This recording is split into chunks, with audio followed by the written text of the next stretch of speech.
white with heat, and by noon, the air shimmered in waves that made the horizon dance and dissolve. This wasn't the pleasant warmth of early summer, when green grass ripples under gentle breezes. This was heat that cracked the earth open. Heat that turned once lush grasslands into expanses of brittle brown stalks that crunched under every step. The drought began in spring and never broke. April rains that usually soaked the plains and coaxed prairie grass to shoulder height simply didn't come. May stayed dry. By June, the creeks that normally ran year-round had become chains of stagnant pools, shrinking daily, ringed with the desperate tracks of cattle and wildlife competing for every drop. Ranchers watched their grasslands with growing unease, but not yet alarm. Bad years happened. The West was unpredictable. Surely the rains would come eventually. Surely this was just a temporary dry spell. They were running more cattle than the land had ever supported. That was the problem, though few admitted it. The cattle boom of the early 1880s had been intoxicating. Eastern investors and European nobility had poured money into Western ranching, seduced by stories of limitless grass and cattle that reproduced themselves into fortunes. Ranchers who'd started with a few hundred head now ran thousands. Some operations counted their cattle in the tens of thousands. The math was simple and irresistible. Cattle bought in Texas for $10 a head could be driven north, fattened, on free grass, and sold in Chicago for $40, $50, sometimes $60. The Great Plains were an enormous, rent-free feedlot. The grass was free, the water was free. All you needed was cattle and cowboys to watch them, except the grass wasn't limitless, and the water wasn't guaranteed, and running 10 times more cattle than the land could sustainably support worked fine until conditions turned bad. That summer, conditions turned very bad indeed. Prairie fires became constant. The dry grass ignited from lightning strikes, from careless campfires, from sparks off wagon wheels striking rocks. Once started, fires raced across the plains for miles, sometimes days, consuming what little forage remained. Cowboys fought these fires with wet blankets and desperate prayer, but mostly they just watched the range burn, knowing each acre of blackened stubble meant less food for the cattle that fall in winter. By late summer, water sources that had never gone dry in memory went dry. Springs that had sustained homesteads for years simply stopped flowing. Rivers that normally ran strong became braided trickles through wide, cracked mudflats. Ranchers began to panic, moving herds constantly in search of water and grass, often finding neither. The cattle themselves began to show the strain. They should have been fat and sleek, building reserves for winter. Instead, their ribs became visible. Their hip bones protruded. They moved sluggishly, conserving energy because they weren't getting enough food to burn. Range cows that should have weighed 900 pounds were coming in at 600, 700 if they were lucky. And still, the cattle companies shipped in more stock.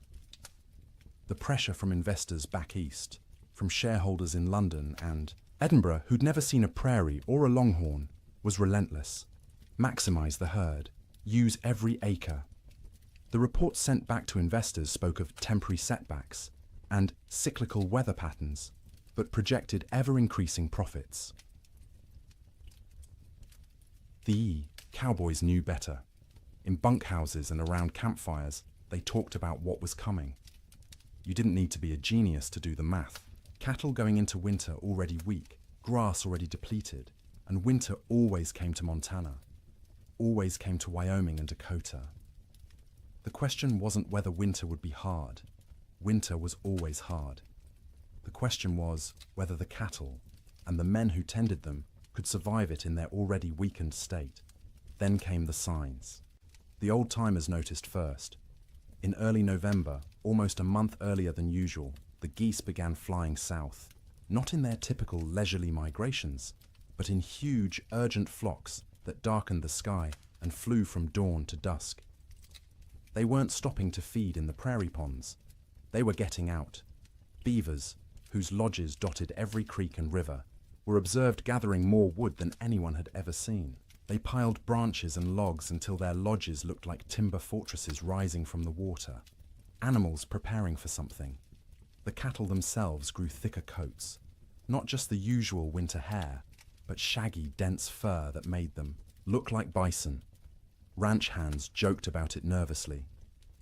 "Looks like the cows know something we don't," they'd say, and try to laugh, but the laughter always sounded forced. Weather-wise ranchers, men who'd spent decades reading the land and sky, felt it in their bones. The air pressure fluctuated wildly. The wind patterns shifted strangely. The autumn sunset cast peculiar colors across the clouds, orange and purple and sickly green, like bruises spreading across the horizon. November brought the first snow, not the gentle, melting dustings that sometimes came and went in autumn, but real snow. Serious snow. It fell for 3 days, accumulated to 8 inches in places, and when it finally stopped, the temperature dropped below zero for the first time that season. That snow melted eventually, as November snow often did, but it served as warning. Winter was coming early. Winter was going to be serious. The smart ranchers, the cautious ones, began laying in extra hay, stockpiling firewood, bringing cattle closer to ranch headquarters, where they could be watched and, if necessary, fed through bad stretches. But most didn't. Most couldn't. The scale of operations had grown too large. You couldn't barn 20,000 head of cattle. You couldn't buy enough hay to feed them through a Montana winter even if you wanted to. The entire business model of open-range ranching depended on cattle foraging for themselves, year-round, regardless of weather. This had worked mostly for years. The previous winters had been unusually mild. Cowboys spoke wistfully of the winter of '85, when temperatures barely dropped below freezing and cattle grazed comfortably all season. Or '84, when snow came late and melted early. They'd gotten complacent. The land had been kind, and they'd mistaken kindness for weakness. In December, the unease grew. The air felt wrong, too still, too heavy. The sky stayed overcast for weeks, a low ceiling of grey that pressed down like a lid. Snow fell intermittently, never enough to cause real problems, but enough to dust the brown grass white and make foraging harder for cattle already struggling. Christmas came and went. Cowboys celebrated in bunkhouses with what meager supplies they had. Some ranches managed a turkey or goose. Most made do with beans and bacon and whatever whiskey had survived the year. They sang songs and told stories and pretended everything was normal, but the worry was always there. A cold knot in every stomach. New Year's Day, 1887 dawned clear and brutally cold, -20 degrees in some places, but clear. You could see for miles, the snow-dusted prairie rolling away to a horizon sharp as a knife edge. Cowboys rode out to check on cattle, found them bunched in coulees seeking shelter from the wind, but alive, still managing. For 8 more days, the cold held, but remained bearable, survivable. Cattle poured through snow to reach grass. Cowboys kept fires burning in bunkhouses and took turns on night watch. Ranchers' wives cooked enormous meals, knowing their men needed calories to stay warm. And then came January 9th. The morning started deceptively calm. The killing wind from the north that had blown for days suddenly stopped. The temperature rose, slightly enough that men went out without their heaviest coats. There was even talk of a Chinook coming, one of those warm winds that could raise temperatures 40 degrees in an hour and melt snow in a day. But this wasn't a Chinook coming. This was something else entirely. The calm before the storm isn't just a saying. It's meteorological reality. The stillness that morning was the pressure dropping, the atmospheric conditions realigning, the sky gathering its strength to unleash something that would be remembered for generations. By mid-morning, the first flakes fell. By noon, the world had disappeared into white, and the temperature, instead of rising, began to fall and fall and fall, until cold became something no one on the northern plains had experienced before, until winter stopped being a season and became an enemy that wanted everything dead. The autumn of warnings was over. The winter of death had arrived. The bunkhouse sat low against the prairie, a squat rectangle of rough-hewn logs chinked with mud and moss that had dried and cracked over successive seasons. It wasn't designed for comfort. It was designed to be built quickly and cheaply to house as many men as possible in the smallest space and to provide just enough shelter to keep those men alive through winter so they could work come spring. Most bunkhouses were single rooms, maybe 30 feet long and 15 wide, with a ceiling, so low a tall man had to duck under the support beams. The logs were never properly squared, so gaps showed between them, filled haphazardly with whatever materials were at hand. Clay, newspaper, old rags, horsehair mixed with mud. In winter, you could stand in the middle of the room and see daylight, through a dozen cracks, and where light came through, so did wind. The door was thick plank, hung on leather hinges because metal hinges were expensive and had to be freighted in from distant towns. It never quite fit the frame, so a gap at the bottom let in a constant stream of cold air that flowed across the floor like invisible water. Cowboys stuffed rags under it every night. By morning, frost would have formed on those rags, turning them stiff as boards. There was usually one window, if you could call it that, a square cut in the logs, covered with oiled paper stretched over a wooden frame. Or if the ranch had any money, actual glass brought in at considerable expense and constantly at risk of cracking in the cold. Most bunkhouses just had the oiled paper, which let in a murky amber light during the day and absolutely nothing at night. The bunks lined both long walls, stacked 2 or 3 high depending on how many men the ranch employed. Each bunk was nothing more than a wooden frame, rope webbing stretched across it in a grid. And on top of that, if you were lucky, a thin mattress stuffed with prairie hay. If you weren't lucky, just the rope webbing and whatever blankets you owned. The hierarchy of bunks was established and rigid.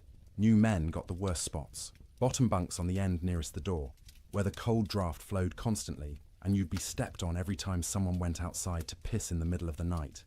Top bunks were warmer because heat rose, but they put you closest to the roof where moisture from everyone's breath condensed and dripped.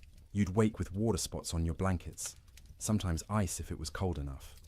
Middle bunks away from the door were prime real estate, warmer than the bottom, drier than the top, away from traffic. Senior cowboys claimed these spots and defended them jealously. If you wanted one, you either waited years or fought for it, and fighting in a bunkhouse full of armed men rarely ended well for anyone. At the center of the room stood the stove, a cast-iron barrel stove or, in better bunkhouses, an actual manufactured stove with a proper firebox and damper. The stovepipe ran up through the roof, and where it pierced the ceiling, there was supposed to be a metal collar to prevent fires. There often wasn't. More than one bunkhouse had burned down from a too-hot stovepipe, igniting dried wood and old bird nests lodged in the rafters. The stove was life. When it was burning hot, the men closest could almost be comfortable. 5 feet away, you could still be cold. 10 feet away, in a corner bunk, you might as well be outside. The stove created a temperature gradient so steep that men on one side of the room would be sweating, while men on the other shivered under piled blankets. Feeding the stove was a constant concern. Firewood was precious. Trees were scarce on the open plains, and what wood existed had to be hauled in by wagon from river bottoms or mountainsides miles away. Some ranches burned coal shipped in by rail, but coal cost money, and ranchers were notoriously cheap about anything that didn't directly increase cattle numbers.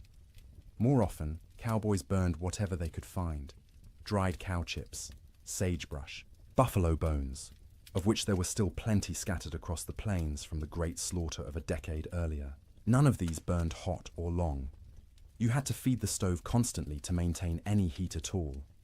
At night, someone had to take responsibility for the fire. Usually, this rotated among the men, with each taking a shift to wake periodically and add fuel. Miss your shift, let the fire go out, and you'd wake to find 20 angry cowboys ready to throw you outside in your underwear to see how you liked the cold. Even with the stove going, the bunkhouse was never truly warm in winter. It was less cold than outside, which was the best that could be hoped for. Your face would be hot from the stove, while your back was cold from the draft. Your feet would be numb while sweat trickled down your spine. Comfort wasn't the goal. Survival, was the goal. Make it to morning alive and functional. That was success. Cowboys slept in their clothes. The idea of changing into night clothes, or worse, sleeping naked, was absurd. You slept in your wool shirt, your long underwear, your thick socks. On the coldest nights, you kept your pants on. Your hat stayed on your head or under it as a pillow, because hats were expensive, and you didn't want someone stealing yours while you slept. Boots were the exception. You took off your boots because sleeping in boots was miserable, and because boots needed to dry. They'd sit by the stove all night, the leather slowly warming and releasing the accumulated moisture of the day. The smell of drying leather mixed with the smell of unwashed men, wet wool, tobacco smoke, and the acrid tang of burning sage or cow chips. The smell of a bunkhouse was indescribable to anyone who hasn't experienced it. 40 men living in close quarters, bathing rarely because hauling and heating water was labor-intensive and rarely worth the effort. Clothes worn for weeks or months without washing, because washing meant they'd be wet and might not dry in winter, and wet clothes could kill you. The privy was outside, so men used a bucket in the corner at night rather than brave the cold, and that bucket added its own special contribution to the atmosphere. Tobacco smoke hung in layers because every cowboy who could afford it smoked too, passed the time. Some chewed and spit into cans or just onto the floor because the floor was already a mess of tracked-in mud, snow, manure, and spilled food. Mice lived in the walls and came out at night to scavenge. You could hear them scratching and squeaking, see them dart across the floor in the stove light. Some cowboys tried to kill them. Most gave up. There were always more mice, as long as they didn't chew holes in your blankets or get into the food. Stores, you learned to coexist. The sounds of a bunkhouse at night were particular. The wind outside, constant, varying from low moan to sharp whistle, depending on its strength and the gaps it found. The stove ticking as metal expanded and contracted with temperature changes. The creak of rope webbing as men shifted in their bunks, the thump of boots being pulled off and dropped on the floor. Snoring. Dear God, the snoring. 40 men in one room meant you'd have at least 10 serious snorers. Deep, rattling snores that shook the bunks. High, whistling snores that pierced through any attempt at sleep.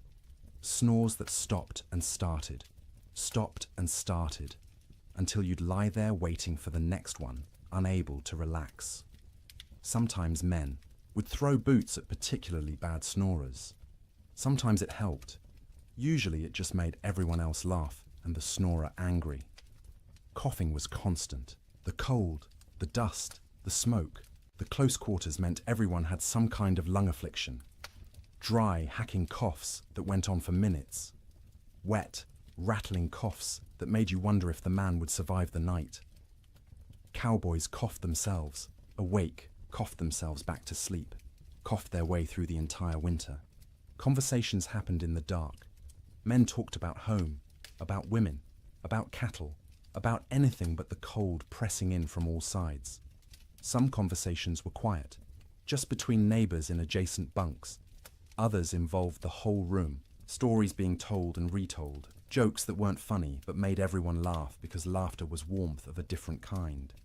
Letters were read and reread by stovelight. A letter from home was precious, and a cowboy might read the same letter 100 times through a winter, memorizing every word, every loop of handwriting, every piece of news from a world that felt impossibly far away. Some men prayed. You'd hear whispered prayers in the darkness, usually from the younger cowboys, the ones still new enough to the work that death seemed like a possibility rather than an inevitability. Older hands didn't pray much. They'd made their peace with whatever was coming, or they'd stopped believing anything was listening. The bedding itself deserves attention. Each cowboy owned his own bedroll, a collection of blankets, and maybe a quilt that he'd rolled up and carried with him from job to job. These blankets were wool, heavy and scratchy, and they accumulated the smell of their owner, along with the smell of horses, cattle, campfire smoke, and prairie dirt. In the bunkhouse, you'd unroll your bedding onto the rope webbing, which sagged under your weight and provided almost no cushioning. The ropes left permanent patterns pressed into your back and legs. After a few weeks, you stopped noticing. Your body just accepted that sleep meant discomfort and adjusted expectations accordingly. On the coldest nights, men piled every blanket they owned on top of themselves. 3 blankets, 4, 5 if they had them. The weight was crushing, but weight meant warmth, and warmth meant survival. Some cowboys, the poorest ones or the newest, didn't have enough blankets. They'd sleep in their coats, under their coats, wrapped in saddle blankets that smelled of horse sweat and mold. The truly desperate would share bunks, 2 men pressed together for body heat, which was awkward and carried implications, but was better than freezing. You'd see this more in the deepest cold, when propriety mattered less than waking up with all your fingers and toes. Getting into bed was a shock every night. The blankets had been sitting in the ambient temperature of the bunkhouse all day, which meant they were cold. Not frozen, but cold enough that sliding under them made you gasp. Your body heat would eventually warm the space between blankets, but it took 20 minutes, half an hour, of shivering and curling into yourself before that happened.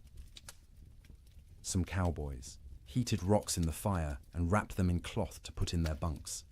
This worked for about an hour, providing a spot of genuine warmth for your feet or your hands. After that, the rocks were just heavy, cooling lumps taking up space, and you'd have to decide whether the effort of getting up and throwing them out was worth the loss of heat from opening your blanket cocoon.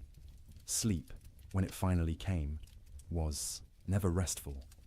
You were always partially aware of the cold trying to find you, aware of the fire and whether it was still burning, aware of the other men around you, their sounds and movements, aware that if something went wrong, a fire, a medical emergency, a blizzard bad enough that the whole bunkhouse might collapse, you needed to be able to wake and move. Cowboys learned to sleep light, a skill born of necessity.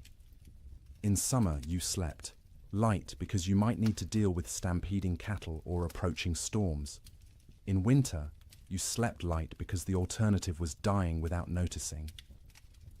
The nights stretched long, 15, 16 hours of darkness in the depths of winter. You couldn't stay awake for all of it. Candles and lamp oil were too expensive to burn for light. So you slept in stages. A few hours, then wake when the fire needed tending. A few more hours, wake because your body was too cold or needed to piss. A few more hours, wake because someone else was moving around, or coughing, or because your back hurt too much to stay in one position. This broken sleep was exhausting in its own way. You'd wake in the morning having technically slept for hours but feeling like you'd barely rested at all. That was winter sleep in a bunkhouse. Not the deep, renewing sleep of comfortable beds in warm rooms, but the fitful, survival-focused sleep of men living on the edge of catastrophe, every single night, for months on end. And when the great die-up came, when the temperature dropped to 60 below, and the wind tried to tear the roof off, and the cattle began dying by the thousands, that inadequate sleep became nearly impossible. Because how do you sleep when the world outside is ending? How do you close your eyes when you know morning might reveal losses beyond comprehension? You learn because you have no choice. You sleep because your body demands it. Brief, shallow, troubled sleep punctuated by periods of lying awake in the dark, listening to the wind scream, and wondering if you'll live to see spring. Morning came late on January 9th, the sun rising somewhere behind thick grey clouds that had settled over the plains like a lid. Cowboys rolled out of their bunks around 6, the usual time, groaning and stiff from another night on rope webbing and thin mattresses. The bunkhouse was cold, but not impossibly so. Maybe 20 degrees inside, which meant the fire had held through the night. That was a victory. They pulled on boots that had spent the night by the stove, the leather still warm to the touch, stomped their feet to get blood flowing, stretched arms and backs that ached from the perpetual cold. Someone got the coffee going, pouring water from buckets that had a thin skim of ice on top despite being inside. The foreman, a weathered man named Jack Thompson, on one particular ranch in Montana, stuck his head out the door to check conditions. The wind that had been blowing, Hard from the north for days had stopped completely, dead calm. The air felt heavy, thick, like you could almost chew it. Temperature had risen slightly overnight, maybe up to freezing, or close to it. Might be a Chinook coming, Jack said, and a few of the men perked up. A Chinook, that warm wind that could raise temperatures 40 degrees in an hour, would be salvation, would give the cattle a break, would let everyone breathe a little easier. But the old-timers in the room, men who'd spent 20, 30 winters on the northern plains, exchanged glances and said nothing. The calm felt wrong. The air pressure made their joints ache more than usual. This wasn't a Chinook. This was something else. Breakfast was the usual. Beans warmed up from the night before. Fried salt pork. Biscuits if the cook had bothered to make them, which he usually didn't. Coffee, hot and bitter and strong enough to dissolve the spoon. The men ate quickly, not talking much. Mornings were for eating and getting warm before heading out into the workday. By 8 o'clock, men were saddling horses, checking cattle in nearby pastures, hauling water from the creek, which involved breaking through ice that had gotten thicker each day. The world was grey and still. Snow covered everything in a lumpy white blanket, but it was old snow, crusted and dirty. Nothing new falling yet. Around mid-morning, maybe 10 or 10:30, someone noticed the first flakes. Tiny things, falling straight down. No wind to push them sideways. They accumulated on coat sleeves, on hat brims, on the backs of cattle who stood motionless, already conserving energy. Within 30 minutes, the flakes had gotten larger and were falling more densely. The grey sky seemed to lower, pressing down, until it felt like you could reach up and touch it. Visibility, which had been miles, dropped to maybe a quarter mile, then less. Cowboys on the range started heading back to the bunkhouse. This was going to be a storm, and you didn't want to be caught out in a storm. The foreman sent riders to gather men from distant line camps to make sure everyone got back to the main ranch before conditions got bad. But conditions got bad faster than anyone expected. By noon, the wind returned. Not gradually building, but suddenly, like someone had opened a door. It came from the north, from Canada, from the Arctic, and it came with a howl that made horses shy and men grab for their hat brims. The temperature, which had been hovering near freezing, began to fall. 1 degree, 2 degrees, 5. The wind picked up the falling snow and threw it horizontally. Visibility dropped to 50 feet, then 20. Within an hour of the wind starting, you couldn't see your hand held at arm's length. The world became a screaming white chaos, where direction lost all meaning. Cowboys who'd been a mile from the bunkhouse when the wind started faced a terrible choice. Try to make it back and risk getting lost and dying, or try to find any shelter at all and hole up until it passed. Some made it back, stumbling into the bunkhouse half frozen, faces covered in ice where their breath had condensed and frozen, in their scarves. Others weren't so lucky. A young cowboy named Billy Henderson, 18 years old, had been checking on a small herd in a draw maybe 2 miles from the main ranch. When the storm hit, he tried to make it back. His horse refused. To face into the wind, kept trying to turn and run south. Billy fought the horse, knowing that south led away from shelter, from life. The horse won the fight, turned, and ran with the storm. Billy's body was found 3 weeks later, 15 miles south of the ranch, frozen solid, still in the saddle. The horse had died beneath him, also frozen, its legs locked in a final stride. Billy had tied himself to the saddle with his lariat so he wouldn't fall off. It hadn't saved him, but that tragedy was still in the future. At noon on January 9th, Billy was just missing, and everyone assumed he'd found shelter somewhere and would show up when the storm passed. People didn't yet understand that this storm wasn't going to pass. Not in hours, not in days. The temperature kept falling. By 2 in the afternoon, it was 0. By 4, it was 20 below.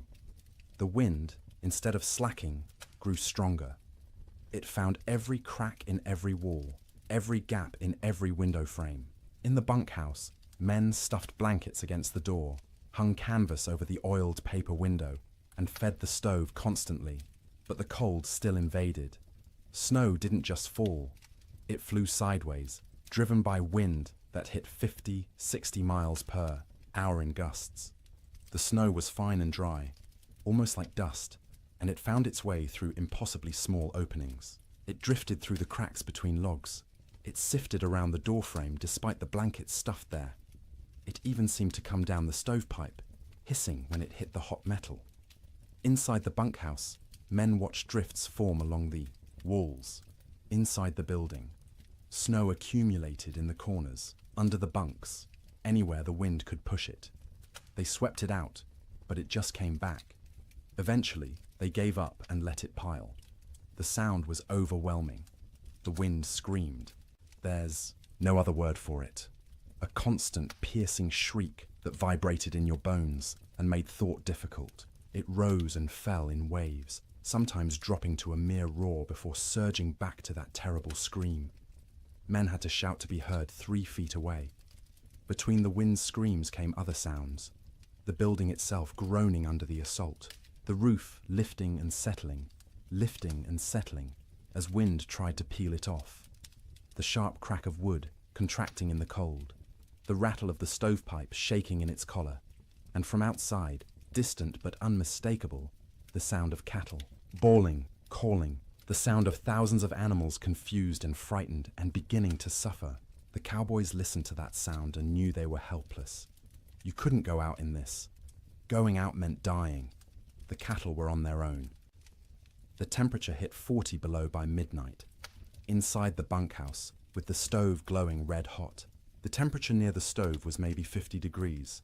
10 feet away, it was freezing. 20 feet away, in the corner bunks, water left in cups froze solid. Men piled on every piece of clothing they owned.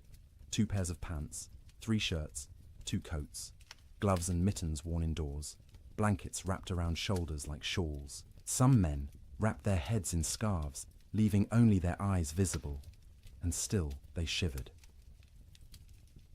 The night of January 9th was the longest night most of those men ever experienced. Sleep was impossible for many. The cold, the sound, the fear, the knowledge that outside cattle were dying by the hundreds, by the thousands, all combined to keep eyes open and minds racing. Those who did sleep did so fitfully, waking every few. Minutes from nightmares or from the cold penetrating their blanket cocoons, or from the building shaking in a particularly hard gust. The fire had to be fed constantly, every 15 minutes, every half hour at most, because letting it die meant everyone would die with it. Men took shifts by silent agreement. One would get up, face the cold outside his blankets, feed the stove, and retreat. An hour later, someone else would do the same. All night long through those terrible hours, they kept the fire alive, and the fire kept them alive. But just barely. By dawn on January 10th, 16 inches of snow had fallen, though you couldn't measure it accurately because the wind had sculpted it into drifts 20 feet high in some places, while scouring other areas down to bare ground. The temperature had dropped to 46 below zero. The wind hadn't slacked at all, and the storm was just beginning. This wasn't a 2-day blizzard that would blow through and leave clear, cold weather behind. This was the start of a meteorological siege that would last, with brief breaks, through all of January, through February, into March. The great die-up had begun. Men didn't know that yet, huddled in bunkhouses across Montana, Wyoming, and Dakota Territory. They thought they were waiting out a bad storm. A few days, maybe a week, and it would clear. The cattle would be weak and scattered, but they'd recover. Spring would come, as it always did. They didn't yet understand that the world outside was dying, that cattle were already freezing where they stood, eyes frozen shut, ice forming over their nostrils with each breath, slowly suffocating as they slowly froze. That the open range, cattle industry, the boom that had made fortunes and drawn investors from around the world, was ending in that screaming wind. All they knew was cold. Cold beyond anything most had experienced. Cold that hurt to breathe, that made your lungs ache, that turned your breath to ice crystals before it could fully leave your mouth. Cold that was no longer just weather, but an active presence, a malevolent force trying to kill everything that lived. And the night ahead, the second night of the storm, would be even colder. -50, -60 in some locations.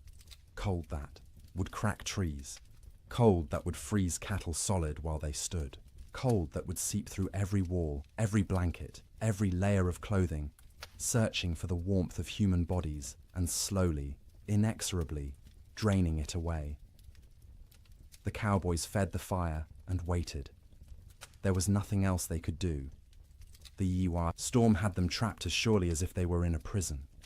All they could do was feed the fire, wrap themselves in blankets, and try to survive until morning, and then survive the morning after that, and the one after that, day after day, night after night, as the storm continued and the temperature stayed brutally, impossibly cold. The great die-up was no longer coming. It was here. Sleep. During the storm wasn't sleep as most people understand it. It was something closer to losing consciousness in brief intervals, the body shutting down, not because it felt safe, but because it couldn't maintain full awareness any longer. The exhaustion of constant vigilance, of shivering, of fighting the cold that pressed in from all sides, eventually overwhelmed even the most determined wakefulness. In the ranch houses scattered across the frozen plains, families faced the storm with a different kind of terror than the cowboys in their bunkhouses. Ranch houses were sturdier than bunkhouses, built to last generations rather than just seasons. They had proper foundations, real windows with glass, doors that fit their frames. But they were also larger, harder to heat, and filled with children who didn't fully understand why the wind screamed so loudly or why Papa looked so worried. The Ferguson family lived in a 2-room cabin near the Musselshell River in Montana. William Ferguson, his wife Martha, and their 4 children, ranging in age from 3 to 11.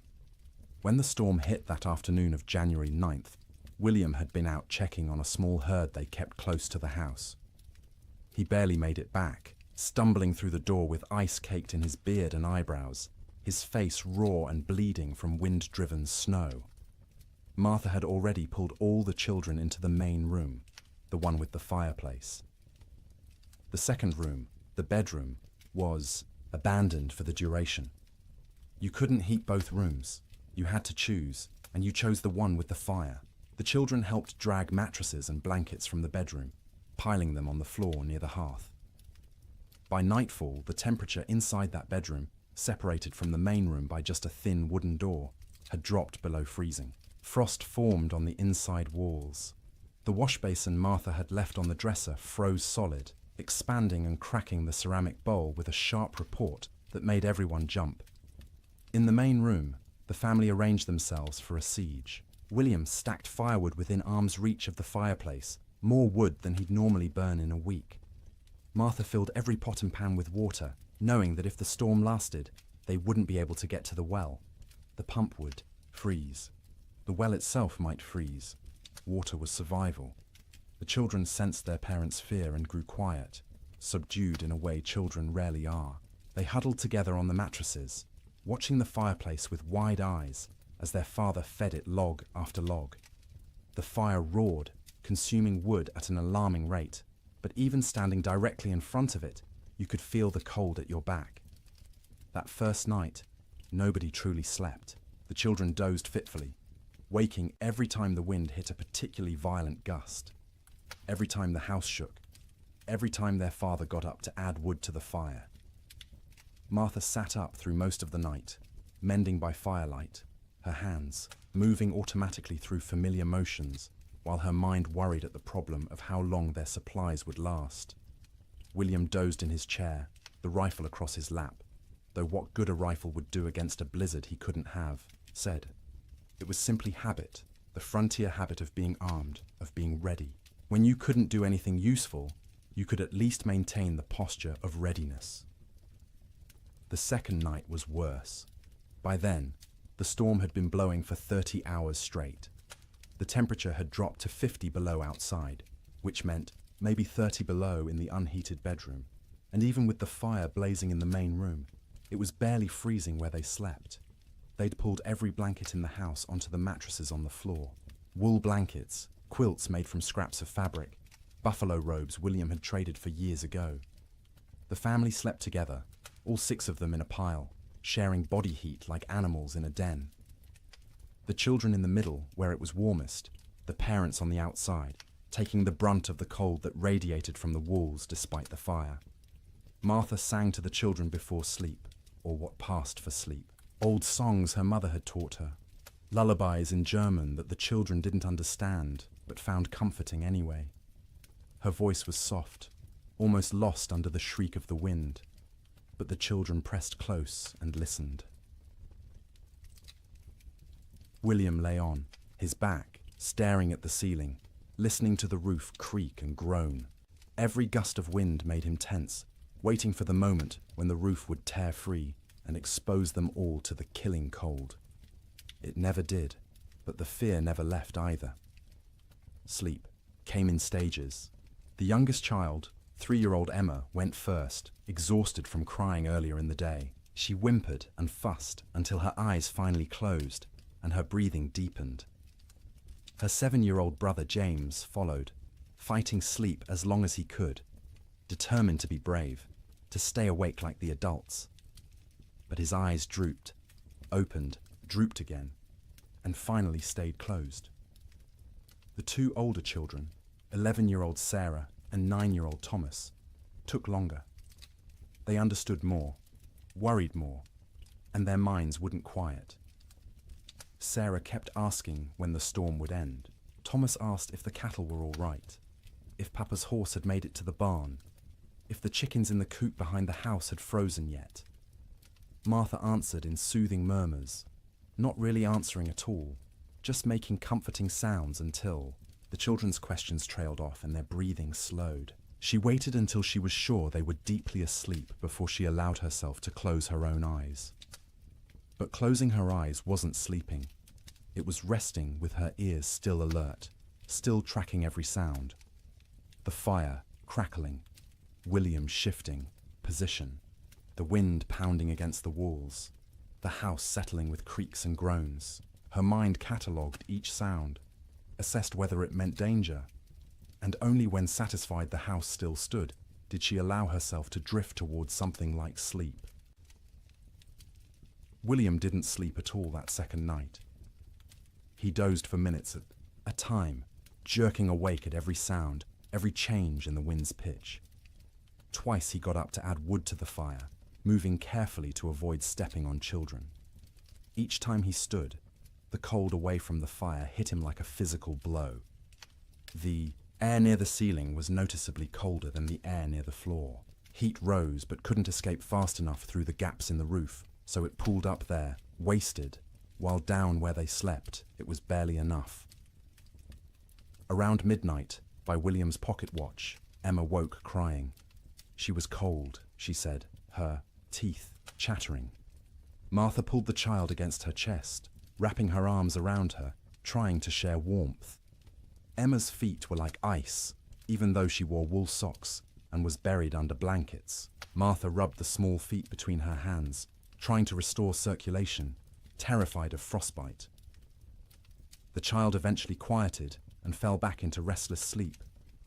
But Martha stayed awake, feeling those cold little feet pressed against her stomach, wondering how much longer the storm could possibly last. The third night, exhaustion had set in so deeply that sleep came easier, even though conditions had gotten worse. The temperature outside bottomed out at 63 below zero. Inside, with the fire consuming wood at a frightening rate, they'd managed to keep the room at maybe 15 degrees, cold enough to see your breath, cold enough that the water in the pots near the fire had a skim of ice if you didn't stir it regularly, but not cold enough to kill. Not yet. The family had learned the rhythm of storm sleep. The children slept piled in the center, a tangle of arms and legs, and shared warmth. The parents took turns in short shifts. Martha sleeping for 2 hours while William tended the fire and watched. Then William sleeping for 2 hours while Martha kept vigil. During her watch, Martha would sit close to the fire, feeding it, listening to her children breathe, and praying silently. She'd been raised Lutheran, not given to emotional displays, of faith, but now she prayed with desperate intensity, for the storm to end, for the wood to last, for her children to wake warm in the morning, for spring to come, impossible as that seemed in the howling dark. During his watch, William planned how to ration the wood, where to find more if it ran out, though going outside was suicide in these conditions. What they'd do when the food ran low. They had beans, flour, salt pork, and cornmeal. Enough for maybe 2 weeks if they were careful.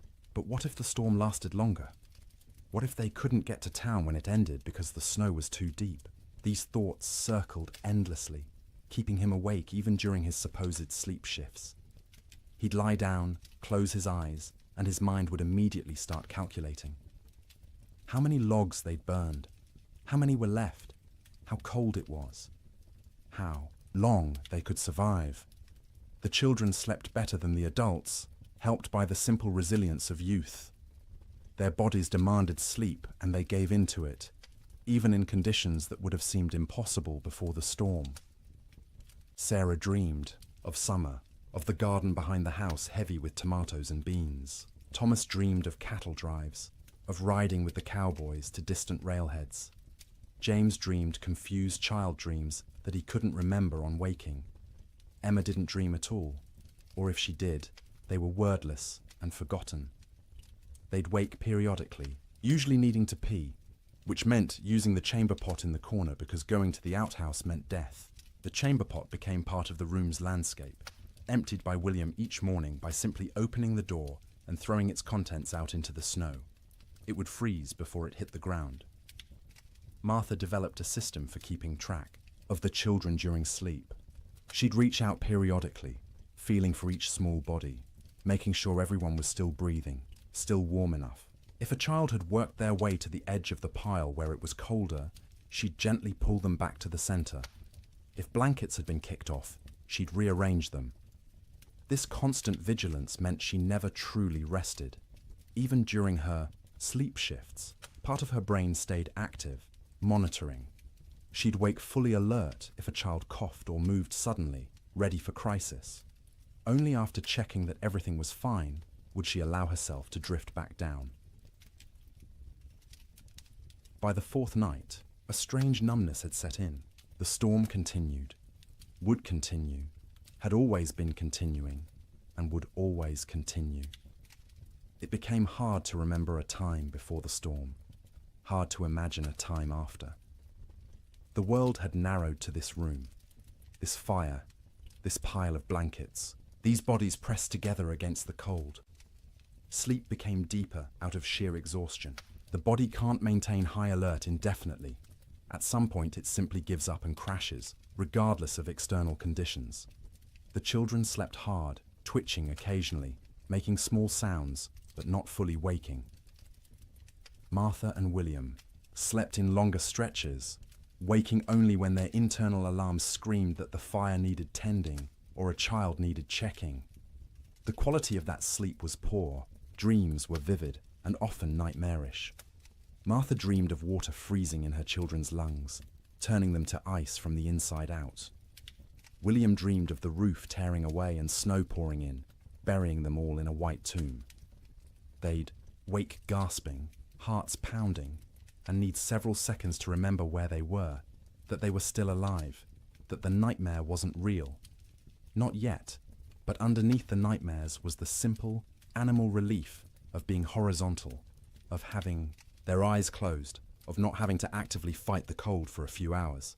Their bodies took what rest they could get, storing it against future need, repairing what damage they could before the next crisis. In bunkhouses across the territory, cowboys experienced similar struggles. The difference was they had no children to protect, which freed them from that particular anxiety. But they also had less motivation to push through. A man alone can give up more easily than a father with children depending on him. Some cowboys did give up, in a sense. They wrapped themselves in every blanket they owned, lay down in their bunks, and simply stop trying. They'd sleep for 20 hours straight, only waking to eat a little and relieve themselves before returning to their cocoons. This wasn't laziness, it was a survival strategy. In extreme cold with limited food, the best thing you can do is stay still, conserve energy, and wait. Others couldn't do it. The type of man who became a cowboy was often too restless, too active, to simply lie still for days. They'd pace the bunkhouse, drive everyone else crazy, gamble with cards or dice, anything to pass the time and distract from the gnawing fear that the storm might never end. In both bunkhouses and ranch houses, sleep became not rest, but simply another way of enduring. The days and nights blurred together into a continuous state of semi-consciousness, where you were never fully awake, but never fully asleep either. Your body was present, wrapped in blankets near a fire, but your mind wandered strange paths, disconnected from reality. And through it all, the wind screamed. The cold pressed in, the fire consumed wood, and people slept, or tried to sleep, or pretended to sleep, because what else could they do? Going outside meant dying. Staying awake meant slowly going insane from the sound and the fear. So they slept. Poorly, fitfully, desperately. But they slept. And each morning they woke, surprised on some level to find themselves still alive, still, together, the fire still burning. The storm would eventually end, but not yet. Not for many days yet. And each of those days would require sleep stolen from between crises, rest grabbed in brief intervals, dreams haunted by cold and wind, and the terrible knowledge that outside the world was dying. The cattle felt the storm coming before any human did. Their instincts, honed by millennia of evolution, read signs in the air pressure, in the quality of light, in the way the wind tasted. When the first flakes began to fall on January 9th, cattle across the northern plains began to move, not panicked running, purposeful drifting, south, always south, away from the north wind that carried death in its teeth.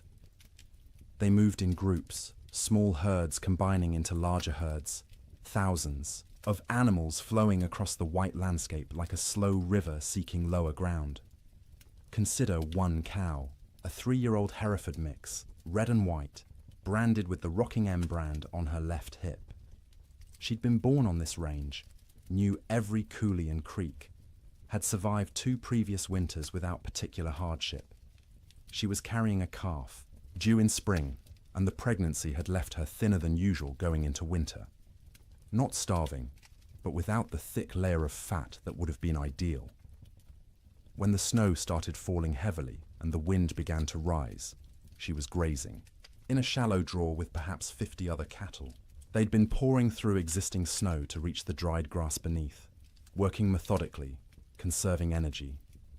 The new snow started covering the ground quickly, and the cow lifted her head, testing the air. The wind came from the north with a sound like tearing fabric. The cow turned her back to it instinctively, and every other animal in the draw did the same. They began walking south, not because they knew south led to safety, but because south meant away from the wind, and the wind had to be avoided. They walked steadily for hours. The snow was falling too thickly to see more than a few feet ahead, but cattle can navigate by sense of smell and by following the animal in front of them. The cow found herself in the middle of the group, which offered some shelter from the wind, but also meant she had to keep moving at whatever pace the herd set. By nightfall, they'd walked perhaps 5 miles. Not far, but the constant fighting against wind and snow was exhausting. The temperature had dropped dramatically, and the cow's breath froze in clouds of white vapor. Ice was forming on her eyelashes, making it hard to see. Her legs ached from pushing through snow that was now knee-deep in places. The herd came to a fence line, relatively new barbed wire strung between posts, to mark the boundary of someone's claimed range. The cattle turned and walked along the fence, looking for a way through or around. They found neither. The fence extended as far as they could sense in both directions. Cattle aren't stupid, but they aren't problem solvers either. Finding their path blocked, they simply stopped. They stood with their backs to the wind, pressed against the fence line, and waited. For what, they couldn't have said. For the wind to stop. For the fence to disappear. For whatever force had always eventually made things better to make things better now. But things didn't get better. The wind increased. The temperature kept dropping. Snow accumulated on the cattle's backs. A heavy white blanket that they couldn't shake off because their muscles were already occupied with shivering, with the constant work of generating heat. The cow stood and shivered. Her body burned calories, trying to stay warm, calories she'd gotten from grass, but she hadn't eaten since morning and wouldn't be able to eat until she could paw through snow to reach grass beneath. She tried, lowering her head and pushing at the snow with her muzzle, but the wind-packed snow was too hard. Her hooves couldn't break through it either. Around her, other cattle made similar attempts. A few managed to find thin spots in the snow and got a few mouthfuls of dried grass. Most got nothing. They stood and shivered, and slowly, gradually, their body temperatures began to drop. Cattle can survive remarkable cold if they're well fed and can escape the wind. But these cattle were already weakened from a summer of drought. They had no windbreak, and they weren't eating. Their situation was unsustainable. Something would have to change or they would die. It was that simple. By the second day, the cow's suffering had intensified. She'd been standing for more than 24 hours straight. Her legs trembled with fatigue. Ice had completely sealed her eyes shut. She'd stopped trying to open them, instead navigating by sound and smell, and the feel of other cattle pressed against her on either side. Her ears, exposed to the wind, had frozen. The tissue was dying, would eventually slough off if she survived, leaving her with shortened, mangled ears. But that was future pain. Present pain was the cold that had worked its way into her joints, making every small movement agony. The hunger that gnawed at her belly, the thirst because she couldn't melt snow fast enough in her mouth to get adequate water. The calf inside her still moved occasionally, little kicks and shifts that she could feel. Some part of her body was still prioritizing that calf, still sending nutrients and warmth to the growing life within. But those resources were running out. The calf was drawing on reserves that no longer existed. Around her, other cattle were in similar condition, some worse. A few calves, born too early that spring and smaller than they should be, had already died, frozen solid while standing, their mothers standing next to them and occasionally lowing in confusion. Older cattle, those with the wisdom of many winters, had tried to move away from the fence to find a coulee or draw that might offer windbreak. Some succeeded and survived. Most simply exhausted themselves walking in circles in the blinding snow and returned to the fence line to die with the herd. By the third day, the cow had stopped shivering. This wasn't because she'd warmed up. It was because her body no longer had the energy to shiver. Shivering is a metabolic furnace, burning calories to generate heat, but she'd burned through all available calories. Her body temperature was dropping toward equilibrium with the air around her. She was freezing to death. Her breathing had slowed. Each breath was an effort, drawing air so cold it hurt her lungs into a body that barely had the energy to exhale. Ice had formed around her nostrils, narrowing the passages, making each breath a fight. She was still standing, but only because the cattle around her held her upright. If they'd moved, she would have fallen. Her legs were locked, frozen in position, no longer taking commands from her failing brain. Her heartbeat had slowed to a sluggish thump-thump, thump-thump, each beat weaker than the last. The calf inside her had stopped moving. Whether it was dead or simply dormant, she couldn't tell, and wouldn't have understood if she could. Her maternal instincts, so strong just days ago, had been overridden by the body's desperate attempt to keep itself alive. Sometime late on the third night, or early on the fourth morning, it's impossible to know exactly when, the cow's heart stopped. 1 beat, 2 beats, then nothing. Her eyes, frozen shut, would never open again. Her legs, frozen in position, would remain standing. She'd become a statue of ice and meat, indistinguishable from the living cattle around her, except that she no longer breathed. She wouldn't fall for days, maybe weeks.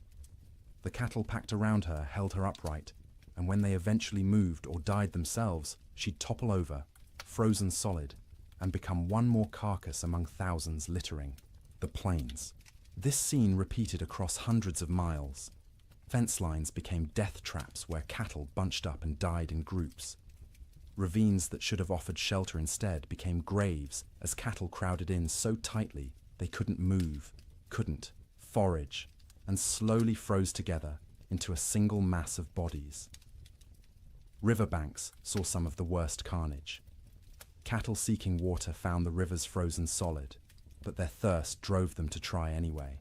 They'd crowd onto the ice, break through into the water beneath, and be unable to climb out. The current would push them under the ice, where they'd drown and freeze simultaneously.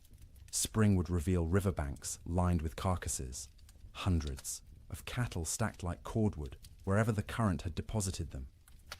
Some cattle, driven by the wind and their own southward instinct, walked until they literally couldn't take another step. They'd collapse in open prairie, curl into a ball, as best their frozen legs allowed, and die where they fell. Snow would cover them within hours, creating smooth white mounds that looked like natural drifts until spring melt revealed the truth beneath. The death toll was staggering in ways that are hard to comprehend. A single large ranch might lose 10,000 head. Smaller operations lost everything. The Chicago stockyards, which normally received thousands of cattle per week from the northern plains, received almost none for months. The market for beef collapsed because there were no cattle left to sell. But numbers don't capture the reality. Numbers are abstract. The reality was hundreds of thousands of individual animals, each experiencing their own version of the cow's suffering. Each one cold, each one hungry, each one slowly freezing while standing in a wind that wouldn't stop screaming. Cowboys, safe in bunkhouses, could do nothing but listen to the cattle bawl. That sound, the massed calling of thousands of distressed animals, carried even over the wind. It rose and fell through the days and nights of the storm, a soundtrack of suffering that haunted the men who heard it. Some cowboys tried to help. They'd bundle up in every piece of clothing they owned, tie ropes around their waists, and venture out into the storm, with the other end of the rope tied to the bunkhouse door so they could find their way back. They'd struggle to where they thought. Cattle were usually unable to see them even when standing next to them, and try to herd them towards some shelter. It never worked. The cattle wouldn't move, or couldn't move, and the cowboys would burn through their body heat in minutes. Barely, enough time to stumble back to the bunkhouse before frostbite claimed fingers and toes. They'd collapse inside, gasping and shaking, and lie near the stove for hours trying to warm up while listening to the cattle continue to bawl outside. Eventually, the bawling stopped. Not all at once, but gradually over days. Fewer and fewer, voices as more and more cattle died. By the end of January, the prairie was silent except for the wind. Silent because there was almost nothing left alive to make sound. The cattle of the open range, those millions of animals that had made fortunes for ranchers and fed the growing cities of America, were gone. The survivors, scattered and traumatized, would take years to recover. Most would never be found, lost in coulees and ravines where their carcasses would feed wolves and coyotes through the remainder of winter. The Great Die-Up earned its name from the cattle. They died in numbers beyond counting, in suffering beyond imagining. And every single death was quiet, private. The animal alone in the storm, except for other dying animals. No comfort, no relief, just the cold and the wind, until the end came, and the shivering finally stopped. Food became an obsession within days of the storm's arrival. Not because people were starving, not yet, but because every meal consumed was one fewer meal in reserve, and no one knew how long the storm would last or when resupply would be possible. Every bite carried the weight of calculation. Every pot of beans represented diminishing stores that might need to last weeks or months. In the Ferguson ranch house, Martha inventoried their supplies on the second day of the storm. She did this by candlelight while the children slept, and William kept watch by the fire. She counted every bag of flour, every pound of cornmeal, every strip of salt pork hanging from the rafters of the cold bedroom. She measured beans by the cupful, rice by the handful, and wrote everything down in careful columns in a ledger book. Flour, 42 pounds. Cornmeal, 18 pounds. Dried beans, maybe 30 pounds, 3 different varieties mixed together in a burlap sack. Salt pork, 14 strips, some thick, some thin. Rice, 5 pounds. Sugar, 3 pounds, precious and rationed even before the storm. Coffee, 2 pounds of beans, still in their burlap sack, aromatic and dark. Salt, plenty, a whole sack, bought last fall. Lard, a good supply, stored in a crock. Dried apples, half a sack, from their own trees. Molasses, 1 jug, nearly full. She did the math in her head, working through possible scenarios. 6 people eating 3 meals a day, 18 meals per day. If they were careful, if they stretched everything, if they didn't waste a single bite, they had perhaps 3 weeks of food, maybe 4 if they went hungry. 3 weeks seemed like plenty. No storm lasted 3 weeks, but Martha had learned in her years on the frontier to plan for the impossible, because the impossible happened with disturbing regularity. So she began rationing from day 1, before hunger forced the decision. Breakfast became smaller. Instead of flapjacks for everyone, she made 1 per person, thin and stretched with extra water to make the batter go further. The children complained but ate them anyway. William said nothing, just ate what was put in front of him and drank his coffee black to save the sugar. Dinner became the main meal, usually beans. Martha soaked dried beans overnight in water, then cooked them slowly through the day in a pot, suspended over the fire. She'd add a little salt pork for flavor, 1 strip cut into small pieces so everyone got a taste of meat. The beans cooked until they were soft, the liquid thick and sustaining. Everyone got a bowlful, sopped up with cornbread made from carefully measured cornmeal. Supper was often just leftover beans from dinner, reheated and eaten with whatever bread remained. Sometimes Martha made a thin soup from the bean broth, adding bits of dried apple for sweetness, calling it a special treat to make the children smile. The coffee was for William alone. Cowboys and ranchers believed coffee was essential, more important than food, and William was no exception. He drank it black and strong, rationing the precious beans so he could have at least 1 cup per day. That coffee was his luxury, his reminder that civilization existed beyond the wind and snow. Martha drank tea when she drank anything, made from herbs she'd dried the previous summer. Mint that grew wild along the creek, sage gathered from the prairie, rose hips collected in autumn. The taste was thin compared to real tea shipped from China or India, but it was warm, and it was hers, and it didn't consume their stores. The children drank water or milk, though the milk supply was problematic. They had 1 cow, a gentle Jersey, kept in the barn, and William had to venture out twice a day to milk her. The trip to the barn was only 50 feet, but felt like a mile. He'd bundle in every piece of warm clothing he owned, wrap his face in a scarf until only his eyes showed, and step out into the wind. The cold hit him like a fist every time. In the few seconds it took to cross from house to barn, exposed skin would start to freeze, his eyes would water, and the tears would freeze on his cheeks. His lungs would ache from breathing air that felt like shards of glass. But he made the trip because the cow had to be milked or she'd sicken, and they needed the milk. The children needed the milk. It was protein and fat and calcium and all the things growing bodies required. So twice a day, through the entire storm, William made that 50-foot journey and considered himself lucky the barn was so close. The cow produced less in winter, maybe 2 quarts a day instead of her usual gallon, but those 2 quarts were precious.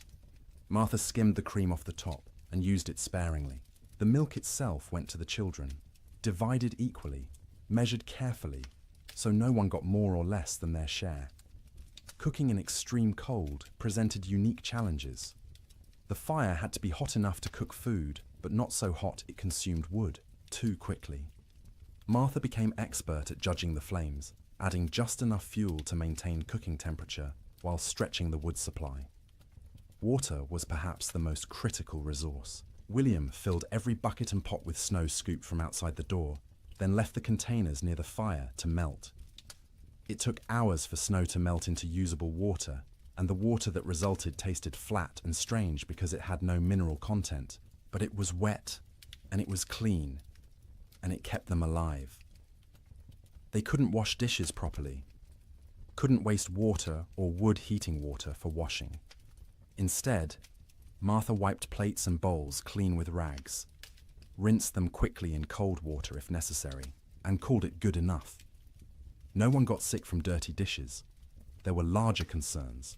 Personal hygiene went by the wayside entirely. No baths, no washing hair, no changing clothes. Everyone wore the same shirts and pants for weeks, adding layers when cold, removing them when near the fire. The smell in the main room became oppressive, but you stopped noticing after a few days. It was just how things were. In the bunkhouses, cowboys faced similar but different challenges. They had supplies, but those supplies were designed for men doing hard physical labor in normal winter conditions, not for men trapped indoors during the worst cold in recorded history. The typical bunkhouse larder consisted of dried beans, rice, flour, cornmeal, salt pork, bacon, maybe some beef jerky made from cattle slaughtered in the fall, coffee in large quantities because cowboys lived on coffee, sugar, salt, lard, sometimes canned goods if the ranch could afford them, but usually not. Canned goods were expensive and the freighting costs were prohibitive. The cook, if there was one, was usually an old cowboy too stove up for regular ranch work. He'd preside over the cast iron stove like a priest at an altar, creating meals from limited ingredients with whatever skill he possessed. Good cooks were treasured. Bad cooks were tolerated because the alternative was cooking for yourself, and cowboys were generally incompetent in the kitchen. One particular bunkhouse in the Judith Basin had a cook named Old Pete, called that to distinguish him from young Pete, who wasn't a cook and wasn't even particularly young, but was younger than Old Pete. Old Pete had cooked in army forts, in mining camps, on trail drives. He knew 100 ways to cook beans and could make bread in a Dutch oven that rivaled anything made in a proper kitchen. But even Old Pete struggled with the storm's duration and intensity. His usual recipes assumed men would be working hard, outside, burning thousands of calories daily.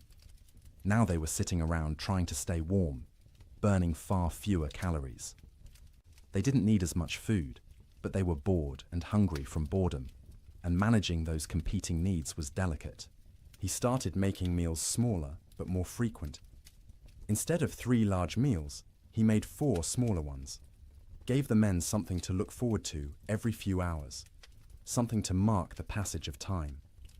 Breakfast at dawn, such as dawn was, in the constant grey, a second breakfast mid-morning, dinner in early afternoon, supper at dark. Each meal was simple: beans cooked with salt pork, cornbread or biscuits, coffee always, constantly, the pot never empty. Occasionally, he'd make a stew if there was meat available, though meat was running short. Most ranches had slaughtered a beef or 2 in the fall and hung the quarters to freeze. But accessing that meat meant going outside to the meat cache, which was difficult or impossible depending on the day. The men ate without complaint, mostly. Cowboys weren't complainers by nature. You ate what was put in front of you and were grateful to get it. But you could see them calculating, same as Martha Ferguson, counting days, estimating stores, wondering how long until starvation became a real concern rather than a theoretical one. Coffee was its own category of essential supply. Cowboys drank coffee the way other people breathed, constantly and without thought. A pot of coffee sat on the stove at all times, thick and black and strong enough to float a horseshoe. Men would pour themselves cups throughout the day and night, warming their hands on the tin cups, savouring the bitter heat. Old Pete guarded the coffee supply jealously. He knew exactly how many pounds they had, how much they consumed daily, how long it would last. When supplies began running low, he started stretching the coffee by reusing grounds. First brew was strong for the morning pot. Those same grounds would be used again for the afternoon pot, weaker but still coffee. Sometimes he'd use them a third time, creating a thin brown liquid that was more idea than substance, but the ritual of drinking it was as important as the caffeine. Sugar went into coffee for those who used it, though most cowboys drank it black. Sugar was also used sparingly in baking, a spoonful in a batch of biscuits to help them rise and add a hint of sweetness. But sugar was running low everywhere, and by the end of January, most outfits were out entirely. Salt, at least, was plentiful. Salt preserved meat, flavored food, and was cheap enough that even poor ranches had plenty. Cowboys ate salt with everything, needed it to replace what they lost sweating despite the cold. Their bodies burned hot from shivering, from the constant work of staying warm, and salt was essential. The mental aspect of food during the storm was almost as important as the physical nutrition. Mealtimes provided structure to otherwise formless days. They were events to anticipate, rituals that reassured everyone that civilization persisted despite the chaos outside.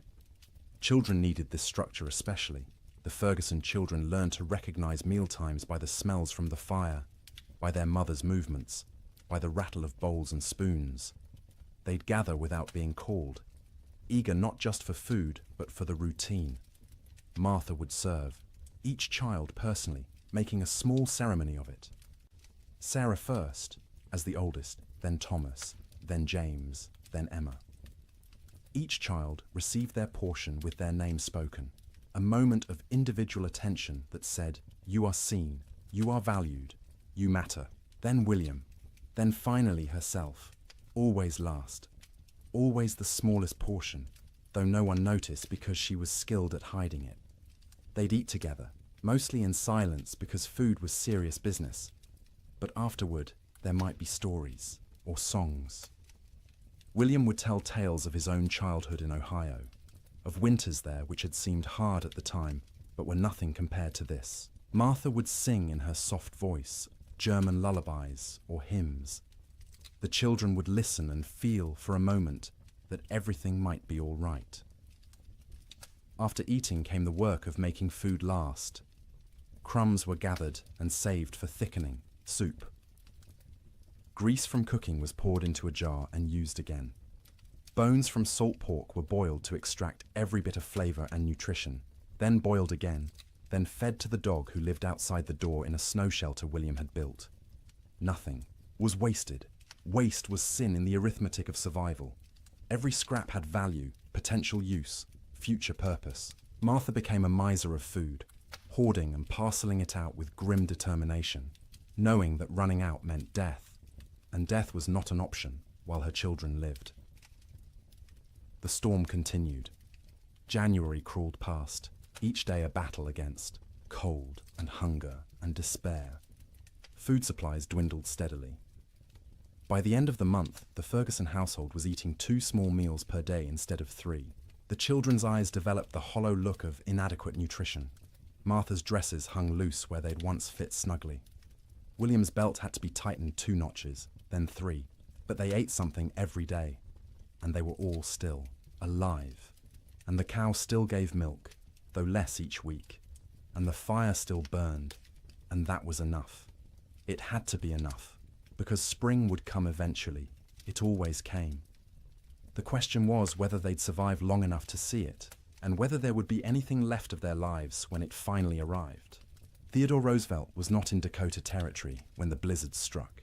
He was in New York, warm and comfortable in his sister's house, living the life of an Eastern gentleman which he'd tried so hard to leave behind. But his money was in Dakota. His dreams were in Dakota.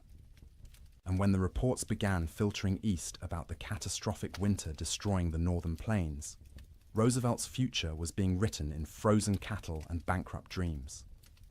He'd come to Dakota Territory in 1883, a wealthy young man fleeing personal tragedy. His mother and his wife had died on the same day, in the same house, within hours of each other. The grief had been unbearable, suffocating, and Roosevelt did what men of means often did when Eastern life became too painful. He went west. He invested heavily in cattle ranching. buying into two operations: the Maltese Cross Ranch and the Elkhorn Ranch, both along the Little Missouri River in what would become North Dakota. He'd thrown himself into the work with characteristic energy, trying to become a real Westerner, a real cattleman. He'd learned to ride, to rope, to shoot. He'd earned grudging respect from cowboys who initially mocked his Eastern accent and glasses. Roosevelt loved the West with the passion of a convert. He loved the vast emptiness, the physical challenges, the sense of building something in a hard land. He wrote about it constantly in letters and journals, painting romantic pictures of cowboy life that had more to do with his ideals than reality. His ranches ran cattle on the open range like everyone else. Thousands of head, bought with Eastern money, fattened on free grass, and expected to multiply into a fortune. His partners and employees assured him the investment was sound. Cattle prices were strong. The range could support far more animals than they were running. Winter mortality was minimal in recent years. Roosevelt believed them because he wanted to believe. He needed the West to work, needed it to be the place where he could reinvent himself from grieving widower into rugged frontiersman. The cattle were symbols as much as investments, proof that he belonged in this harsh landscape. When the winter of 1886 to 1887 arrived, Roosevelt was back east, attending to political matters and family obligations.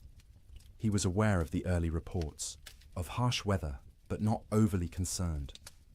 Winter was always hard in Dakota. His men were experienced. His cattle were hardy. Surely they'd manage as they had in previous years. The first letters from his ranch managers arrived in late January. They were careful, measured, not wanting to alarm their employer prematurely. The weather had been severe, yes. Cattle were, suffering, certainly. But it was too early to assess the full damage. They'd know more in spring when they could ride out and conduct a proper tally. Roosevelt wrote back with questions. How severe? How many cattle were in danger? What measures were being taken to protect the herds? The responses, when they came weeks later, letters delayed by closed roads and disrupted mail service, were progressively more concerning.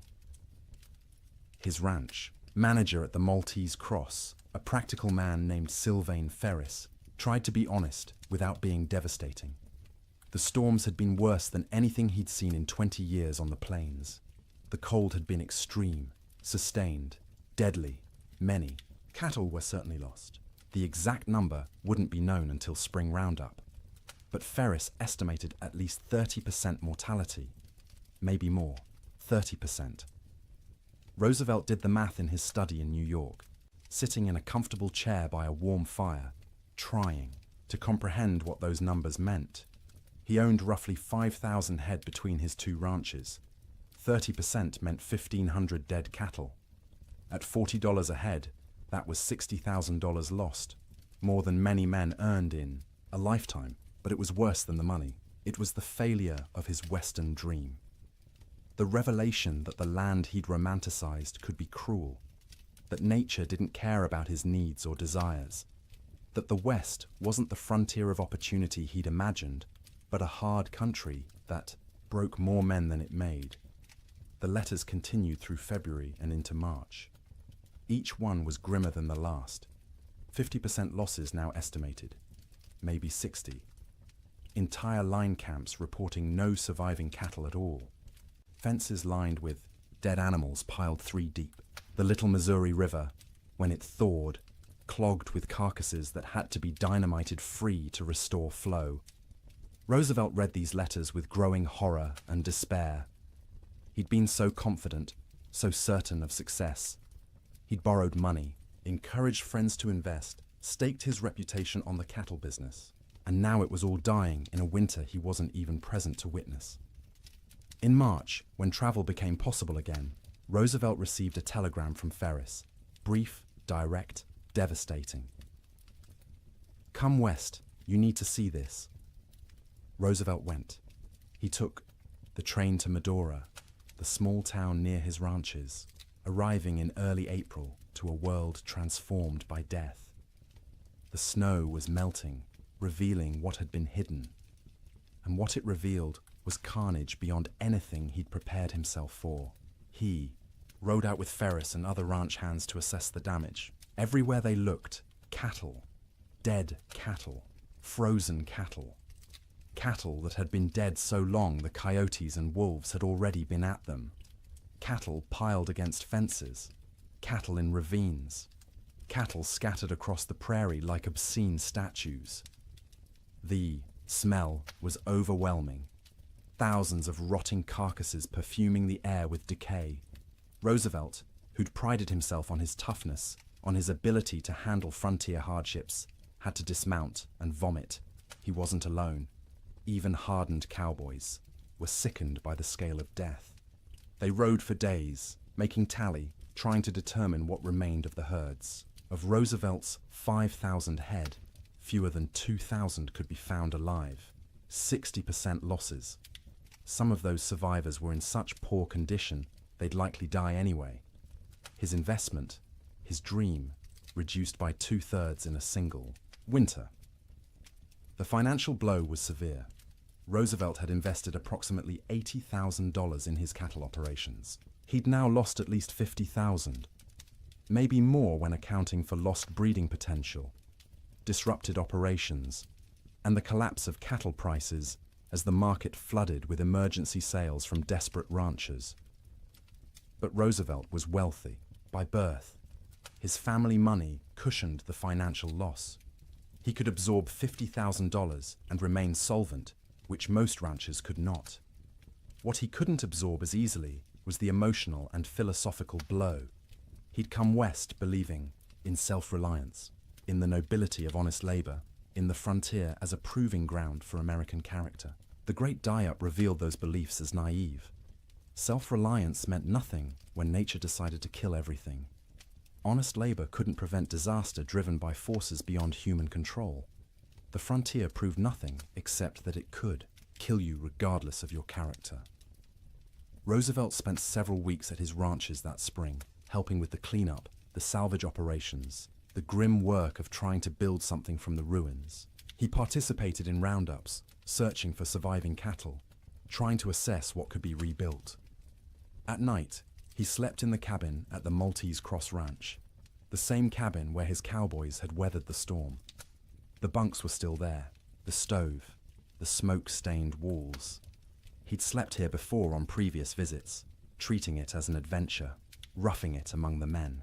Now he slept in those bunks, knowing what they'd endured, what this room had protected them from. The cabin was small, cramped, cold even in April. Roosevelt lay on a rope bunk under wool blankets that smelled of smoke and men, and tried to imagine what January had been like. The wind screaming outside, the cold pressing in from all sides, the sound of cattle dying in the darkness, the knowledge that your livelihood, your future, everything you'd worked for was ending, and there was nothing you could do. He couldn't fully imagine it. He'd missed the actual storm, been warm and safe in New York while his employees fought for survival. That distance, that absence, haunted him. He'd been the investor, the gentleman rancher playing at being a cowboy. When it mattered, when the real test came, he hadn't been there. This realization changed him.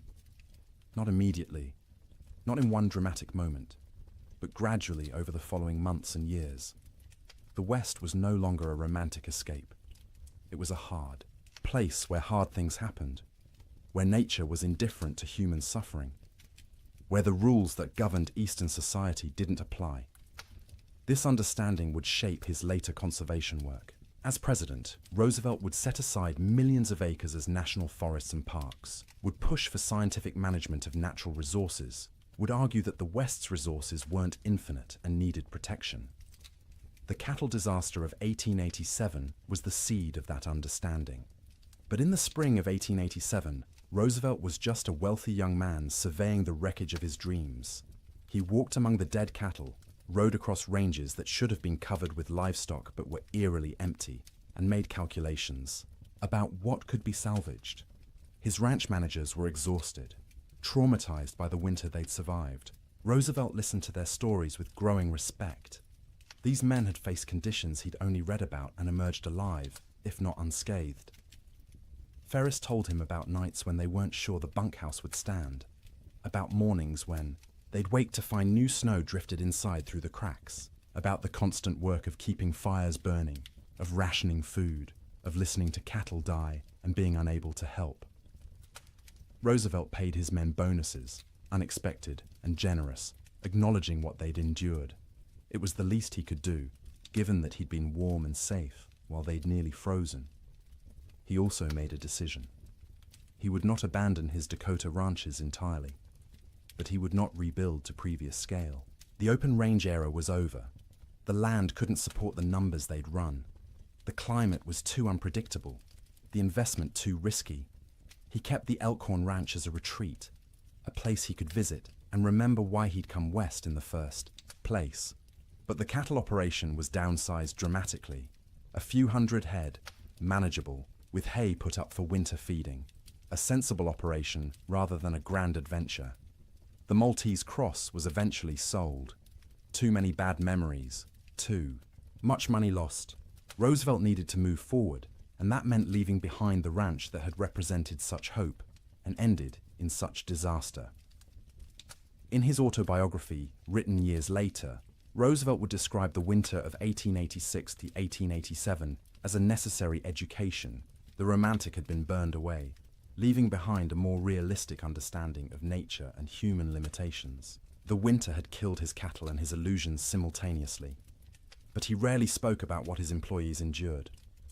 Their stories weren't his to tell, and he knew his own experience, arriving after the worst had passed, was nothing compared to theirs. He'd lost money. They'd nearly lost their lives.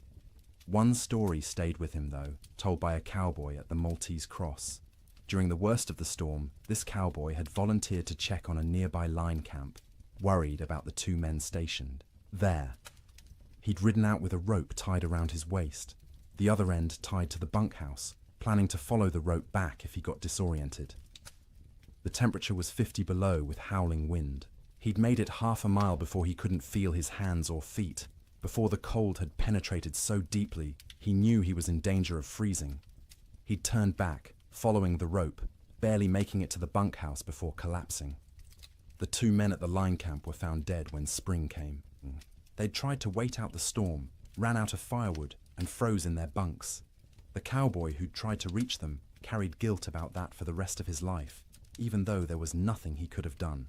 Roosevelt listened to this story and understood, perhaps for the first time, what winter on the frontier really meant. Sleep in Dakota, he realized, was a gift not to be taken for granted. Every night his men had survived was a victory against odds that should have killed them, and every morning they'd woken was a reminder that survival wasn't guaranteed, that warmth and shelter and life itself were temporary conditions that could end at any moment. Roosevelt returned east that spring, his western adventure permanently altered. He would continue to love the West, would continue to visit and hunt and write about it, but he would never again be naive about its harshness. The winter of 1887 had taught him that nature didn't care about your dreams, your money, or your character. It simply existed, indifferent, and you survived or you didn't. His cattle were mostly dead. His investment was lost, but he was alive, and his employees were alive, and that had to be enough. January ended, but the storm did not. February arrived with no fanfare, no change, just another day of grey sky and screaming wind and cold that wouldn't break. People stopped marking days on calendars. Time lost meaning when every day was identical, an endless repetition of surviving until dark, surviving through dark, waking to survive again.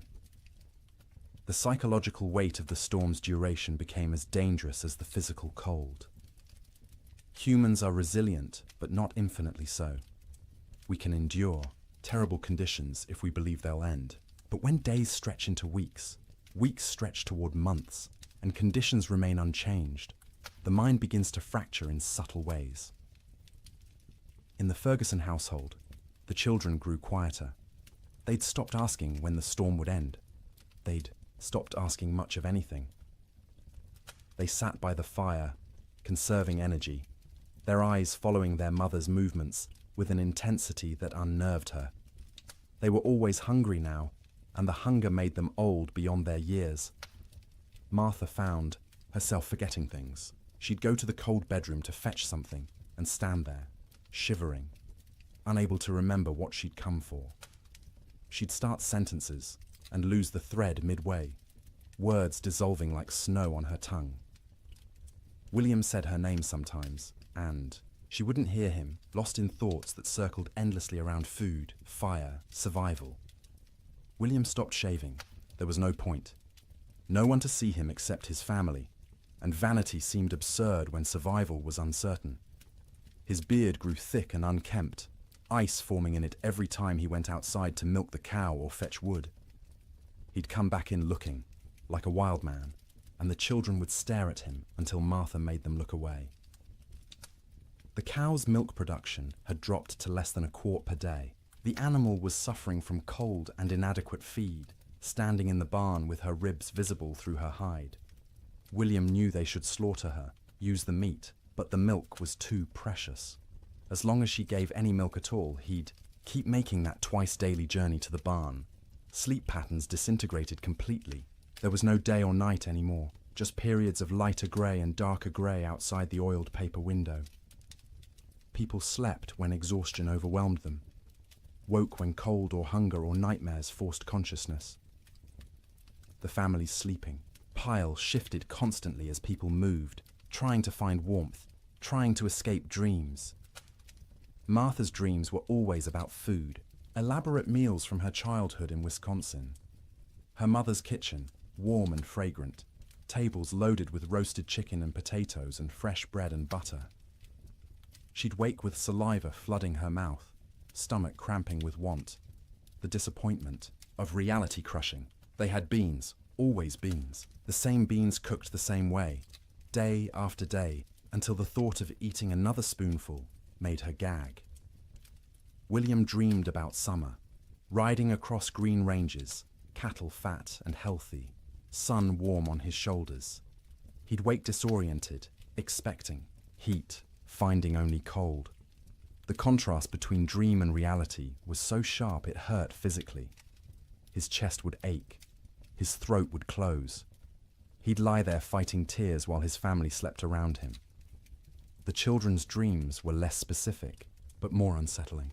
They'd whimper in their sleep, reach out for comfort, wake crying without being able to say why. Emma, the youngest, stopped sleeping deeply at all. She'd doze in fits and starts, never truly relaxing, her small body tense even in sleep. The storm broke briefly in early February. For 3 days the wind dropped to a whisper, the snow stopped falling, and temperature rose to just below freezing. Clouds remained, but didn't seem as oppressive. The change felt miraculous after weeks of unrelenting assault. William ventured outside beyond the barn for the first time since January. The landscape was unrecognizable.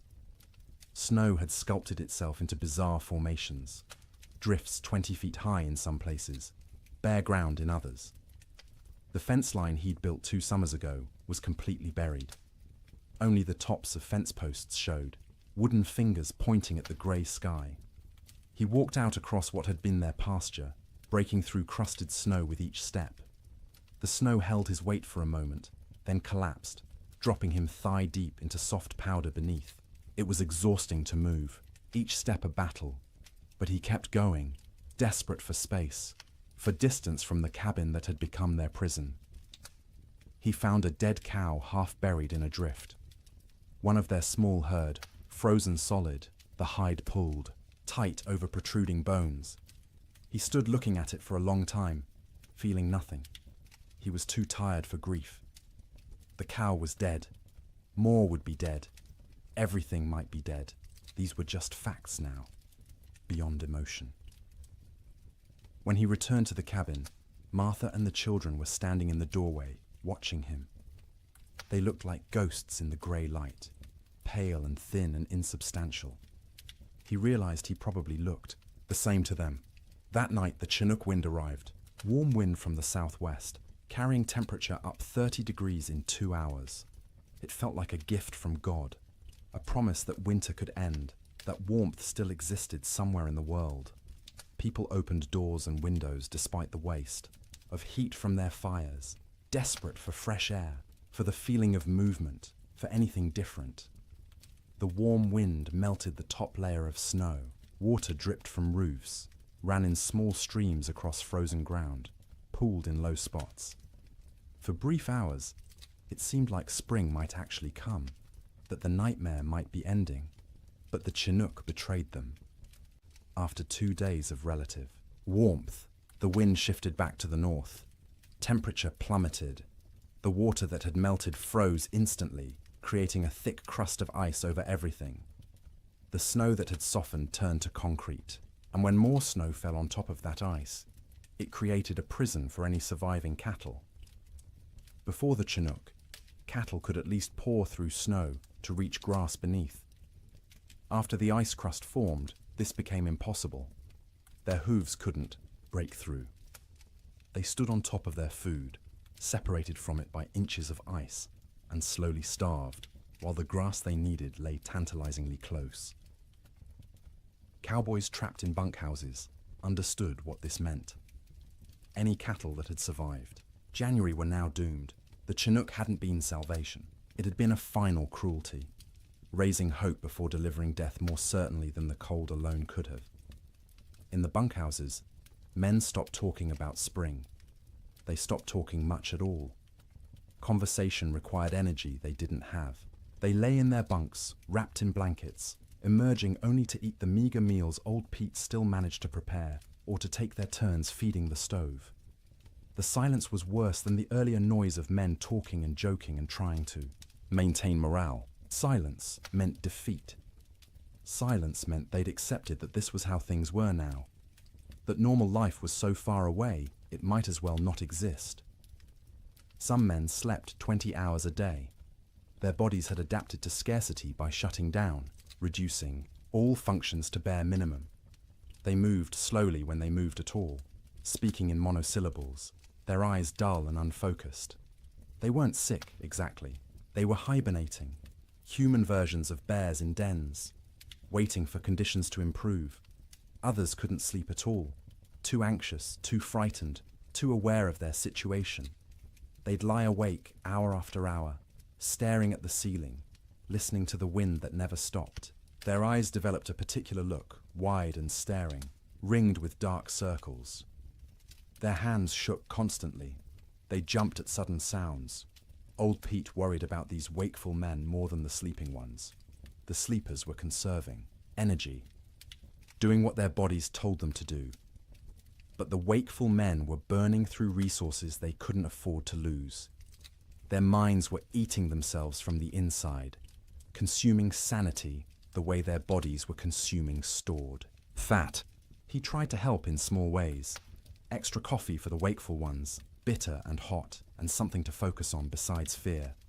Stories told quietly in the dark, anything to distract. Sometimes just sitting with them, 2 men awake in a room full of sleeping men, sharing the burden of consciousness. The nights were hardest. 15, 16 hours of darkness in February's depth.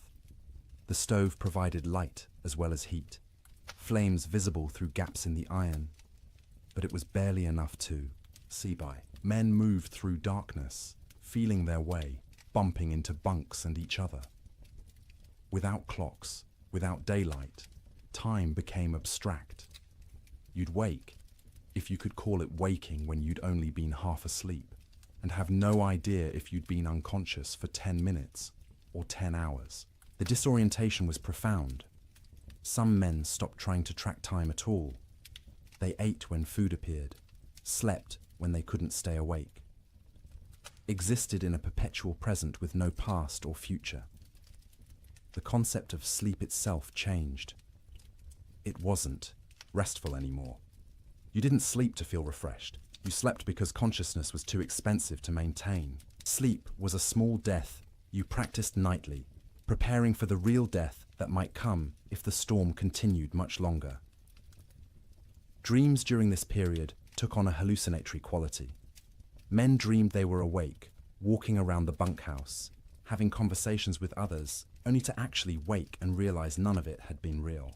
Or they dreamed they were outside in the storm, freezing, struggling toward shelter, and wake to find themselves wrapped in blankets by the stove. The boundary between sleeping and waking blurred. Some men experienced what would now be called dissociation. They'd observe themselves from outside their bodies, watching a stranger wear their clothes and speak with their voice. This disconnection was protective, a way the mind created distance from unbearable circumstances. But it was also terrifying to lose even the certainty of being yourself. In the ranch houses, children handled the extended ordeal better than adults in some ways. They adapted, accepting the new reality more easily than their parents who remembered how things should be. To the children, this was simply how life was now, cold, hungry, confined, but normal within its own context. But they also suffered in ways adults didn't. Their growing bodies needed more food than they were getting. Their development was being stunted by malnutrition. Sarah Ferguson, 11 years old, stopped growing taller. Her monthly bleeding, which had just started that fall, stopped entirely. Her body shut down non-essential functions to preserve life. Thomas developed a cough that wouldn't go away, a deep rattling in his chest that scared Martha. She'd give him extra portions of the thin soup she made, sacrificing from her own bowl, but it didn't help much. The cough persisted, worsening at night, keeping him and everyone else awake. James, 7 years old, stopped talking almost entirely. He'd answer questions with nods or shakes of his head, but volunteered nothing. He'd sit for hours staring at the fire, his face expressionless. Martha worried about him most of all, this strange, silent child who'd been so vibrant just months. Emma, the baby, clung to her mother constantly. She'd scream if Martha tried to put her down, terrified of separation. Martha learned to do everything one-handed, cooking, cleaning, even sleeping with the child attached to her like a growth. It was exhausting, but she understood. Emma was reverting to infancy, seeking the safety of the womb in a world that had become too frightening. February crawled past with the weight of years. Each day was a week long. Each week felt like a month. People stopped believing in spring. Spring was a myth, a story told by liars.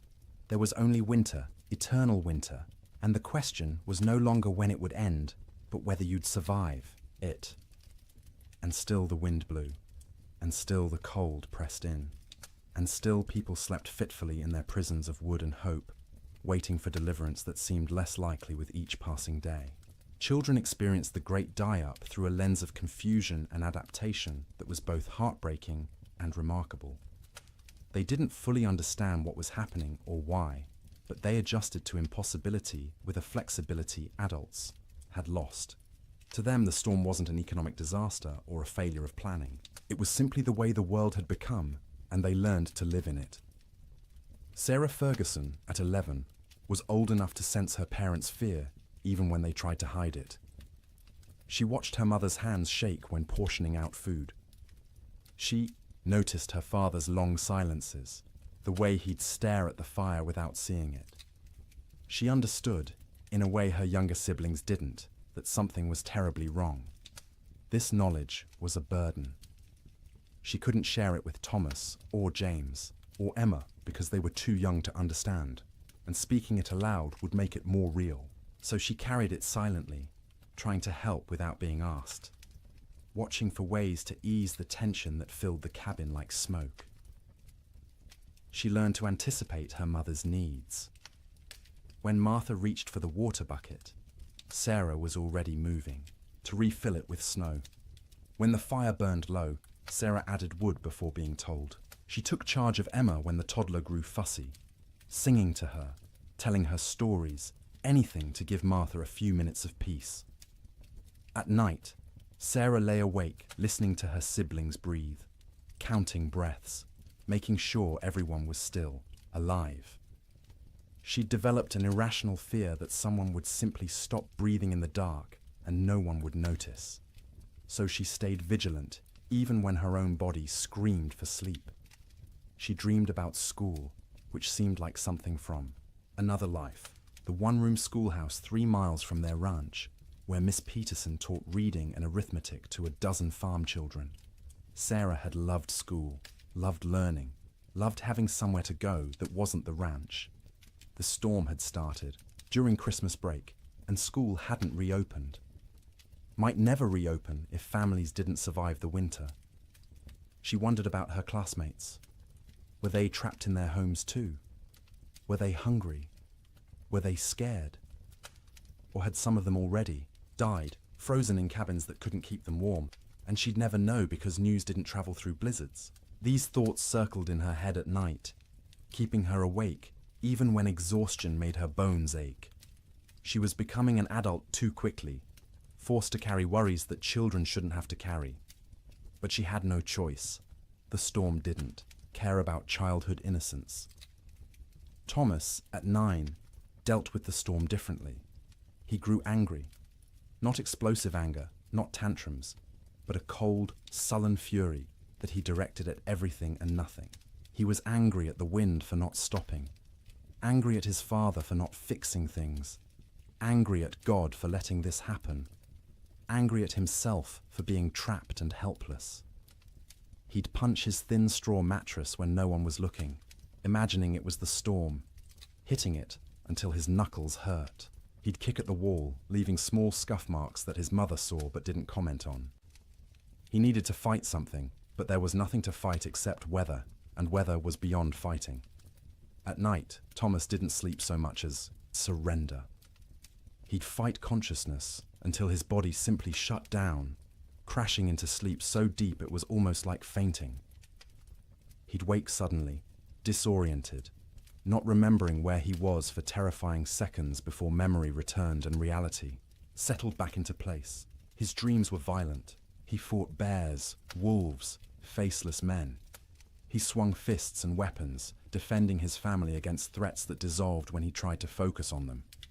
He'd wake with his heart pounding, sweat soaking his collar despite the cold, and lie there, trying to calm down before he disturbed everyone else.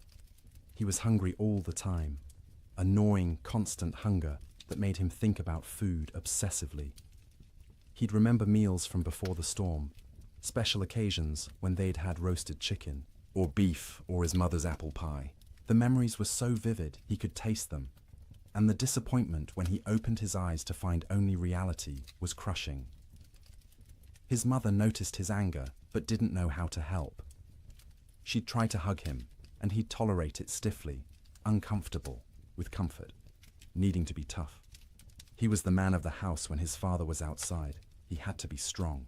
He couldn't let himself be a child, even though he was desperately, urgently still a child who needed reassurance that everything would be all right. James, at 7, retreated into silence and fantasy. He created elaborate stories in his head, imagining himself as a hero who could control weather, who could make the sun come out and melt all the snow.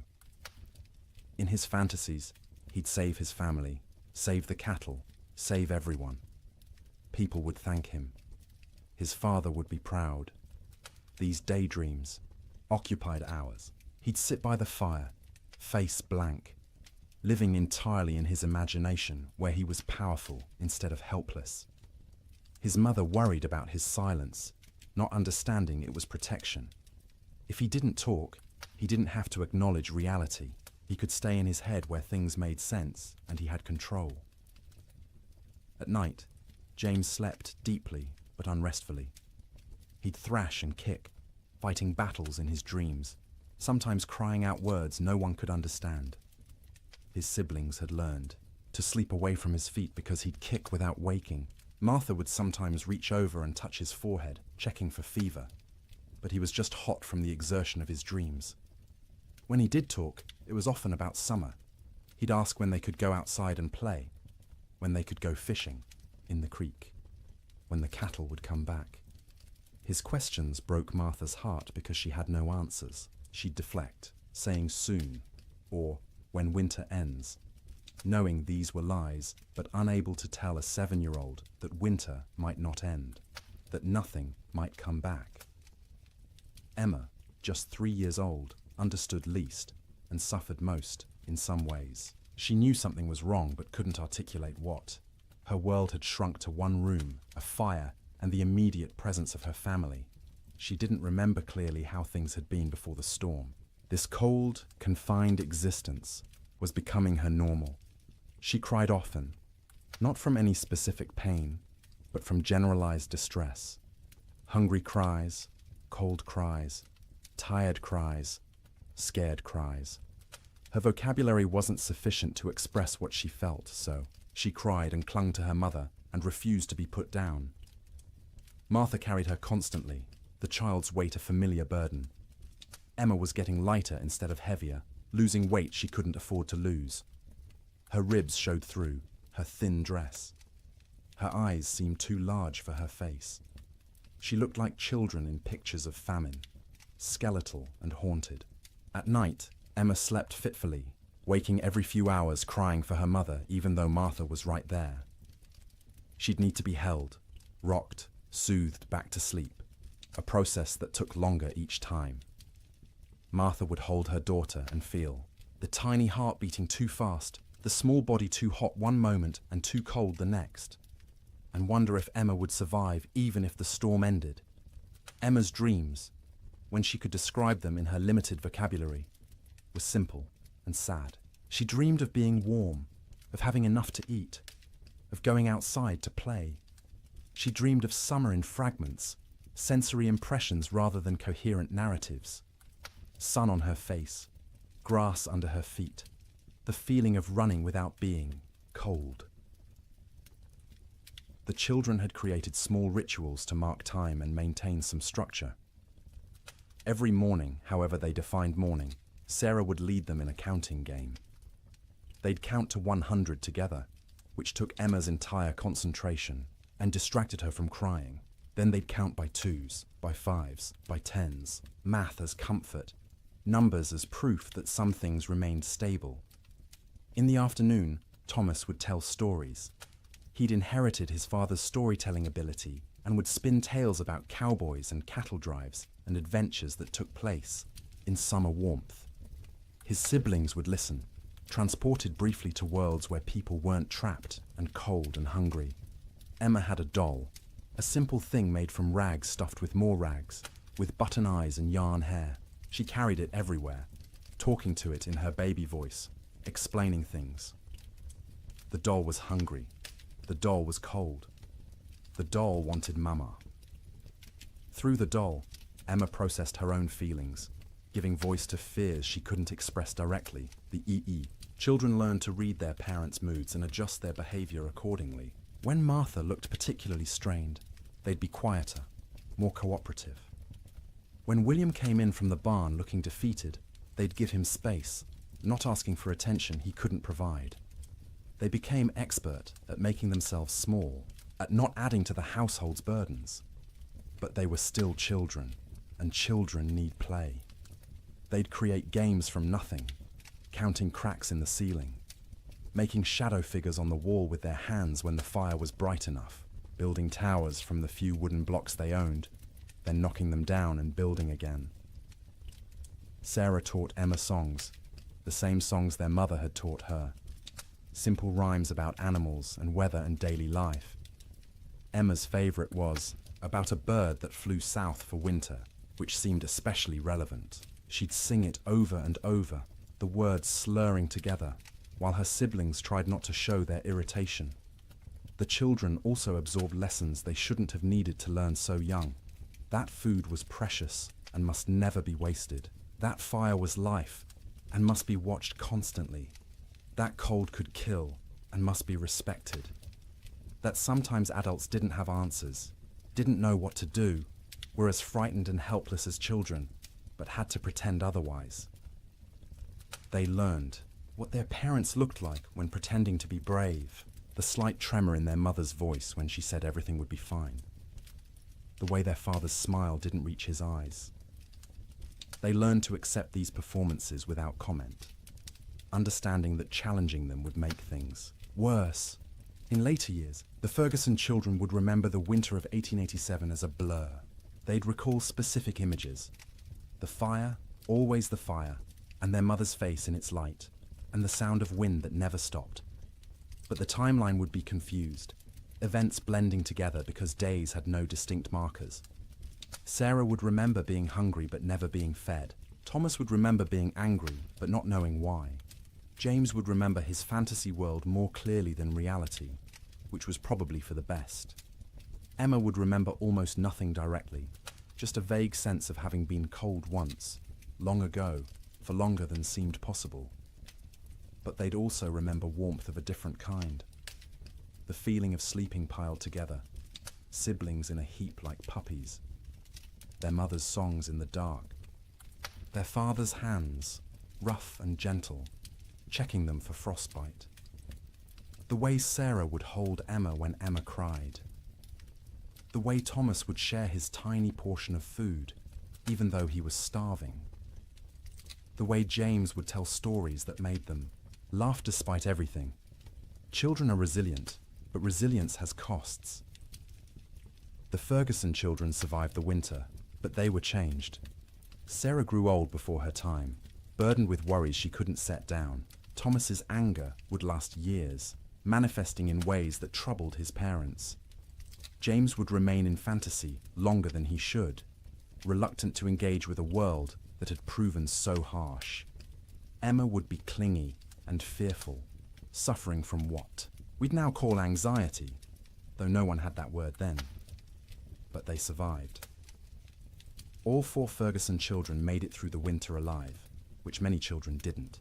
In the spring, when Sarah returned to school, half her classmates were missing, died in the storm, or their families had moved away, or they were too weak to attend.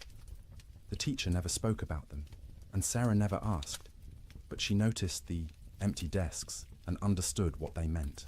The children's winter was its own story within the larger tragedy.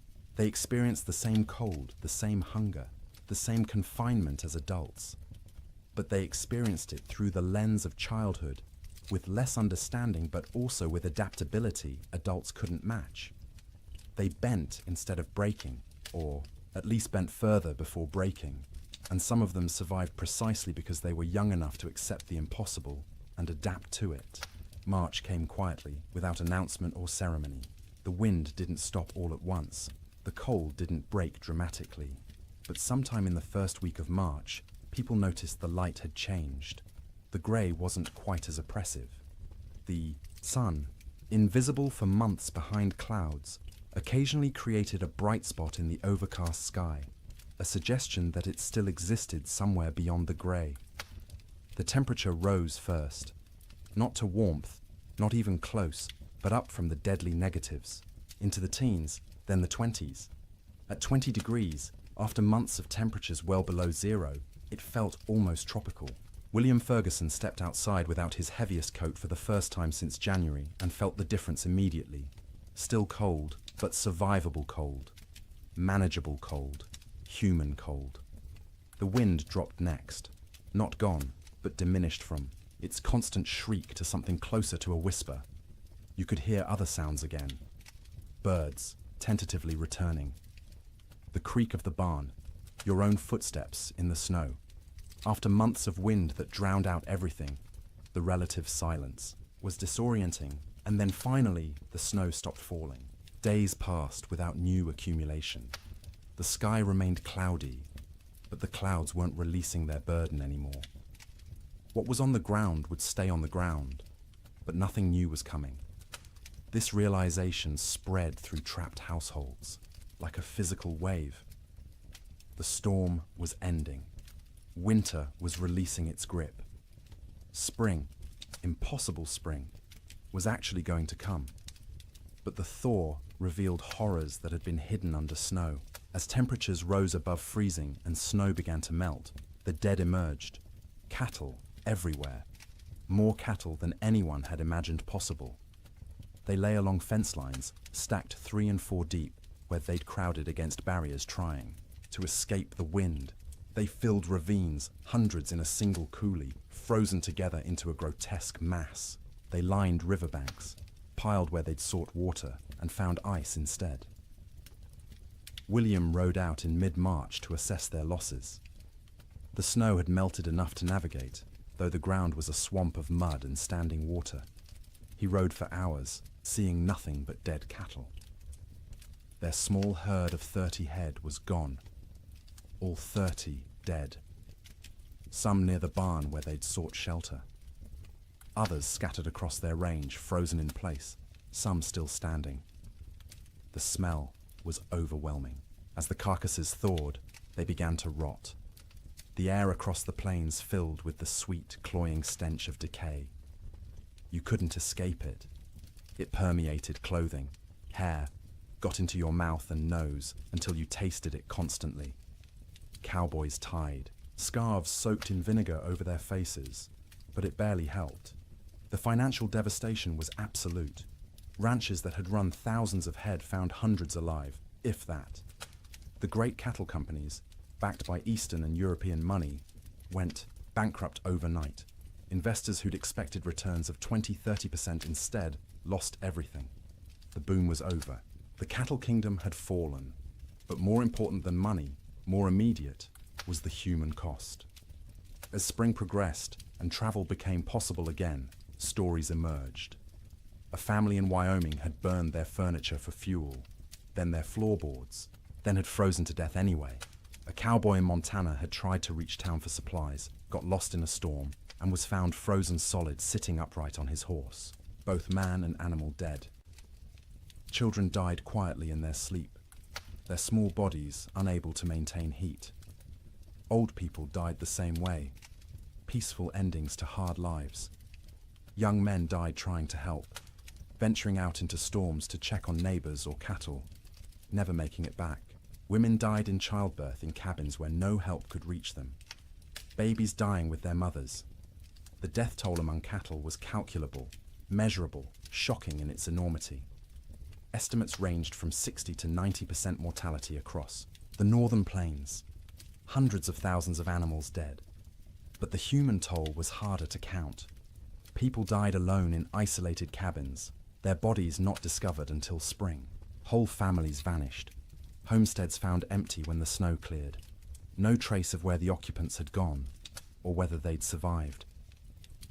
Theodore Roosevelt returned to his ransacked ranches and surveyed the ruin of his Western dreams.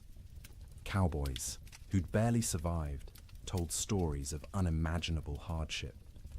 Ranchers calculated losses that dwarfed their ability to recover.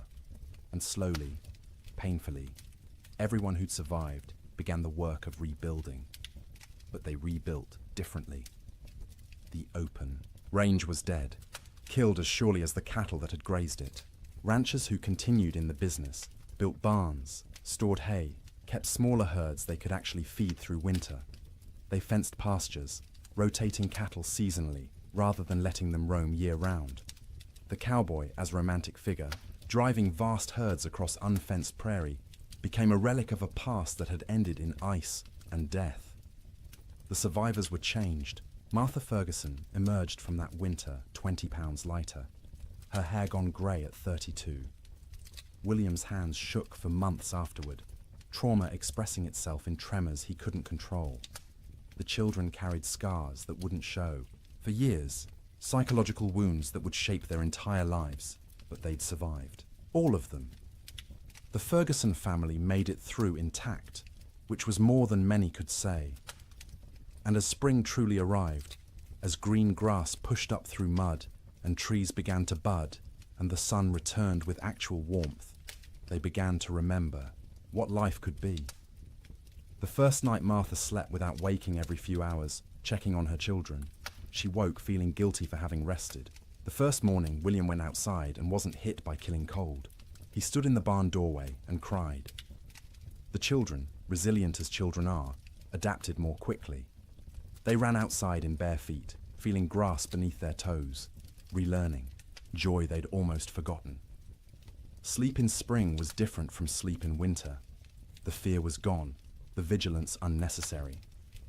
People slept deeply for the first time in months, their bodies finally feeling safe enough to truly rest. They slept for 10 hours, 12 hours, catching up on sleep debt accumulated over winter. They woke refreshed, amazed at the feeling, remembering what normal had felt like. But the dreams remained.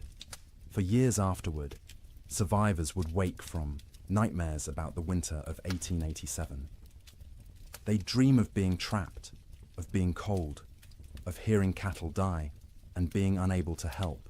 These dreams would fade over time, but never entirely disappear. The winter had carved itself into their psyches, a permanent scar. And now, dear traveller through this story, we've reached the end of our journey through the coldest winter in wild West history. We've walked with cowboys in their bunkhouses, huddled with families around failing fires, witnessed the death of cattle and dreams, and an entire way of life. The Great Die-Up of 1887 was catastrophic. It killed hundreds of thousands of animals, bankrupted fortunes, and ended the era of open-range ranching forever. But more than that, it tested human endurance in ways few events ever have. It asked people to survive the unsurvivable, to sleep, in conditions where sleep seemed impossible, to maintain hope when hope was absurd, and they did. Not all of them, not even most of them without terrible cost, but enough survived to tell the story, to rebuild, to ensure that the lessons learned would protect future generations. As you lie in your warm bed tonight, safe from cold and storm, let yourself feel the profound gift of that warmth. The pioneers of the Wild West would have considered your comfort miraculous, impossible luxury beyond imagining. Central heating, insulated walls, blankets made in factories rather than woven by hand. You live in the future they could only dream of, the safety they fought to reach. Their struggle made this possible. Every improvement in building techniques, every advance in weather prediction, every system we have now to survive winter grew from lessons learned in disasters like the Great Die-Up. They suffered so that eventually people wouldn't have to suffer, so that sleep could be restful rather than survival, so that winter could be endured without terror. Let their memory settle over you gently now. Let the wind that screamed across the Montana plains become the whisper of your fan. Let the cold that killed become the pleasant coolness of your air conditioning. Let the hunger that gnawed at them become the satisfaction of knowing you can eat when you wake. You are safe, you are warm, you are comfortable in ways they couldn't have imagined. And as you drift towards sleep, carry with you gratitude for that safety. Honor their endurance by appreciating what you have. Remember their suffering by cherishing your comfort. The winter of 1887 is over. It has been over for more than a century, but its story remains, a testament to human resilience and the terrible power of nature. The cowboys and ranchers and children who lived through it are long gone, but their experience echoes forward to us, teaching us about survival, about courage, about the precious gift of a warm place to sleep. So sleep now, deeply and peacefully. Let the weight of blankets comfort rather than burden you. Let the darkness be restful rather than fearful. Let your dreams be gentle rather than haunted. The storm has passed. Spring has come. The long winter night is over, and you, in your warm bed, in your safe room, can rest without fear, can close your eyes without vigilance, can surrender to sleep, knowing you'll wake to warmth and safety.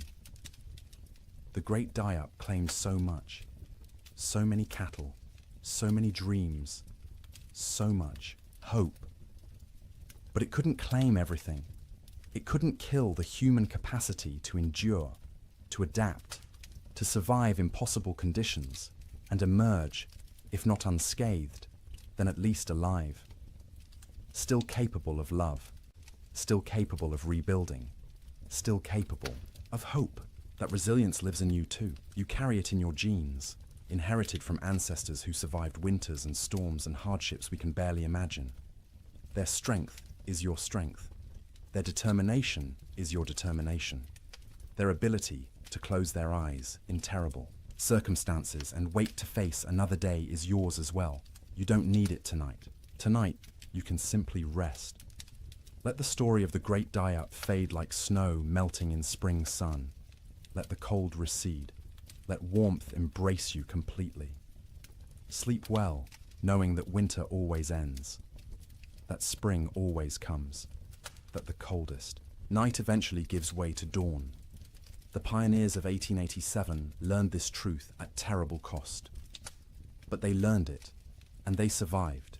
And because of them, you live in a world where winter is manageable, where cold is temporary, where sleep is safe. Close your eyes now. Let your breathing slow.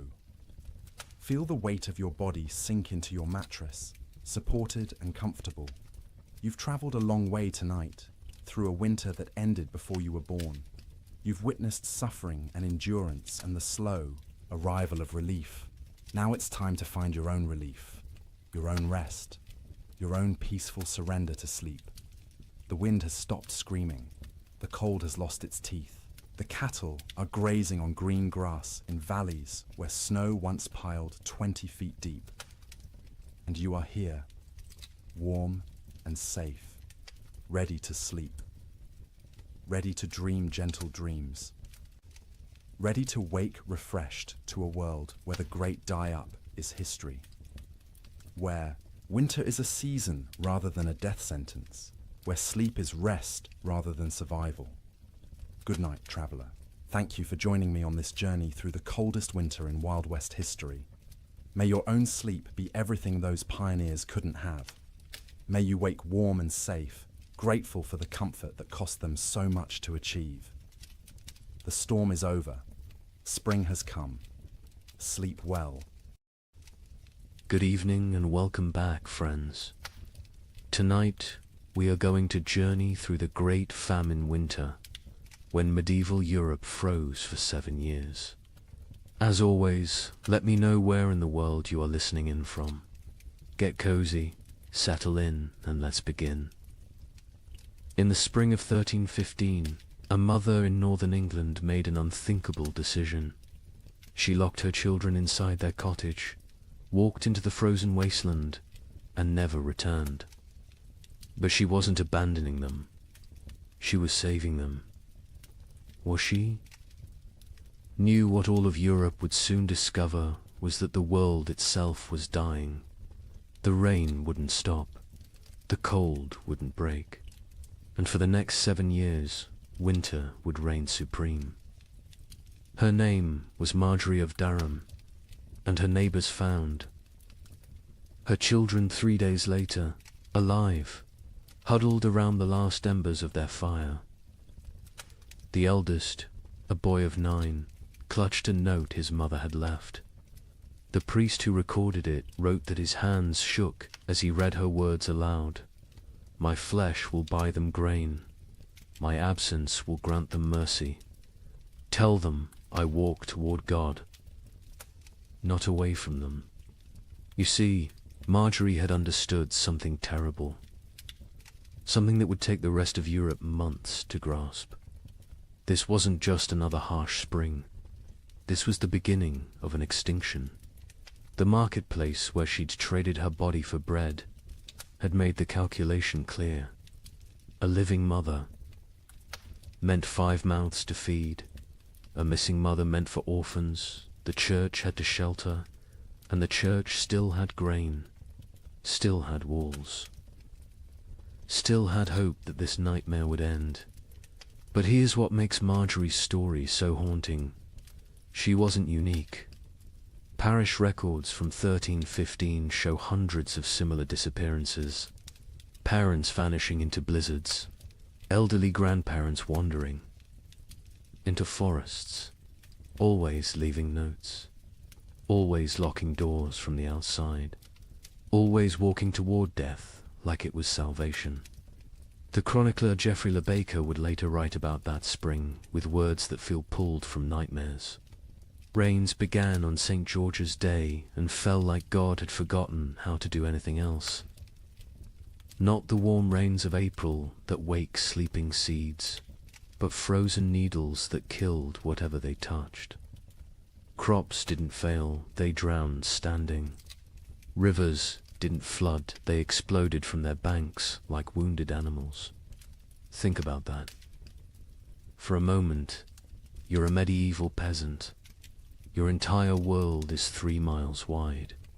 Everything you know about survival, every technique your father taught you, every prayer your mother whispered, assumes one simple truth, that seasons follow patterns. Spring brings life. Summer brings growth.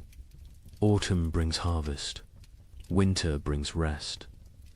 But what happens when spring never comes? When winter refuses to die? When the very foundation of existence cracks beneath your feet? That's what began in 1315. Not a famine, not a crisis, but the complete collapse of natural order. And Marjorie of Durham, walking into that frozen dawn, leaving her children behind to live, was just the first character in a story that would consume 15 million souls before it ended. The question isn't how Europe survived, it's what Europe became to survive it. Picture yourself waking up on Easter morning, 1315, in a small village outside Paris. Your neighbor Johannes jokes about yesterday's rain ruining his seedlings. His wife laughs, saying one wet spring never hurt anyone. Within 6 months, Johannes will trade his youngest daughter for a bag of moldy grain. His wife will disappear one night, and the village will pretend not to notice the fresh meat at the butcher's stall. But this morning, they're still laughing. The peculiar thing about catastrophe is how quietly it arrives. No trumpets, no divine warnings, just rain. Endless, crushing, biblical rain that began falling across Europe in May 1315 and simply didn't stop. That Easter morning in Kratzy-le-Chapelle, 20 miles from Paris, felt like any other. The baker Michel had risen at cockscrow to fire his ovens. His wife Agnes counted their silver, planning to buy young pigs at the summer fair. Their son Pierre played with wooden knights, recreating battles he'd never fight because there wouldn't be a world left to fight for. The church bells summoned them to Mass.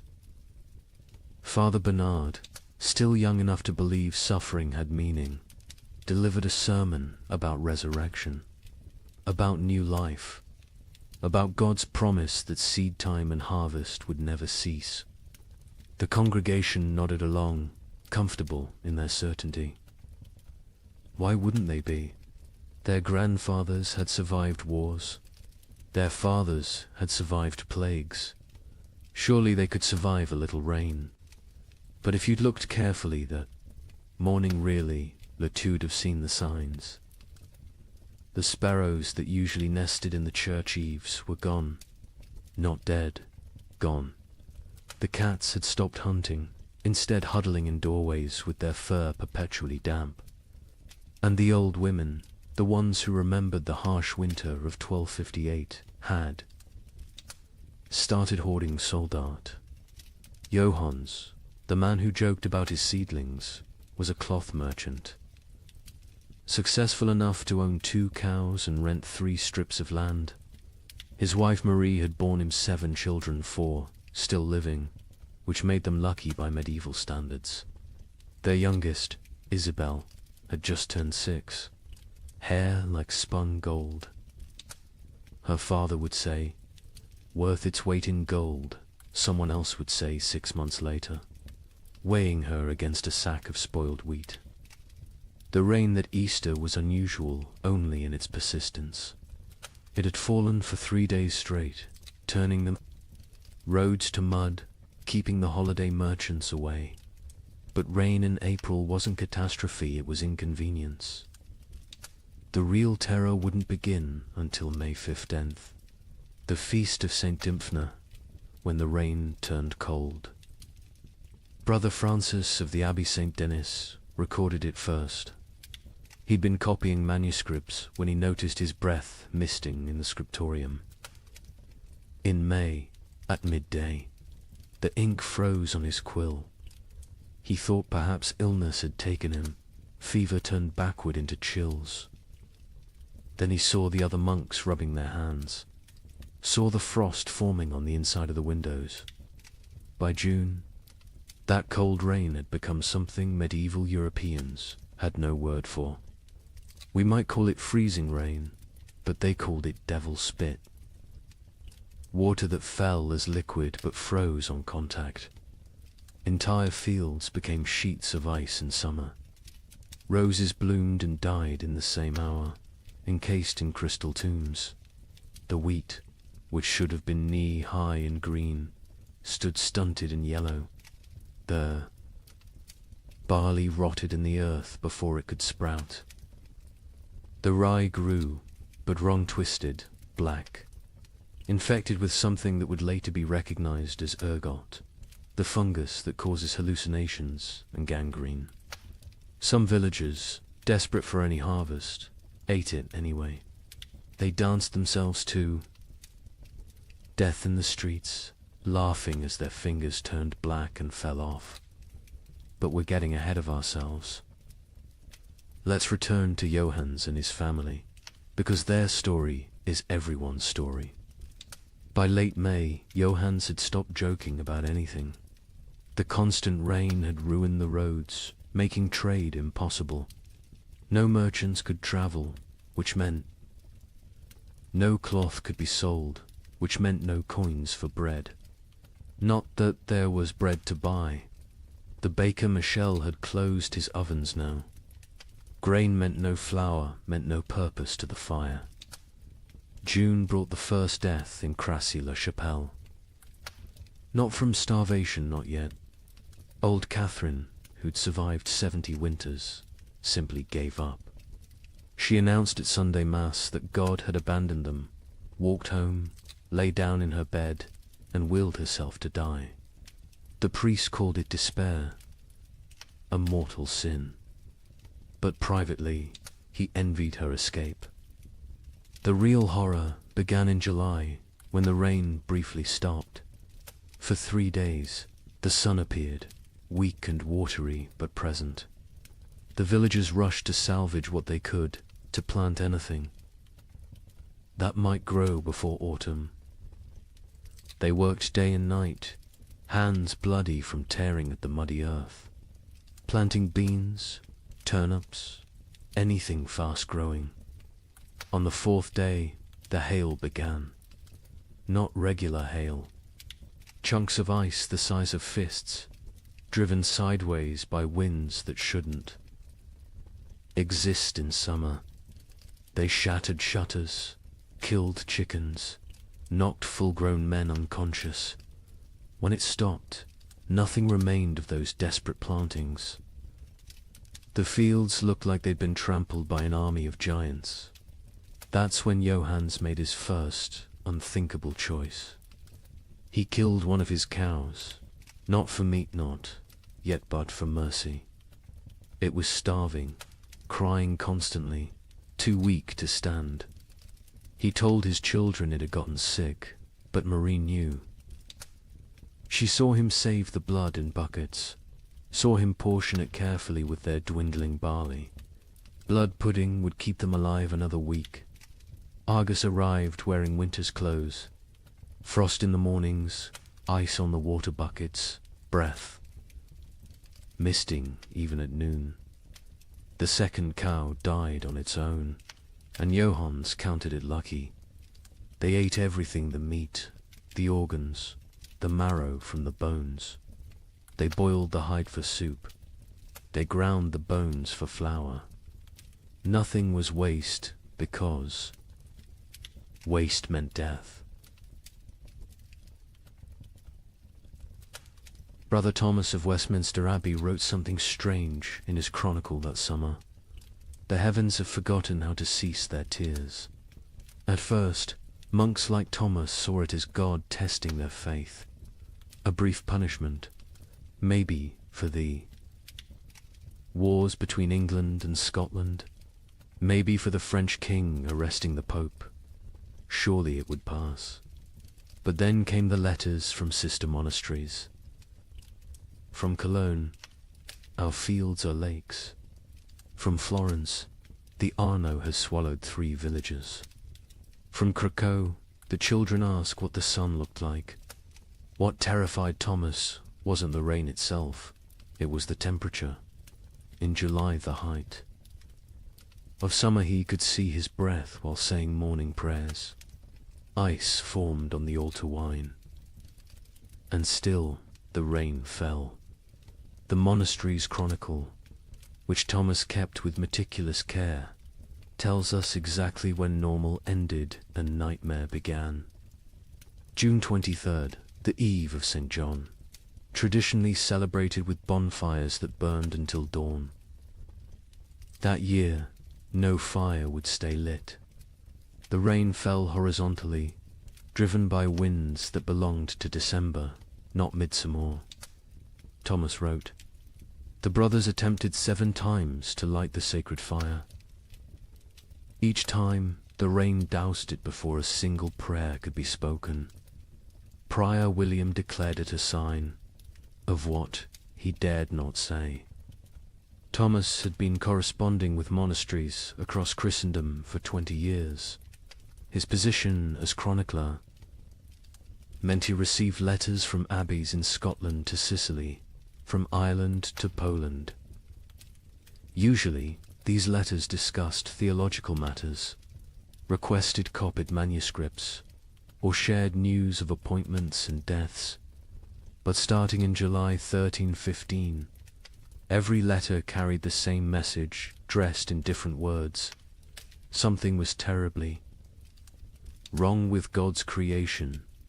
From Melrose Abbey in Scotland came a letter that made Thomas's hands shake.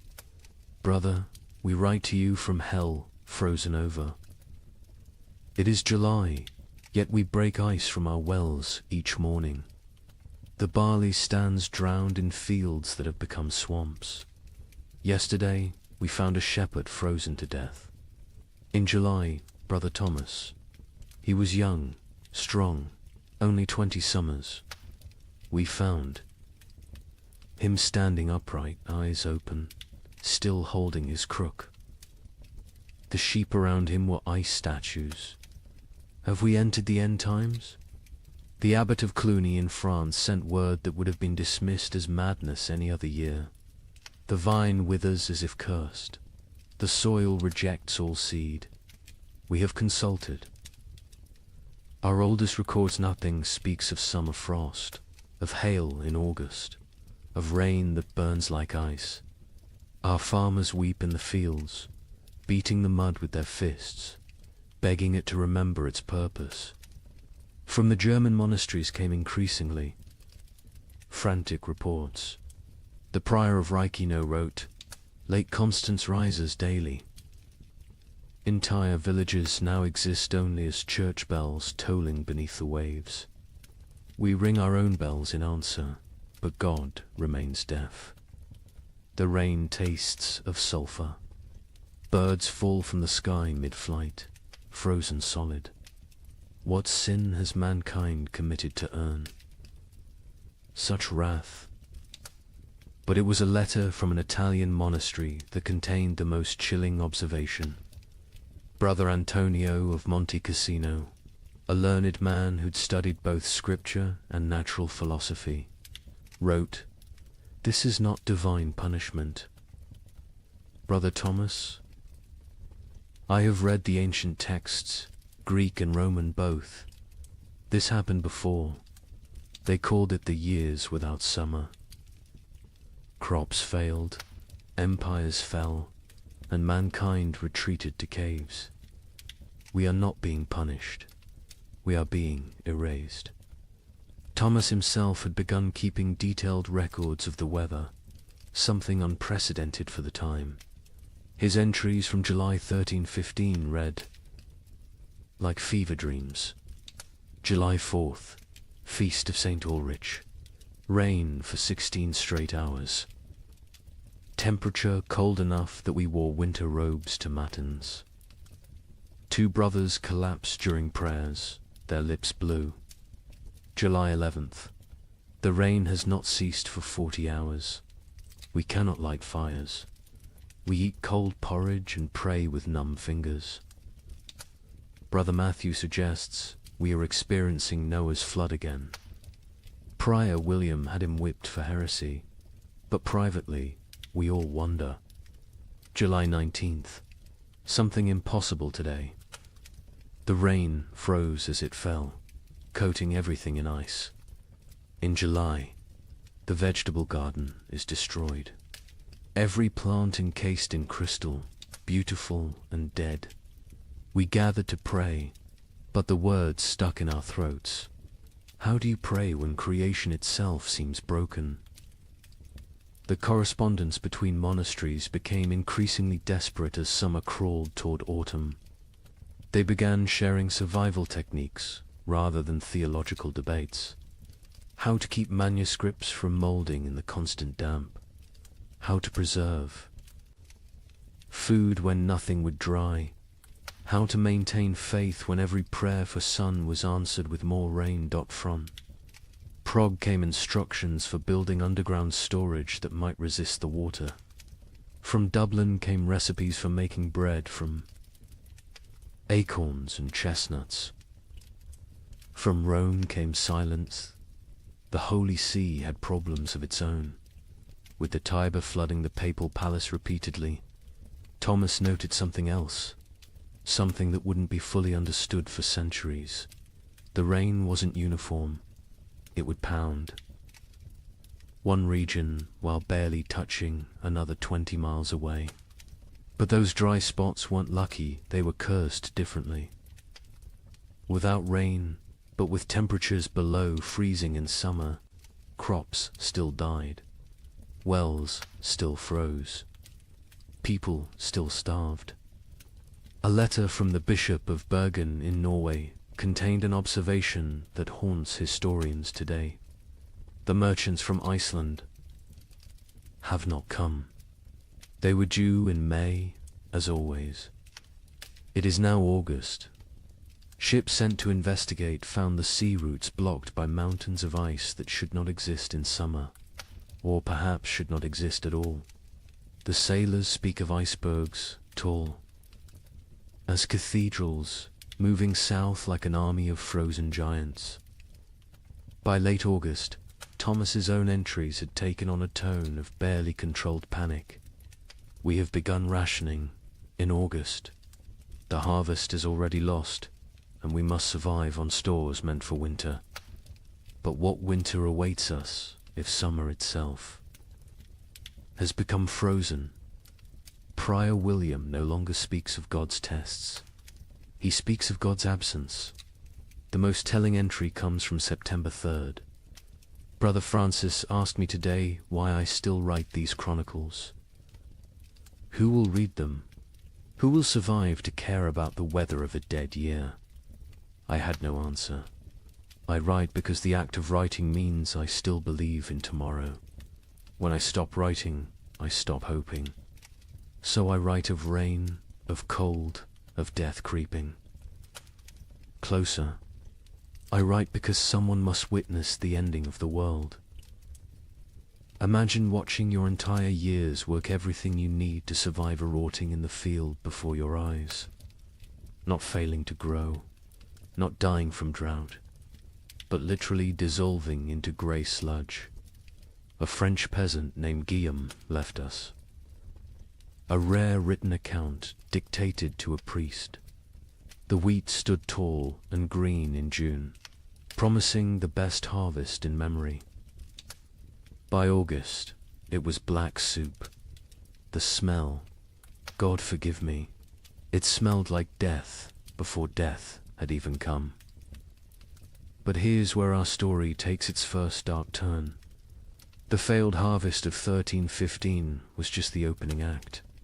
Because while the peasants mourned their rotted grain, something else was happening.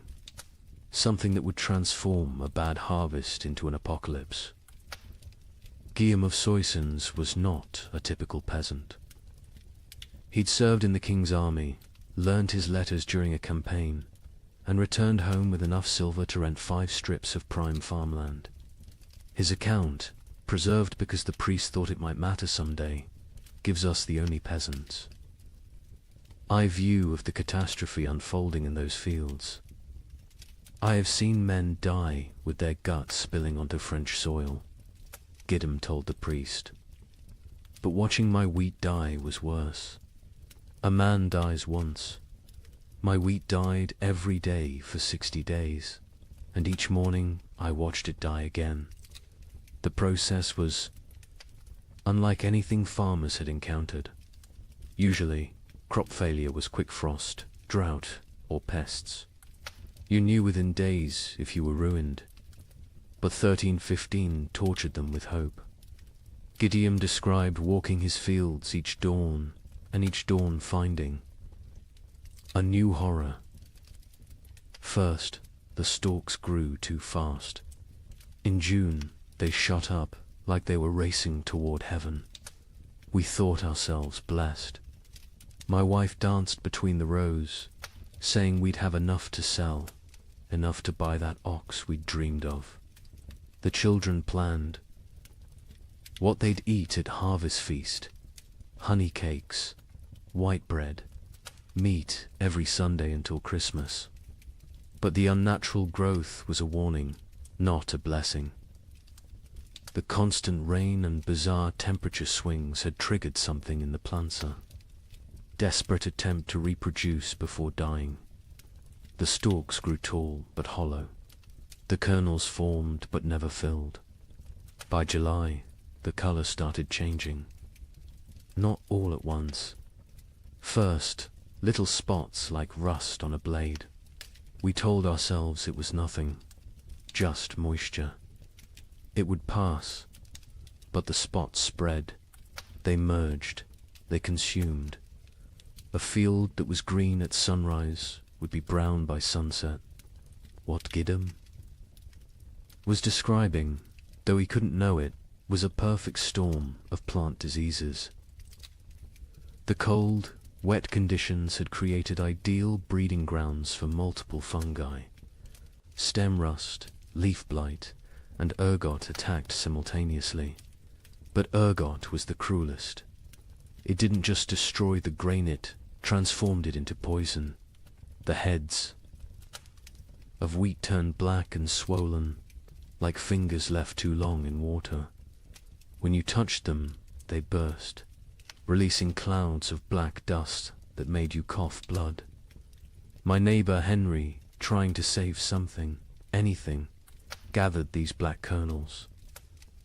His family ate bread made from them.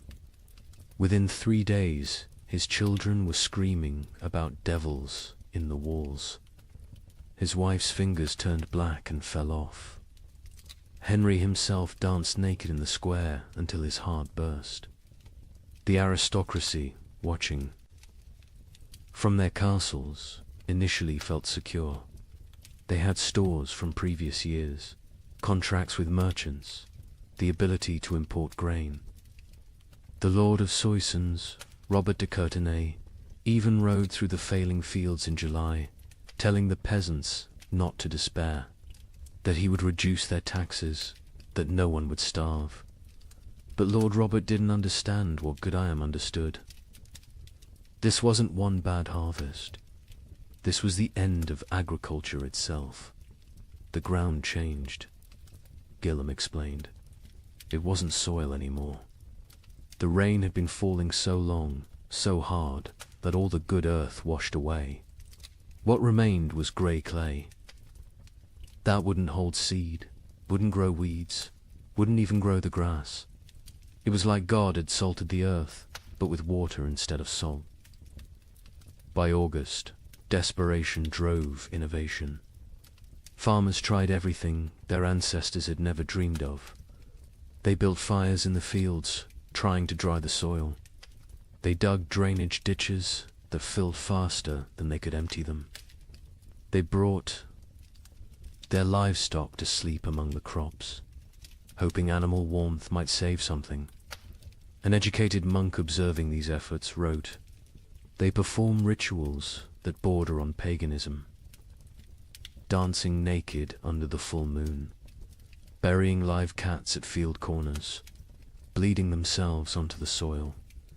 They have forgotten Christ and remembered older, darker gods, yet still the crops fail." The nobility began to panic when they realized the implications. No harvests meant no taxes. No taxes meant no armies.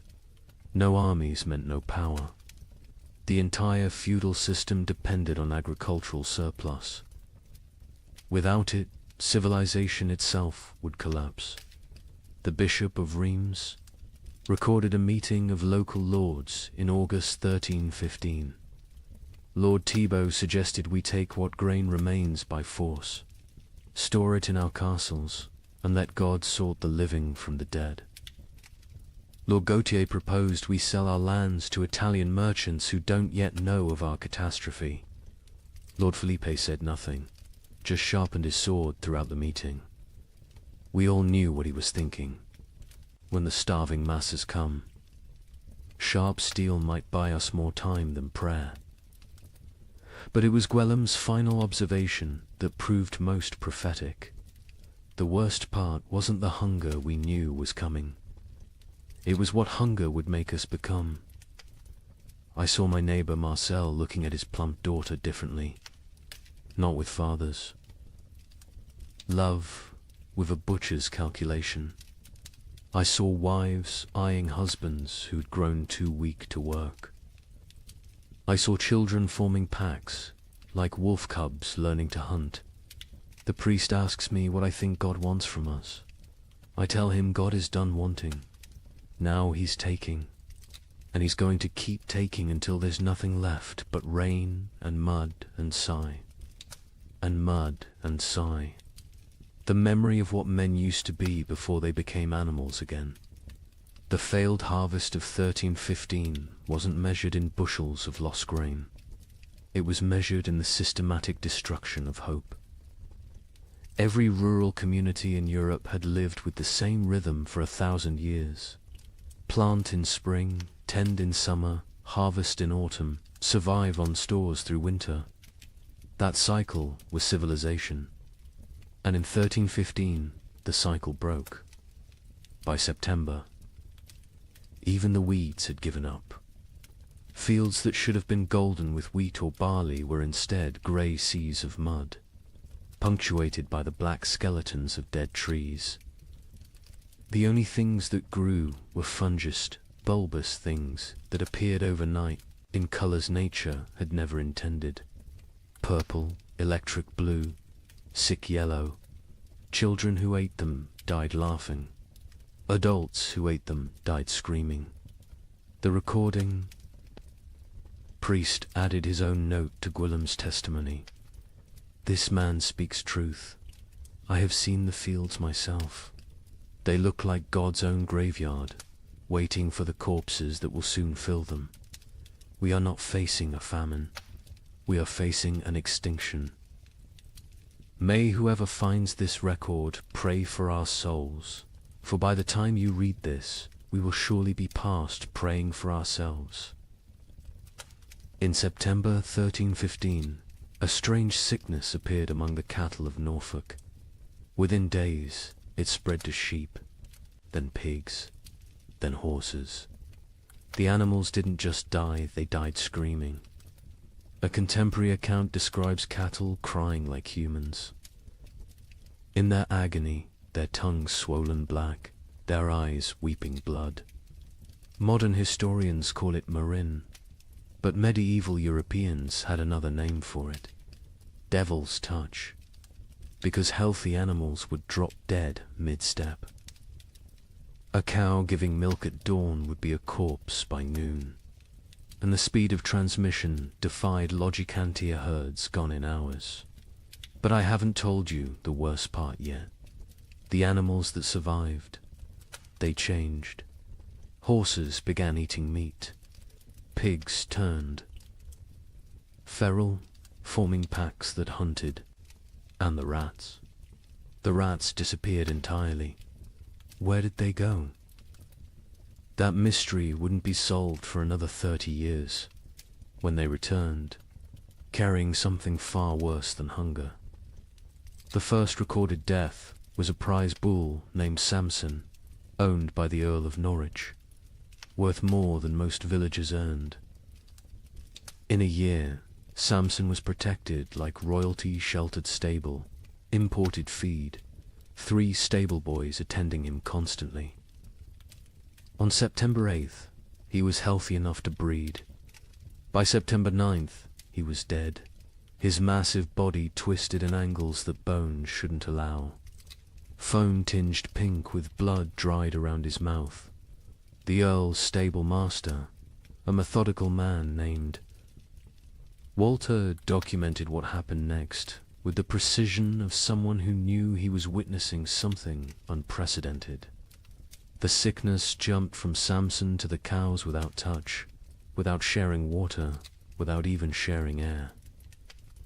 They were in separate barns, yet by sunset, 17 were dead. Their deaths were not peaceful. They bellowed with voices that sounded human. They thrashed until their bones broke through their hides. They died with their eyes open, staring at something we could not see. Within a week, every cow in Norfolk was either dead or dying. But the disease didn't respect species boundaries. Sheep began falling next, their wool turning grey overnight before they collapsed. Then pigs, usually hardy enough to survive anything, started dying in ways that defied nature. They'd squeal for hours, a sound witnesses compared to children, screaming before their hearts simply exploded. A traveling merchant named Otto from Flanders recorded what he saw on the roads. I have traveled these paths for 20 years. I know where every farm keeps its herds. Today, I counted 4,000 dead cattle between Lynn and Norwich. They lie where they fell in fields, on roads, some still standing upright, held by mud that is frozen around their legs. The smell reaches you a mile before you see them. Sweet rot mixed with something chemical, like copper left in vinegar. The speed of death was matched only by its strangeness. Animals died in patterns that suggested intelligent entire herds forming perfect circles before collapsing inward. Flocks of sheep arranging themselves in lines before dying in sequence, like dominoes. Witnesses spoke of animals appearing to communicate across species before death, horses whinnying to cows who lowed back, as if sharing some terrible knowledge. But then came the transformations among survivors, and this is where chronicle accounts become almost too bizarre to believe, except that multiple independent sources confirm the same phenomena. Sir William de Ross, a knight with lands across Yorkshire, wrote to the Archbishop of York, "Your Grace must believe what I write, though it sounds like madness. My destrier, Caesar, a warhorse I've ridden into 3 battles, has begun hunting. Not grazing, hunting. I watched him corner a rabbit, kill it with his hooves, and eat it. He tears flesh with teeth never meant for meat. Other horses flee from him now. He stands alone in his paddock, blood on his muzzle, waiting for something none of us understand. The pigs were worse. Those that survived the plague didn't return to their pens. They grouped together in the forests, moving in coordinated packs. A woodcutter named Thomas testified to the Bishop of Ely. 20 of them, maybe more, moving like wolves, but smarter than wolves. They set ambushes. They used one injured piglet as bait to draw a merchant from his cart. When he climbed down to help him, the others came from the trees. We found his bones 3 days later, picked clean, arranged in a pile like they were showing off. The transformation wasn't limited to behavior. Physical changes occurred that medieval veterinarians couldn't explain. Horses grew longer teeth, sharp enough to tear meat. Pigs developed thicker hides that arrows couldn't pierce. Chickens that survived grew black feathers, regardless of their original coloring, and their eggs, when cracked, contained blood instead of yolk. A learned monk.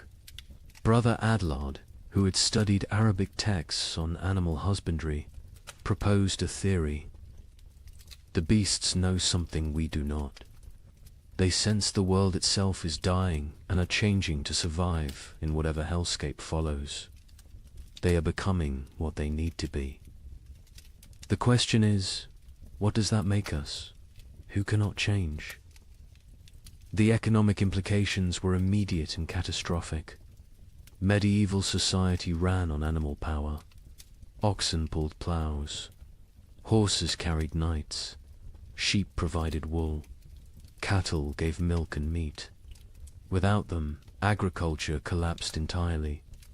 You couldn't plant without oxen. You couldn't travel without horses. You couldn't stay warm without wool. The reeve of a manor in Lincolnshire left records showing the speed of collapse. September 1st, 200 cattle, 500 sheep, 60 pigs, 20 horses. October 1st, 3 cattle, 12 sheep, 0 pigs, 2 horses. The 2 horses that remain will not accept saddle or bridle. They watch us with eyes that show too much white. We dare not approach them. Desperate attempts at prevention failed spectacularly. Some communities tried isolating healthy animals, only to watch them die faster in confinement. Others attempted ancient remedies, hanging holly over stable doors, painting crosses in lamb's blood on barns, burying horse skulls at crossroads. The Bishop of Winchester ordered all animals blessed with holy water.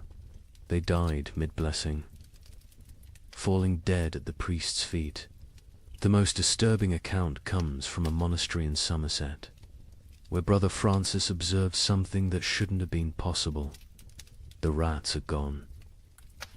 All of them. Not dead weave, found no bodies, simply vanished.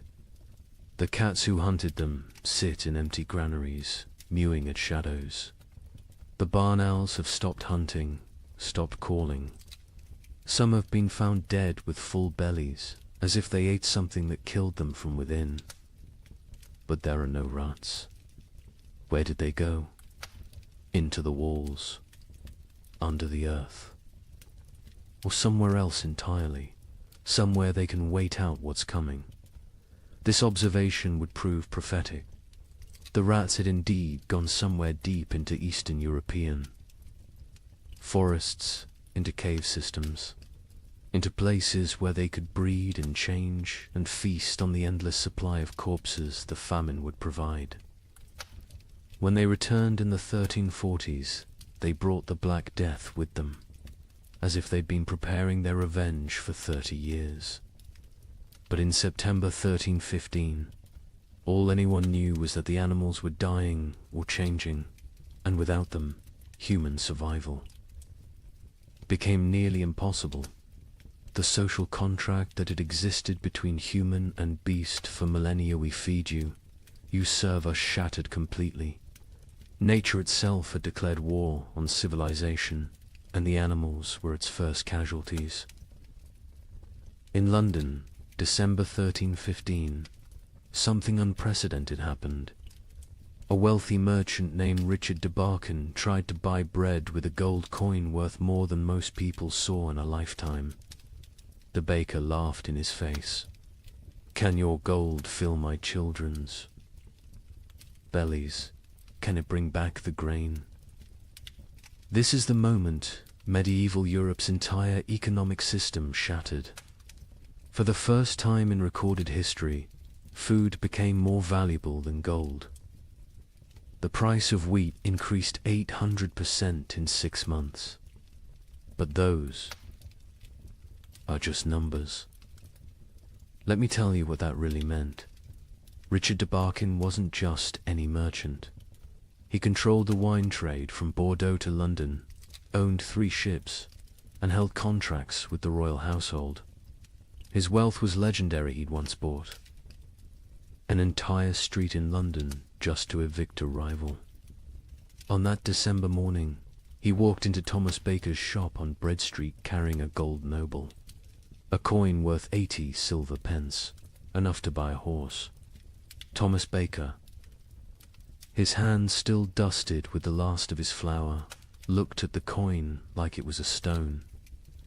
"I have one loaf left," he said, "my last flour. When it's gone, I close my doors forever.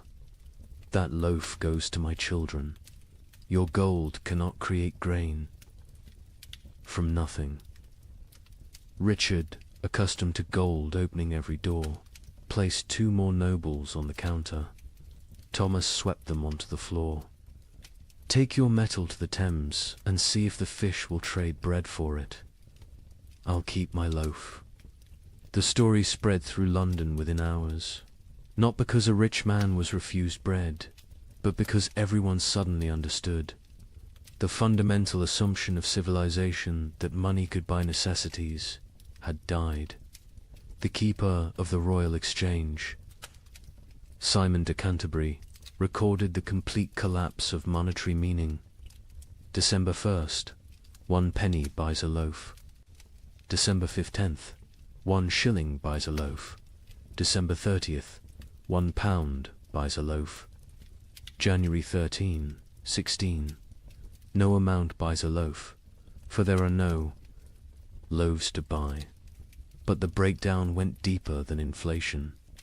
The very concept of value imploded. A manuscript from Guildhall records an exchange that would have been incomprehensible months earlier. Margaret Carpenter traded her wedding ring, passed down 5 generations, for 2 turnips. John Smithson offered his house for a ham. The hams. Owner refused. The guild system, which had regulated trade for centuries, collapsed overnight.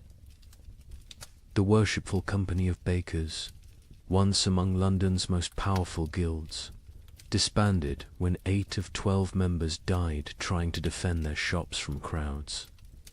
Their final record, dated January 3rd, 1316, states, "We dissolve this fellowship, as there is nothing left to fellow over. May God forgive what we have become." In Paris, the situation grew even more surreal. The provost of merchants, attempting to maintain order, issued daily price controls. Every morning, he'd announce the maximum legal price for bread. Every evening, bakers would ignore it entirely. One baker, hauled before the provost for charging 30 times the legal rate, responded, "Hang me if you wish. My corpse will bake no bread. Pay my price or starve legally, those are your choices." The relationship between social classes inverted overnight. A peasant with a hidden store of grain wielded more power than a duke with chests of gold. The Chronicle of St. Denis's records, the Count of Champagne, among the realm's richest men, was seen begging at a farmer's door. The farmer, who once would have been flogged for looking the Count in the eye, kept him waiting 3 hours before trading a sack of mouldy oats for the Count's sword, armor, and signet ring. Venice, Europe's commercial heart, tried to maintain normalcy through imports. The Doge sent ships to Egypt, to Constantinople, to anywhere grain might exist. Most never returned.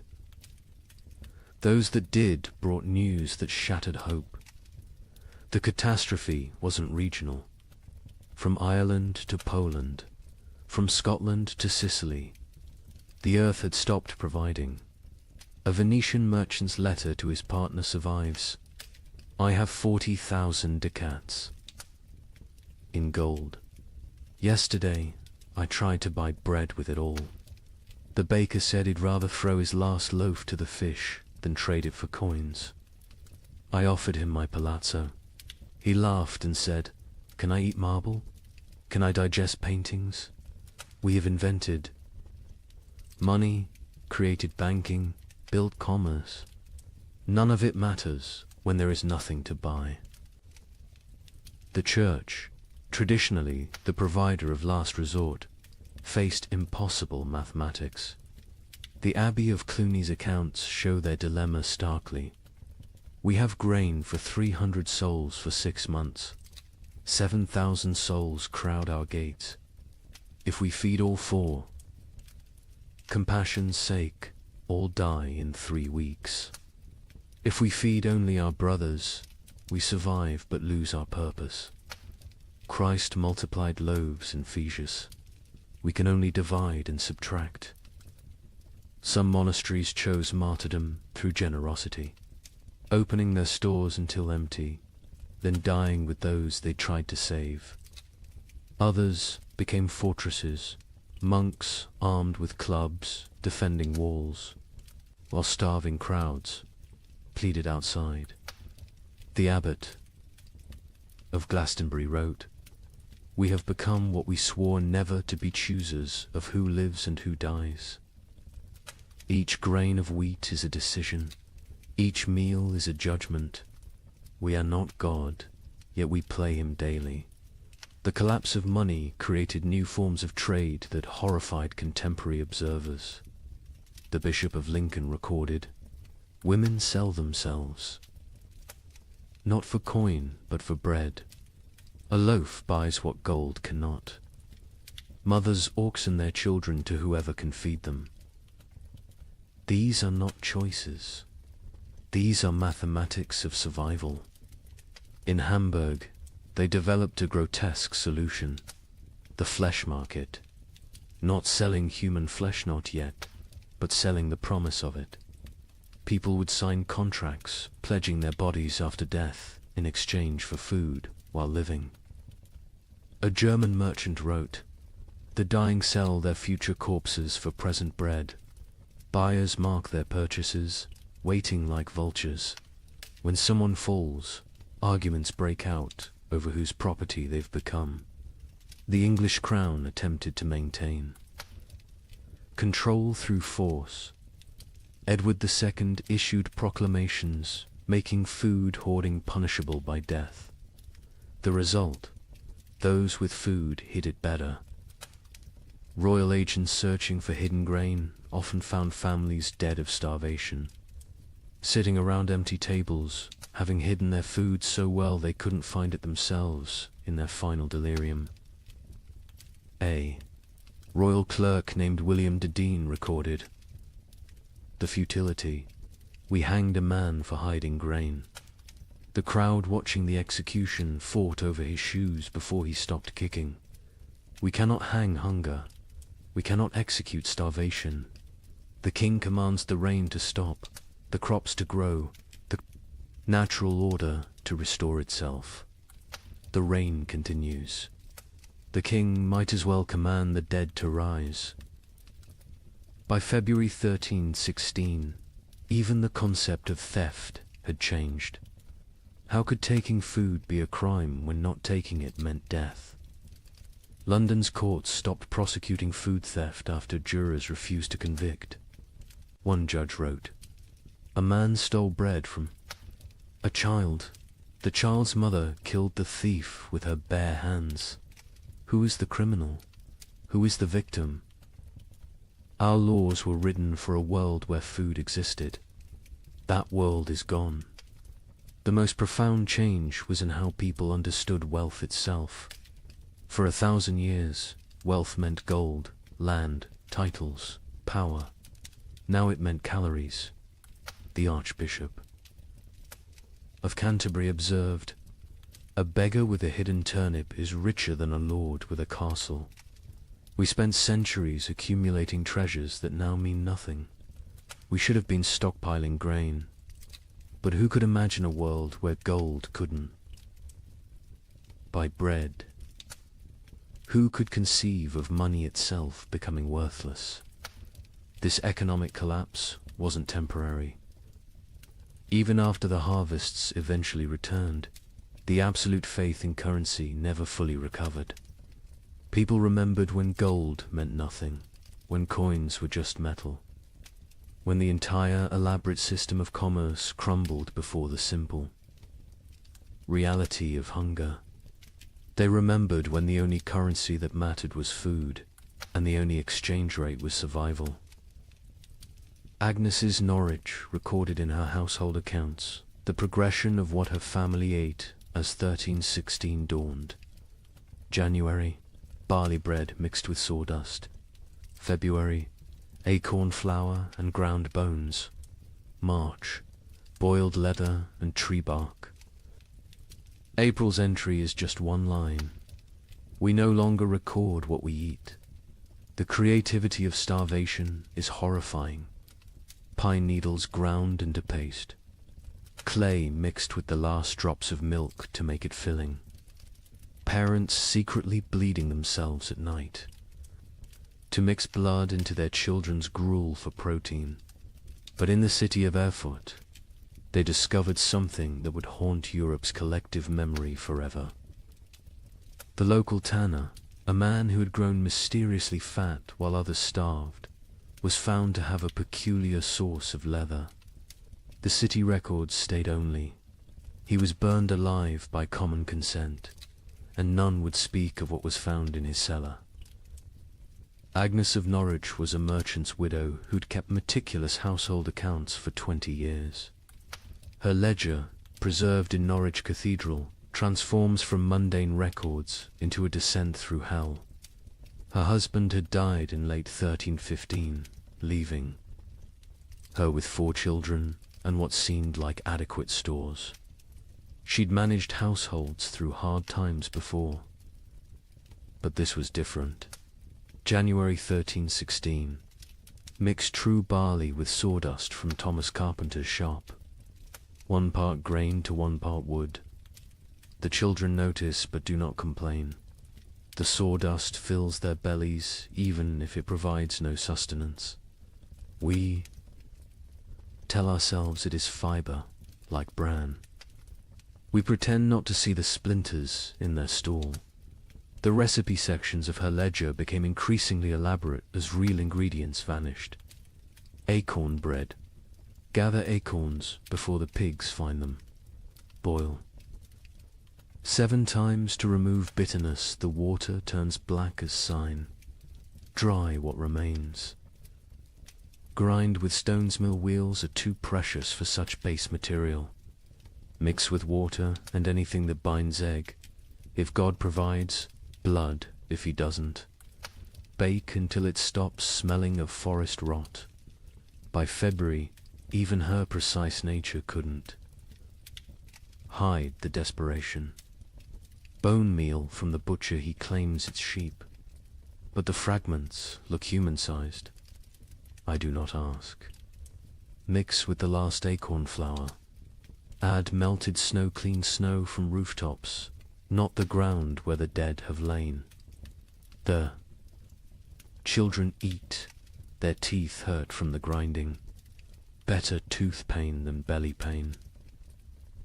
A travelling monk who sheltered with Agnes that February wrote his own account. The widow feeds her children soup that is merely hot water, with leather boiled until it releases some essence of the animal it once was. She watches them drink it, with such intensity as if her gaze could transform it into beef stew.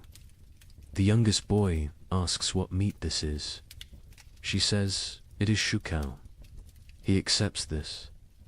The substitutions became a science. Flemish merchants developed detailed guides for extending food that read like alchemical texts. Pine needle tea provides the sensation of eating when boiled thick enough. Add chalk dust for substance. The stomach believes it is full for precious hours. Warning: more than 3 cups daily causes blood in the urine. In Paris, a baker named Henry Fouquet was arrested for his miracle bread that stayed fresh for weeks. Under torture, he revealed the secret. Ground bones mixed with plaster, baked with real flour, spread only on the outside. People see bread. Smell bread, initially tastes bread, he confessed. By the time they realize it's mostly limestone and corpse dust, they're too hungry to care. The Guild of Physicians in Montpellier documented the physical effects of these substitutions. Patients present with bellies swollen like pregnant women, yet they starve. Cut open after death, we find stomachs packed with clay, leather, wood, pulp, everything except food. They die full of nothing. Their bodies refuse to process tree bark into sustenance, no matter how finely ground, how carefully prepared. Children adapted faster than adults, developing tastes for the impossible. A priest in Reims wrote, "The young ones seek out specific trees, knowing which bark tastes less bitter. They have favorites: soak over ash, young wood over old. They teach each other which mushrooms cause the least pain, which grasses fill the belly longest." Children who should be learning Latin are instead becoming experts in eating the inedible. But March brought innovations that crossed into nightmare. Agnes's ledger, her handwriting now shaky. Martha Fisher says fresh blood from living animals goes further than from the dead. A cup drawn from a cow still walking provides more strength than meat from a week-old corpse. We take turns cutting our last goat, keeping it alive, taking just enough. It screams now when it sees us coming with the bowl. The monastery at Fulda recorded even darker adaptations. Brother Marcus suggests we bleed ourselves in rotation, each monk providing for others. The abbot forbids it, calling it cannibalism by degrees. But when the abbot falls ill, we find he's been secretly bleeding himself to feed the youngest novices. His arms are covered in cuts. He dies drained, literally and figuratively. In London, they discovered people grinding the mortar from between stones of ancient Roman walls. It contained traces of animal blood used in its mixing centuries ago. "They call it stone soup," wrote the sheriff. "They believe Roman blood maintains potency across 1,000 years. The city walls are disappearing as people eat our defenses." The absolute nadir came in Erfurt, where Hermann the tanner had maintained his weight while everyone else became skeletal. His neighbors noticed he always had meat, always had leather to work, even as all animals had died months ago. They noticed, too, that missing persons' clothes appeared in his shop, cleaned and folded. The investigation began when a mother recognized her missing daughter's distinctive birthmark on a piece of leather. The city records are deliberately vague. Found in his cellar, barrels of salt meat bearing no resemblance to any beast, skins hanging that showed tattoos and scars, bones too stray to be cattle, too thick to be pig. The mob didn't wait for trial. They sealed Hermann in his own tanning vat and boiled him alive. His screams lasted 3 hours. No one considered this excessive, but Hermann wasn't unique. Across Europe, the mathematics of survival created impossible choices. A Dutch merchant wrote, "In Amsterdam, we no longer ask what meat is served. We know, we all know, but we eat it and pretend it's pork. The alternative is death. God forgive us, but he's the one who sent this famine." Agnes of Norwich's final food relay entry, April 1316, is indeed just one line. We no longer record what we eat, but she continued writing other observations. May, my youngest son no longer asks for food. June, found Margaret's teeth in her bed. They fell out in the night. July, we have forgotten the taste of bread. August contains no words, just tally marks, possibly counting days, possibly counting deaths.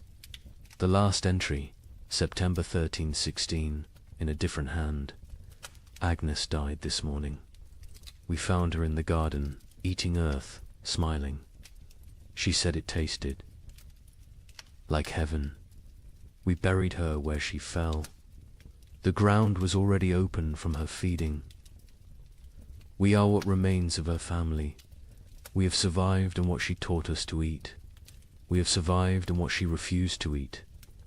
Both lessons were love. The great substitution wasn't just about replacing food with non-food. It was about replacing civilization with survival, morality with mathematics, humanity with hunger.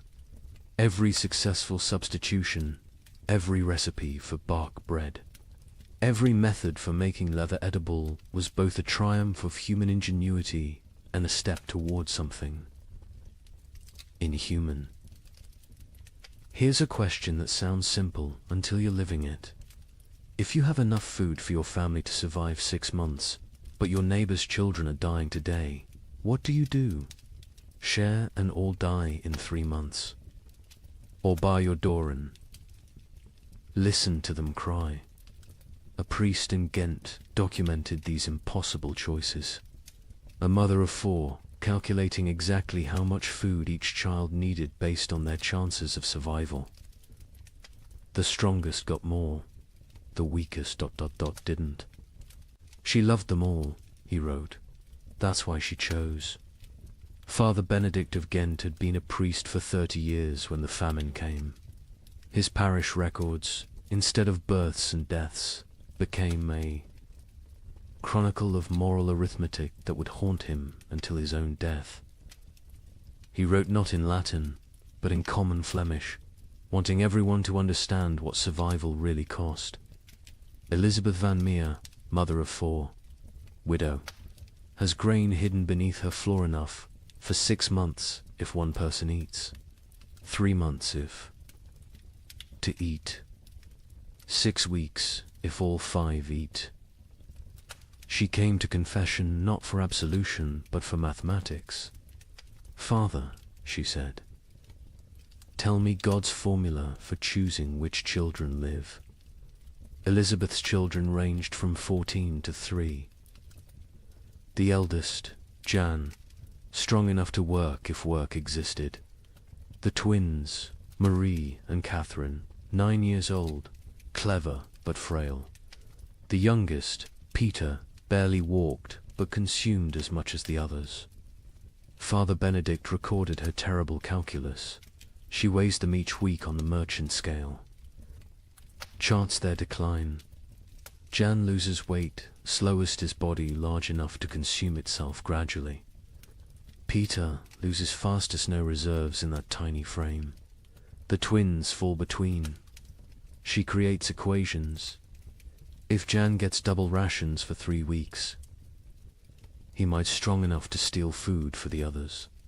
If Peter gets nothing for 3 days, his suffering ends and the others get 9 more days each. These are not thoughts, these are numbers. Cold, merciless numbers. The priest watched Elizabeth transform from mother to mathematician. She no longer sees children. She sees survival probabilities. Jan, 70% chance if fed properly. The twins, 40% each if maintained, but 60% for one if the other stops eating. Peter, 15% regardless. She doesn't cry when she does these calculations. Tears are water the body cannot spare. But Elizabeth wasn't unique. Across Europe, parents performed similar calculations. A merchant in Bruges is left a ledger that makes accountants weep. Assets, 3 children, 1 wife, self, liabilities, love, compassion, memory of better times. Formula for survival. Assets minus liabilities equals tomorrow. In London, a wealthy lawyer named Thomas Hardwick documented his family's rationing system with legal precision. Established a tribunal each morning. Each family member presents their case for food. Activities of previous day weighed against probable future utility. Wife sewing equals quarter ration. Son studying equals eighth ration. Knowledge feeds no one now. Daughter spinning equals half ration. Wool still has value. Baby crying equals no ration. Noise attracts hungry neighbors. The mathematics extended beyond families. Entire communities developed survival algorithms. The village of Wickham created what they called the life lottery. Every Sunday, families drew lots. Winners got the week's communal food. Losers got nothing. But here's the insane part. Families could trade lottery tickets. A mother with one child might sell her chance to a father with 4, calculating that certain death with payment beat probable death without. Father Benedict recorded a town meeting that descended into pure calculation. The baker proposed we stop feeding anyone over 50, they've lived their lives. The blacksmith countered, we stop feeding anyone under 5, they're too young to remember better times. Won't miss what they never knew. The mayor suggested we feed only those who can work. The priest asked who would bury the dead. The meeting ended with no decision. Mathematics cannot solve philosophy. The church itself wasn't immune to these calculations. The Bishop of Tonnerre issued guidelines that read like actuarial tables. Orphans under 7, half rations. Orphans 7 to 12. Full rations if they work. Orphans over 12. No rations old enough to fend for themselves. Widows with children, proportional to number of surviving offspring. Widows without children, God will provide. A monastery in Liège developed even more complex formulas. Each monk assessed daily. Prayer hours multiplied by manual labor divided by food consumed. Those whose spiritual productivity falls below temporal consumption must fast until the equation balances. Brother Francis, young and strong, eats daily. Brother Augustine, old and weak, but whose prayers are powerful, eats thrice weekly. We have mathematized the soul. The most heartbreaking account comes from a school teacher in Cologne who tried to save her students. 23 children in my care. Food for 5. I create competitions. Best recitation gets bread. Fastest runner gets soup. But children understand. They know it's not about merit, but about choosing who dies educated. Little Wilhelm, bright as sunrise, asked me, "Teacher, if I die today, can Thomas have tomorrow's lesson and my portion?" He was 7. He understood the trade. Some communities tried to remove human choice from the equation entirely. In Basel, they built what they called the Wheel of Fortune, a great spinning disc with names. Each day, spin the wheel. Where it stops determines who eats. Pure chance. No favoritism, no guilt. The wheel chose who lived and died. Citizens preferred random cruelty to deliberate choice. A Venetian merchant named Carlo Dandolo wrote the most clinical assessment. Sentiment is luxury. Love is liability. Calculate thus. Calories needed per pound of human maintained. Work output possible per calorie invested. Return on investment measured in days survived. My eldest son provides best ratio, strong enough to forage, smart enough to steal. My youngest daughter provides worse, consumes without producing. The middle children are variables, depending on daily performance.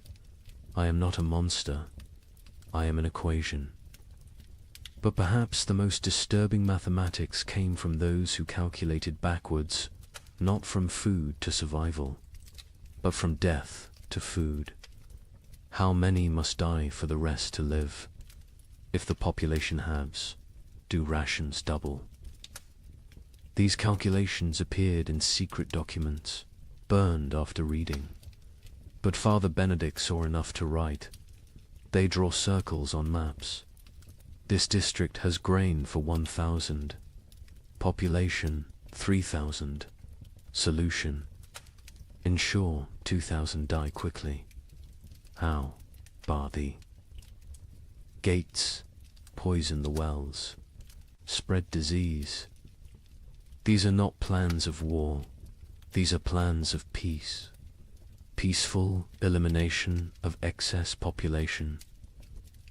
The psychological toll of these calculations broke minds.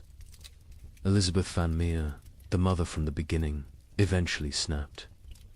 Father Benedict found her one morning, feeding all her children equally, generously, using their entire store in one meal.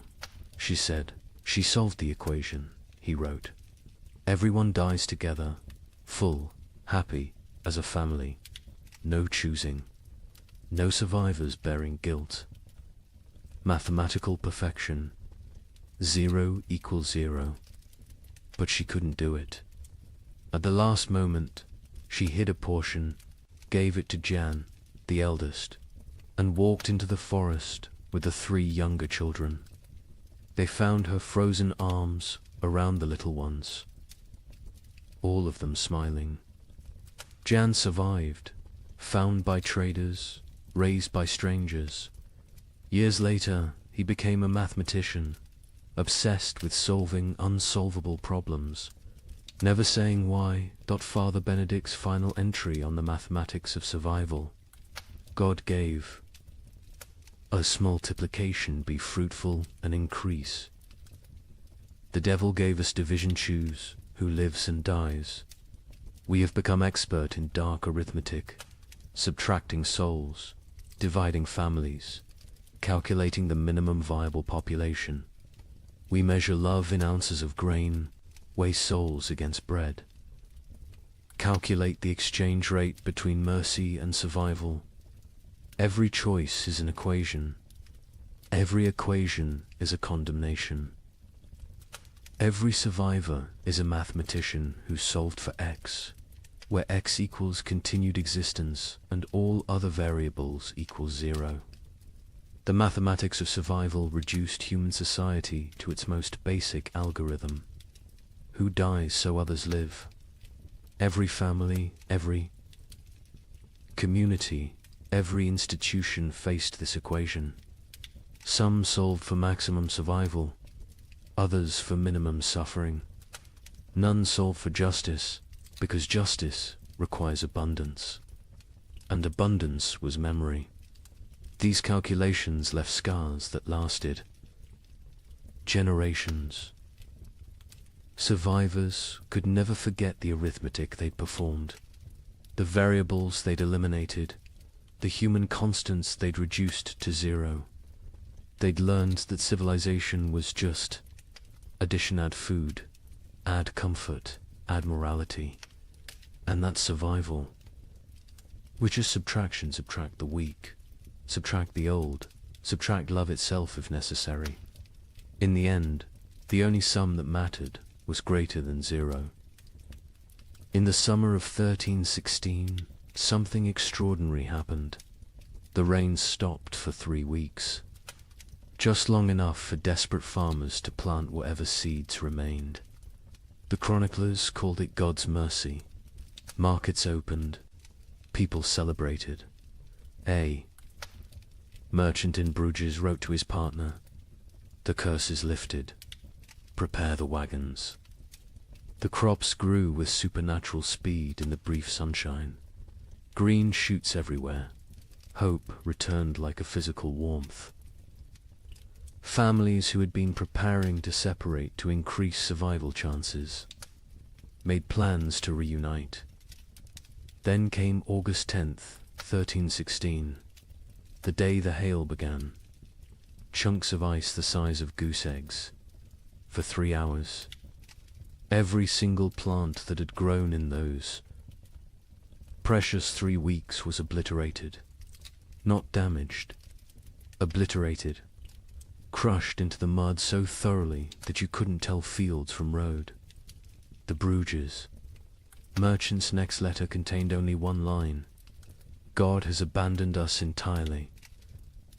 But let me tell you how those 3 weeks unfolded, because understanding the height of hope makes the fall into despair that much more devastating. July 18th, 1316.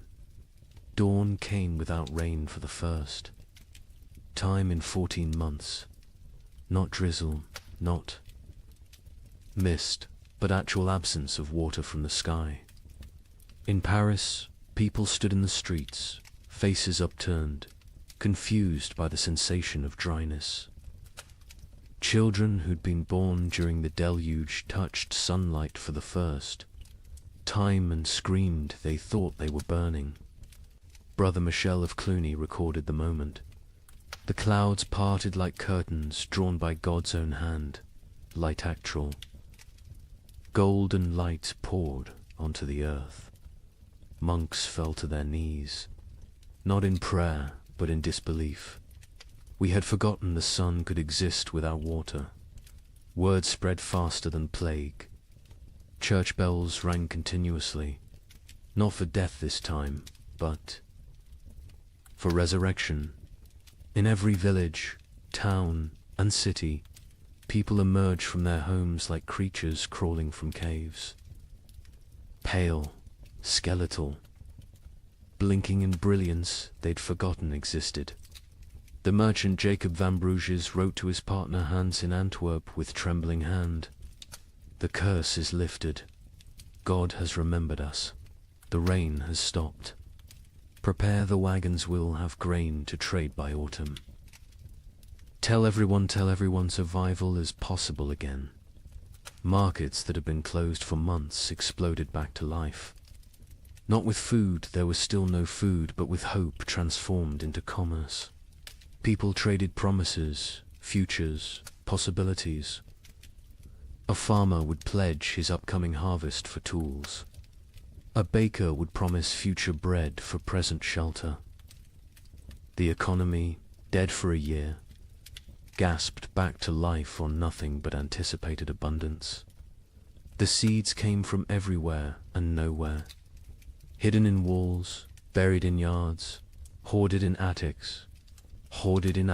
Every kernel that had been saved, just in case, was brought into the light. Some families had protected seed grain while their children starved, betting everything on this exact moment. They'd been called monsters. Now they were visionaries. The planting was religious ecstasy mixed with desperate efficiency. In Normandy, the entire surviving population, nobles, merchants, priests, children, went into the fields.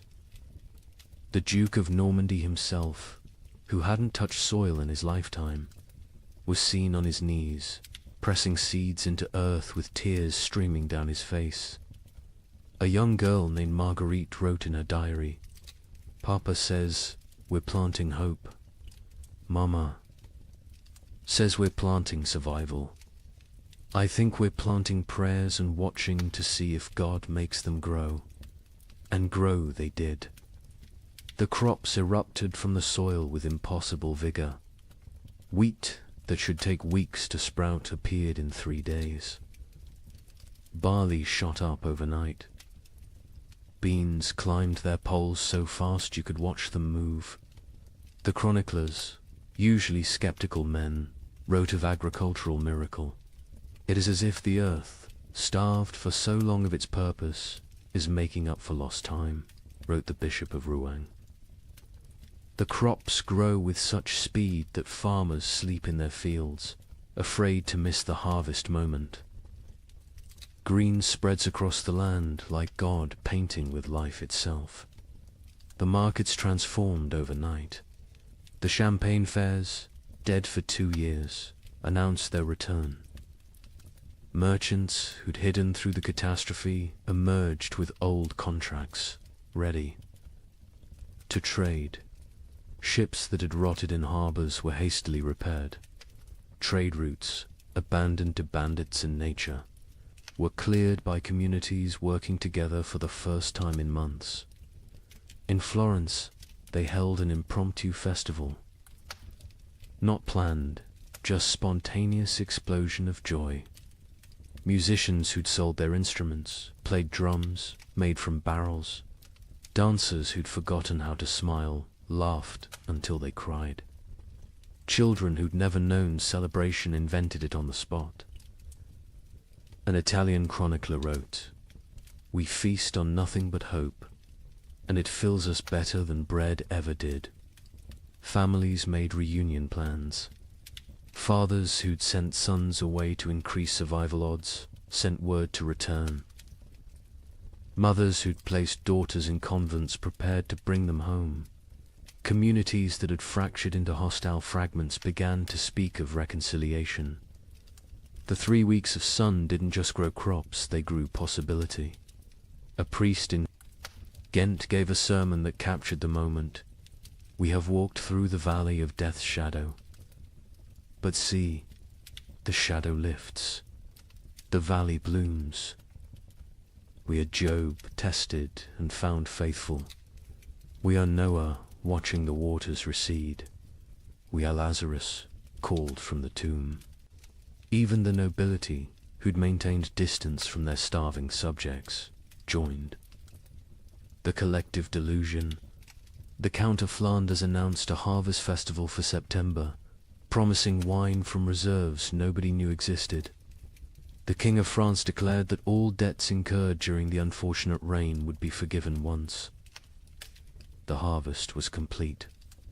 The Pope issued a bull declaring the famine officially ended by divine intervention. The crops grew so fast that some whispered of dark magic. In Germany, rumors spread that the plants were unnatural, fed by the corpses of the million dead, growing on human fertilizer. But even these whispers were dismissed. Who cared if the wheat grew from graves? The living needed bread. By August 9th, the fields were green carpets of promise. The wheat stood tall, the barley swayed golden, the beans hung heavy on their vines. Another week, maybe 2, and harvest could begin. Calculations were made not of who would die, but of who would live. All of them. All would live. The night of August 9th, strange clouds gathered. Not rain clouds, something else. They glowed with an odd green light. Lightning without thunder. Wind without direction. Animals, the few that remained, became restless. Horses screamed. Dogs howled. Cats vanished entirely. August 10th, 1316. 2:47 in the afternoon. The exact time is known because the clock tower in Bruges stopped when the first hailstone hit it. They fell like God's own artillery. Ice chunks the size of goose eggs, driven by winds that shouldn't exist in August. But these weren't normal hailstones. Witnesses described them as sharp, angular, some shaped like pyramids, others like daggers. They didn't just fall, they attacked in. The fields of Flanders, farmers tried to shield their crops with their own bodies. The hail broke their backs, shattered their skulls, left them dead atop the plants they'd tried to protect. Children sent to bring in animals were found hours later, beaten to death by ice from the sky. But the crops suffered worse. The hail didn't just flatten them, pulverized them, drove them so deep into the mud that archaeologists still find compressed plant matter at that geological layer. 3 weeks of growth erased in 3 hours. Not damage deleted. The fields looked like they'd been scraped clean by God's own hand. When it stopped, silence fell across Europe. Not peaceful silence, the silence of complete despair.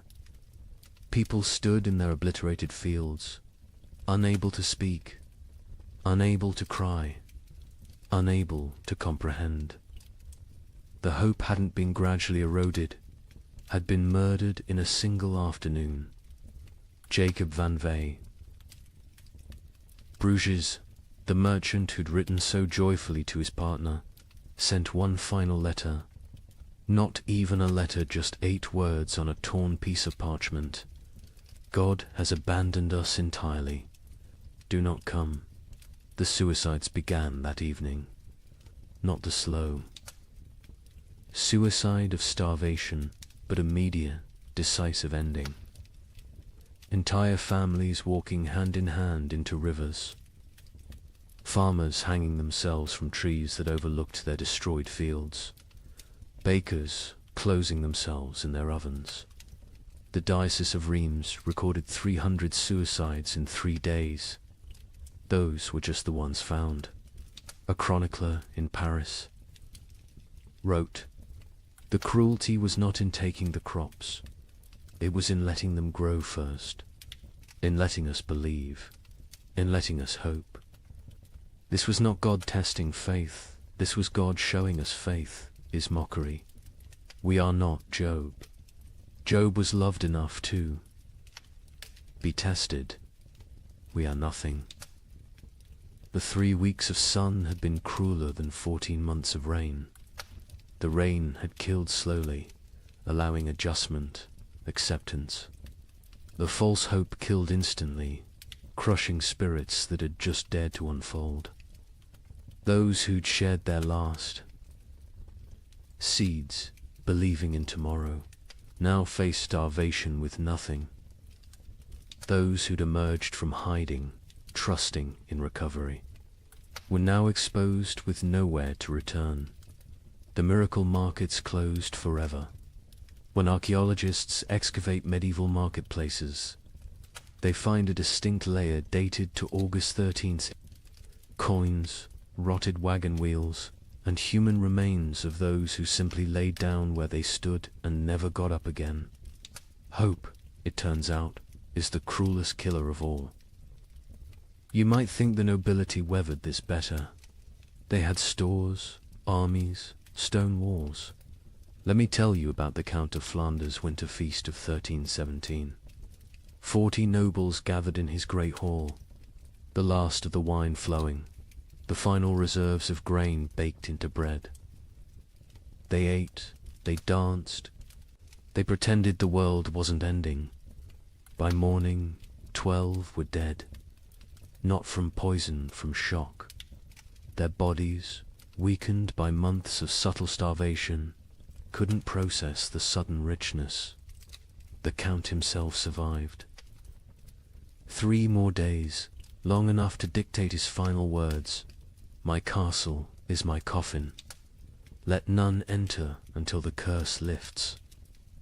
They found his body 4 years later. He had burned his furniture, his tapestries, even his books for warmth. The richest man in Flanders died, gnawing on leather straps. The feast itself had been an act of delusion dressed as defiance. Count Louis of Nevers had sent invitations in December 1316, written on vellum worth more than food. Let us gather as nobility ought, to demonstrate that breeding conquers nature. The guests who arrived on January 6th, the feast of the Epiphany, looked like spectres playing at being lords. The Duchess of Brabant arrived in a carriage pulled by servants her horses had been eaten months ago. The Duke of Luxembourg wore armor that hung loose on his shrunken frame, clanking with every movement like bones in a box. The Bishop of Liege blessed the meal with hands that shook from more than cold, his episcopal ring sliding off fingers made skeletal by hunger. But they maintained the facade. They spoke of hunting parties that would never happen, of spring tournaments already impossible, of marriages between children who were likely dead. The Count's chamberlain, Robert de Bethune, later wrote in his secret diary, we dressed corpses. In silken made them dance. We were already dead. The feast was merely our funeral performed by the deceased. The meal itself was madness. After months of eating ground acorns and boiled leather, they faced actual bread, real meat, wine that wasn't mixed with water and prayers. The Count had emptied his entire reserve, deciding either everyone would survive together or die with dignity. He chose wrong. They died with neither survival nor dignity. The Countess of Hainault was the first to fall, her stomach rupturing from the sudden expansion. She died vomiting blood onto her ermine cloak, apologizing for the mess. The young Baron of Chimay collapsed with wine running from his nose, his body unable to remember how to process alcohol. One by one, they fell like dominoes, their starved systems overwhelmed by abundance. The survivors watched their friends die from eating. The cruelest irony in a world already drowning in cruel ironies. The Count himself ate carefully, sparingly, but even he couldn't escape. His physician, one of 3 nobles who survived the night, recorded, his lordship's body shook as if possessed. He sweated ice in January. His eyes bled. He knew death was coming and used his remaining strength to bar the castle doors from inside, condemning himself to die alone rather than risk others entering for the remaining food. Across Europe, similar scenes played out in every castle. These fortresses, built to withstand armies, couldn't withstand hunger.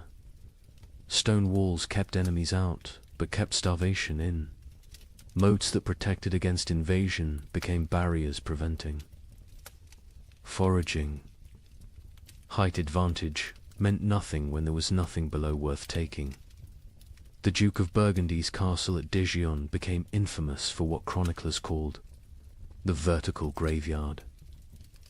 As servants and knights died, they were stacked in the towers, frozen by winter, preserved in their positions of death. By spring 1317, visitors could climb the tower stairs and pass through layers of the dead, each floor representing a different week of mortality. The Duke himself was found at the top, seated on his throne, frozen mid-gesture, as if still issuing commands to the dead below. In England, the situation was equally dire. Edward II's own court at Westminster ran out of food in February 1317. The King of England, ruler of territories from Scotland to Gascony, was reduced to sending knights to rob his own subjects' gardens for turnips. A chronicle records, His Majesty was seen gnawing a candle made of tallow, declaring it tasted better than nothing, which was the alternative. The nobility suffering was different from the peasants, not worse, but uniquely horrible.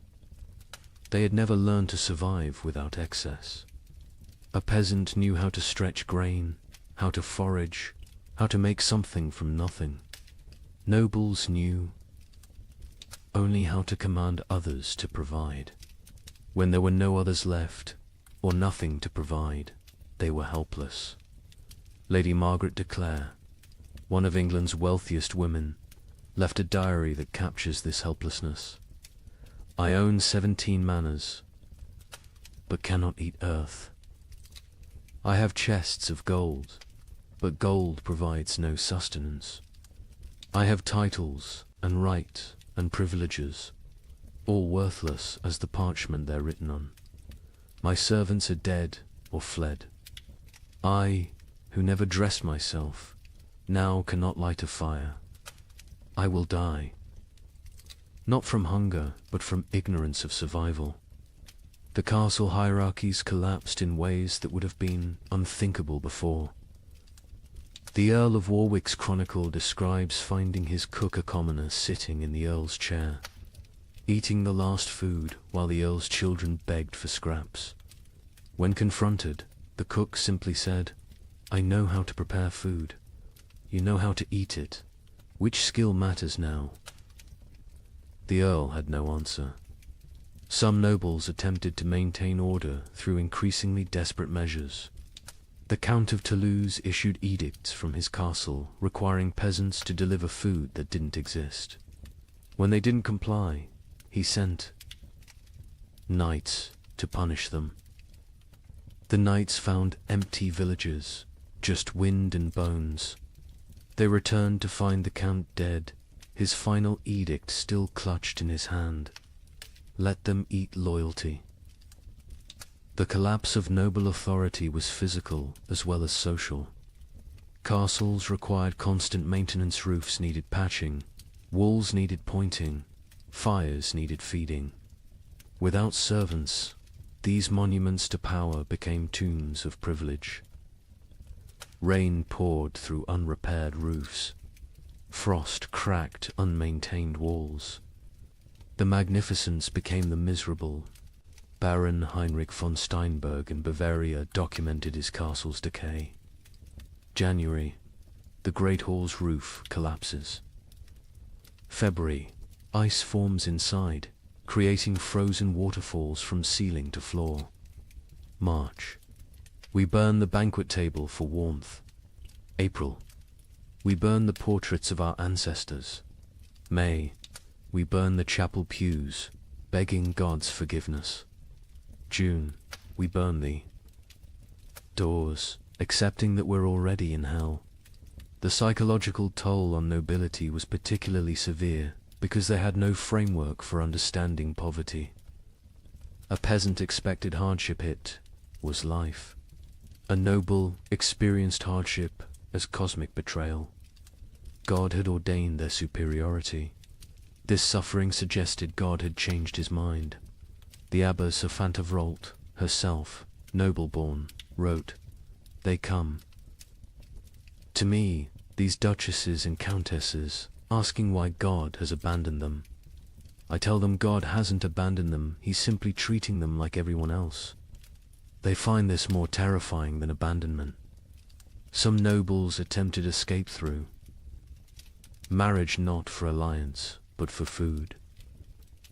The Count of Champagne offered his daughter to anyone who could provide a year's grain. A wealthy merchant accepted, then discovered the Count had already eaten the grain before the wedding.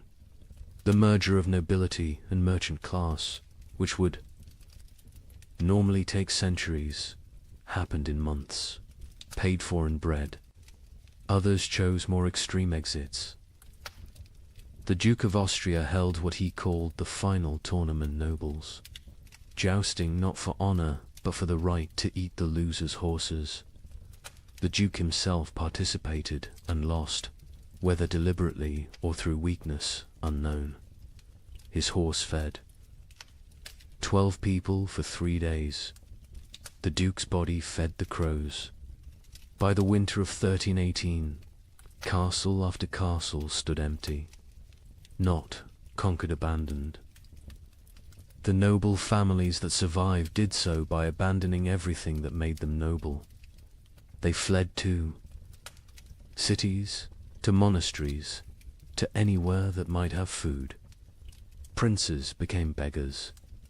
Duchesses became servants. The feudal order didn't fall, it starved to death.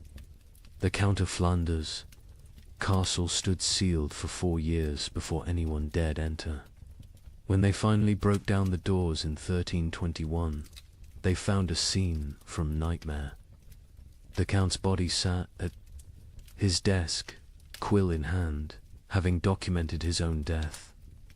Day 1, alone with enough food for months if careful. Day 15, ate the cats. Day 30, ate the leather from books. Day 45, discovered one can chew tapestries for the illusion of eating. Day 60, weakness makes writing difficult. Day 71, God is silence. Day 80, I understand now, this castle was always my tomb. I just lived in it before dying in it. His final entry, barely legible: nobility means nothing to hunger. Hunger recognizes no titles, no bloodlines, no divine right. We built these castles to protect us from enemies. We never imagined the enemy would be emptiness itself. Stone walls cannot keep out starvation. Golden crowns provide no nourishment. We ruled by God's grace. We die by God's indifference.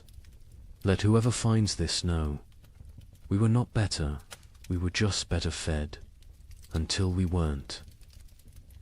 In the midst of this frozen hell, something strange began happening.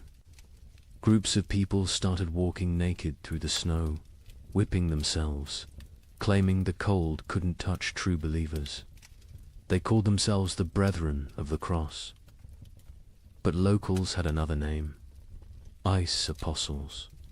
Their leader, a former monk named Heinrich, preached that the famine wasn't God's punishment, it was God's gift. He freezes the world to preserve the faithful for paradise, Heinrich declared.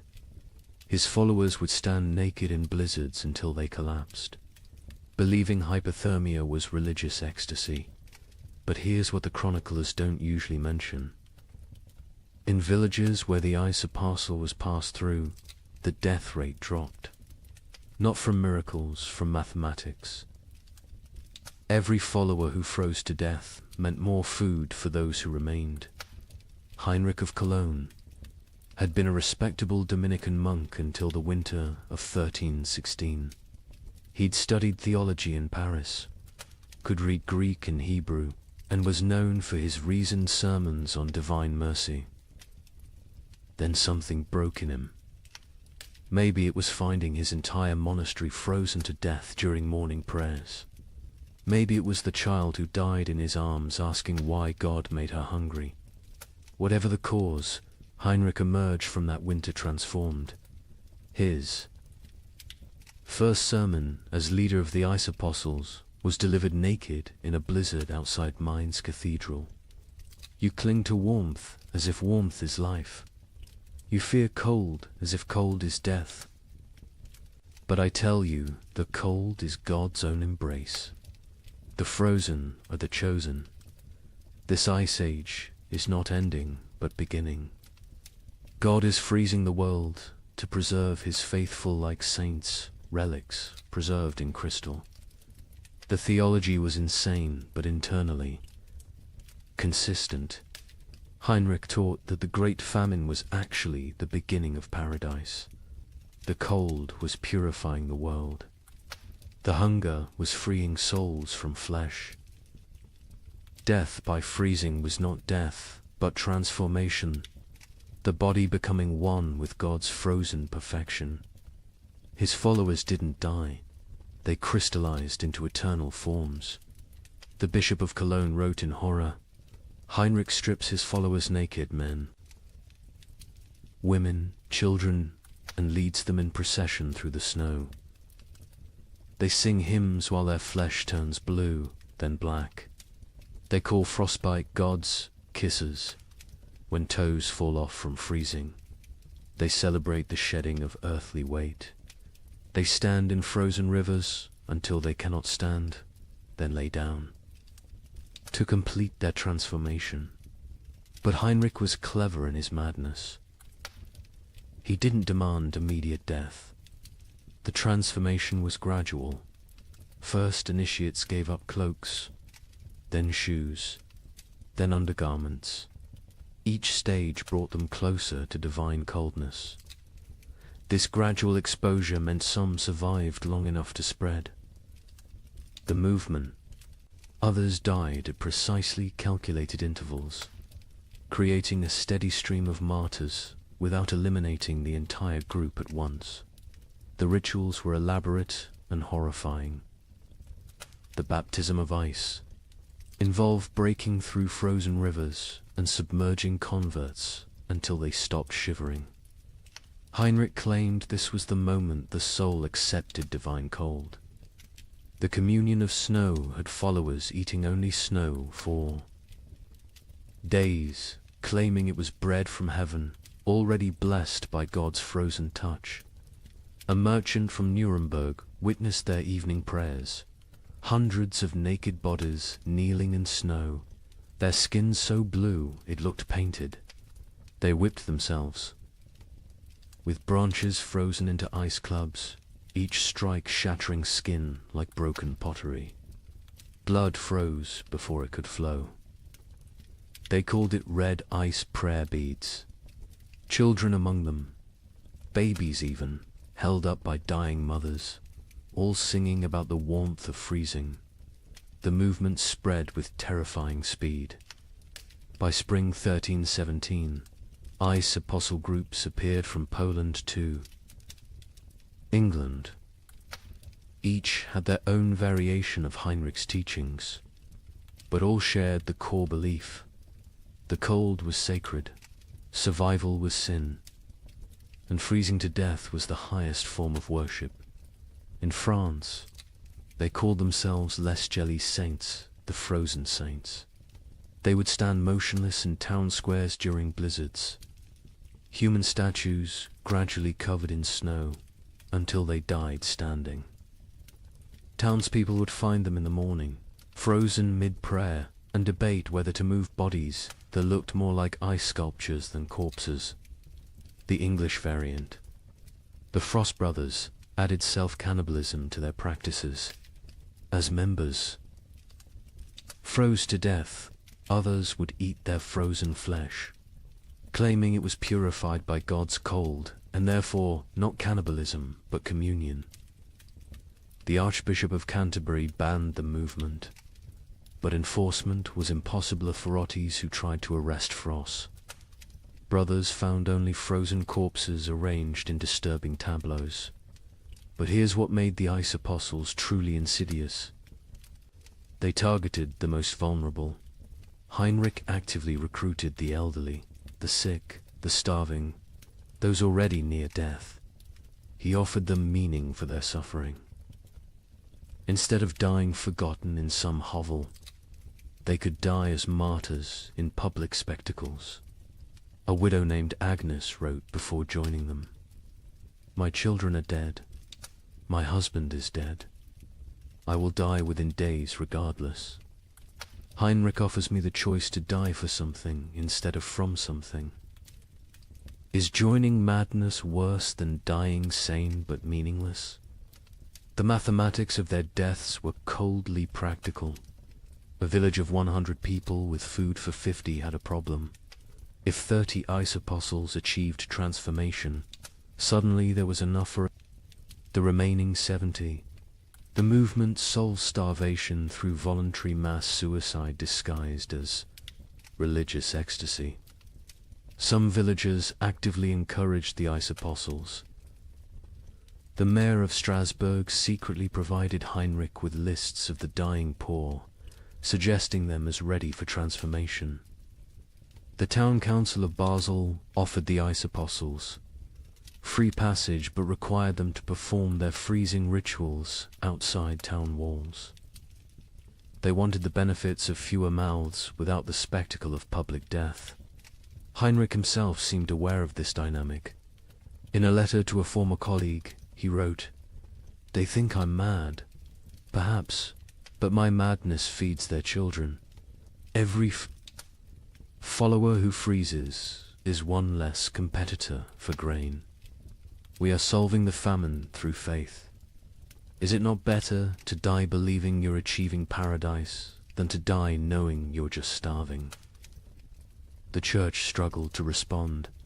Declaring the movement heretical was easy. Stopping it was impossible. How do you prevent people from freezing themselves to death when they're going to freeze to death anyway? The Pope issued bulls condemning the ice apostles. But papal authority meant little to people who believed the Pope himself was too warm to understand God's frozen truth. Some priests tried infiltrating the movement to redirect it. Father Johannes of Worms joined a group, gradually convincing them that true freezing required surviving winter to freeze again next year. He saved dozens through this theological manipulation. But Heinrich heard of this and declared that any apostle who survived winter had failed their transformation and must try harder next time. The movement produced disturbing art. Ice. Apostles would arrange dying members into religious scenes, frozen nativity displays using real dying people, crucifixion tableaus with followers frozen to wooden crosses, recreations of the Last Supper with participants dying at table. These displays would remain until spring thaw revealed the horror underneath the snow. Children raised in the movement knew no other reality.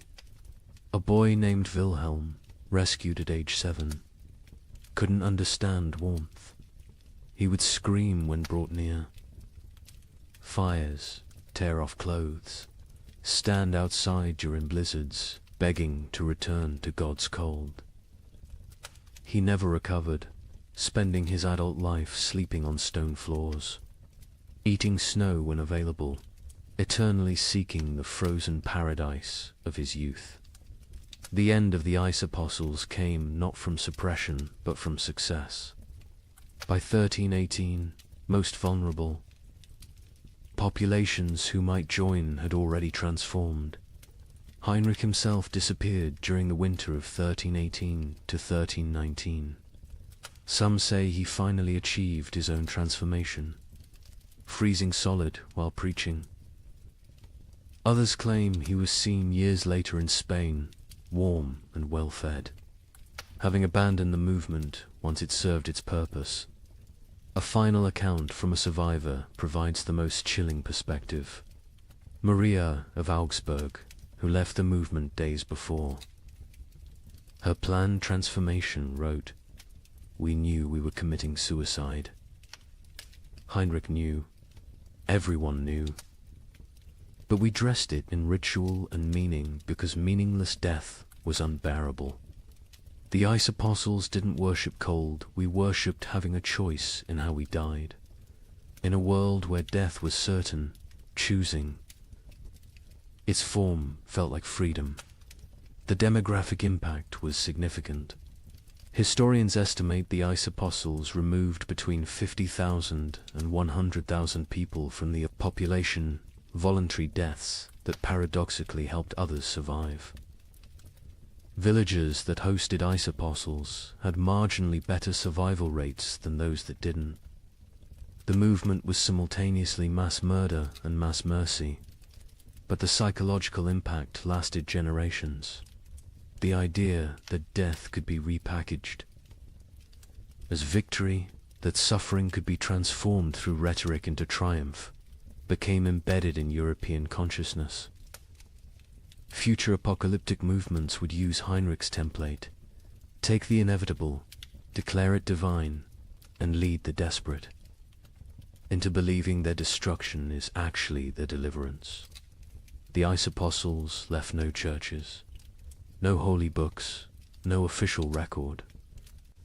Only frozen bodies in strange positions, mass graves of the willingly dead, and the disturbing realization that when survival becomes impossible, humans will invent religions that make death a sacrament. They proved that in extreme conditions. The line between martyrdom and mass suicide disappears, and that sometimes, perhaps most terrifyingly, they serve the same mathematical function: fewer mouths to feed in a world that has forgotten how to provide food. By 1318, the concept of nations began to dissolve. The King of England couldn't feed his army. The French crown controlled only Paris. The Holy Roman Emperor ruled nothing but his own hunger. But local warlords thrived. A minor knight with a sword. Grain supplies suddenly commanded more power than dukes. These frost lords, as they were called, built tiny kingdoms that lasted weeks or months. Their reigns ended predictably. When the food ran out, their followers ate them. The Bishop of Strasbourg recorded one such ending. Lord Wilhelm's men roasted him over his own hearth.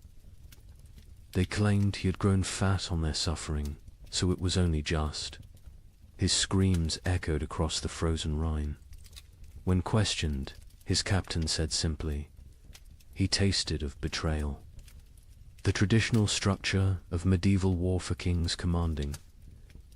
Lords commanding knights, commanding soldiers collapsed when soldiers realized their commanders had no food to offer. A knight's oath of fealty meant nothing to an empty stomach. By early 1318, Europe had fractured into thousands of micro-kingdoms, each centered around whoever controlled food. Sir Roderick of Ghent, a minor knight with no title beyond his sword, became more powerful than the Duke of Burgundy simply because he had discovered a monastery's hidden grain store. With 40 bushels of wheat, he recruited an army of 300 starving men. They called him the Wheat King, and for 6 weeks, he ruled a territory spanning 3 villages. His reign followed a pattern that would become horrifyingly common. Week 1. Triumphant distribution of food to followers. Week 2. Strict rationing. As reality set in. Week 3. Increasingly desperate raids on neighboring territories. Week 4. Internal conflicts over dwindling supplies. Week 5. The mathematics becoming clear. Week 6. The inevitable conclusion. A surviving member of Roderick's band, Thomas the Miller, testified, "We knew by week 5 that the grain would run out." Roderick knew too.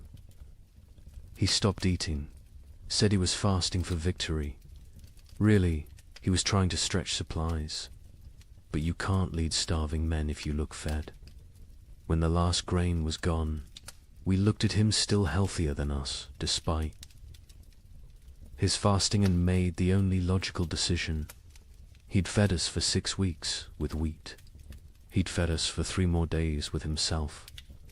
These frost lords emerged everywhere, their tiny kingdoms rising and falling like waves. A tax collector with a hidden cache became Lord of Calais for 11 days. A merchant who'd hoarded salt pork ruled Antwerp for a month.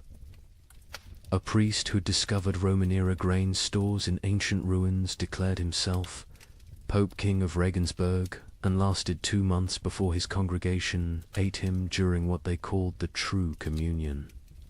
The Bishop of Strasbourg's account of Lord Wilhelm provides the most detailed description of how these micro-kingdoms operated. Wilhelm had been nobody, a 3rd son of a minor lord, trained for priesthood but turned soldier. When the famine began, he was guarding a river crossing that nobody used anymore. But beneath that crossing, in caves known only to smugglers, lay tons of preserved food from decades of illegal trade. Wilhelm emerged from obscurity like a demon from ice, the bishop wrote. One day unknown, the next commanding 500. Men who called him Caesar. He built a frozen empire on dried fish and pickled cabbage, demanding absolute obedience in exchange for daily rations. He held court on a throne made from frozen corpses, dispensing justice measured in mouthfuls of food. Wilhelm's system was sophisticated for a frost lord. He created a complex hierarchy based on usefulness. Soldiers who brought back food from raids received double rations. Craftsmen who could maintain weapons got standard portions. The elderly and weak got quarter rations, enough to keep them alive as emergency food supplies, though this was never stated explicitly. He even minted his own currency, wooden tokens stamped with a wheat symbol. 1 token, 1 meal. The tokens became more valuable than gold in his territory. People murdered for them. Families sold children for them. The tokens were power crystallized into wood. But Wilhelm made the classic Frostlord mistake, he believed. His own mythology. He started eating more, justifying it as maintaining strength for leadership. He took multiple women as wives, claiming he was breeding a new nobility for the post-famine world. He built a palace from commandeered timber, while his followers sheltered in ruins. He grew fat while they grew thinner. The end came in March 1318. His captain, Hans Württemberg, later testified to church authorities. We could see his belly growing while ours shrank. He wore furs while we froze. He spoke of the kingdom we were building while we died building it. When the last preserved meat was distributed, none to us, all to his wives, we knew what had to be done. They didn't just kill Wilhelm, they ritualized it. They held a mock trial where he was accused of hoarding flesh while others had none. They sentenced him to share his flesh as he should have shared his food. They cooked him slowly, keeping him alive as long as possible, making him watch as they ate pieces of him. His screams, the bishop recorded, could be heard in Strasbourg. Across the frozen Rhine, the French crown attempted to reassert control, but found their armies dissolving. Upon contact with frost lords, royal soldiers would desert en masse when offered food by local warlords. The Constable of France reported to King Philip V, "I departed Paris with 2,000 men. I arrived at Orleans with 200. The rest did not desert. They simply found new masters who could feed them. A kingdom cannot compete with a kitchen." The Holy Roman Emperor faced even worse. His imperial army, once the terror of Europe, simply ceased to exist. The Chronicle of Augsburg records, "The emperor sent orders to mobilize his forces. The messengers returned with laughter." What forces? His generals had become frost lords. His soldiers had become bandits. His authority extended exactly as far as his personal guards could walk before collapsing from hunger. England's Edward II tried a different approach, officially recognizing frost lords as legitimate authorities if they swore fealty. The result was chaos. Hundreds of petty warlords claimed royal sanction while fighting each other. The Earl of Lancaster wrote, "The king has legitimized anarchy. Every man with a barn full of turnips now styles himself Lord Protector of something.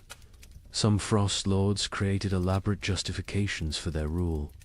Baron Friedrich the Mad claimed God spoke to him through the patterns of frost on windows, dictating who should eat and who should fast.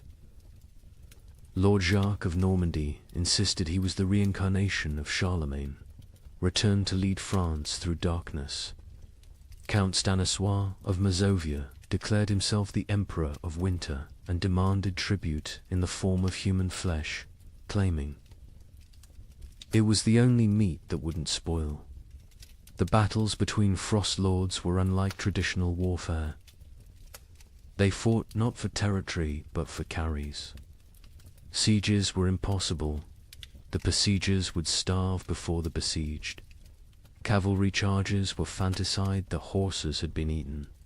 Battles were brief, vicious affairs where starving men fought over rumors of food. A typical battle might involve 100 men fighting to the death over a storehouse. That turned out to contain only rotted turnips. The Chronicle of Cologne describes one such conflict. Lord Henrik's men met Lord Dietrich's at the frozen mill. They fought for 6 hours in the snow, men dying from cold as much as combat. The winners found 3 sacks of mouldy barely enough to feed them for the march home. 43 died for perhaps 43 meals. This is the mathematics of the winter wars. Naval warfare ceased entirely. Ships required crews, crews required food, and any ship with food became a target for its own sailors. The entire English fleet in Portsmouth was found in spring 1318 with the officers eaten and the common sailors gone, having sailed to wherever they imagined food might exist. Most likely, they ate each other at sea. The mercenary companies that had plagued Europe for decades transformed into something worse. No longer fighting for pay, they fought for food itself. The Free Company of the Wolf, led by a former priest called Father Fang, became notorious for their practice of recruitment. They would attack villages, eat the weak, and force the strong to join them. Their ranks swelled with the desperate and depleted with the digested. The most successful frost lord was arguably Margaret the Terrible, a former abbess who controlled grain stores across 3 monasteries. She ruled for 8 months in eternity in frost lord terms by being utterly ruthless. She fed her followers just enough to keep them loyal, but not enough to make them strong. She rotated guards constantly so none could organize rebellion. She had tasters for her food, but the tasters were different each meal. Chosen by lottery, her end came not from rebellion, but from mathematics. She calculated she could survive another month on remaining stores. Her followers calculated she was the only remaining store. They didn't kill her quickly like Wilhelm. They kept her alive, locked in her own granary, taking small pieces when needed. She lived for 3 weeks as a conscious larder, her brilliant mind intact enough to appreciate the irony. By summer 1318, most frost lords were dead. They're tiny. Kingdoms dissolved into memory and meat, but they had served a horrific purpose. They had organized the chaos of starvation into structured systems of consumption. They had turned random death into regulated death. They had made the unbearable bearable by giving it hierarchy and meaning. A surviving chronicle summarizes the winter wars perfectly. Nations require shared purpose. Kingdoms need common cause. But in the frozen years, the only shared purpose was survival. The only common cause was calories. Every man became his own nation, every grain store its own kingdom. We didn't have wars between countries, we had wars between kitchens. And in the end, every king became a meal. But nothing compares to what happened in the winter of 1319. In villages across Germany, something unprecedented occurred. The children left, not taken, not sold. They simply walked away into the snow, hundreds of them, following. A 12-year-old girl named Margareta, who claimed she knew where summer was hiding. Parents were too weak to stop them. Some say too relieved. The children marched south, singing hymns, leaving tiny, frozen footprints. They believed if they could reach Rome, they could convince God to bring back the sun. A merchant traveling to Venice reported seeing them, a line of small shadows against the white, moving like sleepwalkers. I offered them bread. They refused. The girl at the front said they were already full of winter and kept walking. They never reached Rome. A woodcutter found them in an alpine pass the following spring. Hundreds of small bodies perfectly preserved in ice, still holding hands. Still walking formation. Still heading south toward a summer that would never come. Margareta of Hamelin. Was nobody special before the winter of 1319? The baker's daughter? Middle child of 7? Known only for her strange habit of speaking to sparrows that no longer existed? But in January 1319, something changed. She began telling other children about dreams where summer lived in a golden palace beyond the mountains, imprisoned by winter demons, waiting for children pure enough to free it. The priest of Hamelin, Father Ernst, recorded the beginning. The girl stands in the square each dawn, speaking of summer as if it were a person. She describes the taste of strawberries to children who have never seen fruit. She tells them about flowers, what colors they were, how they smelled. Children who were born during the famine, who know only grey and white and cold, listen to her like she's describing paradise. At first, adults dismissed it as childhood fantasy, a coping mechanism for horror. Let the children dream of summer while they starved in winter. But Margaretta's stories grew more elaborate, more specific. She claims summer sent her messages through ice patterns on windows. She said she could hear summer crying, trapped behind the wall of winter, begging to be freed. Summer is not gone. She preached to growing crowds of children. Summer is captured. The adults are too heavy with sin to rescue it. But we, children, light with innocence, can slip through winter's fingers and bring summer home. The theology was childish but compelling. Adults had caused the famine through their wars, their greed, their sins. Children were innocent victims. Therefore, children could be innocent saviors. The logic of a 12-year-old mind, but to other 12-year-olds it was revelation.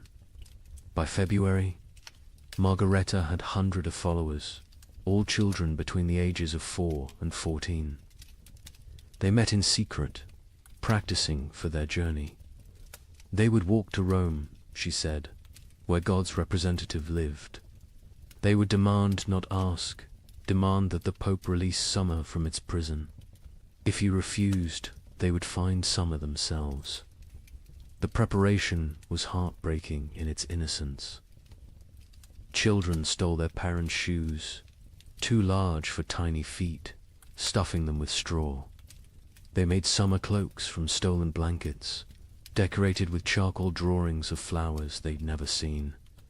They practiced walking in formation, the older children carrying the younger, believing that unity would protect them from winter's grasp. Hans Müller, a traveling merchant, encountered them preparing. They train like an army of ghosts. 8-year-olds teaching 4-year-olds how to walk through snow. They share imaginary food, practicing for when they'll have real food again. The girl Margaretta watches them with eyes too old for her face. She knows, I think. She knows where this leads. But she continues anyway. Parents were paralyzed by impossible mathematics. Stop your children from leaving and watch them starve slowly at home. Let them leave and maybe, possibly, they find food elsewhere. Or at least they die with hope instead of despair. The mayor of Hamelin wrote, "We cannot feed them. We cannot save them. If they wish to walk to their deaths, is that worse than sitting to their deaths? At least walking gives the illusion of agency." Some parents actively encouraged their children to join. Widow Brown pushed her 3 sons toward Margaretta, saying, "Follow her to summer or heaven, whichever comes first." Johann the smith told his daughter, "Better to die seeking warmth than to freeze knowing warmth will never come." On February 28, 1319, they left. 312 children walked out of Hamelin at dawn, singing a hymn Margaretta had taught. Them, summer sleeps beyond the mountain, dreams of green in halls of white. We shall wake it with our walking, turn the darkness into light. They were joined by children from every village they passed. Rothenburg added 50. Wurzburg contributed 70. Nuremberg, despite the mayor's attempts to stop them, lost nearly 200 children in a single night. By the time they reached Augsburg, the procession numbered over 1,000. The Bishop of Augsburg tried to stop them, blocking the road with armed guards. Margareta walked up to him, this 12-year-old girl facing the church's authority, and said, "You can kill us. Here or let us die seeking salvation. Either way, our blood is on your hands. But if we die seeking, at least we die with purpose." The bishop, shamed by a child, let them pass. He later wrote, "I should have stopped them, but stopping them would have meant admitting there was nothing to seek, no hope to find, no summer waiting anywhere. I let them pass because their delusion was kinder than my truth." The procession grew stranger as it moved south. Children who could no longer walk were pulled on makeshift sleds. Those who died were not left behind. The others carried frozen corpses, believing they would revive when summer was found. They ate snow exclusively, claiming Margareta had blessed it to sustain them. Many believed they were already dead, that this was their soul's journey to paradise. A monk traveling north met them near Innsbruck. They moved like a river of small ghosts, their singing echoing off mountain walls. The girl at the front no longer walks, she floats, carried by older children who believe touching the ground would break the spell. I offered them shelter in our monastery. They refused, saying walls would trap them in winter forever. The merchant, Giuseppe Di Marco, returning to Venice from Germany, provided the last confirmed sighting, a line of shadows against the alpine snow. Still walking, still singing, though the song now sounds like wind through empty houses. The leader, a girl, her lips blue with cold, but still moving in prayer or madness. I offered bread, real bread, not imagination. She looked at me with eyes already seeing another world, and said, "We are already full of winter. We need no earthly food." They walked past me into the mounting storm, and I swear before God they seemed to fade rather than depart, becoming one with the blizzard itself. They never emerged from the Alps. Search parties sent when spring finally came found them in a high pass, preserved perfectly in ice. They had died walking, still in formation, still holding hands. The smaller children carried by the larger, all facing south toward an Italy they would never see, a Rome they would never reach, a summer that had never been imprisoned except in the desperate imagination of a 12-year-old girl. Margareta was found at the front, her face turned skyward, arms outstretched as if embracing something invisible. In her frozen hand, a piece of parchment with a single line. Summer was inside us all along, but winter was stronger. The bodies were left where they lay. The Archbishop of Salzburg declared the site sacred ground, saying, "They died as pilgrims, seeking God's warmth. Let them remain as monuments to faith or folly, no longer know the difference." But the story doesn't end with their deaths. When spring finally came in 1322, when the famine finally broke, wildflowers grew in unusual abundance along the route the children had walked. Skeptics said it was from the organic matter their bodies had left. Believers said it was summer finally answering their call, 3 years too late. Parents who had let their children go lived with mathematical grief.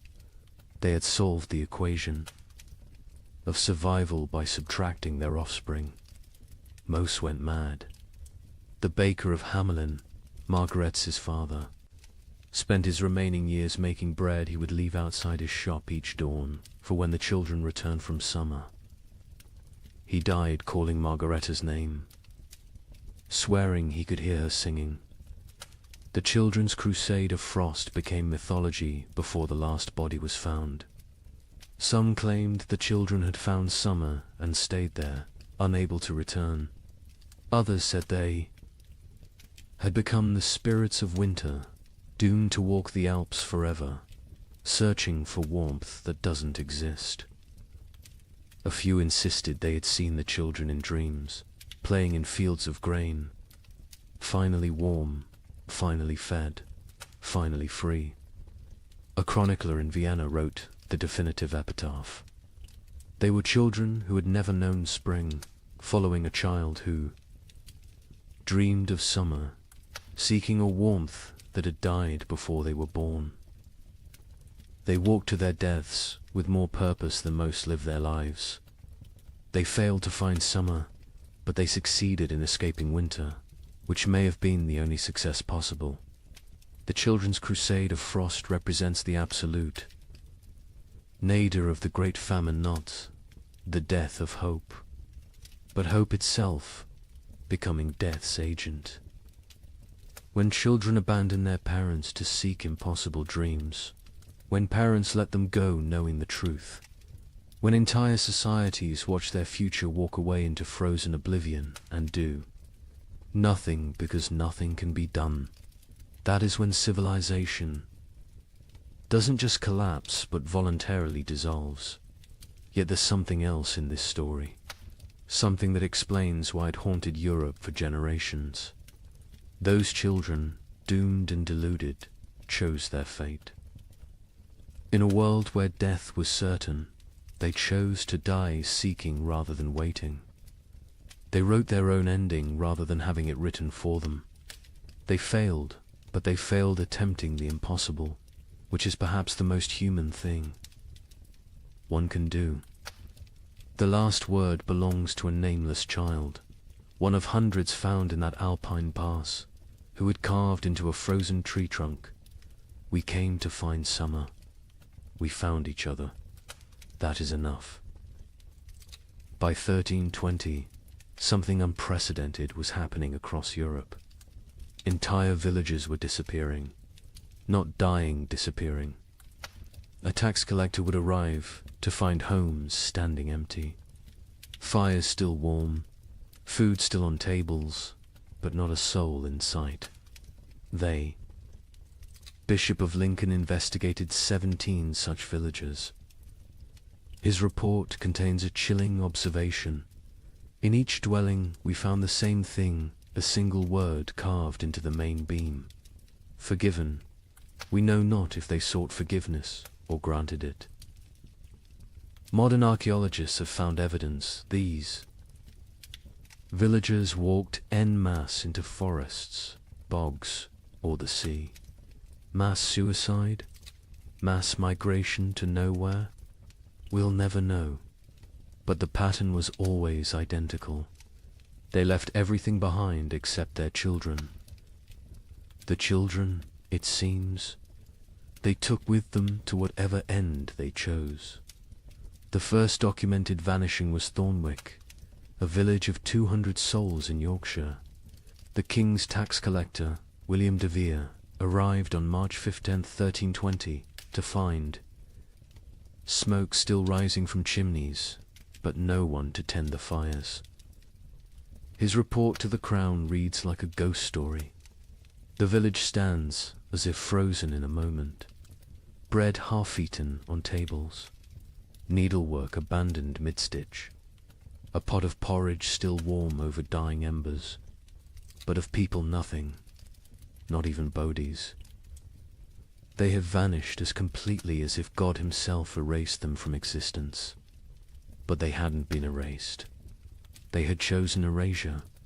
In every house, carved deep into the main support beam, that single word, forgiven.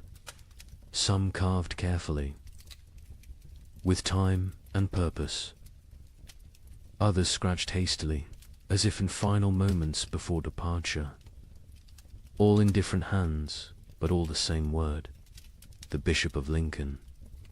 Thomas Beckhampton was sent to investigate when 7 more villages in his diocese reported similar vanishings. His investigation team included scribes, soldiers, and physicians. What they found challenged their understanding of human behavior. We tracked them, the bishop wrote. 200 people cannot vanish without trace. We found footprints leading from the village, all together, walking in the same direction. Men, women, children, elderly, every soul that could walk had walked. Those who couldn't walk had been carried. The tracks led to Sherwood Forest and then ... stopped. Not scattered, not turned back, simply stopped, as if they had stepped off the earth itself. Deeper investigation revealed planning. These weren't spontaneous disappearances, but coordinated evacuations. In Thornwick, they found evidence of a final feast. Everyone had eaten together one last time, using the last of their stores.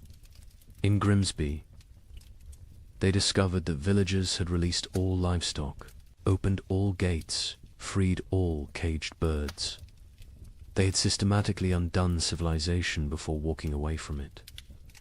The physician, Master Hugh of Salerno, noted something disturbing.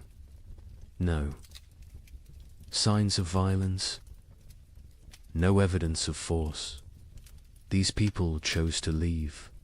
More troubling, they chose together.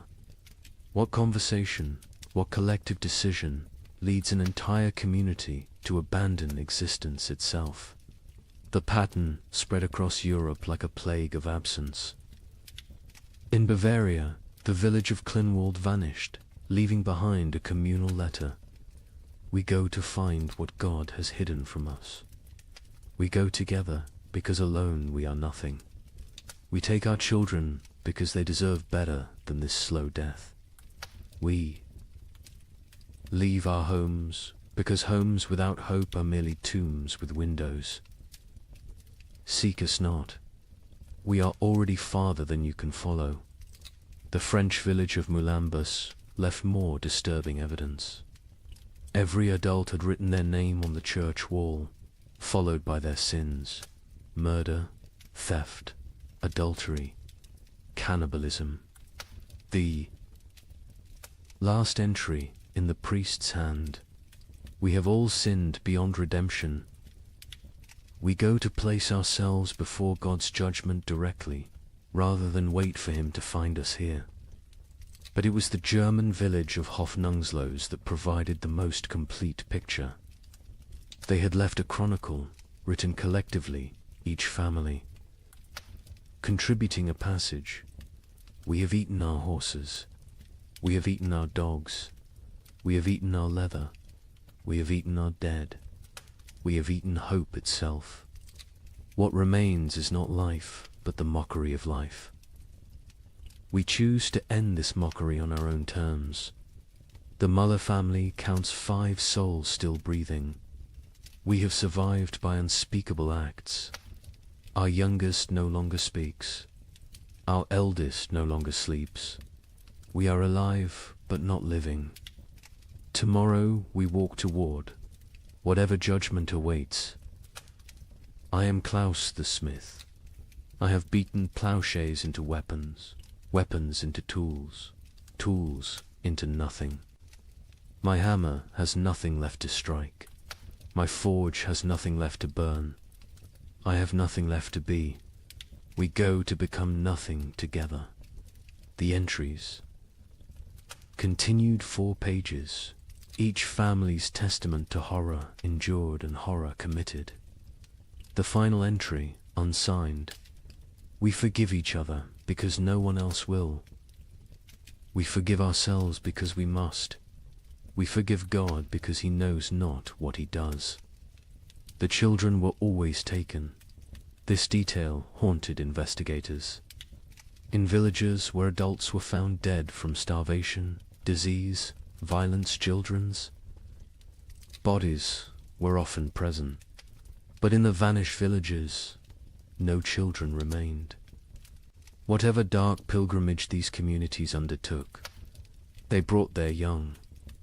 A woodcutter named Franz claimed to have seen one such procession near the Black Forest. 300 shadows walking into the trees at dusk. No talking, no crying. Even the babes silent in their mother's arms. They walked like they were already dead, just looking for a place to lie down. I called out, but none turned. They walked into the forest, and the forest swallowed them. The church struggled to explain the vanishings. Suicide was mortal sin, but was this suicide? The Archbishop of Canterbury wrote, "If a man throws himself from a cliff, it is suicide. If a village walks into the sea, what is it? Mass suicide? Or something else, a collective return to the nothing from which we came?"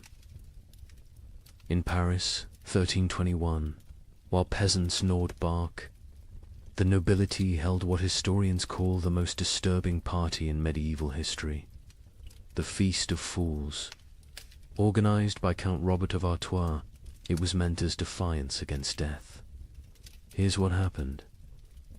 Nobles dressed as peasants, peasants dressed as nobles. They served courses of elaborately prepared nothing, empty plates dressed with garnishes of straw. They held mock executions where the condemned gave recipes for cooking leather. They crowned a skeleton as May Queen, but the climax was the last.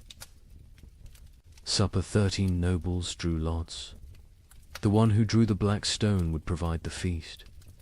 Count Robert drew it himself. He laughed, opened his veins into wine cups, and served his blood to his guests while making toasts. He bled to death. Standing, cup raised, still smiling. The chronicle states, none stopped drinking until the cup was empty. The invitation had arrived on vellum worth more than most Parisians would see in a lifetime, written in gold ink that could have been traded for bread. Count Robert of Artois requests your presence at the Feast of Fools, where we shall dine. On reality and drink deep of truth. Come as you are not, leave as you never were. April 1st, year of our absent Lord 1321. Count Robert had survived the famine through typical noble privileged hoarded grain, fortified walls, the ability to take from those who couldn't resist. But something had broken in him when his youngest daughter died not from starvation, but from abundance. She'd found his hidden honey store, eaten herself to rupture, died vomiting sweetness while Paris starved. He'd laughed when they found her body, and hadn't stopped laughing since. The feast's preparation was elaborate insanity. Robert spent the last of his wealth on decorations for serving nothing. He commissioned golden plates for emptiness, silver, chalices for air, elaborate centerpieces celebrating absence. The great hall of his chateau was transformed into what witnesses called a cathedral of mockery. Lady Isabelle de Valois, who survived the feast, left the most complete account. We arrived to find reality inverted. Servants sat at the high. Tableware in our clothes robe had demanded we exchange garments at the door. We nobles served them, dressed in rags that stank of death. But the servants were more disturbed than we. They knew this game could only end badly for them. First course was soup of memories. Empty bowls filled only with steam from heated stones. Guests were required to describe what they tasted. Duke Philippe claimed he tasted his mother's fish stew. Countess Marie swore she could taste strawberries. Baron Henry said he tasted his own death and was asked to be more specific about the flavoring. Robert presided over this madness dressed as Death himself, black robes, skull mask, scythe resting against his chair. But he'd modified the costume. Death wore a crown of bread loaves, molded and painted gold, technically edible but deliberately withheld. Death is the only one eating well these days, he announced, so I dressed appropriately. The second course was meat of mathematics, elaborately garnished platters containing nothing but written equations. If one person eats for 3 days, 3 people eat for 1 day, or 9 people eat for 4 hours. Solve for X, where X equals survival. Guests were required to eat the paper, chewing their calculations, swallowing their arithmetic. The Duke of Orleans choked on a particularly complex formula involving compound interest in human flesh. Between courses, entertainment, a troupe of starving actors performed the tragedy of abundance, a play where King Midas starved surrounded by golden food. Halfway through, one actor actually collapsed mid-soliloquy. The audience applauded, thinking it was part of the performance. When they realized he was truly dead, they applauded louder. The third course, fish of philosophy. Servants brought paintings of fish, beautifully rendered, while Count Robert delivered a lecture on the nature of reality. Is a painting of a fish less real than a fish? Can you eat either in these times? At least the painting doesn't rot. Art has become more substantial than substance. Then came the mock trials. Guests took turns being executed for the crime of survival. Each condemned had to share their worst act, their method of staying alive. The Duchess of Berry admitted to eating her own stillborn infant. The Count of Nevers confessed to walling up servants with grain stores so he wouldn't be tempted to share. The Bishop of Parisiaz, a bishop attended, revealed he'd been giving last rites with unconsecrated hosts because he'd eaten all the blessed ones. Each confession was met with mock judgment. Guilty of humanity, Robert would declare. Sentenced to continued existence. The crowd would laugh, but it was laughter like screaming, laughter like sobbing. Laughter because the alternative was acknowledging what they'd all become. The fourth course was vegetables of vanity, sculptures made from human hair and nail, clippings arranged to look like salads. We consume ourselves, Robert explained. We always have. The famine just made it literal. Guests were required to eat these two. The Marquis de Toulouse vomited immediately. He was forced to eat that as well. Nothing wasted, Robert insisted. That's the new nobility. The entertainment grew darker. A puppet show where marionettes made from human bones performed a harvest dance. A choir of orphans singing recipes for preparing leather. A juggler tossing skulls who revealed, mid-performance, that they were his own children's skulls. The audience couldn't tell what was performance and what was confession. The fifth course, bread of betrayal. Actual bread appeared, one small loaf. The room went silent. Real food, after hours of elaborate nothing. Roberts explained the game. Tell us who you killed for food. The best story wins the bread. What followed was an auction of atrocity. The Baron of Anjou describes smothering his elderly mother to inherit her hidden grain. The Countess of Blois explained how she'd poisoned her husband when she discovered he'd been secretly eating while she starved. The Duke of Normandy won with his tale of hosting a dinner party, serving his guests, his own son, then revealing the truth after they'd eaten. He took one bite of the bread and vomited blood. The bread was made from sawdust and painted to look real. The sixth course, wine of wisdom. Empty goblets that guests had to fill with their own fluid stares, saliva, blood, whatever they could produce. We toast to truth, Robert declared. The truth that we are bags of liquid pretending to have purpose. They drank their own essences while Robert laughed and laughed and laughed.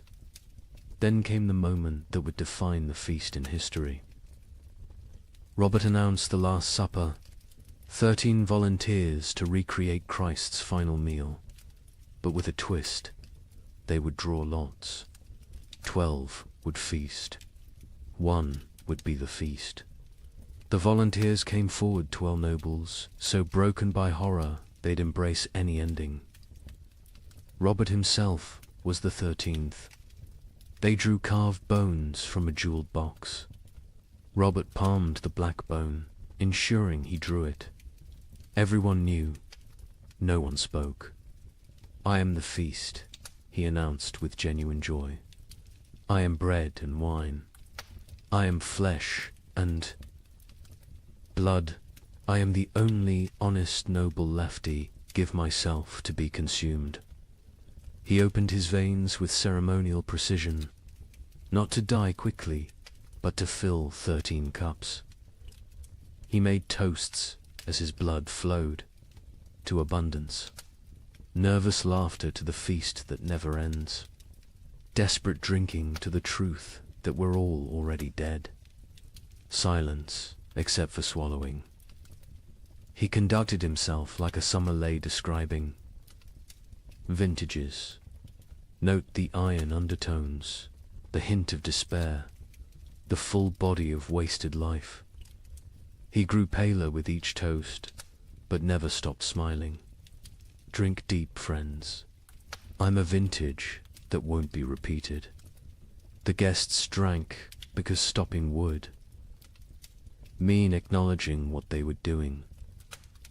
They drank because Robert was watching, still standing, still bleeding, still insisting this was all a grand joke. They drank because his blood was warm and they'd forgotten warmth. They drank because it was that or scream. Robert's final toast, as his knees began to buckle, to the feast of fools, where fools feast on fools, where wisdom is folly and folly is survival. To the nobility that dies with nobility, leaving only animals wearing crowns. To the joke that God played on us, and the joke we play back. To the end that never ends, and the ending that never he fell forward. Cup still raised, smile still, fixed. Dead before he hit the ground, but somehow still laughing. The guests sat with empty cups, full stomachs, and the knowledge that they'd literally drunk noble blood while dressed as peasants in a world where symbolism had become sustenance. The aftermath was swift and terrible. The servants, Forster, watch nobles drink noble blood, revolted, not politically aside. They stripped off the noble clothes, fled the chateau, most walking directly into the Seine to drown. The nobles, trapped in servant rags, covered in Robert's blood, stumbled into Paris streets where they were attacked by mobs who didn't recognize them or didn't care. Of the 100 guests at the Feast of Fools, 13 survived to Easter. Most died by suicide, unable to process what they'd participated in. Lady Isabel, who recorded the events, ended her account. "We went to mock death and became death's mockery. We tried to feast on nothing and discovered we were nothing." Count Robert won his game. He died laughing at a joke only he understood, leaving us to live with the punchline. The Feast of Fools wasn't just noble decadence, it was aristocracy's suicide note written in performance art, when the highest class of society serves nothing on golden plates. Crowns, corpses, and drinks human blood as entertainment, the social. Order hasn't just collapsed, has performed its own autopsy while still breathing. The king, upon hearing of the feast, reportedly said, "Count Robert has shown us our future elaborate rituals around nothing, performances of power without power. Substance, consumption of ourselves disguised as celebration." He then ordered all records of the feast destroyed. They survived because Lady Isabel hid her account inside a Bible, writing, "Let future generations know that when the world ended, the nobility threw a party. We dressed our doom in silk and served our destruction on silver platters. We made horror into art because art was all we had left. And when the last toast was raised, it was to our own annihilation, delivered with perfect etiquette. Let me share numbers that medieval minds couldn't comprehend. In 1310, Europe's population was roughly 75 million. By 1322, it was 60 million. 15 million people gone. Not from plague, not from war, from cold and hunger, but statistics hide.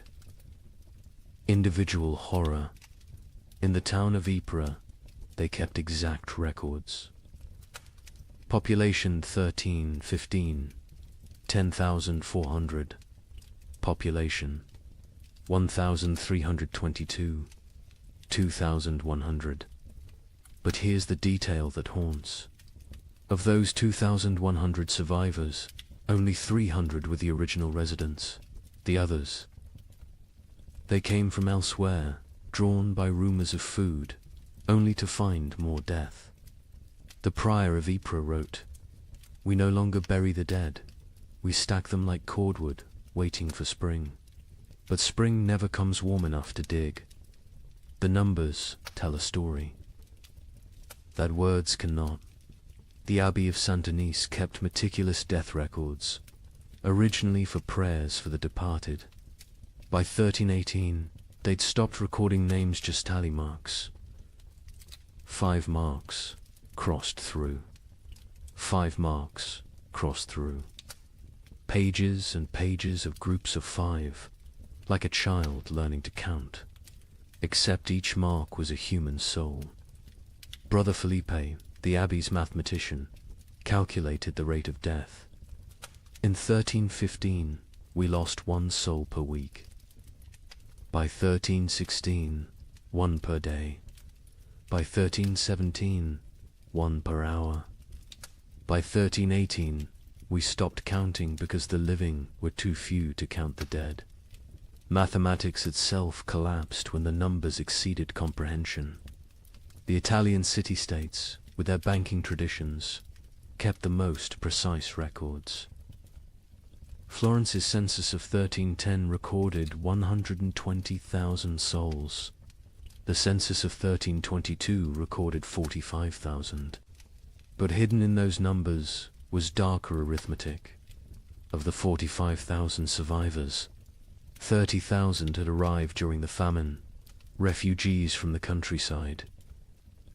The original Florentine population had dropped from 120,000 to 15,000. 7 of every 8 natives had perished. Venice's records reveal the geographic mathematics of death.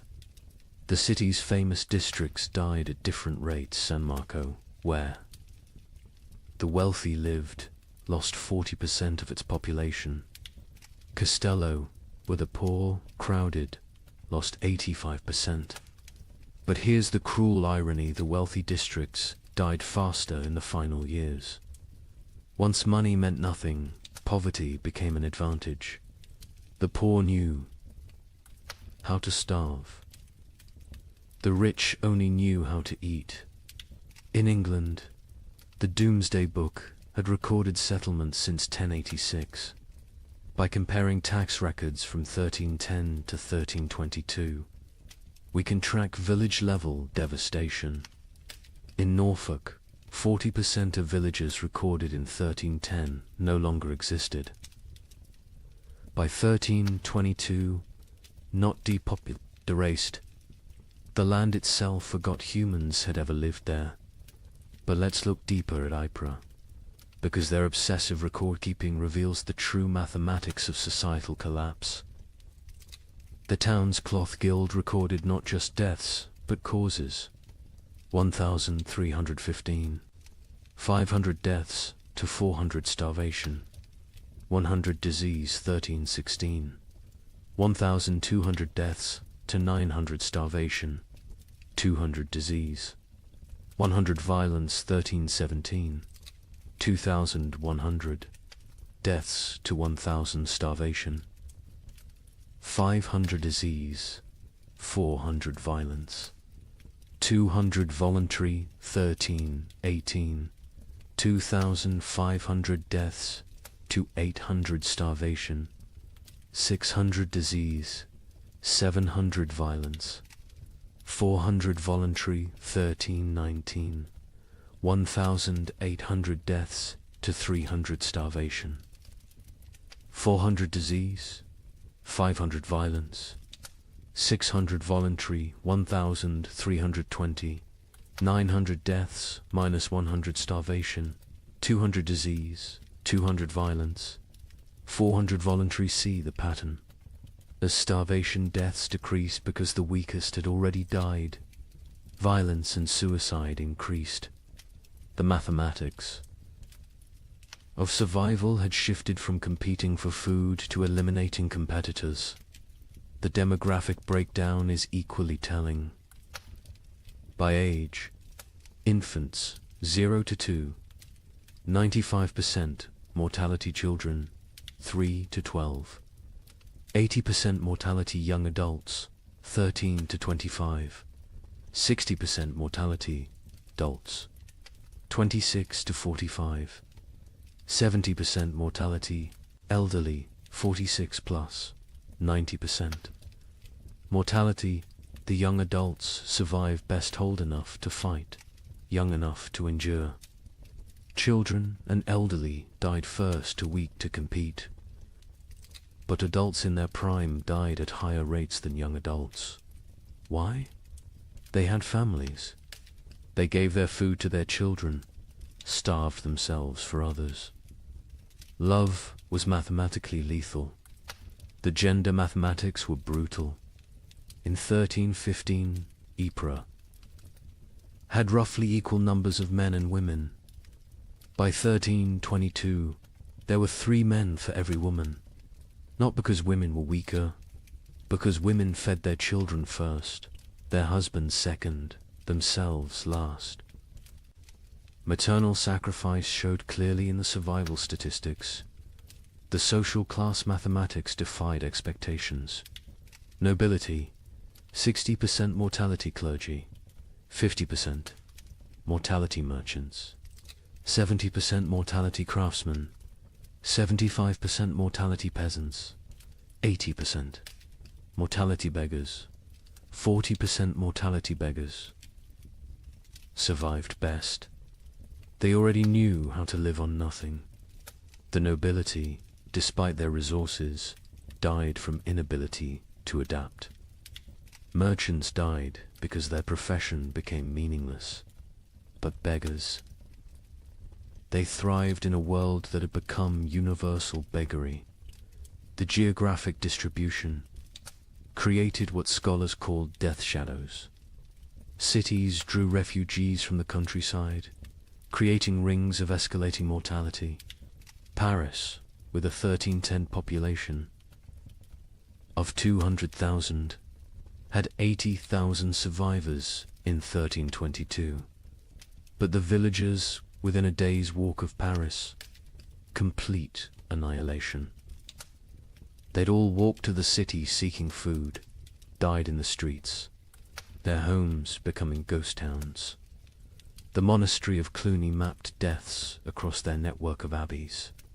They discovered death followed trade routes not because trade spread disease, but because rumors of food traveled along merchant paths. Entire populations would migrate toward imagined abundance, creating waves of mobile starvation that crashed against city walls. The seasonal mathematics were predictable yet horrifying. Spring, highest death rates, bodies hidden by snow revealed. Last stores exhausted summer, moderate deaths, some forage available. But disease spread autumn. Lowest deaths, whatever harvest existed, plus weakest already dead winter. Rising deaths, cold, multiplying hungers, lethality, but within those seasons. Specific dates showed spikes. Christmas saw mass suicides. The contrast between religious celebration and reality broke minds. Easter saw violence spiked, the promise of resurrection mocked by death's omnipresence. Harvest festivals became killing fields as communities fought over failed crops. The birth rate mathematics were perhaps most tragic. In 1310, Ypres recorded 400 births. In 1316 to 200 births. In 1318, 50 births. In 1320, 12 births. By 1321, 0. Not 0, recorded 0, occurred. Women stopped conceiving, bodies too starved to support pregnancy. Those who did conceive miscarried, or gave birth to stillborn children. An entire generation unborn. The marriage mathematics inverted. In 1310, Ypres recorded 200 marriages. In 1320, they recorded 400. Why the increase during horror? Survival partnerships. Widows with food, marrying widowers with shelter. Children married to combine family resources. Marriage became merger. Love replaced by mathematics. The death-to-burial ratio reveals societal collapses. Progression to 1,315. One death equals one burial, 1316. Two deaths equals one burial, 1317. 5 deaths equals one burial, 1318. 10 deaths equals one burial, 1319. 20 deaths equals one burial, 1320. Burial ceased. Bodies stacked or burned.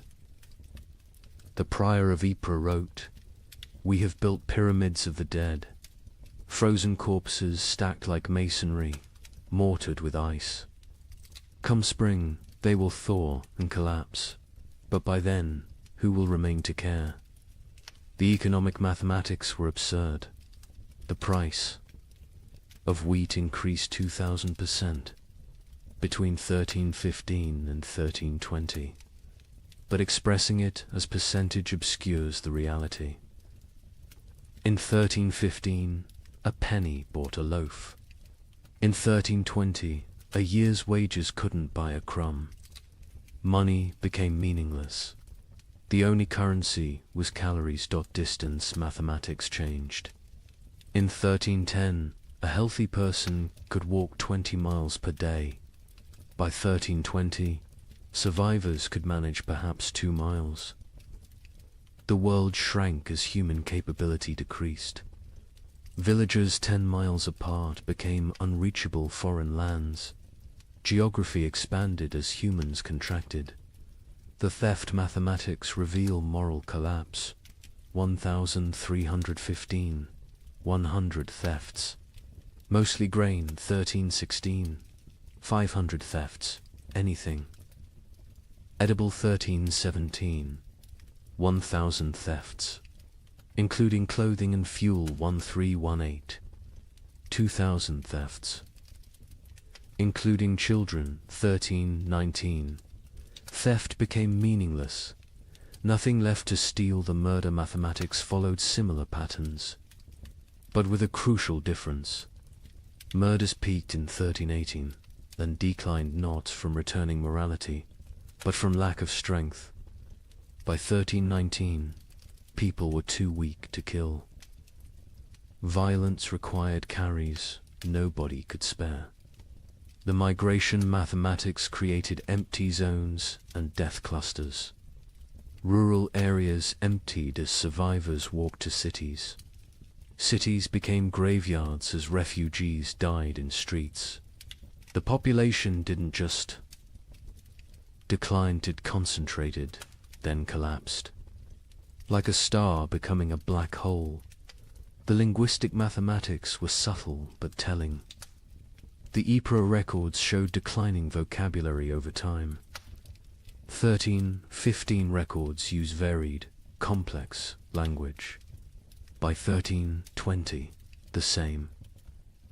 Scribes used perhaps 200 words repeatedly. Hunger had literally reduced their ability to think in complex terms. Survival required all cognitive resources. The time mathematics warped reality. Survivors reported years feeling like decades, days feeling like minutes. The prior wrote, "We have lived 7 years that feel like 70. I am 40 but feel 400. Time itself has starved, moving slowly like everything else dying." The children's mathematics were most heartbreaking. In 1315, Ypres had 3,000 children under 12. By 1322, 45.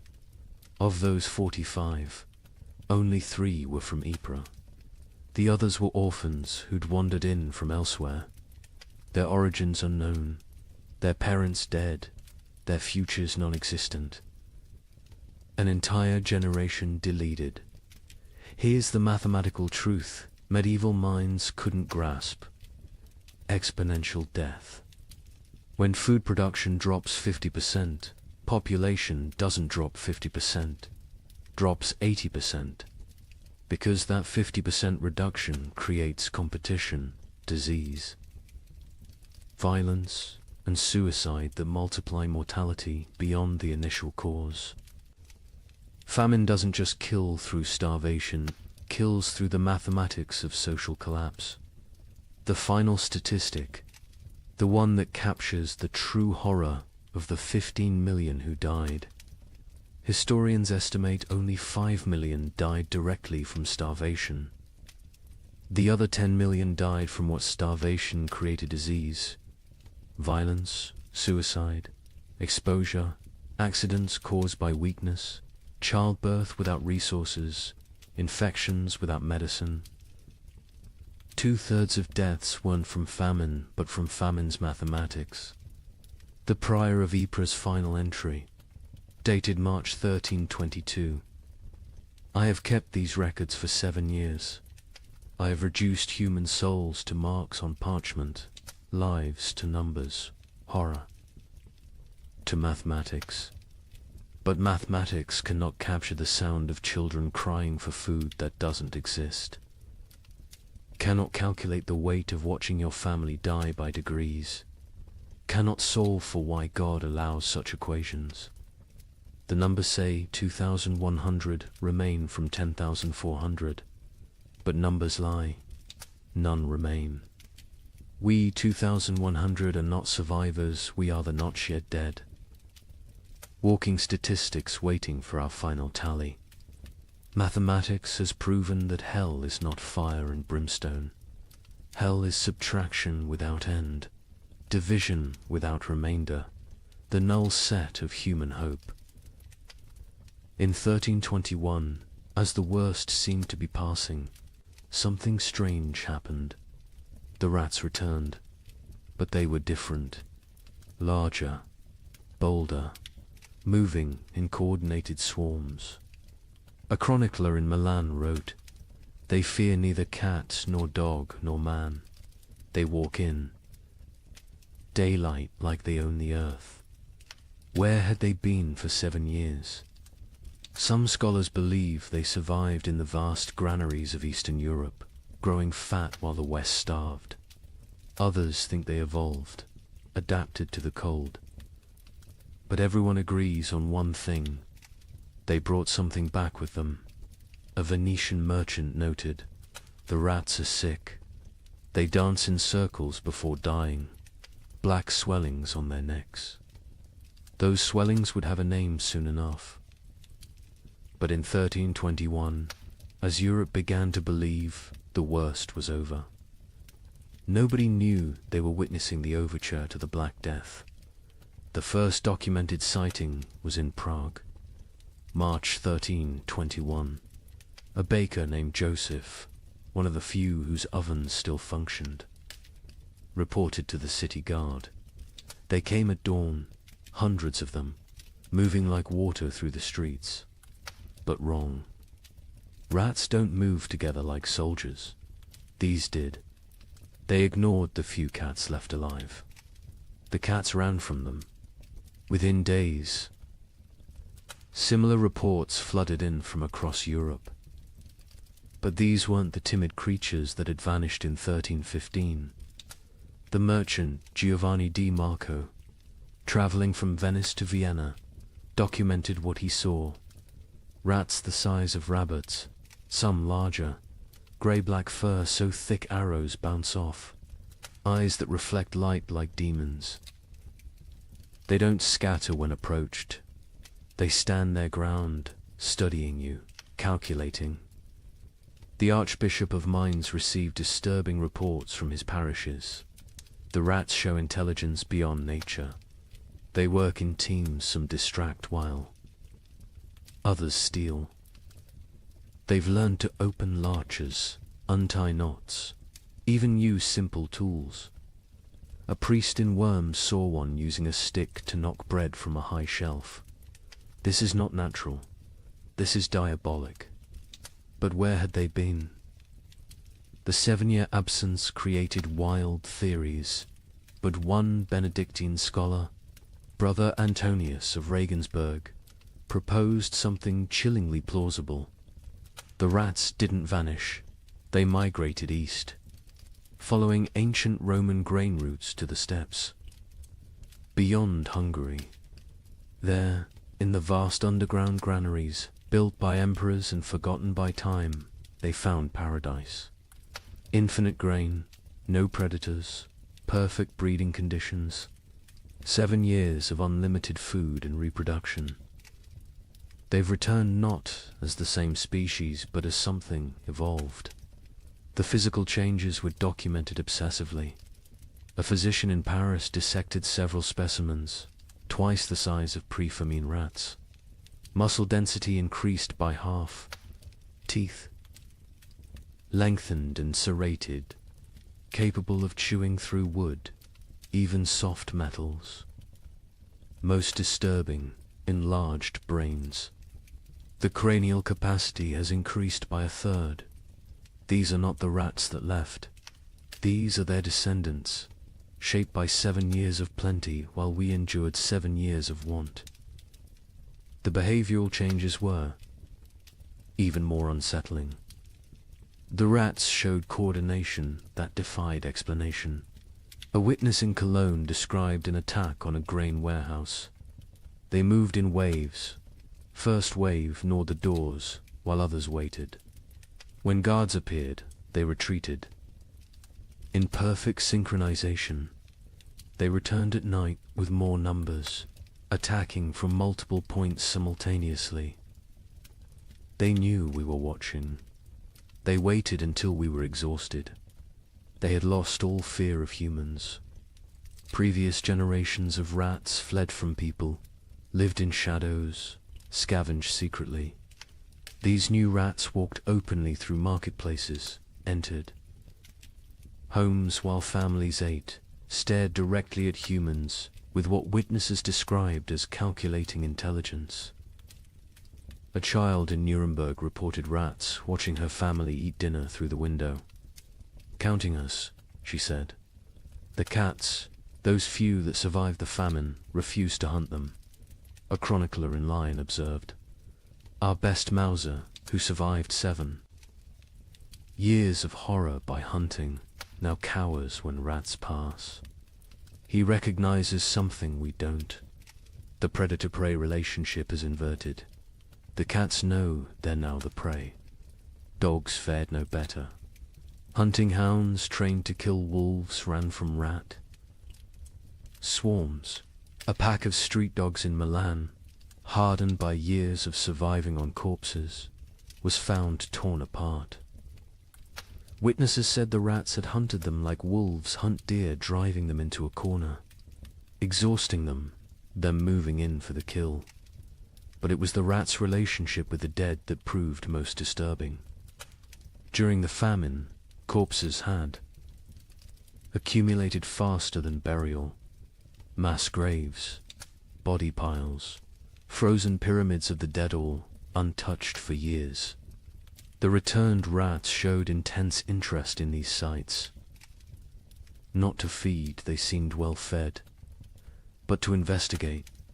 A gravedigger in Bordeaux reported. They dig into the mass graves, not eating, just examining. They spend hours among the bones, touching them with their paws, almost like they're reading something.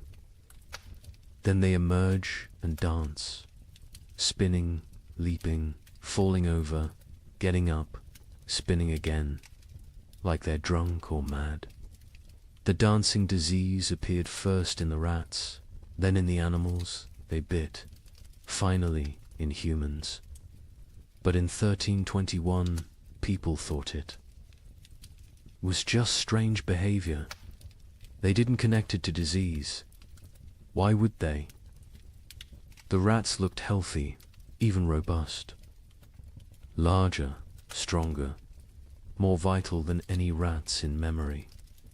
An Italian merchant named Carlo Benedetti made the crucial observation that historians would later recognize as prophetic. The rats congregate at trade routes, ports, and crossroads. There, not seeking food, food exists everywhere now, that so few remain to eat it. They're positioning themselves along human movement patterns, waiting, but for what? The rats showed particular interest in the remaining churches and monasteries. Brother Francis of Assisi documented their behavior. They enter during services, completely unafraid of the congregation. They sit in neat rows as if listening to the sermon. When we sing hymns, they sway. When we pray, they bow their heads. Mockery, mimicry, or something else. They seem to be waiting for something, some signal we cannot perceive. The first human deaths directly attributable to the returned rats came in summer 1321, not from attack from disease. A family in Bruges who'd been bitten while defending their grain store fell ill within days. The symptoms were unlike anything seen during the famine. High fever, delirium, and most distinctively, black swellings in the neck, armpits and groin. The family died within a week, but not before describing their hallucinations. The rats speak to us in dreams. They show us cities of the dead, kingdoms built in grave earth, empires of bone and plague. They promise us citizenship and then Acropolis if we stop fighting and accept the gift they bring. Medical professionals were baffled. A physician in Prague wrote, "The disease is nothing like the starvation, sickness, or winter plague. It burns through bodies like fire through dry wood. The black swellings appear where the body fights hardest, lymph nodes swelling with failed resistance. But, strangest of all, the victims dance before they die, just like the rats." The dancing sickness spread from the bitten to their families, from families to neighborhoods, from neighborhoods to districts. But in 1321, it was still contained, still rare. Most who died that year still died from famine's lingering effects. The new plague was just beginning its incubation, both in human bodies and human societies. The rats' intelligence manifested in increasingly complex ways. They learned to avoid traditional traps, poison, and hunting methods. They developed new social structures: scout rats who tested food for danger, guard rats who watched for threats, even what appeared to be leader rats who directed group movements through series of squeaks and gestures. A scholar in Vienna documented their learning capabilities. We captured one, intending study. Its companions spent 3 nights trying to free it, using increasingly sophisticated methods: leverage, distraction, even attempting to pick the lock with twisted metal. When they failed, they sat outside the cage in vigil until the captured rat died. Then they left. But the next night, our laboratory burned. The fire started in 3 places simultaneously. Draw your own conclusions. The church struggled to explain the rats' return. Were they demons? Punishments? Tests? The Bishop of Cologne preached. For 7 years they abandoned us to our suffering. Now they return in our moment of hope, stronger for their absence. They are either God's final curse or Satan's opening move in some greater game. Either way, they herald something worse than what we've endured. Popular folklore developed quickly. Rats were secret rulers of the underworld who'd retreated to plan humanity's destruction. They were transformed human souls, twisted by starvation into animal form. They were advanced scouts for an invasion from hell itself. Each theory was more fantastic than the last, but none were as terrible as the truth. The truth was biological, not theological. The rats had spent 7 years in isolated populations, breeding rapidly in the eastern granaries. Diseases that would normally kill them had instead created resistant populations. The Black Death bacterium, Yersinia pestis, had found perfect incubation conditions, countless hosts, rapid reproduction, isolation from human interference. The rats weren't evil. They were evolution's answer to abundance. After scarcity, by autumn. 1321, the dancing sickness had spread to every major city. Still not epidemic, still not recognized as connected to the rats, but growing. The correlation between rat populations and disease was noticed by a few. An Italian doctor wrote, "Where rats congregate, sickness follows. Where rats dance, humans die. Where rats thrive, plague arrives." But Europe, exhausted from 7 years of famine, couldn't process another catastrophe. The return of the rats was seen as disgusting but manageable. The dancing sickness was concerning but limited. Nobody connected the dots that would seem obvious in hindsight, that the rats weren't just returning from exile. They were bringing hell with them.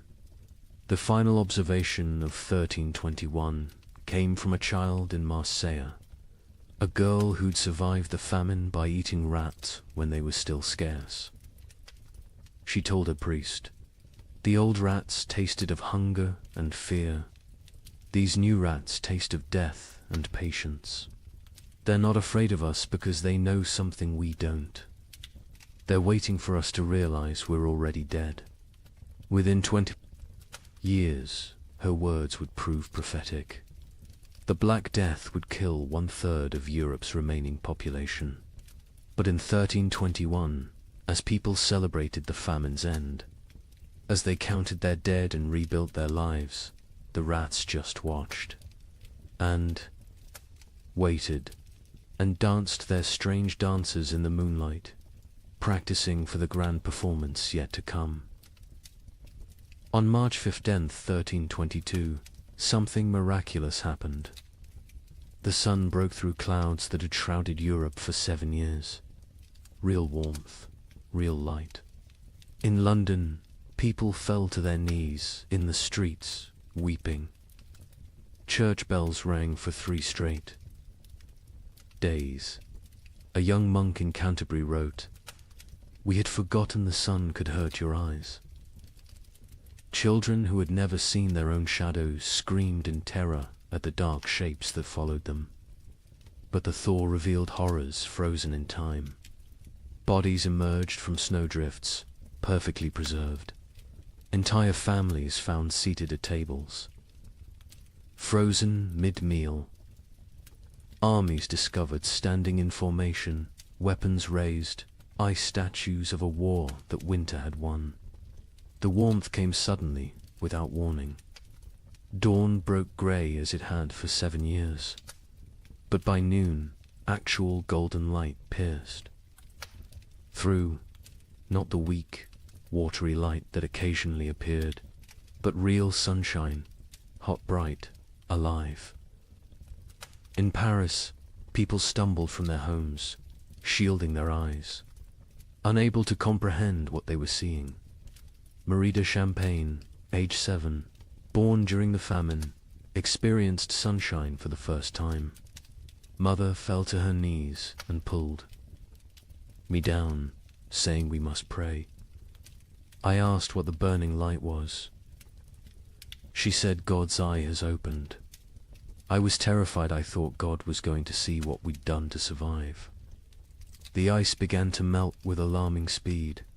Winter's archives, 7 years of frozen death, began to reveal themselves.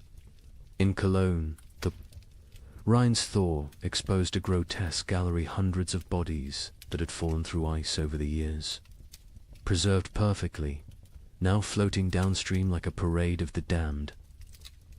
Citizens lined the banks, searching for relatives lost years ago, finding them looking exactly as they had at death. Brother Thomas of Westminster, who'd chronicled the disaster from beginning, wrote with shaking hand, "The earth gives up its dead, but not for resurrection. They return only to show us what we've done." A mother and child, frozen in embrace, so perfectly preserved I could count the tears frozen on their cheeks. Soldiers who died defending grain stores, still standing at their posts, ice guardians of nothing. God has kept perfect record of our failures. But with the thaw came something worse than revealed corpse. Truth-field truth. The ice had hidden the full scope of devastation. Entire districts thought to be empty were found to contain hundreds of frozen dead. Mass graves, hastily covered with snow, began to melt and shift, creating mudslides of human remains. The spring of 1322 didn't bring renewal. It brought archaeology of horror in the Alps. The thaw revealed the children's crusade of frost, perfectly preserved. A merchant reported, "They stand like an army of small angels, ice blue and beautiful. In their death, still holding hands, still facing south, still seeking summer that has finally come too late. Pilgrims are already calling it holy ground. I call it the world's guilt made manifest. Europe that emerged from the Great Famine was unrecognizable. Languages had changed, words for hunger had multiplied, while words for joy had been forgotten. Children born during the 7 years were stunted, marked forever by starvation. They would be called the famine generation, shorter, weaker, but survivors of the impossible. The social order had shattered. Peasants who survived owned land, for the first time inherited from the dead. The church's authority collapsed. Where was God during the freeze? And most critically, the population drop created labor shortages that would, within a generation, end feudalism itself. The Great Famine didn't just kill millions, it killed the medieval world. The linguistic changes were documented by scholars. Attempting to translate pre-famine texts, the abbot of Cluny wrote, "We have 23 new words for different types of hunger, but have lost the words for feast, abundance, and satisfaction. Children learning to speak, use, eat, as past tense only, they cannot conceive of eating as a present or future action. We've developed exact terms for the taste of leather, bark, clay, but forgotten words for flavors of meat. The famine generation bore physical marks that would last lifetimes. Stunted growth, adults reaching barely 5 feet, bone deformities from childhood rickets, teeth destroyed from eating stones and wood, but worse were the invisible scars. They hoarded food obsessively, even in plenty. They ate alone in darkness, unable to share meals. They counted every grain, weighed every crumb. A physician in Paris noted, "They survived famine, but remain imprisoned by it. Their bodies live in 1322, but their minds remain in 1318. The social revolution was immediate and irreversible. A third of Europe's nobility had perished, entire bloodlines extinct. Peasants squatted in abandoned castles, worked lordless lands, claimed ownership through occupation. The survivorship created overnight social mobility, a serf who'd hidden. Grain became a merchant. A baker's assistant who'd outlived his master became a guild leader. A prostitute who'd hoarded food became a property owner. The church's authority evaporated like morning frost. 7 years of unanswered prayers had broken faith's monopoly. New sects emerged, some worshipping nature, others embracing nihilism. The Pope's call for renewed devotion was met with laughter. A graffiti in Rome read, "God starved. We survived. Who then is stronger?" Priests found congregations unwilling to tithe, unable to trust divine providence that had provided only suffering. But most revolutionary was the labor shortage. With 15 million dead, every survivor became valuable. Peasants demanded wages. Instead of feudal obligations, serfs simply walked away from their lords, knowing they'd find better conditions elsewhere. The statute of laborers, attempting to freeze wages at pre-Famine levels, was universally ignored. A blacksmith could demand noble prices. A farmer could negotiate like a merchant. The medieval world built on hierarchy. Faith and agricultural abundance had been murdered by weather. What emerged was proto-modern, mobile, skeptical, calculating. The Great Famine didn't just kill people. It killed the very idea of divinely ordered society. The survivors knew now that God could forget them, that nobles could starve, that civilization was only 3 meals deep. Europe would rebuild, but never recover. The medieval dream was frozen in those 7 years, preserved like the corpses in ice, beautiful and dead forever. In 1323, an anonymous scribe in Bavaria wrote what might be the most important document of the entire famine. Not a chronicle of events, but a warning. To those who come after, know this. We thought ourselves masters of the earth. We built castles against enemies, churches against damnation, walls against nature itself. But when the sky turned against us, when the very air became our enemy, we learned that civilization is only 3 mills deep. Beneath that lies the animal, and beneath that ... lies something worse, something that would eat its own shadow if it could provide sustenance. We survived. That is not the same as living. Some costs can never be repaid. Some hungers never leave you, no matter how much you eat. We measured time in deaths. We measured love in shared suffering. We measured God in his absence. If the cold comes again, and it will come again, remember that the greatest danger is not the freeze. It's what the freeze reveals about your neighbor, about your family, about yourself. May you never be warm enough to forget what we learned in the cold. The document was found hidden in a monastery wall, wrapped in waxed cloth, deliberately preserved. The scribe continued, "I write this with fingers that consumed my own flesh. I write with eyes that watched my children choose which sibling would eat. I write with a soul that has been to hell and discovered hell is not fire. Hell is ice and the mathematics of survival. We who survived are not heroes. We are the ones who did what heroes couldn't. We chose ourselves over others. We calculated love against calories and chose calories.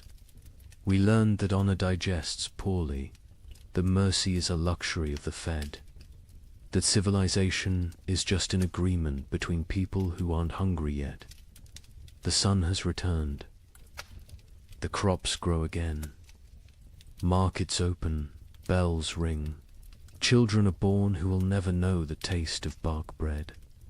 They will call us the generation who endured. But endurance is just a prettier word for betrayal. Betrayal of everything we once believed. Made us human. When abundance returns, you will forget. You will must forget to stay sane. But someone should remember. Someone should know that we measured children's worth in weeks of food, that we drew lots for who would walk into winter, that we learned to distinguish the taste of different mortar. From ancient walls, so I leave this testament, not of what happened chronicles will tell that story, but of what we became. We became arithmetic. We became efficiency. We became the truth that underneath every prayer, every law, every noble sentiment, lies the animal that will eat its own tail if the circle of consumption demands it. Remember us accurately, not as victims of weather, but as humans revealed. The cold didn't change us, it showed us, and what it showed can never be fully hidden again. The thaw has come. Summer returns. But we who survived carry winter inside us forever, a frozen seed that whispers, "This is what you really are. Everything. Else is just the dream of well-fed men." In the spring of 1315, a mother in northern England made an unthinkable decision. She locked her children inside their cottage, walked into the frozen wasteland, and never returned. But she wasn't abandoning them. She was saving them. What she knew, what all of Europe would soon discover, was that the world itself was dying. The rain wouldn't stop. The cold wouldn't break. And for the next 7 years, winter would reign supreme. Her name was Marjorie of Dereham, and her neighbors found. Her children, 3 days later, alive, huddled around the last embers of their fire. The eldest, a boy of 9, clutched a note his mother had left. The priest who recorded it wrote that his hands shook as he read her words aloud. "My flesh will buy them grain. My absence will grant them mercy. Tell them I walk toward God, not away from them." You see, Marjorie had understood something terrible. Something that would take the rest of Europe months to grasp. This wasn't just another harsh spring. This was the beginning of an extinction. The marketplace where she'd traded her body for bread had made the calculation clear. A living mother meant 5 mouths to feed. A missing mother meant 4 orphans the church had to shelter, and the church still had grain, still had walls, still had hope that this nightmare would end. But here's what makes Marjorie's story so haunting.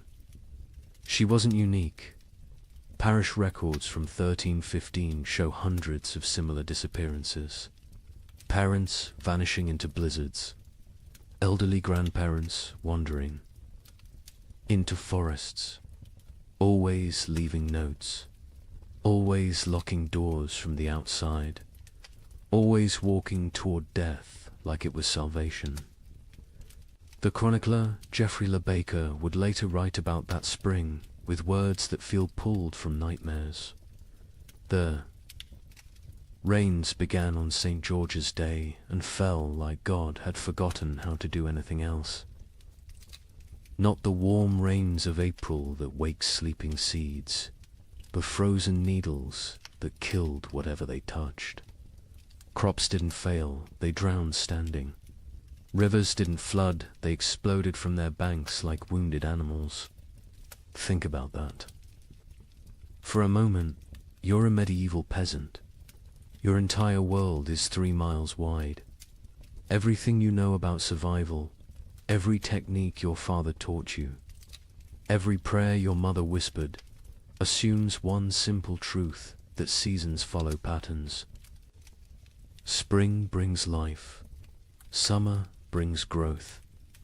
Autumn brings harvest. Winter brings rest. But what happens when spring never comes? When winter refuses to die? When the very foundation of existence cracks beneath your feet? That's what began in 1315. Not a famine, not a crisis, but the complete collapse of natural order. And Marjorie of Durham, walking into that frozen dawn, leaving her children behind to live, was just the first character in a story that would consume 15 million souls. Before it ended, the question isn't how Europe survived, it's what Europe became to survive it.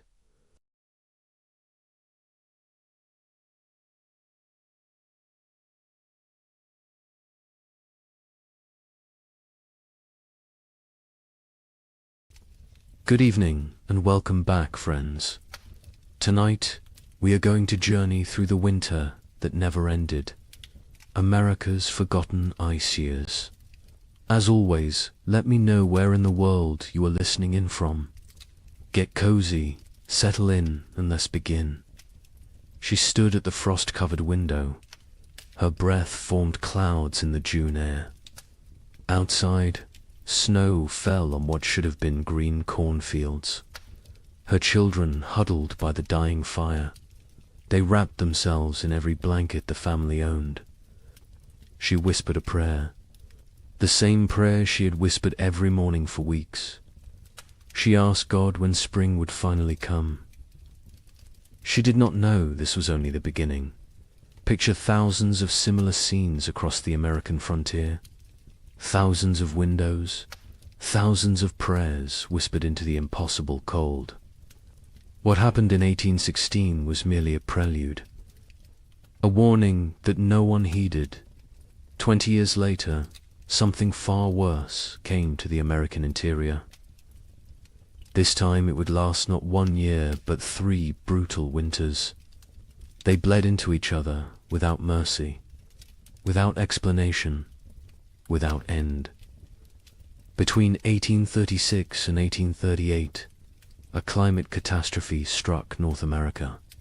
It has been nearly erased from popular memory. Historians debate the causes today. Solar minimums, volcanic eruptions half a world away, or a deadly combination of forces beyond human understanding. The pioneers who lived through it had no such explanations. They had only survival. They had only the next day, and the day after that, if they were lucky enough to see it.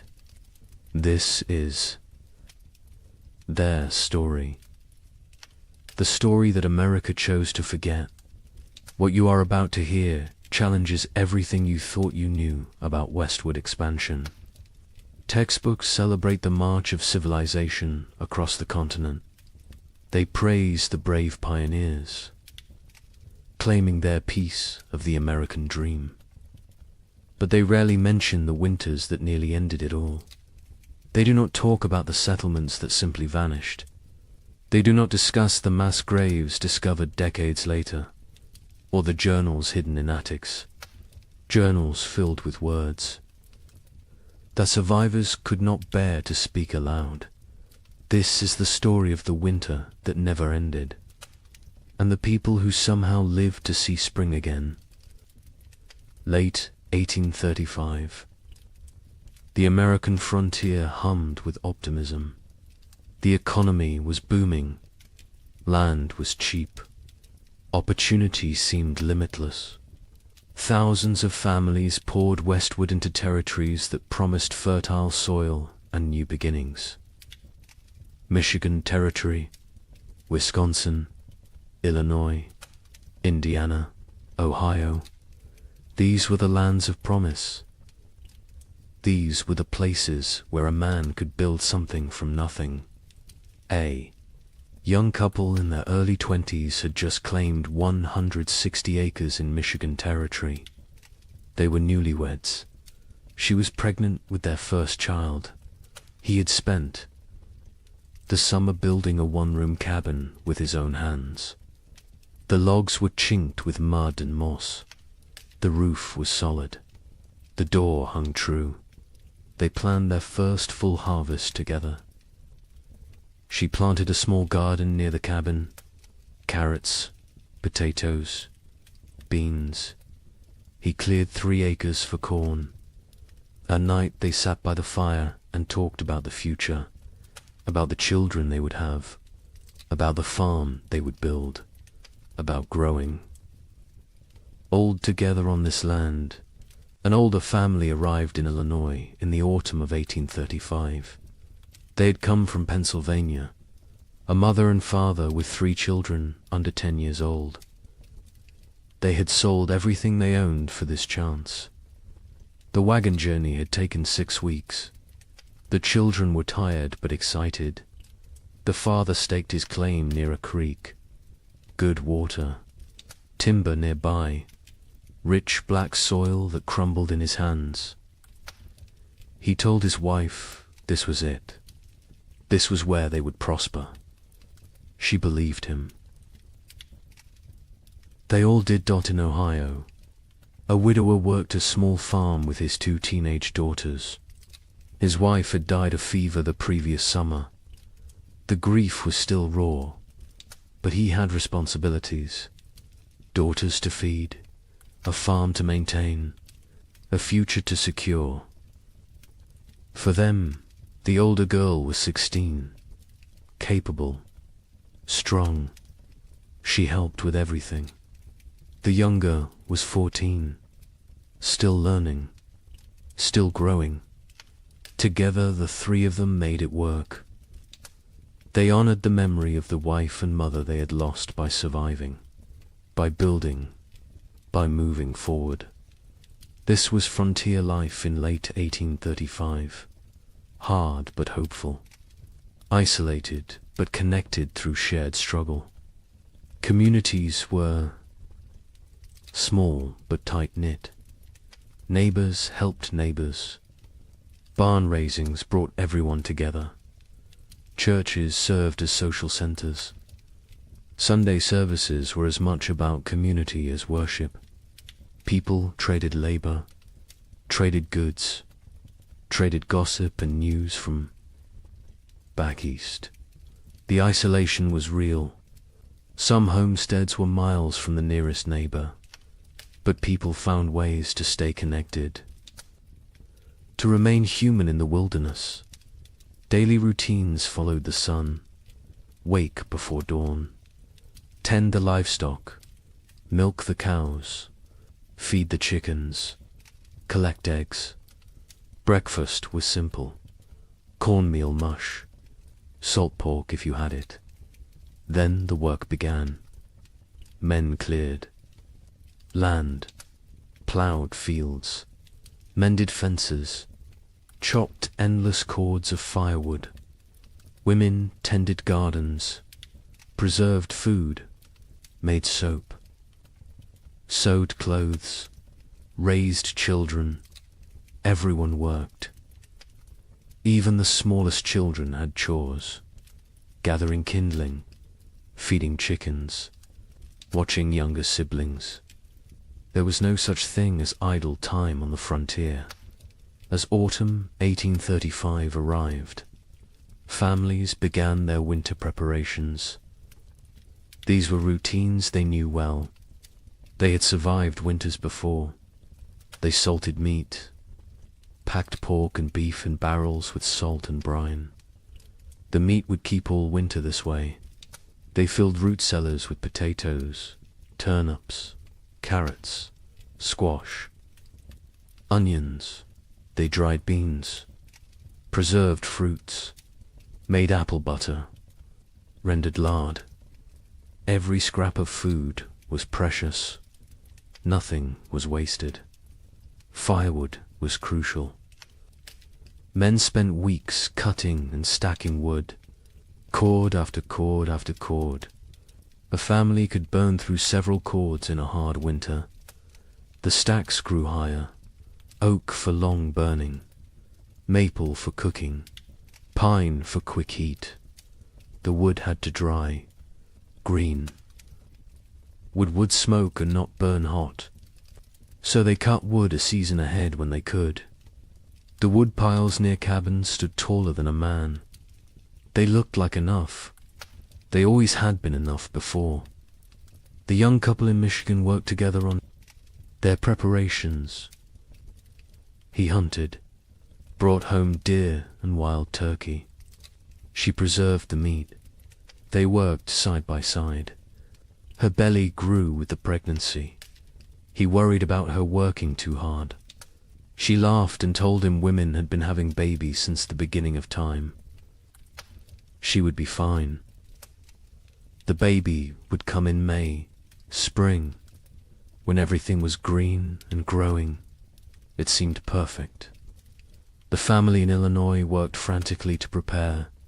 They had arrived late in the season. They had less time. The father pushed himself.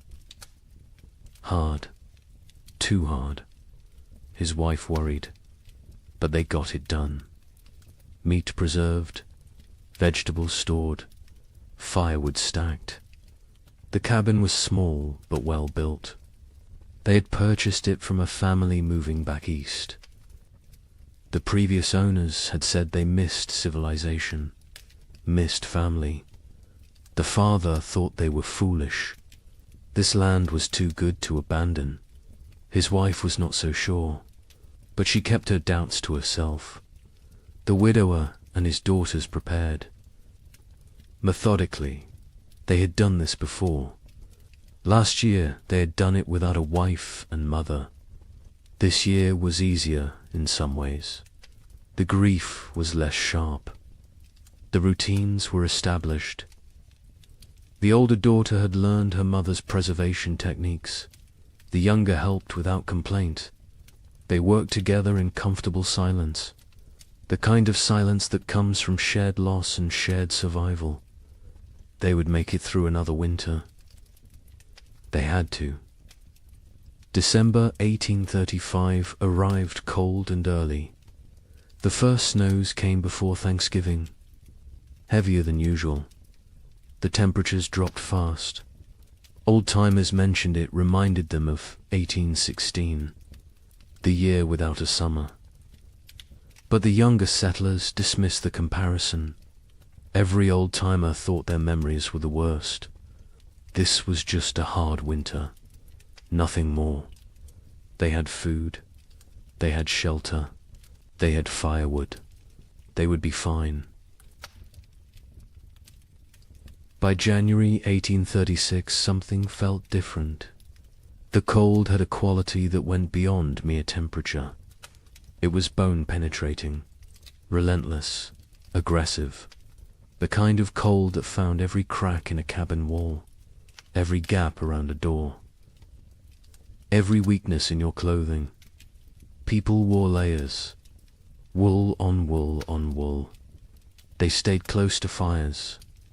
They moved less, conserved energy, conserved heat, conserved everything. Animals behaved strangely. Livestock refused to leave their barns.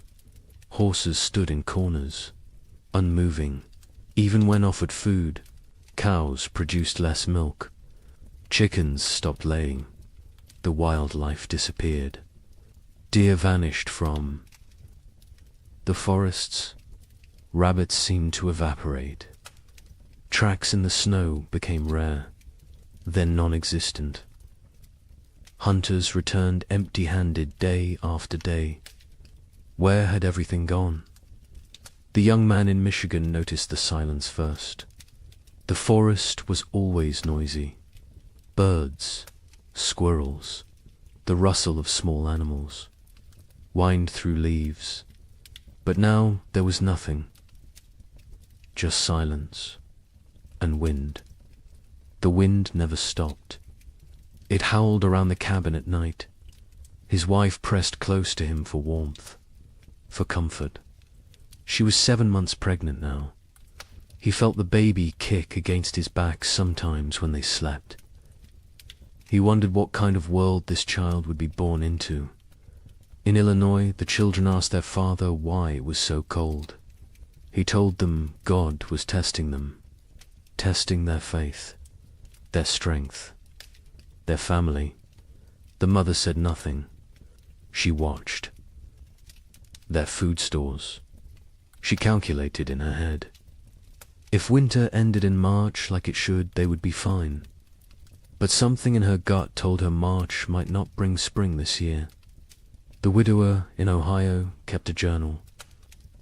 He had started it after his wife died, a way to process grief, to feel less alone. In late January 1836, he wrote an entry that he would later try to burn. He wrote that the cold felt wrong, not natural, that he had a feeling of dread he could not shake, that his daughters felt it too, though they did not speak of it. He wrote that he was afraid, not of dying, but of failing to protect his girls, of not being enough. February arrived. It should have shown signs of weakening. Winter, longer days, occasional thaws, the promise of spring lurking beneath the cold. But February 1836 brought none of these things. It brought deeper cold, more snow, storms that lasted days. The sun appeared rarely. When it did, it seemed weak, pale, unable to warm anything. People began to worry, really worry. This was beyond a normal hard winter. Food stores were being depleted. Faster than expected. You burned more firewood in extreme cold. You ate more to maintain body heat. The calculations that had seemed conservative in November now seemed optimistic. Families began to ration. Smaller portions, fewer meals. Make it stretch. Make it last. Spring would come. It had to come. But as February turned to March, and March brought no relief, only more snow and more cold, a new emotion crept into Frontier. Cavern's fear, real fear, the kind that sits in your stomach and grows, the kind that wakes you at night, the kind that makes you count your remaining potatoes and feel panic rising in your chest, because spring should be here, and it was not. Coming, March 1836. The month that should bring thaw and birdsong and the first signs of life returning. Instead, it brought blizzards, heavy wet snow that collapsed roofs, winds that tore at cabin walls, temperatures that dropped so low that water froze solid inside homes, despite the fires burning constantly. People began to understand. This was not a normal winter. This was something else entirely. The young wife in Michigan went into labor on March 15th, 3 weeks early. Her husband rode through a blizzard to fetch the nearest midwife. She lived 4 miles away. He almost did not make it. The horse struggled through chest-deep drifts. The wind cut through every layer he wore. He found the midwife. She came. They rode back together. The journey that should have taken an hour took 3. The baby came that night. A girl, small but healthy, she cried strong. The mother wept with relief and exhaustion and fear. The midwife stayed 2 days until the storm broke. When she left, she told them the baby would need extra warmth, extra care. The mother already knew. She held the infant against her skin constantly, shared her body heat, prayed the cold would break before her milk ran thin. In Illinois, the family made a decision. They would send the eldest boy to the nearest town, 12 miles south, to buy supplies, if any could be had, extra flour, salt, anything. The boy was 8 years old, small for his age, but tough. His father gave him careful instructions. Follow the creek, stay near cover. If a storm comes, find shelter and wait it out. The mother packed him food for 2 days. She kissed his forehead, told him to be safe. He left before dawn. He returned 4 days later, frostbitten, exhausted, empty-handed. The town had nothing to sell. Their stores were depleted too. Everyone was rationing. Everyone was afraid. He had slept in a barn the first night, a chicken coop the second. A family had taken him in on the third night, fed him soup, let him warm by their fire. They had children his age, thin children with hollow eyes. He came home and told his parents what he had seen. His father nodded, said nothing. His mother turned away so the children would not see her cry. The widower in Ohio made an inventory in mid-March. He wrote down every item of food they had left. 2 bushels of potatoes, some sprouting, half a barrel of salt pork, 1 small sack of cornmeal, dried beans, maybe 20 pounds, some preserved apples, not many, he calculated. If they were very careful, if they ate little, if spring came in April, they might make it. Might, he gathered his daughters, sat them down, told them the truth. They were running low on food. They would need to ration carefully. The older daughter asked if they would starve. He could not lie to her. He said he did not know, but they would do everything possible to survive. They would hunt, they would trap, they would make every scrap. Count, she nodded. The younger daughter started to cry. The older put her arm around her sister, told her they would be all right. The widower was not sure which of them she was trying to convince. April came. April that should burst with life and warmth and renewal. April that should mean planting time and spring rain and hope. This April brought none of those things. The ground remained frozen solid, 18 inches deep, 2 feet in some places. No plough could break it. No seed could be planted. Even if they tried, nothing would grow in this cold. Families faced a terrible realization. Even if spring came tomorrow, the growing season was too short now. Crops planted in late April might not mature before full frost. And full frost in this new reality might come in August, or July, or never. Leave it all? The cycle of farming that had sustained human civilization for thousands of years was broken, and no one knew how to fix it. The young couple in Michigan began hunting for any food source. The man set snares for rabbits. The traps stayed empty. He tried fishing through the ice.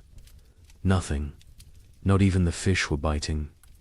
He ranged farther from the cabin, looking for any game, any sign of life. His wife worried when he was gone. She sat by the window with the baby, watched for his return. Sometimes he was gone for 2 days. When he came back with nothing, they did not speak of it. They simply held each other and their daughter and tried not to think about tomorrow. Neighbors began to disappear. The family 2 miles east was there. One day, gone the next. Their cabin door stood open, their belongings left behind. Only the food was gone, and their wagon, and their animals. They had fled south, or tried to. No one knew if they made it. More families followed. Every week someone else left.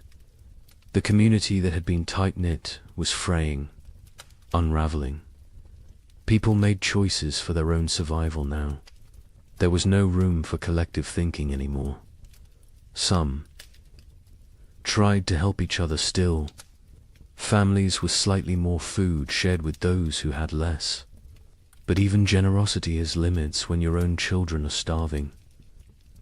A man in Indiana gave his last potatoes to a neighbor. His own family went without for a week. When his wife confronted him, he said it was the Christian thing to do. She said Christian charity would not save their sons. They argued.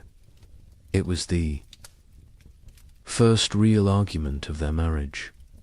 There would be many more before spring finally came. Churches held special services, prayer meetings, asking God for deliverance, for spring, for mercy. Attendance was sparse. Travel was too dangerous. Faith was wavering. A preacher in Illinois gave a sermon about Job, about suffering that tests faith, about endurance through trial. 3 families walked out. One man stood and shouted that God had abandoned them. The preacher had no answer, because maybe he had. By late April 1836, reality had set in. This was not going to end. Not soon. Maybe not ever. People stopped saying spring would come. They stopped making plans. They focused only on surviving the day in front. Of then, nothing more. The future was too uncertain, too terrifying. Better not to think beyond the next meal, the next night, the next morning if you were lucky enough to see it. The psychological toll was as brutal as the physical. People began to break under the strain. A woman in Wisconsin stopped speaking entirely, just sat by her fire, staring. Her husband tried everything. She would not respond. Their children were terrified. Eventually the husband took the children and left. He could not stay with a woman who had stopped being present. Some said he was cruel. Others said he did what he had to do. There was no right answer anymore. Marriages strained. Parents fought. Children grew silent and withdrawn. The pressure of constant survival wore away at human connections, at love, at compassion, at everything that made life worth living. People became hollow, going through motions, existing but not living, waiting for an end they could not see, and still the cold did not break. May arrive, May that should be warm and green, May that should mean gardens growing and livestock grazing. This May was grey and frozen. Snow fell on the 10th, again on the 18th, again on the 23rd. People stopped being surprised. They just accepted. This was the world now. Cold and dead and endless. But something else was coming. Something worse. Because as terrible as this first winter had been, it was only a prelude. The summer of 1836 would bring brief hope. Just enough to make people believe the worst was over. Just enough to make them vulnerable. And then winter would return. Colder, longer, more deadly. Wait until you hear what happens next. Spring refused to come. That is the simplest way to describe what happened in 1836. Spring simply refused to arrive. March became April. April became May, and still the ground stayed frozen. Still the snow fell. Still the temperatures remained far below what any living person had. Experienced Dot, the young mother in Michigan Territory, held her baby and watched the window.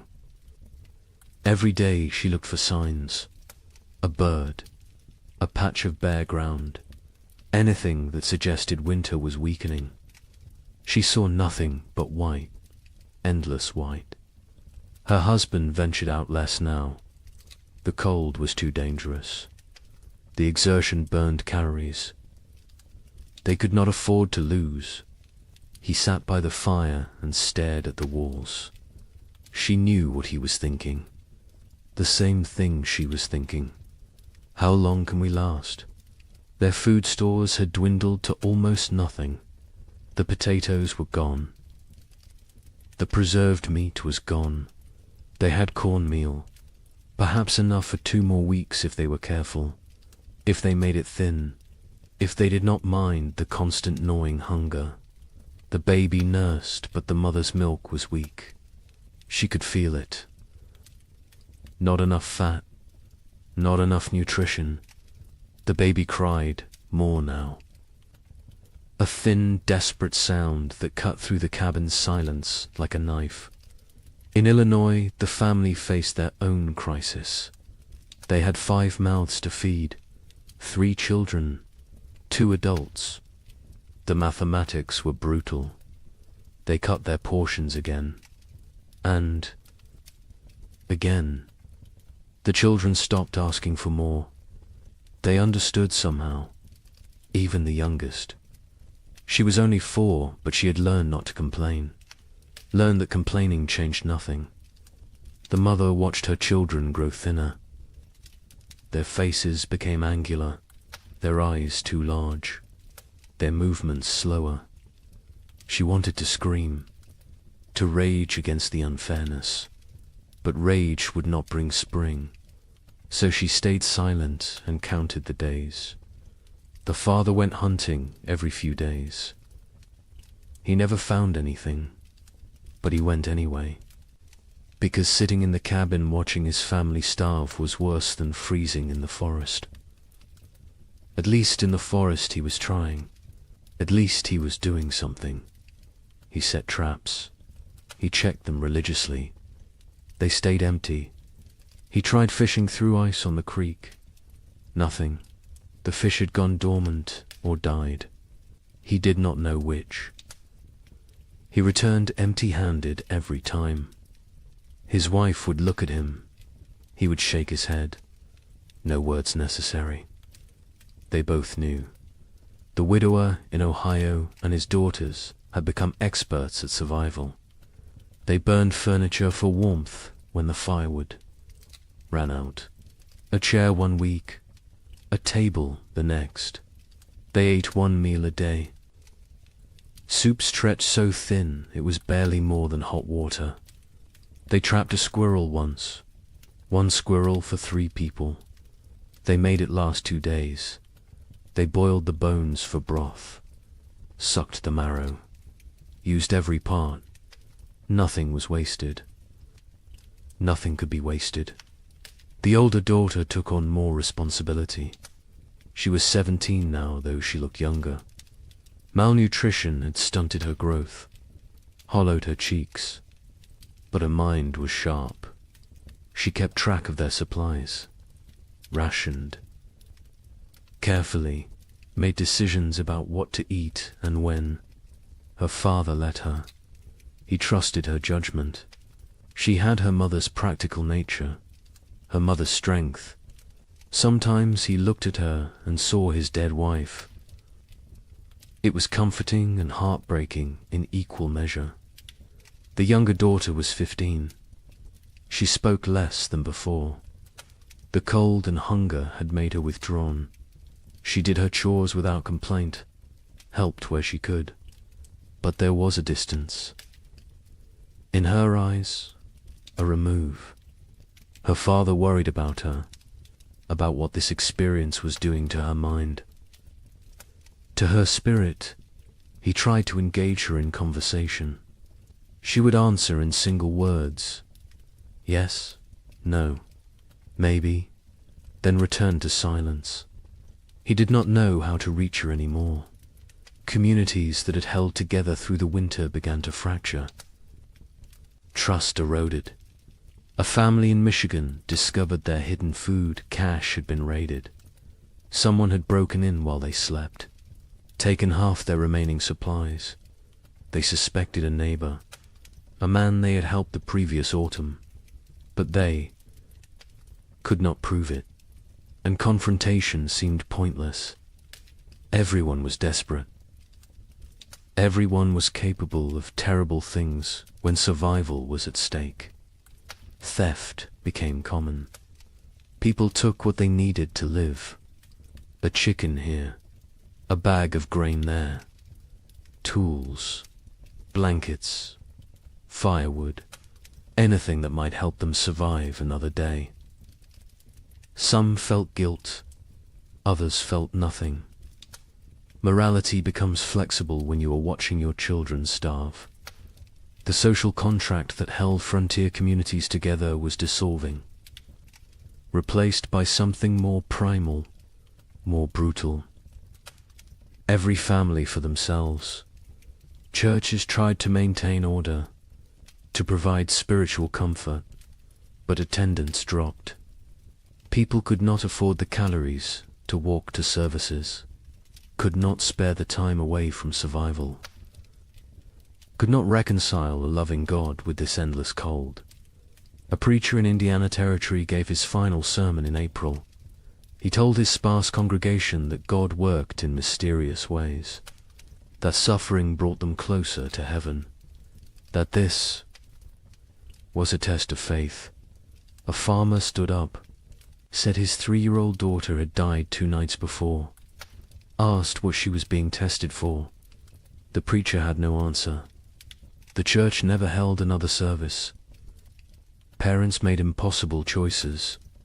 A couple in Illinois debated whether to eat their last seed corn. It was meant for planting, for the future, for hope. But their son was dying, 6 years old and dying of starvation. They could see it, his body consuming itself, his ribs visible through his shirt, his eyes sunken. They ground the seed corn into meal, made bread, fed him. He ate slowly. His stomach had shrunk. He could not eat much, but it was something. They had chosen survival today over the possibility of food tomorrow. They would live with that choice for the rest of their lives. Livestock died. Cattle froze in their barns. Horses became too weak to stand. Pigs huddled together for warmth, but still succumbed to the cold. Chickens stopped laying entirely. People slaughtered their animals, not according to any plan, just when they became desperate enough. Each slaughter was a small tragedy. That cow represented future milk, future. Calves, future security. But future meant nothing when you might not survive the week. So they killed and ate and tried not to think about tomorrow. The meat from livestock helped, but it went fast. A family could butcher a pig and eat well for a few days. Then the meat was gone, and they were back where they started, hungry, desperate, counting down to nothing. Some families tried to preserve the meat, to make it last, but without sufficient salt. Without proper cold storage that did not involve simply leaving it outside where wolves might take it, the meat spoiled, or got stolen, or disappeared in the night. May arrived with no warmth, no green, no life. May there should be planting season brought instead more snow, more cold, more death. People stopped keeping track of dates. What was the point? Time had lost meaning. There was only day and night, hunger and cold, survival and death. Nothing else mattered. Nothing else existed. The young man in Michigan made a decision. They had to leave, had to try to reach his brother's farm in southern Ohio. It was 200 miles, through frozen wilderness, with a 4-month-old baby. His wife thought he was insane, said they would die on the road. He said they would die here. At least moving gave them a chance. They argued, quietly, so as not to wake the baby. He wanted to leave immediately. She wanted to wait for weather to break. He said the weather was not going to break. She knew he was right. But she also knew their chances of surviving a 200-mile winter journey were close to zero. They compromised. They would wait 1 more week. If the weather did not improve, they would go. They both knew it would not improve. But the compromise gave them something. A deadline, a decision point, a plan. Even a futile plan was better than sitting and waiting. To die. They spent the week preparing. He made a sled from cabin boards. She sewed carrying sacks. They packed their few remaining possessions, some clothes, a pot, a knife, a blanket, and the baby. Always the baby. In Illinois, the father watched his children and made calculations. They had food for perhaps 10 more days. After that, nothing. He had no plan for day 11. No ideas, no options. He had exhausted every possibility, every resource, every connection. They were alone, isolated, and running out of time. He told his wife they might need to consider sending the children too. Town, to find families who could take them in. She refused, said they would stay together. Whatever happened, they would face as a family. He did not argue. He understood. But he also knew that keeping the family together might mean watching all of them die. The widower in Ohio faced a different calculation. His daughters were old enough to understand, old enough to participate in decisions. He sat them both down, told them they had food for maybe 2 weeks, asked them what they thought they should do. The older daughters said they should stay, that leaving was more dangerous than staying. The youngest said nothing, just stared at the floor. The widower agreed with his older daughter. They would stay. They would make what they had last as long as possible. They would hope for spring, even though hope felt like a luxury they could not afford. June finally brought a change, not spring. Exactly, but less cold. Temperatures rose above freezing during the day. Snow began to melt. Patches of bare ground appeared. People emerged from their cabins, blinking, disoriented, like animals coming out of hibernation. They looked at their neighbors, saw the same hollow faces, the same haunted eyes, the same question. Did we really survive? But the relief was short. Lived. Because even with warmer weather, it was too late for a normal growing season. Crops planted in June would not mature before fall. And who knew what fall would bring? Who knew if this was really over, or just a brief respite before more? Cold. People planted anyway, because what else could they do? They put precious seeds into still, cold ground, prayed for growth, for warmth, for time. The young couple in Michigan decided to stay. The brief warmth had changed their calculations. They planted a small garden. Corn, beans, squash. The baby was stronger now. The mother's milk had improved slightly with less stress. They felt cautiously optimistic. Maybe the worst was over. Maybe they had survived.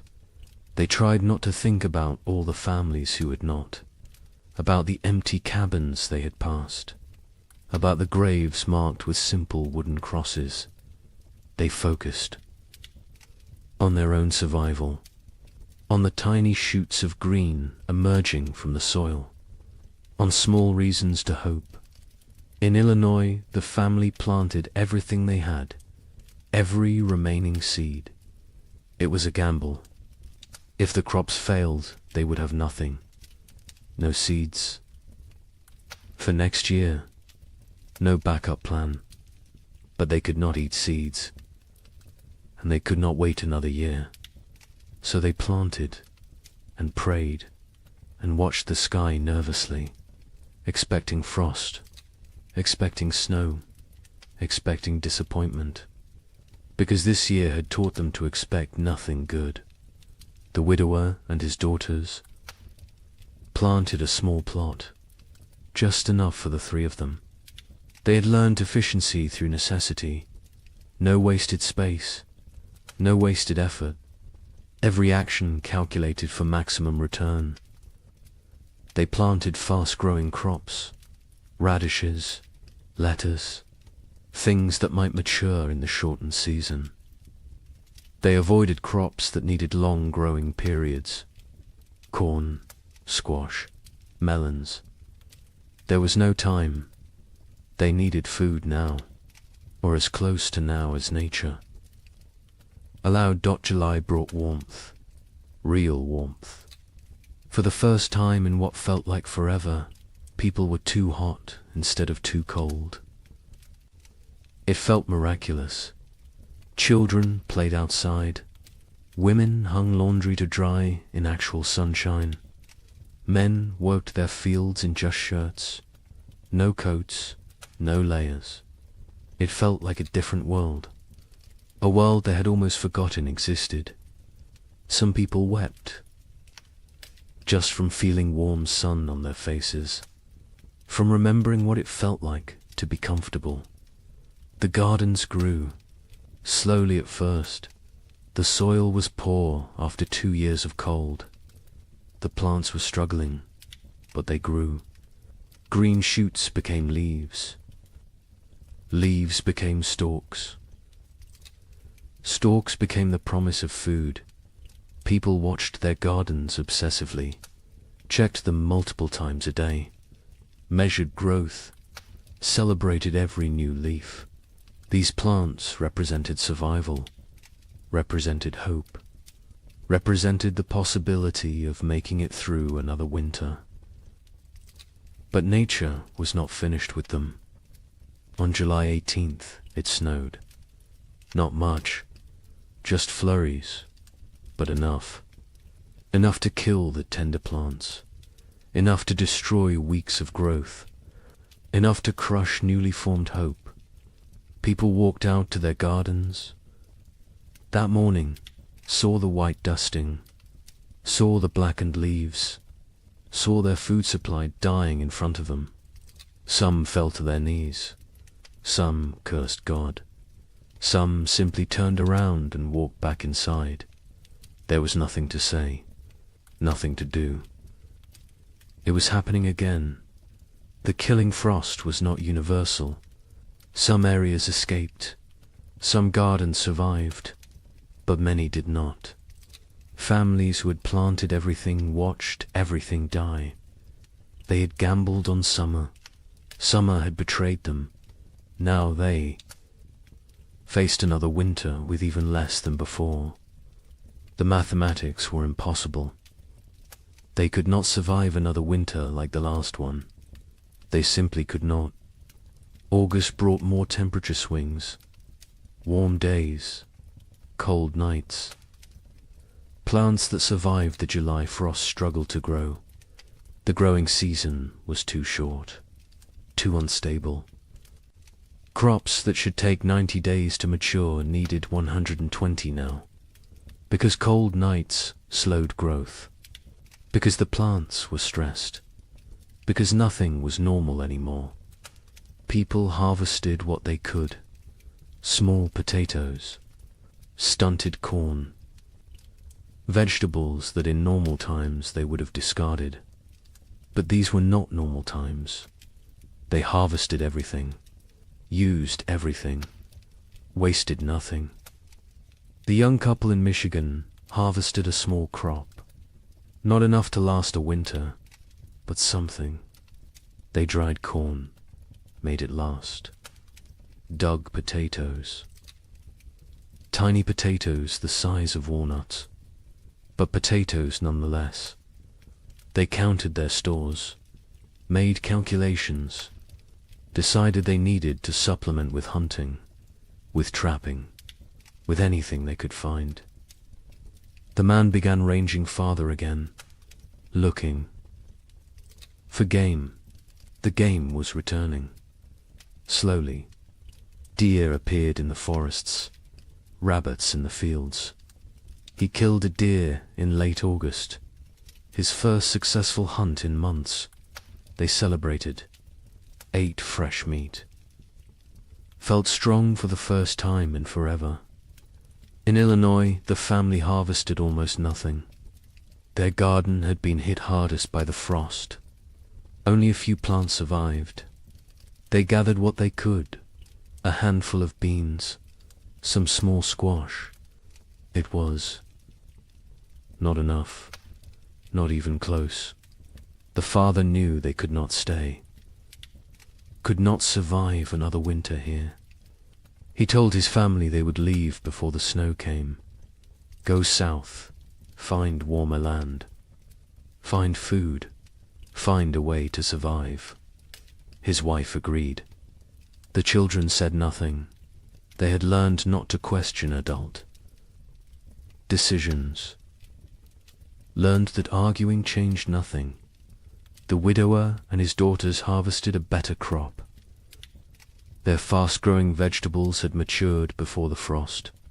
They had radishes, lettuce, some early peas.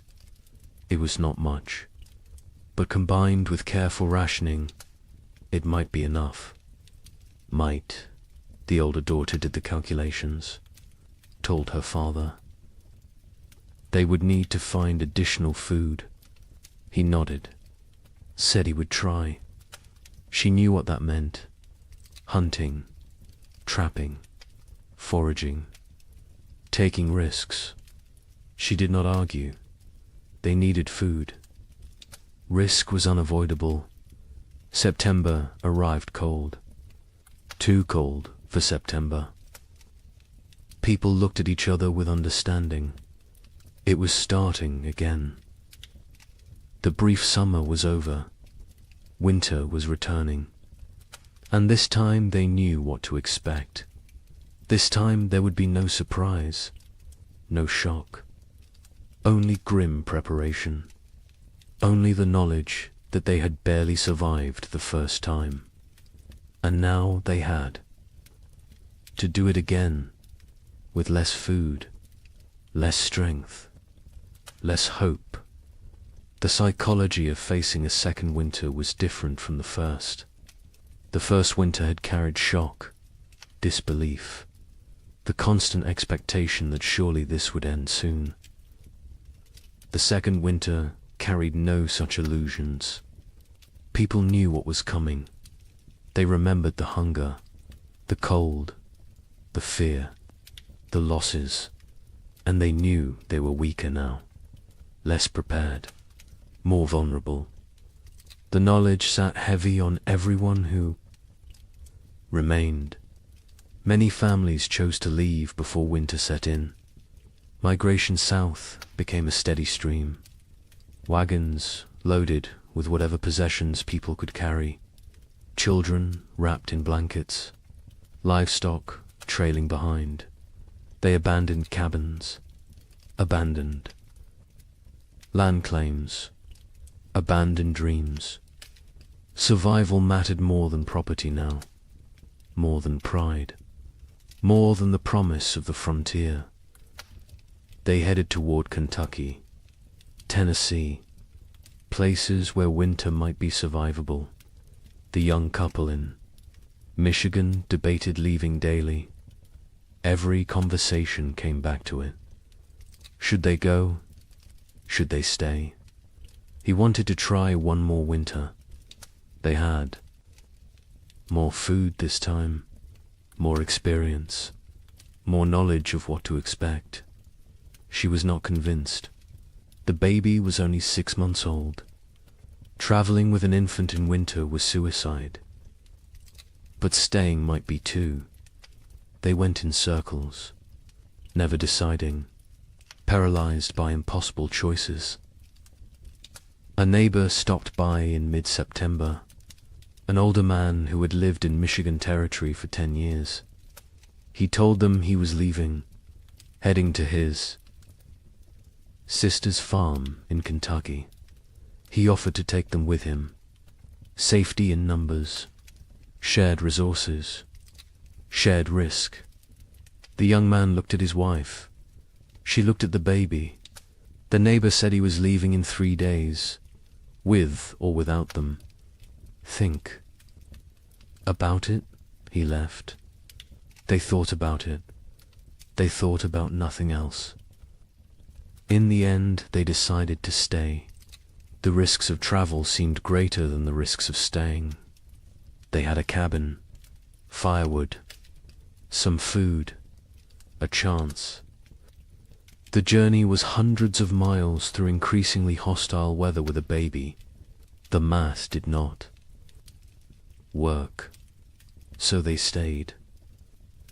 They watched their neighbor's wagon disappear down the trail, wondered if they had made the right choice, knew they would never know until it was too late to change their minds. In Illinois, the family prepared to leave. They sold what they could, traded the rest, packed a wagon with essentials. They left in late September, before the first snow. The father took one last look at their cabin, at the land he had dreamed would make his fortune. His wife put a hand on his arm, told him they would come back someday. He nodded but did not believe her. Neither did she. They climbed onto the wagon. The children huddled in the back. They started south, toward an uncertain future. But at least it was movement. At least it was trying. The journey south was hard. The roads were poor. Mud, ruts, fallen trees. The wagon broke an axle on the 3rd day. The father spent half a day repairing it. They pushed on. Other families traveled the same roads. Sometimes they camped together, shared fires, shared stories. Everyone had the same tale. Cold, hunger, loss, death. The stories became repetitive, became numbing. After a while, people stopped sharing, just nodded at each other, understanding without words. They reached southern Illinois after 2 weeks. The father inquired about land. Prices had dropped. So many people fleeing south had flooded the market. He found a small farm, 40 acres. The previous owner had died. His widow was selling. The father offered what he had. It was not much. She accepted anyway. She just wanted to go back east, back to family, back to safety. The Illinois family had a new home, farther south, maybe far enough. The widower and his daughters stayed in Ohio. They had discussed leaving, but decided against it. The older daughter argued they knew this land, knew where to hunt, where to trap, where to find water. Starting over somewhere new meant learning everything again, meant being vulnerable in unfamiliar territory. Better to face the devil you know. Her father agreed. The younger daughter said nothing. She rarely spoke anymore, just existed. Moving through routines mechanically, October brought the first hard freeze, earlier than normal, earlier than even last year. People who had hoped for a longer autumn were disappointed. Winter was not waiting, was not merciful. It arrived with force and fury. Temperatures dropped below zero. Snow fell heavy and steady. Within 2 weeks, the world was white again, frozen again, dead again. The young couple in Michigan settled into survival mode. They knew the rhythms now, knew how to ration, how to stay warm, how to maintain hope when everything felt hopeless. The man hunted when weather permitted. He had learned to read the cold, to know when going out was risk versus suicide. He caught rabbits occasionally. Small game, it helped. Not enough, but something. The woman focused on the baby, keeping her warm, keeping her fed, keeping her alive. The baby was their reason to continue. Without her, they might have given up, might have laid down and waited for the end, but she needed them, depended on them, so they kept going, kept trying, kept fighting, even when they were exhausted, even when they wanted to quit. They looked at her face and found strength they did not know they had. Communities that had not already dissolved finished dissolving. People stopped visiting, stopped checking on neighbors. The isolation became total. Each family alone in their cabin, alone in their struggle, alone in the dark. The only sounds were wind and cold and occasionally wolves. The wolves had returned, hungry, desperate, like everyone else. They came close to cabins at night, howling, looking for weakness, looking for opportunity. A family 3 miles from the young couple disappeared in November. The husband went to check on them after not seeing smoke from their chimney for several days. He found the cabin empty, the door hanging open. Snow drifted inside. No signs of struggle, no blood, no bodies, just absence. They had left, or something had taken them, or they had died and been buried or dragged off. He did not know, would never know. He went home, told his wife. They barred their door that night, and every night after, death became common. Expected. A family in Indiana lost their youngest child, a boy of 3. He simply did not wake up one. Mourning, malnutrition, cold, pneumonia. Probably all 3. They buried him in snow because the ground was frozen, marked the spot with stones, planned to give him a proper burial in spring. If spring came, if they survived to see it. The mother stopped speaking after that, just rocked in her chair, staring at nothing. The father tried to reach her, could not. Eventually he stopped trying. Illness spread through weakened populations. People with no reserves, no immunity, no strength to fight. Pneumonia, influenza, infections from minor cuts that would normally heal. Bodies shutting down under relentless stress. Some families lost multiple members, a father and 2 sons in 1 week, a mother and infant daughter, entire families, sometimes. Cabins found empty in spring, everyone gone, questions no one wanted to answer. The widower in Ohio kept his family isolated. He had learned from the first winter, contact with others meant risk of illness. They stayed home, stayed separate, stayed alive. The older daughter maintained their routines, rationed food precisely, kept the fire going, kept spirits up as much as possible. The younger daughter helped when asked, but remained distant, locked, inside her own mind, traumatized by 18 months of horror. The widower worried about her, but keeping everyone alive took precedence over mental health. Survival first, healing later. If there was a later, December arrived. The darkest month. Short days. Long nights. Endless darkness, both literal and metaphorical. People sat by fires and tried not to think, tried not to calculate, tried not to realize how bad things were, because thinking made it worse. Awareness made it unbearable. Better to exist moment to moment, not looking forward, not looking back, just being, just surviving. Christmas came and went unmarked. No celebrations, no gifts, no joy. Some families tried to acknowledge it, a special meal, a prayer, but mostly it passed like any other day. Cold, dark, hungry. Religion felt hollow to many now.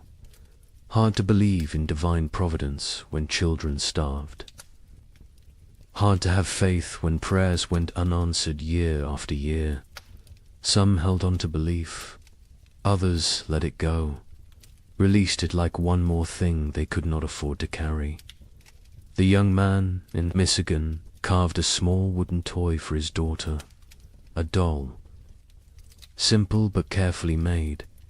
He gave it to her on Christmas morning.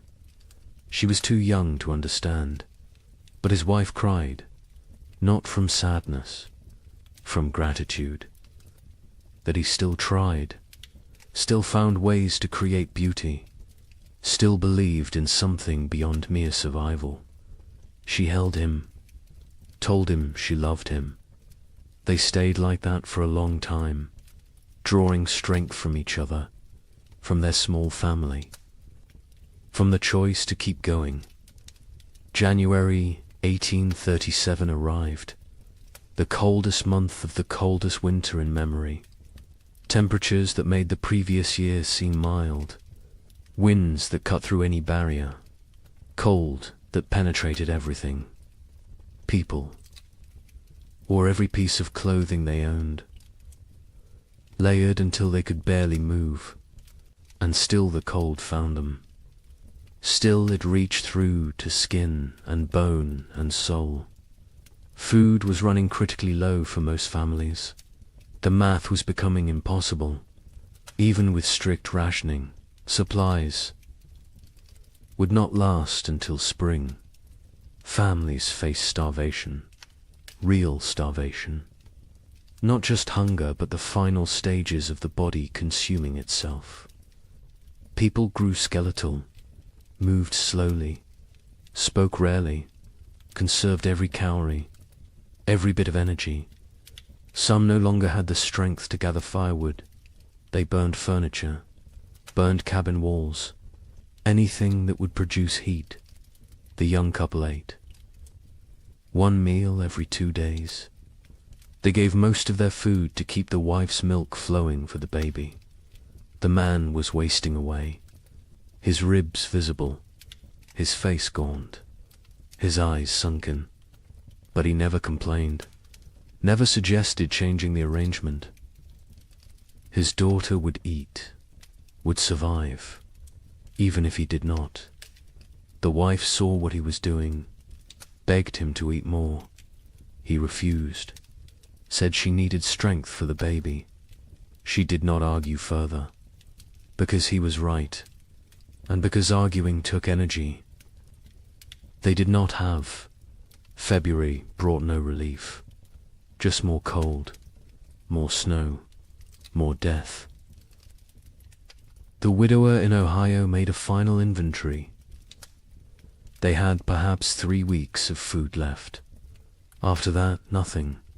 He gathered his daughters, told them the truth. They would need to start hunting more aggressively, taking more risks. It was dangerous, but necessary. The older daughter nodded, said she would help. She had learned to trap, to track, to skin small game, skills her mother never imagined she would need. The younger daughter looked up briefly, then back down. The widower wondered what she was thinking, if she was thinking, or if she had retreated so far inside herself that she was unreachable. But then something changed. Late February brought a warm spell. Temperatures above freezing for 3 consecutive days. Snow melted. The sun appeared, bright, almost cheerful.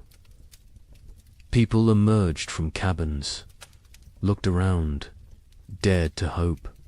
Maybe this was it. Maybe winter was breaking. Maybe they had made it through. The warmth lasted a week, then ended abruptly. Temperatures plunged again. Snow returned. But something was different. The cold was less aggressive, less absolute. Spring was not here, but it was coming. Finally, actually coming. People could feel it, could sense it. The rhythm of seasons reasserting itself. Nature remembering how things were supposed. To work marsh brought increasing warmth. Real thaw. Ice melting on rivers. Snow receding from fields. Mud appearing. Glorious mud. People celebrated mud like it was gold, because mud meant earth, meant ground, meant the possibility of planting, of growing, of food. The young couple in Michigan stood at their window and watched snow melt, watched brown earth emerge. The wife cried. The husband held her. They had survived. Somehow, against all odds, they had survived. Wait until you hear how much worse it gets.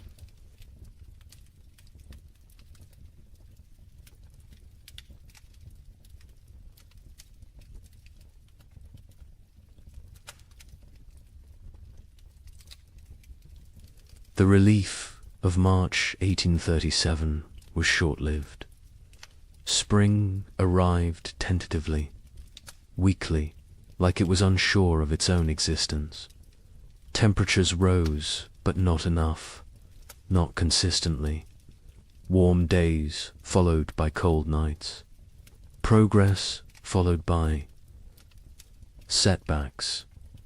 Nature could not decide what season it wanted to be. People planted anyway, because what choice did they have? They put seeds in cold ground and prayed. The young couple in Michigan planted their entire plot. Every seed they had saved, every seed they had traded for, everything. It was all or nothing now. They could not hold anything back, could not plan for next year. Next year was too far away, too uncertain. They needed food this year, this growing season, or they would not see another. The man worked the field slowly, his body weakened from months of starvation. His wife helped when she could, the baby strapped to her back, growing, thriving somehow despite everything. In their new home in southern Illinois, the family that had fled hoped for better conditions. Warmer weather, longer growing season, better chances.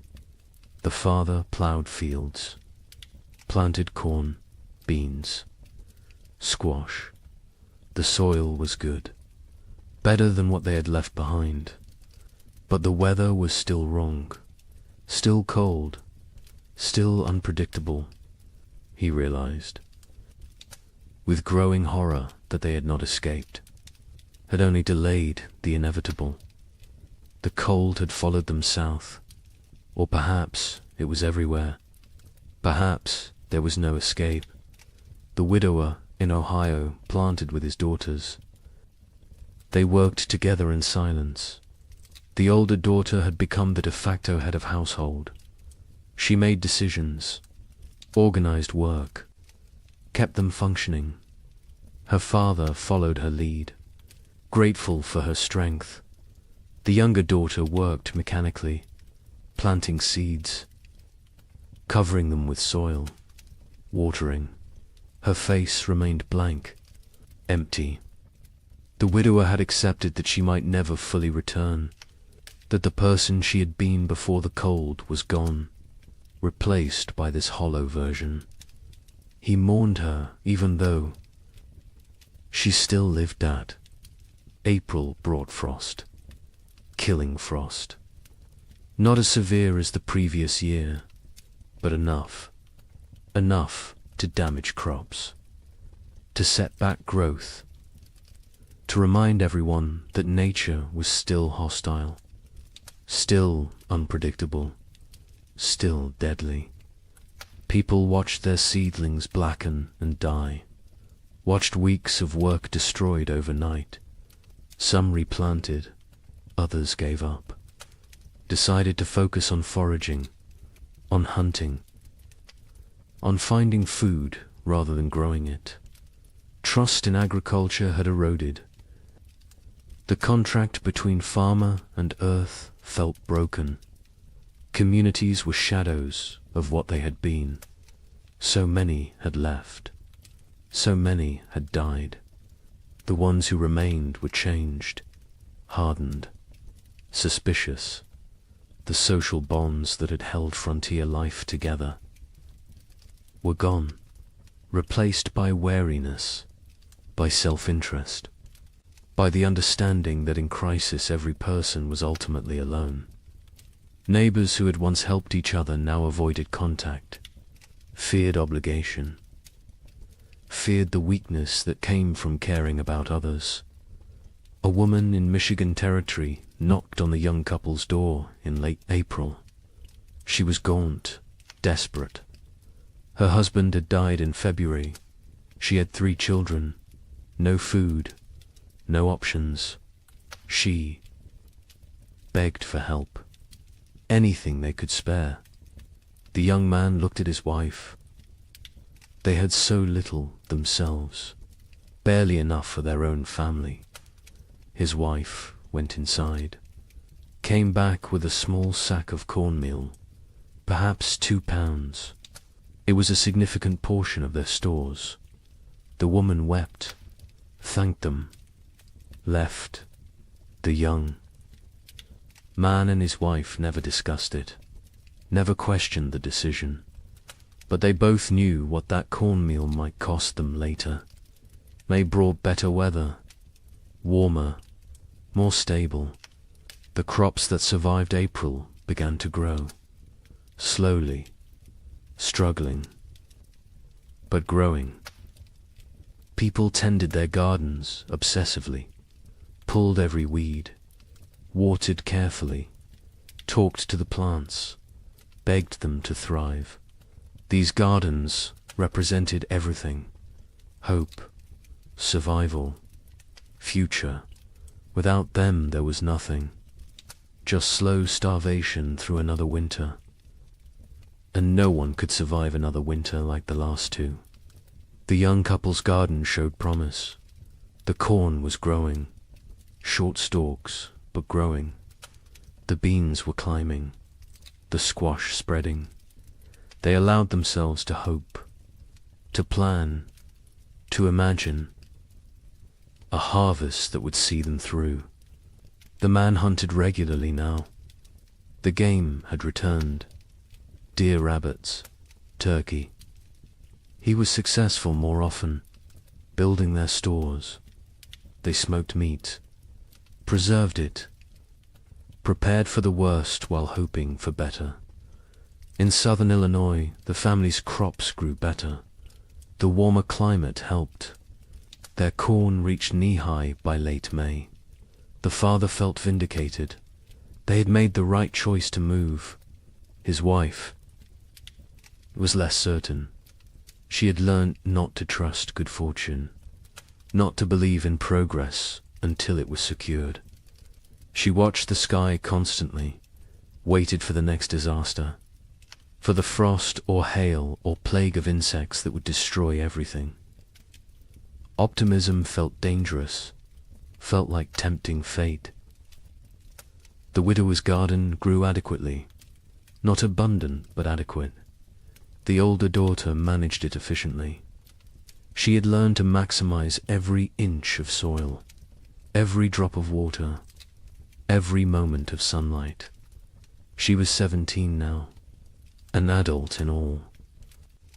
But names she had lost her youth to these winters, lost her innocence, lost a chance to be young and carefree.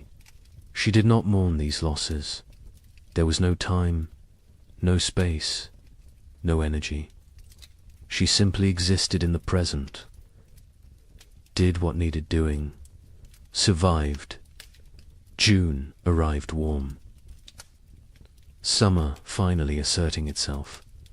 People shed layers, felt sun on skin, remembered what warmth felt like. Children played outside, really played, not just huddled for warmth, but ran and laughed, and acted like children. Parents watched them with complicated emotions, joy at seeing childhood return, sorrow for all the childhood lost, fear that this reprieve was temporary, that winter would return too soon. The young couple's baby took her first steps in June, on grass, in sunshine. Her mother cried watching her. This tiny person who had known only cold and hunger and fear was walking, growing, living. It felt miraculous. The man picked up his daughter, spun her in the air. She laughed. The sound was pure joy, untainted by the suffering around her. Too young to understand, too young to remember. They both hoped she would never remember these years. Never carry the scars they carried. July was hot, genuinely hot. People complained about heat, then laughed at themselves for complaining. Heat was blessing. Heat was life. Heat meant crops growing, meant long days, meant hope. The gardens flourished. Corn grew tall. Beans produced pods. Squash spread across the ground with heavy fruit. For the first time in 2 years, abundance seemed possible, not guaranteed, but possible. But nature had taught them not to trust. On July 23rd, a hailstorm struck southern Indiana. Hail the size of eggs. It shredded crops, destroyed gardens, killed livestock. Families who had been preparing for harvest lost everything in 20 minutes. The storm passed, left devastation. People walked through destroyed fields in shock, corn beaten into the ground, beans stripped from vines, squash smashed. Months of work, all their hope, gone. The Allure family was spared. The storm passed north of them, but they heard about it. Heard about families losing everything. The father thanked God. The mother said nothing. She had stopped thanking God, stopped blaming God. God was absent from this struggle. They were alone. They survived or died based on luck and effort. Nothing more, no divine plan, no greater purpose, just random chance and brutal nature. August brought the harvest.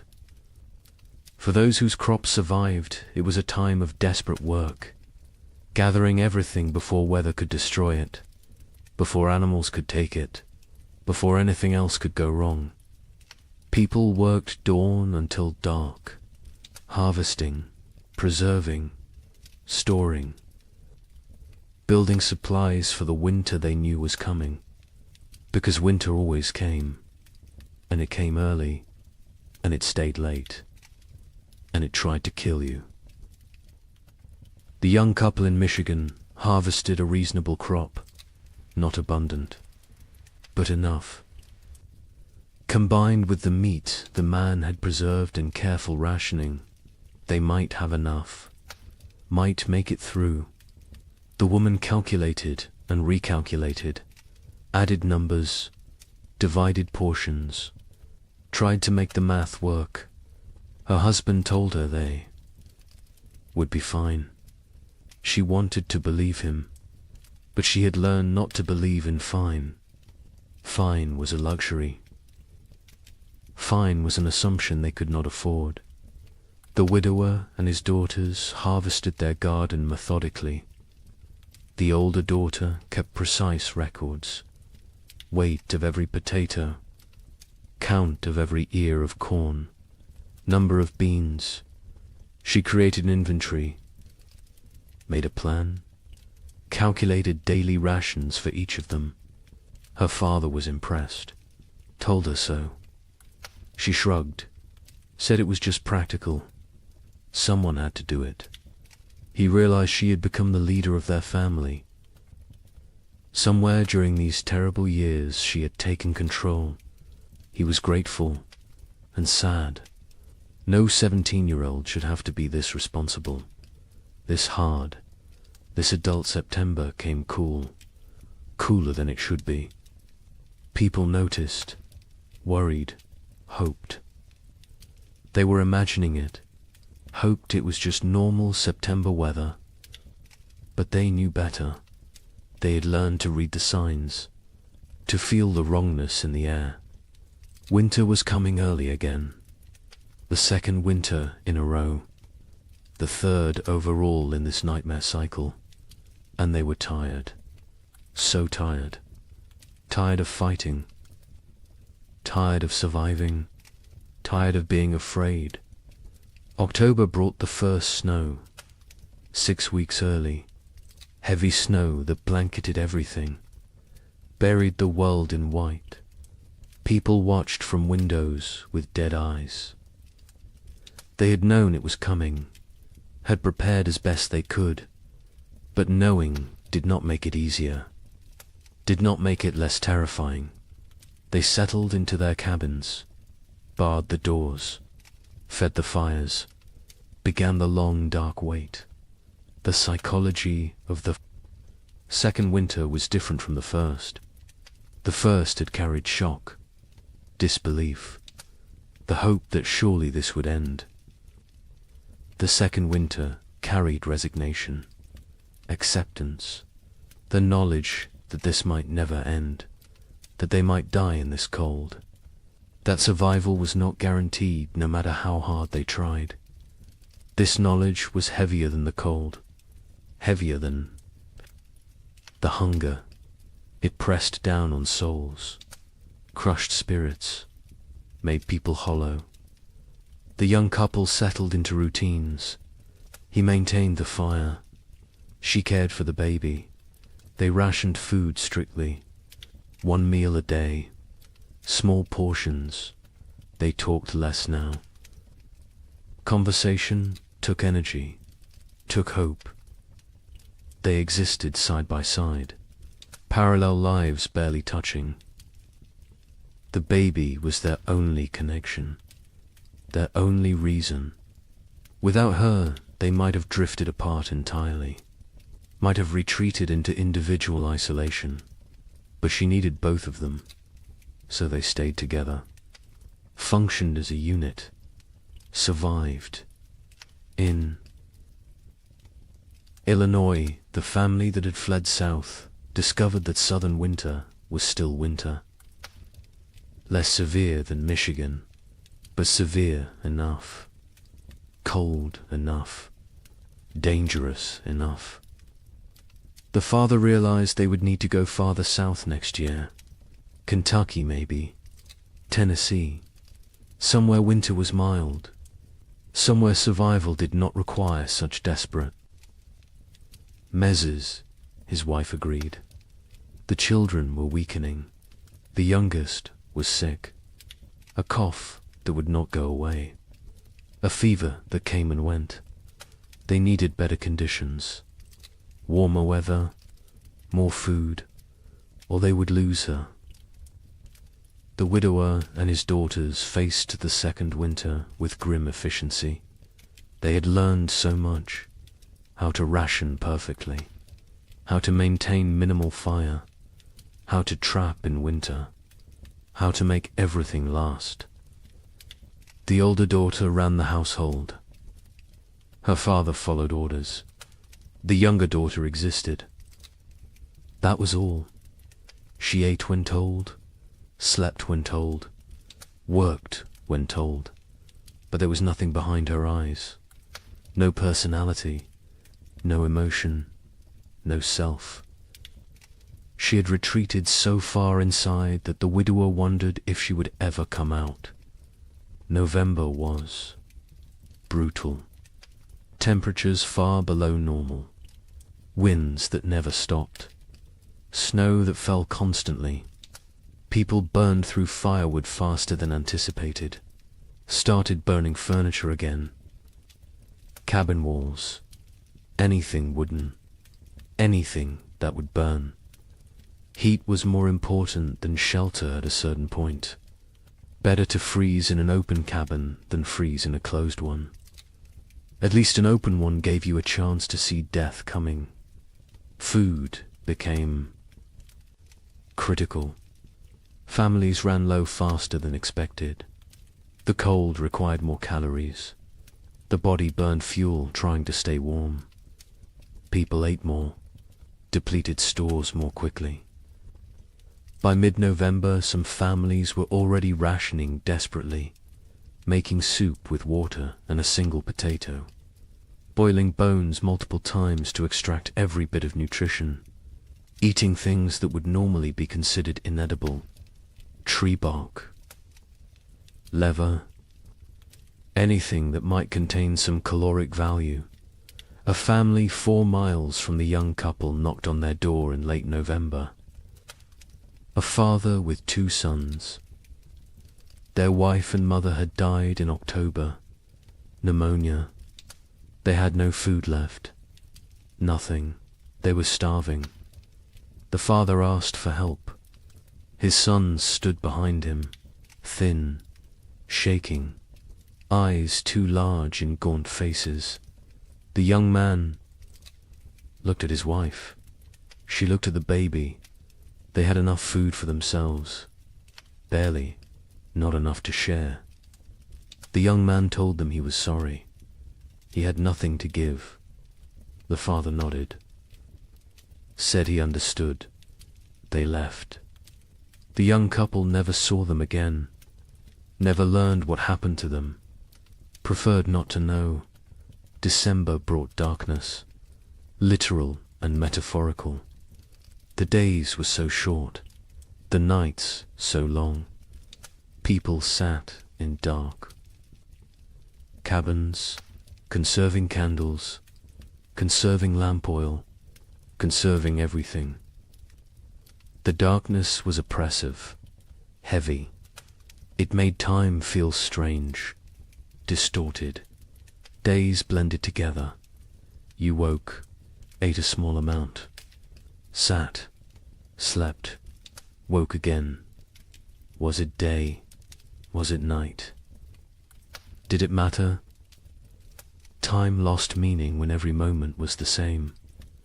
Cold, dark, hungry, afraid. The young couple's baby got sick in early December. A fever. She cried constantly, would not nurse. The mother held her day and night, tried everything. Cold cloths, warm cloths, Arb's prayer. The fever broke after 3 days. The baby survived, but the mother did not recover emotionally. She stopped sleeping, watched the baby constantly, convinced that if she looked away, her daughter would die. The man tried to comfort her, told her the baby was fine. She would not listen, could not listen. Fear had taken hold. Rational thought had fled. Christmas came. No celebration, no acknowledgement. It was just another day. Cold, dark, hungry, the young. Man had carved another toy for his daughter. A small horse. He gave it to her on Christmas morning. She grabbed it, put it in her mouth. Too young to play properly, too young to understand. His wife smiled weakly, told him it was beautiful, then went back to staring at the baby. The man sat by the fire, wondered how much longer they could do this, wondered if survival was worth the cost, then felt guilty for wondering. The Illinois family's youngest child died on December 30th. The cough had gotten worse. The fever never broke. She was 6 years old. They wrapped her in a blanket, laid her in the snow, marked the spot. The mother did not cry. She had no tears left. The father built a small cross. The other children stood silently. They had learned not to show emotion. Emotion was weakness. Weakness was dangerous. The family went back inside. Life continued, because what else could they do? Stop living because one of them had died. Everyone was dying, slowly, quickly, inevitably. January 1837 was the coldest month in living memory. Temperatures dropped to levels that should not be possible, that could not be survived. People huddled by fires, wore every piece of clothing, burned everything that could burn. And still the cold found them, reached through walls, through clothes, through skin, into bones, into souls. Cold that felt sentient, malevolent, actively trying to kill. The widower in Ohio burned his bed in January, then the girl's bed. They slept on the floor near the fire, all three together, sharing body heat, sharing blankets. The older daughter protested burning the beds, said they would need them later. Her father said later did not matter if they froze tonight. She understood, helped him break up the bed frames, fed them to the fire, watched the wood burn, wondered what they would burn next, what they would sacrifice tomorrow. People stopped moving unless necessary. Movement required calories, burned energy. Energy was precious, could not be wasted. Families sat still for hours, days, only moving to tend fire, to prepare food, to use the chamber pot. Everything else was eliminated. Conversation, work, activity, all gone, replaced by stillness, by conservation, by the desperate attempt to make their bodies last until spring. Food was running out everywhere. People were starving, really starving. The body consuming itself, muscle wasting, organs beginning to fail. People became skeletal, their faces gaunt, eyes sunken, teeth loose, hair falling out. The physical signs of advanced starvation. Some went mad. The hunger drove them insane. They talked to people who were not there, saw things that did not exist, lost touch with reality. Others became violent, desperate, dangerous. The young man in Michigan was starving himself to keep his wife and daughter fed. He ate almost nothing, claimed he was not hungry. His wife knew what he was doing, begged him to eat. He refused, said she needed strength to nurse. She needed food to make milk. The baby needed milk to survive. Therefore, the baby and wife ate. He did not. The math was simple, brutal, but simple. He was dying. They both knew it. Neither spoke of it, because speaking made it real, made it unbearable. February brought no relief, just more cold, more hunger, more death. Bodies were found frozen in cabins. Entire families sometimes. They had run out of firewood, run out of food, run out of strength.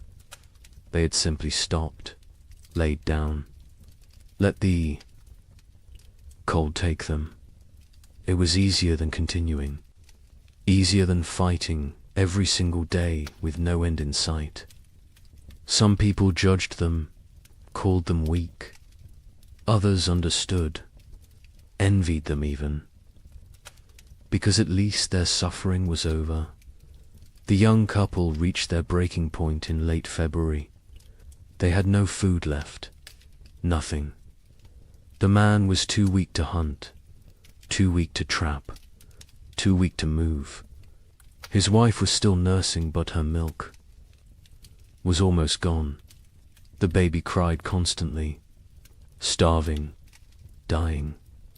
They sat together, held each other, held their daughter, waited for the end. They did not speak, did not cry, did not pray. They had moved beyond all that. They simply existed in the moment, waiting for it to be over. Then a neighbor appeared, the same neighbor who had offered to take them south. He had returned. His sister's farm had been no better. He had come back to his land, to his cabin. He knocked on their door. The young man opened it, could barely stand.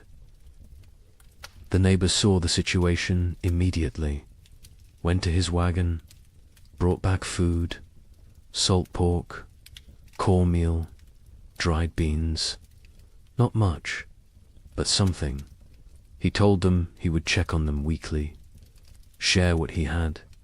The young man tried to thank him, could not find words. The neighbor nodded, said they were neighbors. That was enough. He left. The food saved them. They rationed it carefully, made it last. The wife's milk returned. The baby stopped crying, started nursing properly. The man ate small amounts, regained some strength.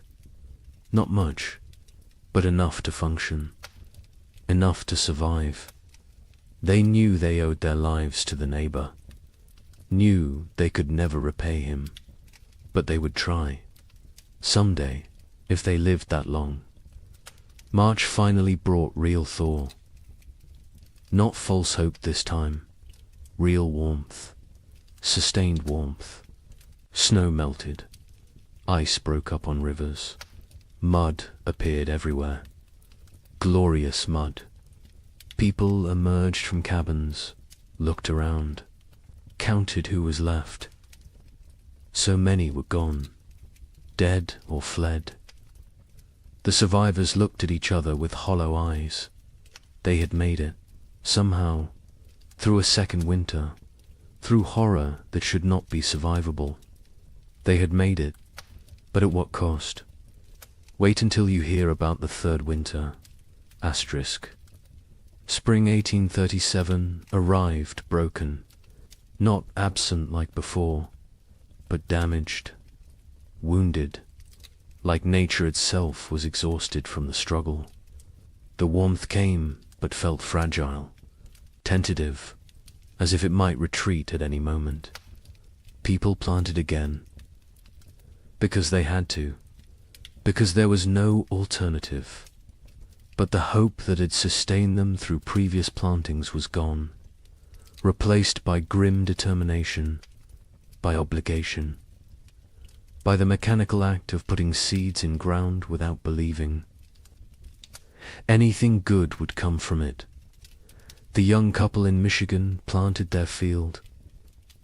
The man was skeletal now. His body had not recovered from February, probably never would, but he moved through the motions, ploughing, planting. His wife helped, the baby on her back, growing despite everything, thriving in ways that defied logic.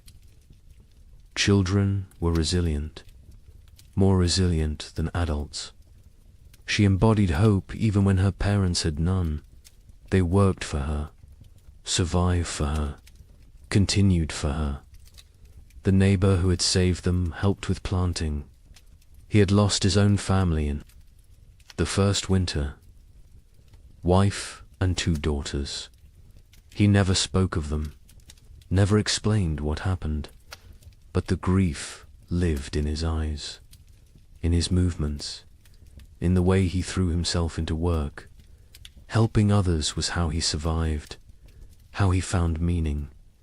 The young couple became his purpose, his reason to continue. He checked on them weekly, shared food when he had extra, fixed things around their cabin, asked for nothing in return. In Illinois, the family that had lost their youngest daughter planted in silence. The mother moved mechanically, planting, watering, weeding, but her spirit was elsewhere, with her dead child, with the life they should have had. The father tried to engage her. She responded in single words. Yes, no, maybe.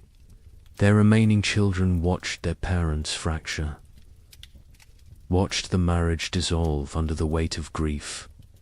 The oldest boy, now 9, took on more responsibility, helped his father, tried to shield his younger siblings, became an adult too soon. Like everyone else, the widower in Ohio planted, with his older daughter, just the 2 of them. The younger daughter had stopped functioning entirely. She sat in the cabin, stared at walls, did not speak, did not respond, had retreated so far inside herself that she was unreachable. They had tried everything, talking to her, holding her, leaving her alone. Nothing worked. She was alive but not living, present but absent. The older daughter cried about it sometimes, late at night, when she thought no one could hear. Her father heard, said nothing, because what could he say? They were all broken. Some breaks just showed more than others. April brought adequate weather. Not warm, not cold, just neutral. The crops grew slowly, struggling. The soil was depleted after years of abnormal cold. Nutrients locked away. The plants were pale, weak, but growing. People tended them obsessively, talked to them, prayed over them, begged them to thrive. These gardens represented final chances, last hopes. If the crops failed this year, there would be no next year, no more attempts. This was it. May arrived cooler than normal, not catastrophically cold, but not warm either. The growing season was compromised again, shortened. Plants that needed 100 days to mature might only get 80, maybe less. People did what they could, fertilized with anything available. Manure, ash, compost, watered constantly. Protected seedlings from cold nights, fought for every plant, every stalk, every leaf. Communities barely existed now. The population had dropped so dramatically, that calling them communities felt generous. Collections of isolated families, strangers occupying the same general area. No cooperation, no shared resources, no collective identity, just individuals fighting separate battles. The social structures that had once defined frontier life were dead, replaced by atomization, by loneliness, by the understanding that in the end everyone dies alone. The young couple saw other people rarely. Weeks would pass without contact. When they did encounter neighbors, the interactions were brief, uncomfortable. No one wanted to share information about food stores, about successes or failures, about anything that might reveal vulnerability. Trust was gone. Community was gone. Only wariness remained. Eyes that assessed whether you were threat or opportunity. Calculations about whether helping you would benefit them. Nothing was given freely anymore. Everything had price.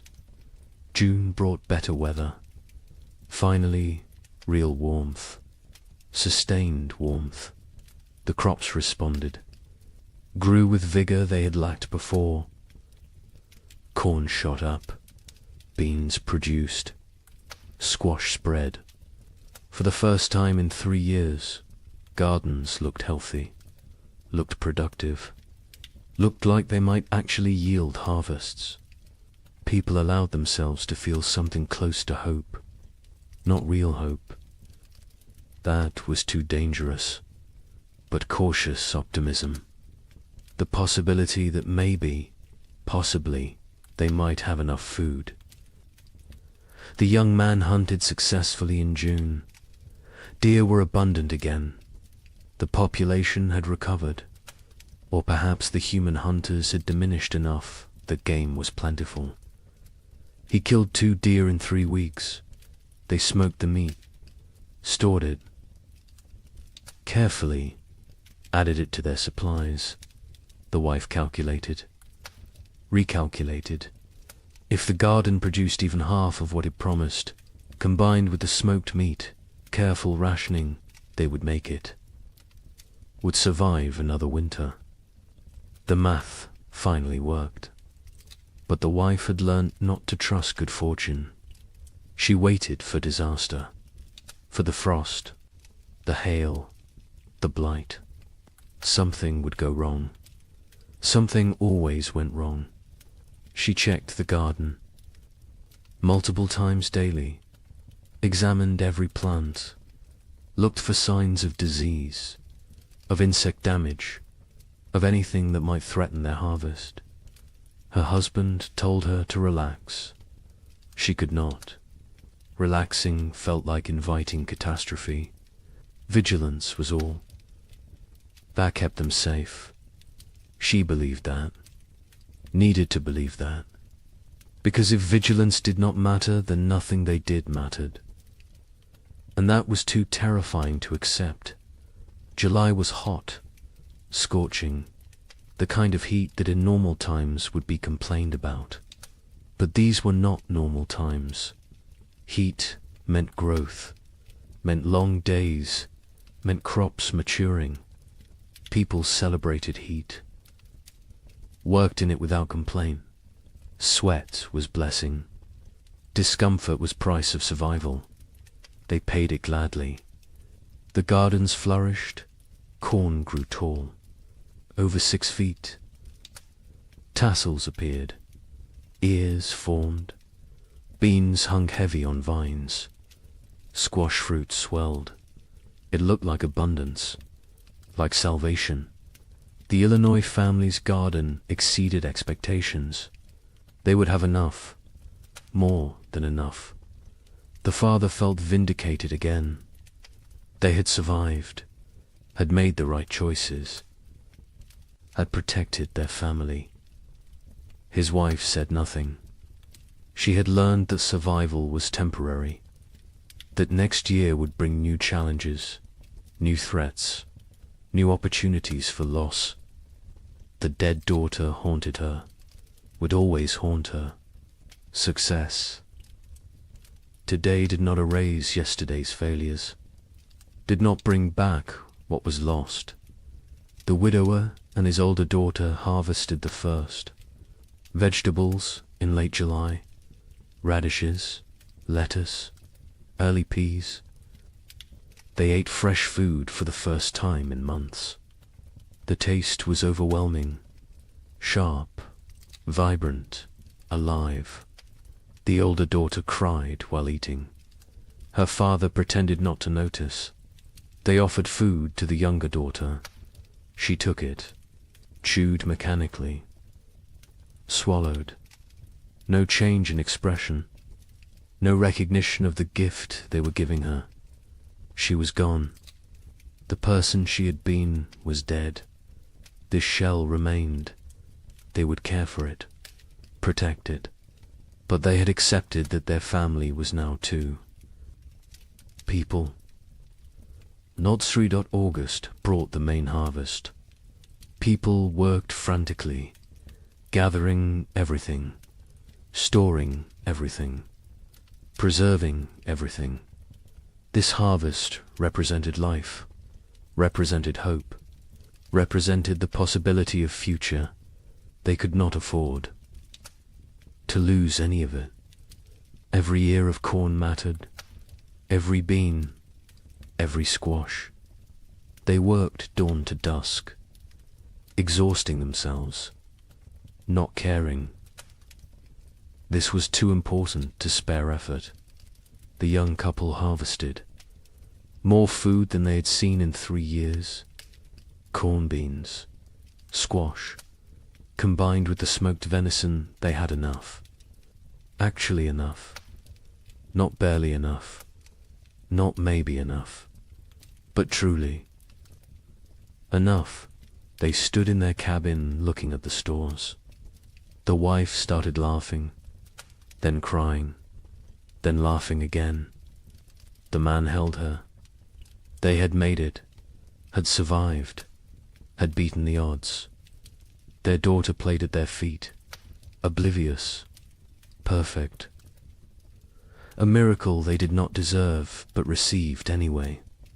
The neighbor helped them preserve food, showed them techniques for long-term storage, how to keep corn dry, how to prevent mold, how to protect against rodents.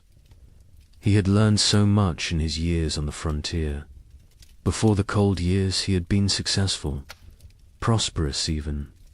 Now he was just surviving, like everyone else. But he remembered the old knowledge, the techniques that worked. He shared them freely, asked nothing in return. The young couple offered to pay him, with food, with labor. He refused, said neighbors helped. Neighbors, even though neighbors barely existed anymore. Even though community was dead, he held on to the old ways, the old values. It was how he honored his dead family. September arrived cool. People tensed, waited for the cold, for winter to come early again, for the pattern to repeat, but it did not. September stayed temperate, pleasant even. Leaves changed color on schedule. Geese flew south at the normal time. Nature seemed to be remembering how to be normal, how to follow the rhythms that had existed for millennia. People did not trust it, could not trust it, but they noticed, hoped, very carefully hoped. October brought the first frost, right on schedule. Normal frost, expected frost, not the killing freeze of previous years, just regular autumn cold. Farmers finished their harvests, stored the last vegetables, prepared for winter. But this preparation felt different, less desperate, less terrified. They had food, real food, enough food. Winter was coming, but it was normal winter. Survivable winter. They could do this. The young family brought in their last harvest in mid-October, filled their cabin with stores. The man built additional storage, racks for corn, bins for potatoes, hooks for smoked meat.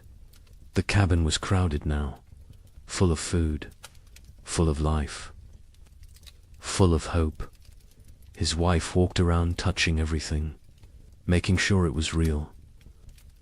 Not a dream, not delusion, actually real. She counted, recounted. The numbers worked. They would eat this winter, would eat well even. The relief was almost unbearable. The Illinois family stored their harvests methodically. The father built a proper root cellar, dug into a hillside, lined with stone, cool and dry, perfect for storage. He placed potatoes carefully, carrots, turnips, everything that would keep. The corn hung from rafters, the beans dried in bags, the squash lined shelves. It looked like prosperity, like success. He allowed himself to feel proud. His wife did not share the feeling. She looked at the food and thought only of their dead daughter, of how she would never eat any of it. The father tried to reach her, tried to pull her back to the living. She would not come. Grief had her, would always have her. The widower and his older daughter stored their harvest efficiently. They had learned to waste nothing, use every space, maximize every resource. The cabin was full. The root cellar was full. They had succeeded.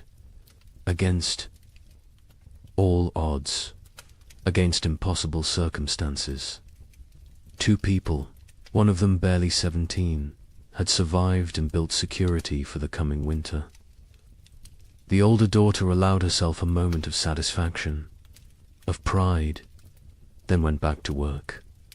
There was always more work, always more preparation, always more to do. November arrived cold, but not catastrophically so. Normal cold, expected cold. The kind that could be managed with sufficient firewood and food. People settled into winter routines. But these routines were different from previous years. There was enough food, enough fuel, enough security. Meals were adequate, not abundant, but adequate. No one was starving. No one was burning furniture. No one was making desperate choices. It felt surreal, like they had forgotten what normal winter felt like, how survivable it was supposed to be. The young couple's cabin was warm. The man had cut plenty of firewood, more than enough.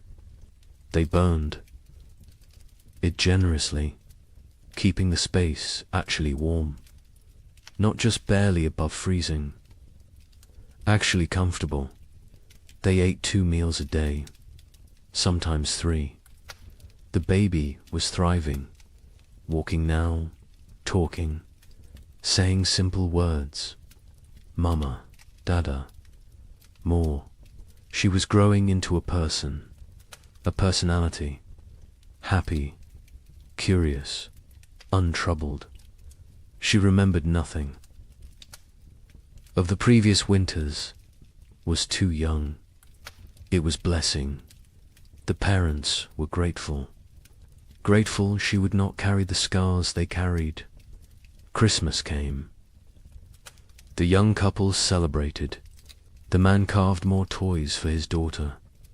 A whole set now. Horse, dull, simple blocks.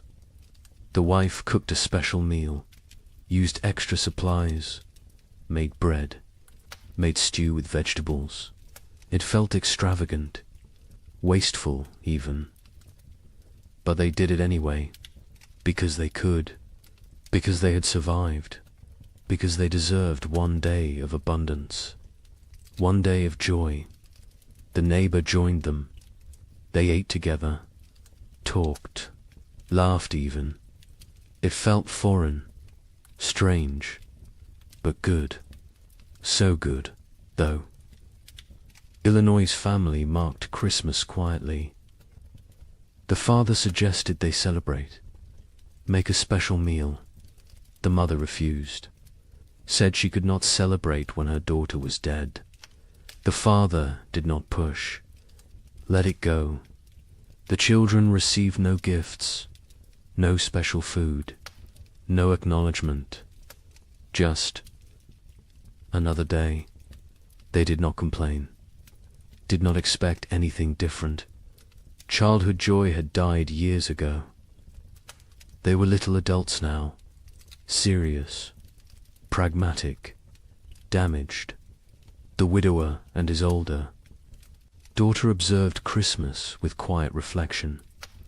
They made a slightly larger meal, said prayers, remembered the wife and mother who was gone, remembered the sister and daughter who was gone in a different way. The younger daughter sat with them, ate when prompted, otherwise unresponsive. They had given up trying to reach her, had accepted this was who she was now. They would care for her as long as necessary, forever if needed, but they no longer expected recovery, no longer hoped for her return. She was gone. They mourned her, while she still lived. January 1838 arrived cold, but normal cold, the kind that belonged in January, the kind that was manageable. People burned firewood steadily but not desperately, ate food regularly but not extravagantly, lived, actually lived, not just survived. There was difference. Survival was mechanical, was existing without living. Living was having moments beyond mere existence, moments of comfort, of satisfaction, of something approaching contentment. People had not lived in 3 years. Now they remembered what it felt like. The young man sat by the fire one January evening, his wife beside him, their daughter asleep. Between them, he looked around the cabin, saw the food stores, felt the warmth, heard his family breathing. He started crying. Quietly, his wife took his hand, asked what was wrong. He said nothing was wrong. Everything was right. For the first time in 3 years, everything was actually right. They were warm, fed, together, alive. It felt like miracle, like grace, like something they had not earned, but received anyway. February brought storms, heavy snow, strong winds, but the cabin was warm. The food was adequate. The family was safe. The storms raged outside. Inside there was peace. The baby played with her toys. The mother sewed. The father carved. They existed in domestic tranquility. It felt surreal, impossible, like any moment they would wake up and discover it was dream, that they were actually still in the second winter, still starving, still freezing, still dying. But they did not wake up, because it was real. The nightmare was ending, finally, actually ending. The Illinois family endured February without crisis. They had enough of everything, enough food, enough fuel, enough supplies. The physical needs were met, but the emotional damage remained. The mother barely spoke, spent hours staring at nothing. The father tried to engage her. She would not engage. The children adapted, learned to parent themselves, The older boy especially. He took care of his younger siblings, made sure they were fed, dressed, safe. The father was grateful and heartbroken. No 9-year-old should have to be so responsible, but gratitude outweighed. Heartbreak. The family functioned. That was enough. The widower and his daughters survived February too easily. After 3 years of desperate struggle, normal winter felt trivial. They had so much food, so much fuel, so much security. The older daughter relaxed slightly. Not much, but slightly. Allowed herself to believe they would make it, would survive, would see spring. Her father noticed the change, was glad. She deserved peace, deserved to feel safe, even if that safety was temporary, even if next year brought new challenges. She deserved this moment. March arrived with thaw. Real thaw, permanent thaw. Spring was coming. Not false hope this time, not temporary reprieve. Actual spring, the kind that arrived and stayed, the kind that brought warmth and life and renewal. Snow melted rapidly, rivers broke up, birds returned, the world came back to life. People emerged from cabins, looked around, saw their neighbors, saw who had survived, who had made it through. The numbers were shocking.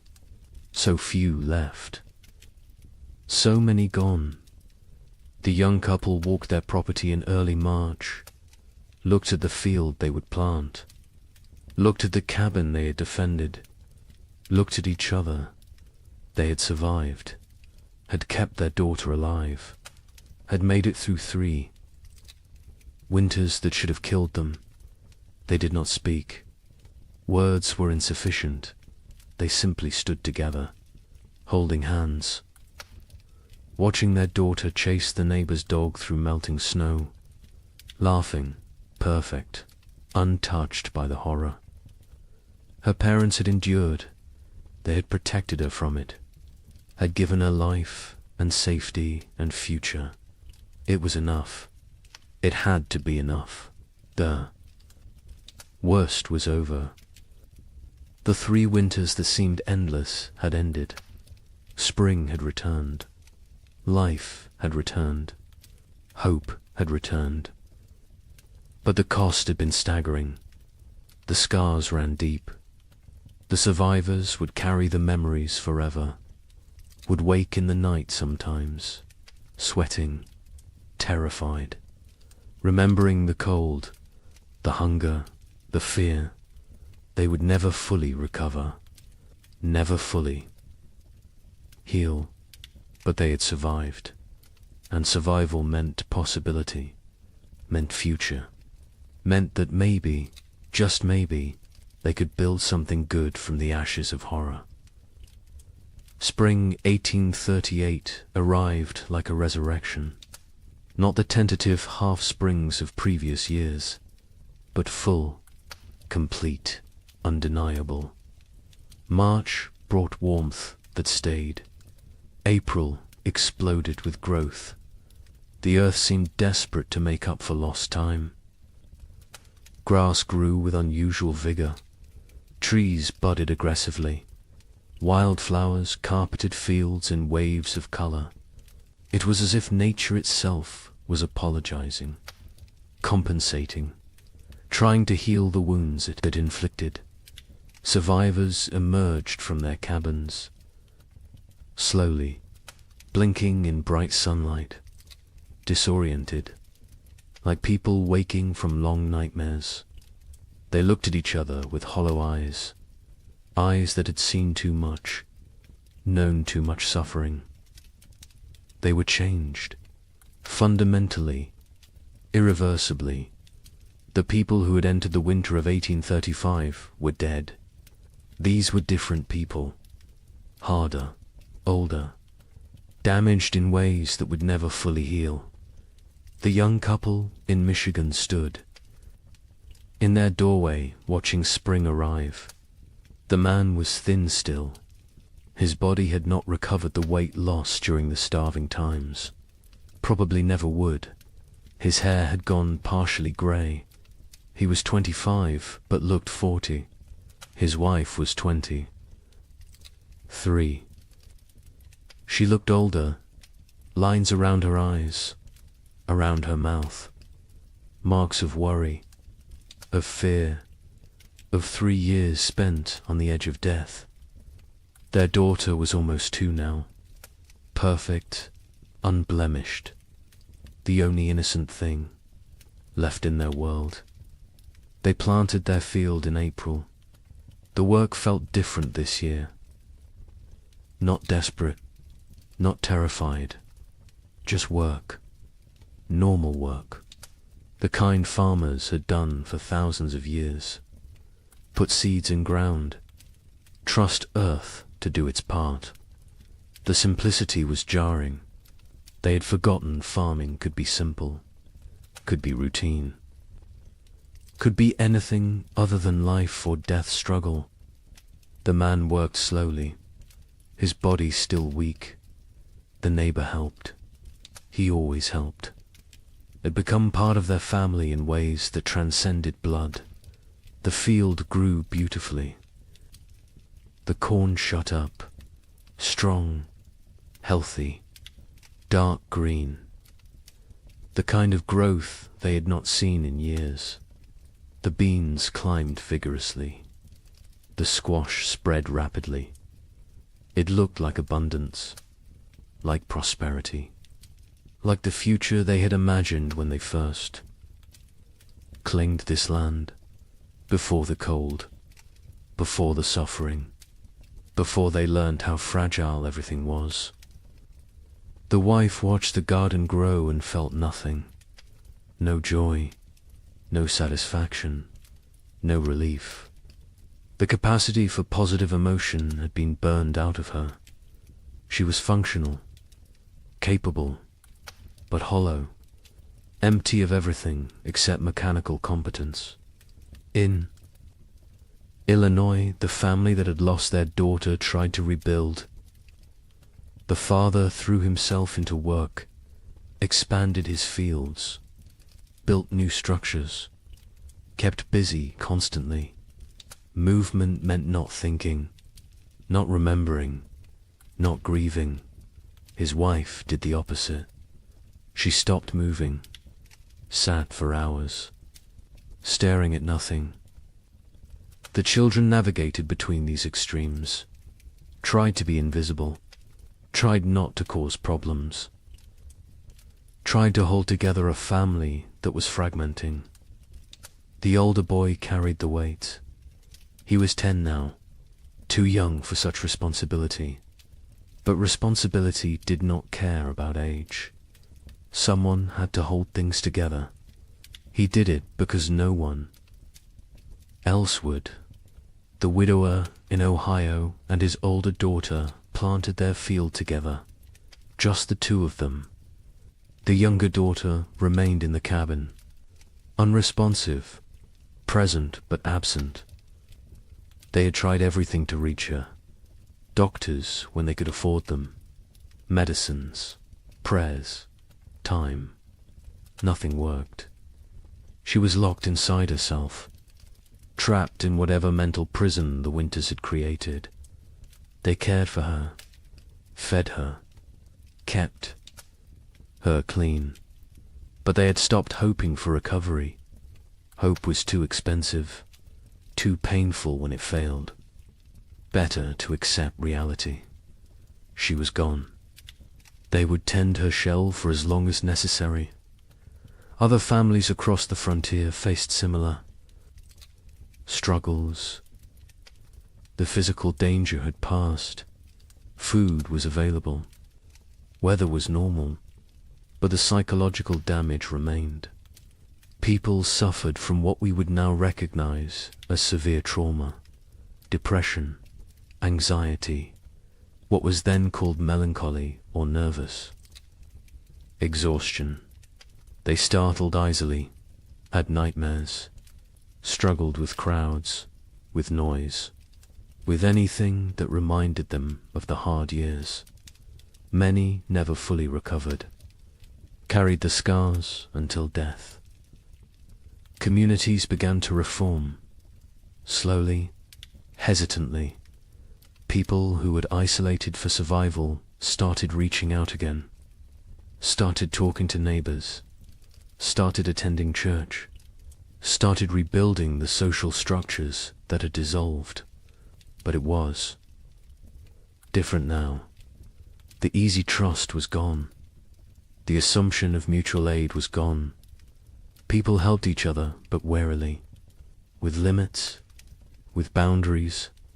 The innocence of early frontier community had died, been replaced by something more cautious, more cynical, more realistic. A traveling minister came through Michigan territory in May, held revival meetings, promised salvation, promised explanation for the suffering, promised that God had a plan. Some people came, desperate for meaning, desperate to believe their suffering had purpose. The young couple attended once, listened to the minister talk about divine testing, about Job, about how suffering brought people closer to God. The wife stood up, walked out. Her husband followed. They never went back. If God had done this to them, then they wanted nothing to do with God. If God had not done this, then he was powerless to prevent it. Either way, church offered nothing they needed. Others found comfort in religion, clung to faith as the only thing that made sense of senselessness, believed that heaven waited, that their dead children were safe, that suffering on earth was temporary, that eternity would compensate for temporal pain. The young couple did not judge them. Whatever got you through was valid, but they could not share that faith, had lost it somewhere in the second winter, when their daughter was dying and prayers went unanswered, when they realized they were alone, truly alone. Number. God, no providence. Just luck and effort and random chance. Summer brought abundance. The crops matured perfectly. The harvest was extraordinary. People gathered more food than they had seen in 5 years. Barns filled, root cellars filled, cabins filled. It was almost obscene, this wealth after such poverty, this abundance after such scarcity. Some people hoarded reflexively, stored food they would never eat, could not stop gathering, could not trust that next year would also be good. The trauma of scarcity had rewired their brains, made them incapable of feeling secure no matter how much they had. The young couple harvested their field in August.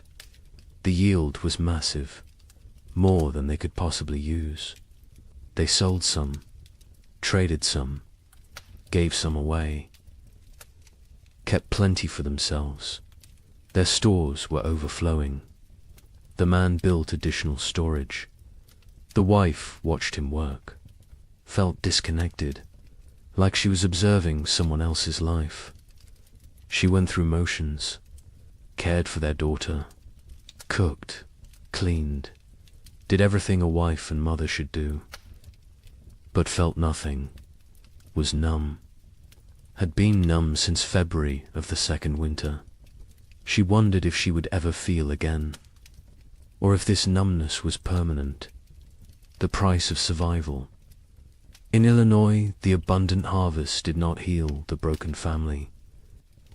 The father worked obsessively, made more money than they needed, bought things, built things, kept moving. The mother remained withdrawn, lost in grief, The children adapted, learned to function without real parenting, became independent too soon. The family existed together but separately.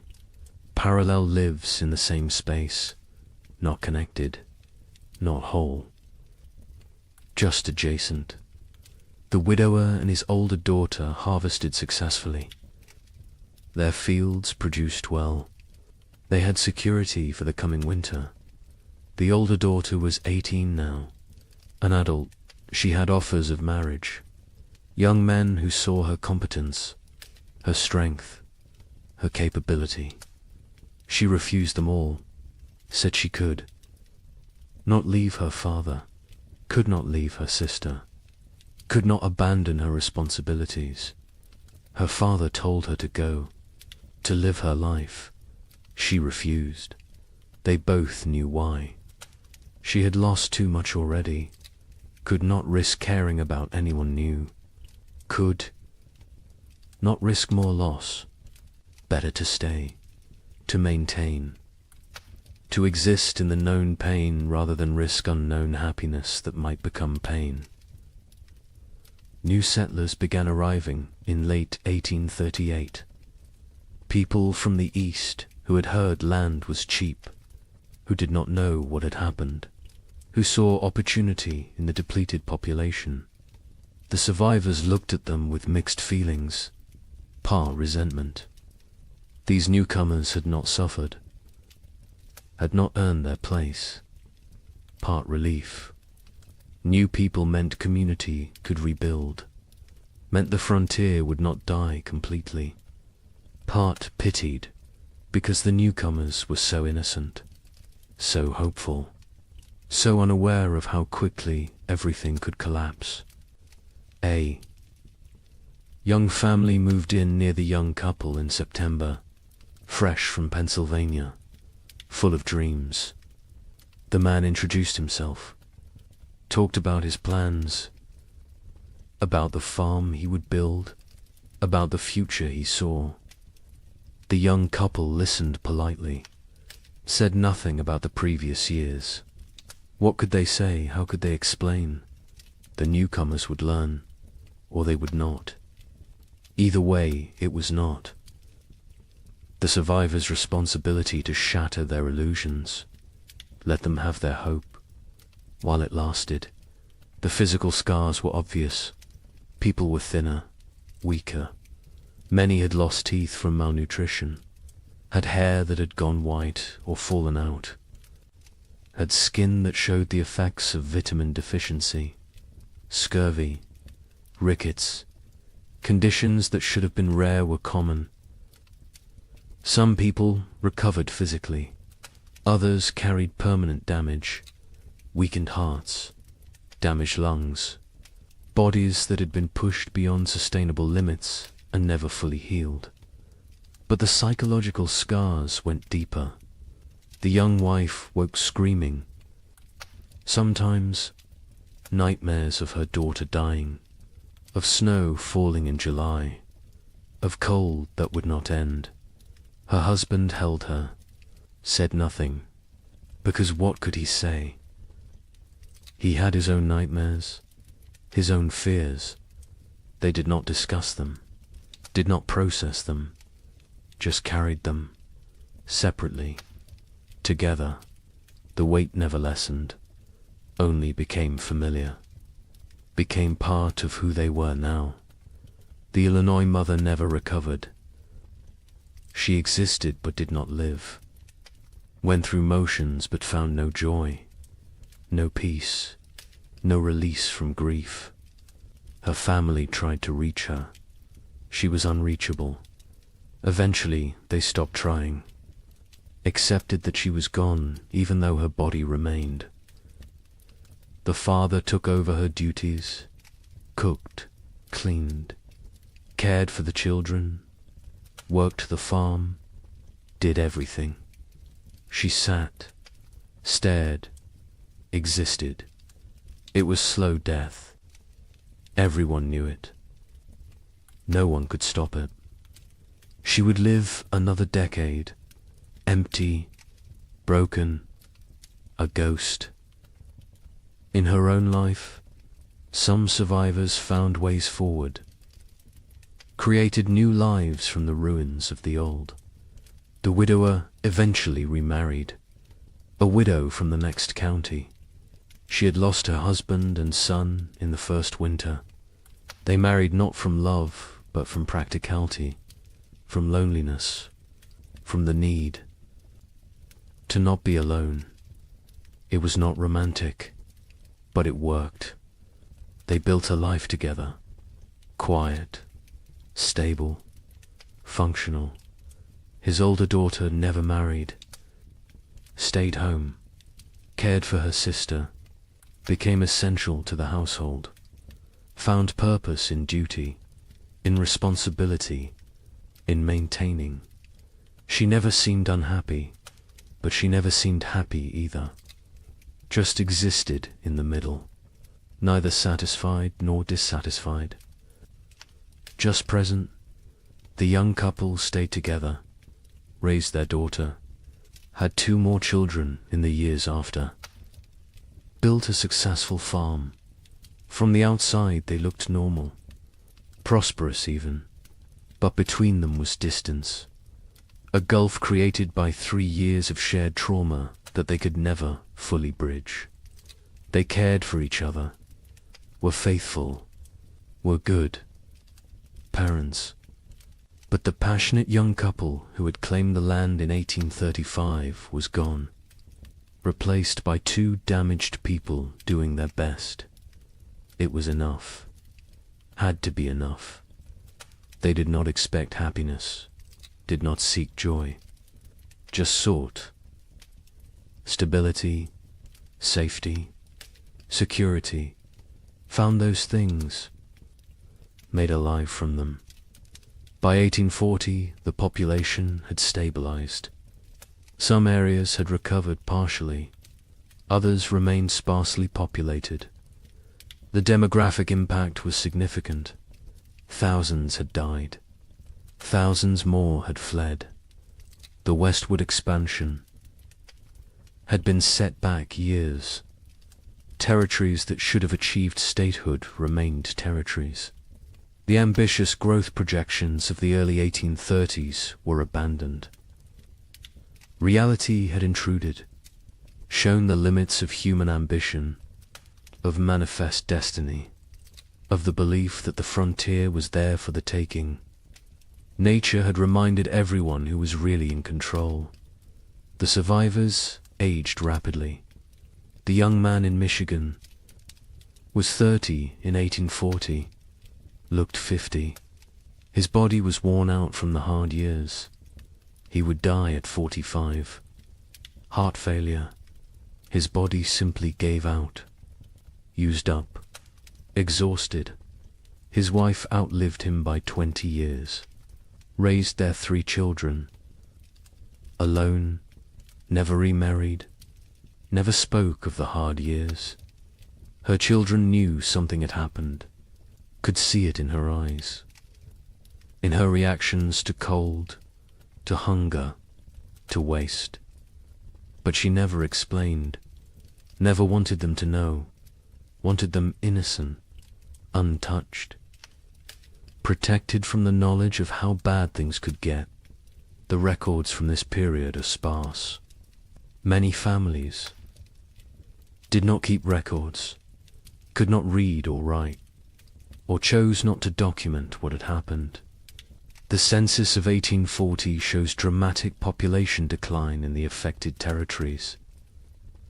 But the numbers tell only part of the story, cannot capture the psychological damage, the broken families, the lost potential, the dreams that died, the innocence that was shattered.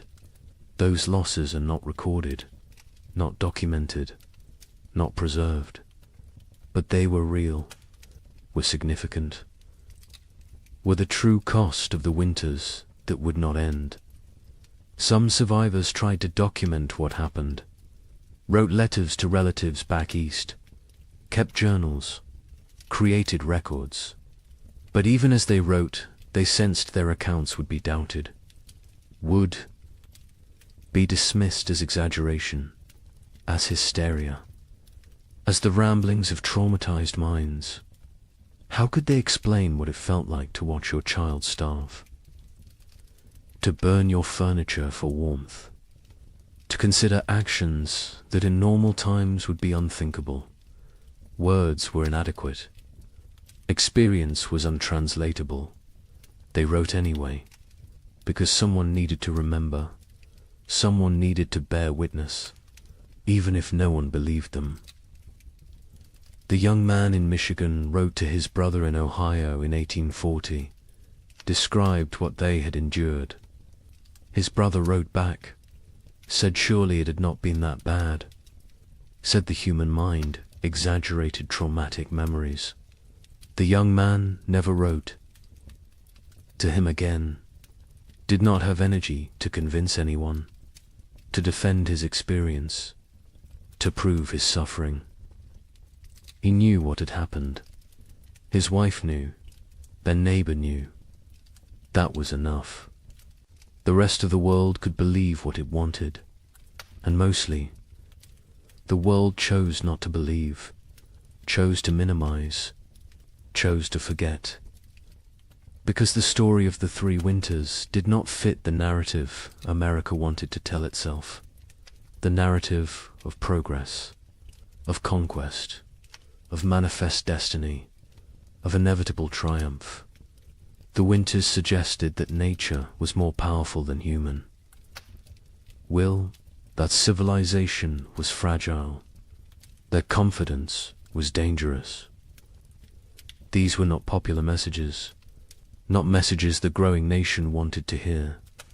So they were ignored, dismissed, forgotten, buried under more palatable stories of frontier heroism, of triumph over adversity, of the inevitable march of progress. But the survivors remembered, carried the memories until death. Some passed stories to their children. Most did not.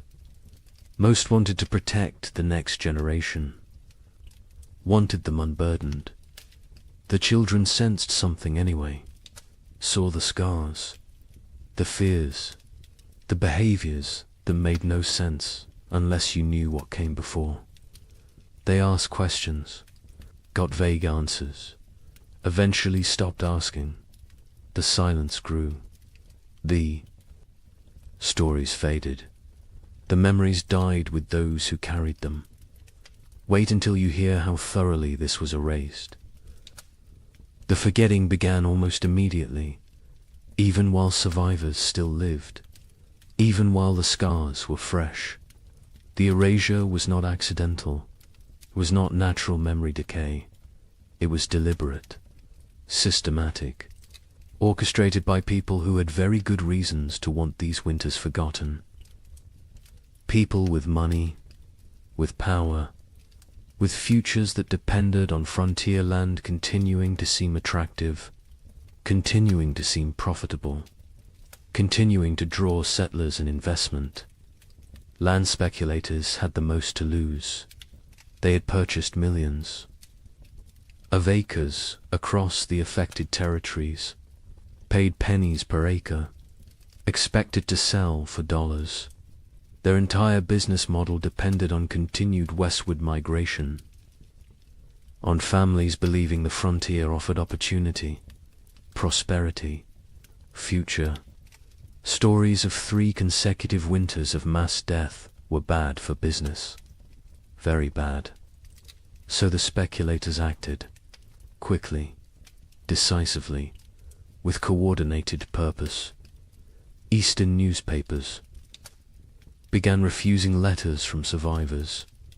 Editors received instructions, guidance, sometimes bribes. Do not publish accounts from the territories.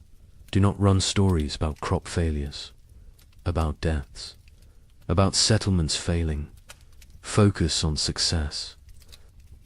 Stories on prosperity, on opportunity.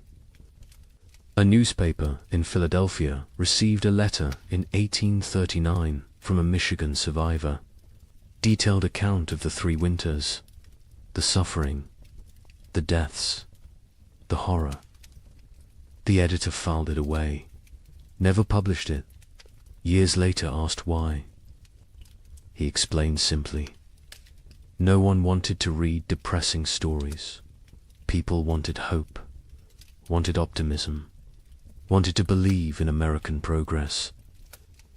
His job was to give them what they wanted. Territorial governments actively suppressed information. Official reports downplayed casualty numbers, listed families who had disappeared as relocated rather than dead or missing. Death certificates were not issued for people who died isolated on homesteads. If no one reported the death officially, then officially it did not happen. Population records were adjusted, made to show growth rather than decline. The manipulation was not subtle, but it was effective. Future historians looking at official records would see steady population growth, would see successful territorial expansion, would see nothing that suggested catastrophe.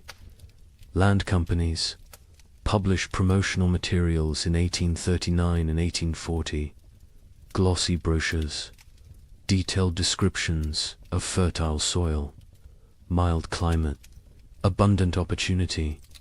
They made no mention of the previous years, no acknowledgement of hardship, no warning of risks. New settlers arrived with these brochures, with these promises, found a very different reality. By then, the land companies had their money. The deception had served its purpose. The newcomers were stuck, had to make the best of it, or abandon their investment and flee. Most stayed, tried to succeed. Never knew they had been deliberately misled. A land office clerk in Michigan Territory received orders in 1839. Adjust the records.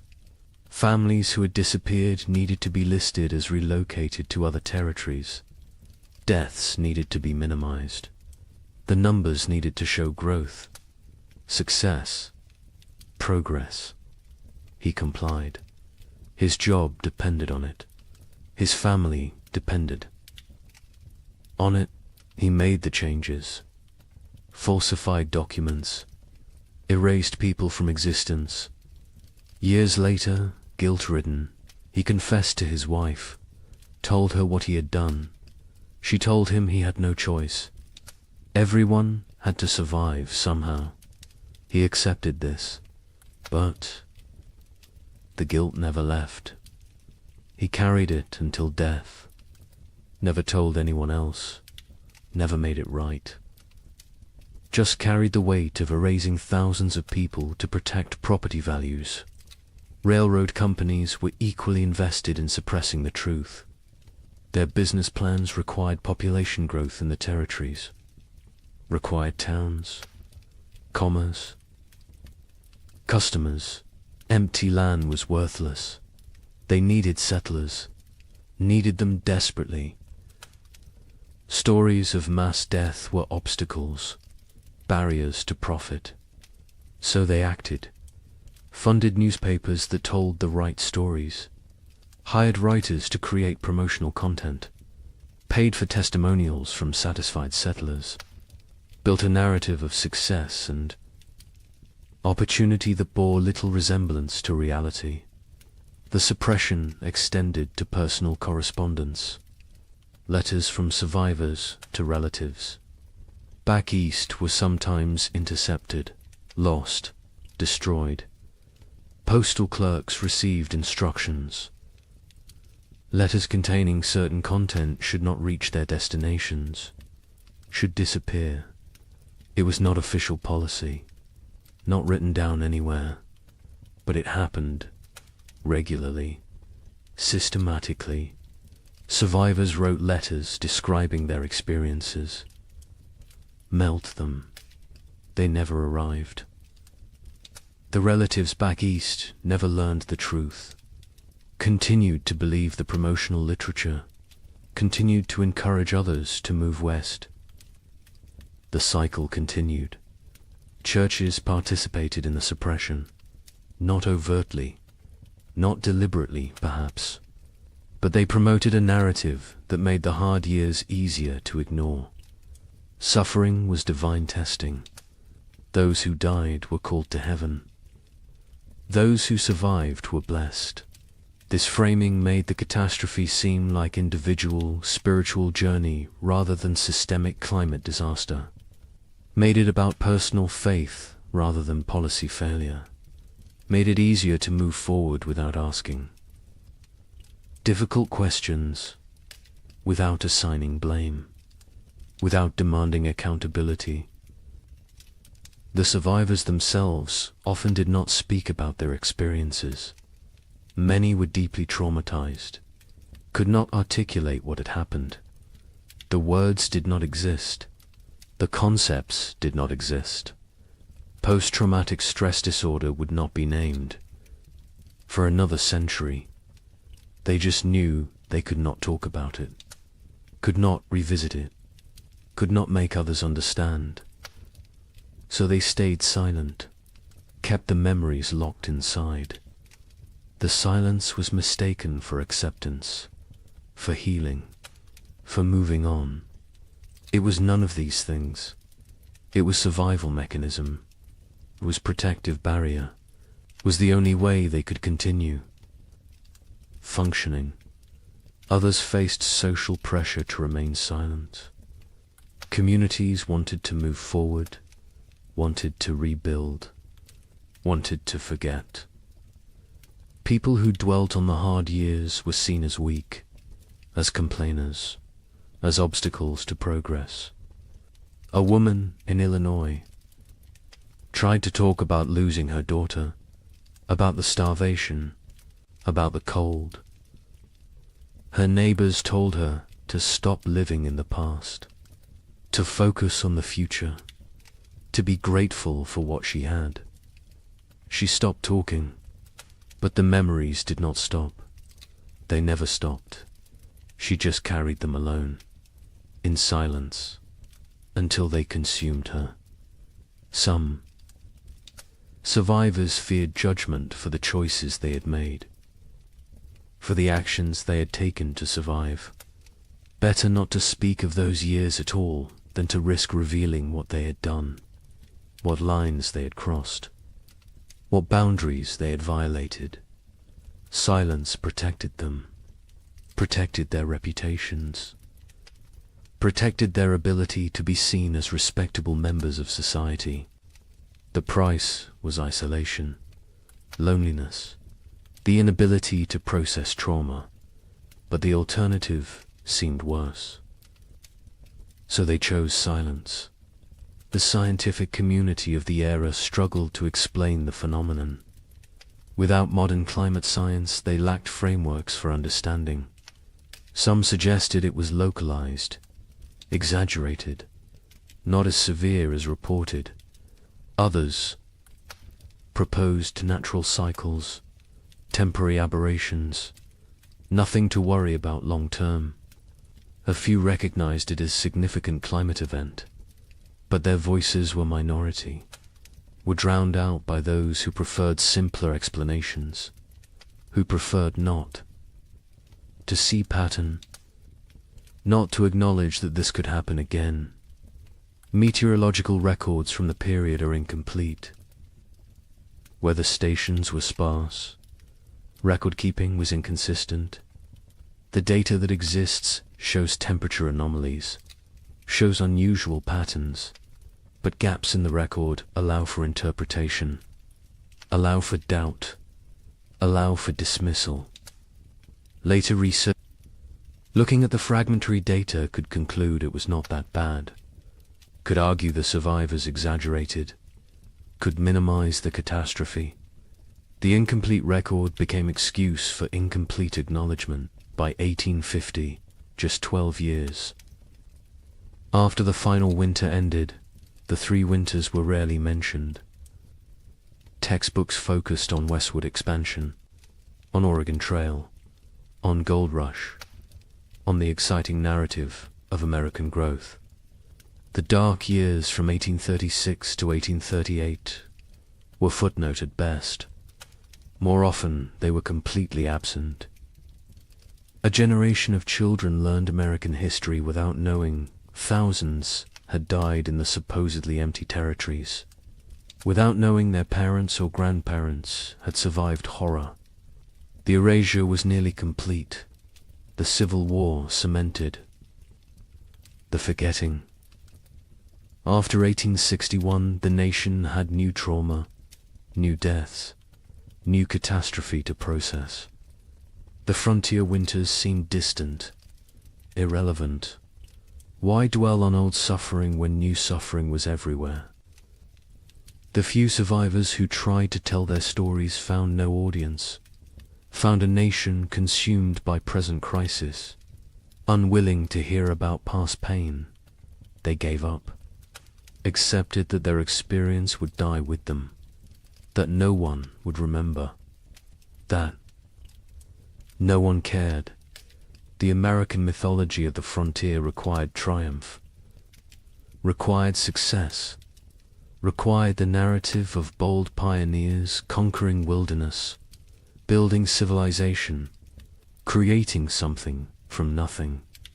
The three winters did not fit this mythology, could not be incorporated, so they were excluded. The myth was more important than history. The story was more important than truth. America needed heroes, needed victories, needed to believe in manifest destiny, needed to believe that will and work were enough, that nature could be tamed, that progress was inevitable. The erasure served another purpose. It protected those in power, politicians who had encouraged westward expansion, who had promoted territorial development, who had promised safety and opportunity. Acknowledging the winters meant acknowledging failure, meant admitting they had. Sent people into danger, had promised what they could not deliver, had prioritized expansion over safety. This admission was politically unacceptable, so the winters were forgotten. And the politicians continued promoting westward movement, continued making promises, continued prioritizing growth over caution. Survivors who tried to speak faced ridicule, disbelief, accusations of exaggeration, of hysteria, of attention-seeking. The young man in Michigan attempted to tell his story to a traveling writer in 1845. The writer listened politely, then suggested perhaps the cold had not been quite as severe as remembered. Perhaps trauma had distorted memory. Perhaps things had been difficult but not impossible. The young man stopped talking mid-sentence, realized there was no point. People would believe what they chose to believe. Truth was irrelevant. He never tried to tell his story again. The conspiracy of silence was not organized. No one coordinated. The suppression, no central authority dictated what could be said. But the incentives aligned perfectly. Land speculators needed silence. Railroads needed silence. Governments needed silence. Churches preferred silence. Survivors chose silence. The result was comprehensive, effective, devastating. Within 20 years, the three winters had been nearly erased from collective memory. Within 50 years, they were completely forgotten. A climate catastrophe that killed thousands and destroyed. Hundreds of settlements simply disappeared from history, vanished, as if it never happened, but evidence remained, buried, hidden, waiting, in journals stuffed in attics, in letters preserved by accident, in graveyards with too many children's stones dated 1836 to 1838, In the population records that did not add up, in the archaeological evidence, in the tree rings, in the ice cores, in the gaps in genealogies where entire families simply ended. The evidence was there, scattered, fragmentary, ignored, but there, waiting for someone to look, someone to ask questions, someone to remember. Wait until you hear what we found. Modern science has uncovered what deliberate forgetting tried to erase. The evidence exists, scattered across disciplines, buried in places most people never think to look. But it is there, consistent, compelling, undeniable. The 3 winters happened, were as severe as survivors claimed, perhaps more severe than they could articulate. The truth has emerged slowly, piece by piece, building into a picture that validates everything the survivors tried to tell us. Tree ring analysis provides the most objective evidence. Trees record their growing conditions in their rings.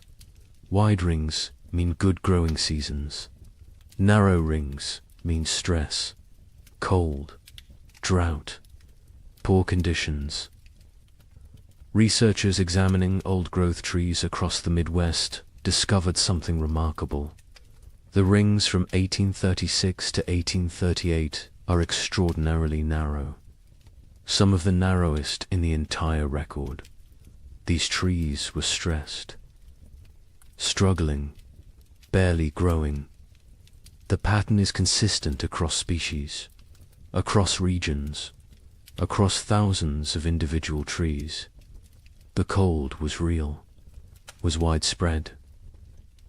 With severe ice core samples from Greenland tell a similar story. Each layer of ice preserves atmospheric conditions from when the snow fell. Chemical analysis reveals volcanic particulates, sulfur compounds, evidence of major eruptions. The layers from 1835 and 1836 show unusually high concentrations, multiple eruptions.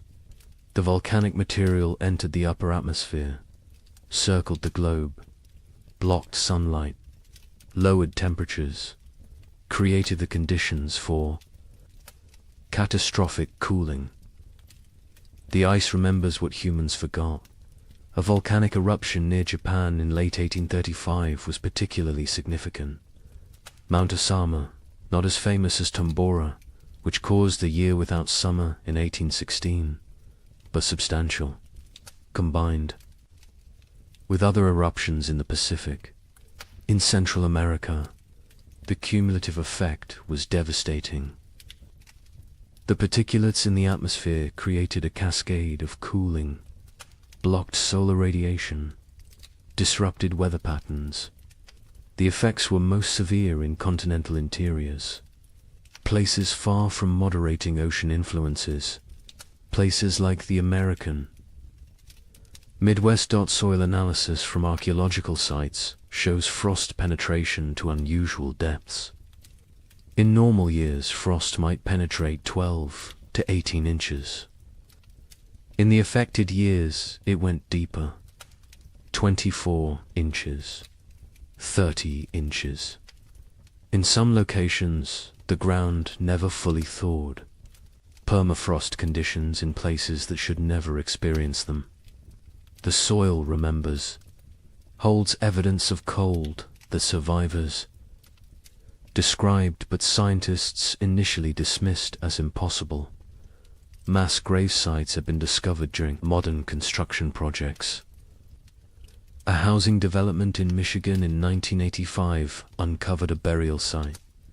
47 bodies, men, women, children, no markers, no records. Carbon dating placed them in the late 1830s.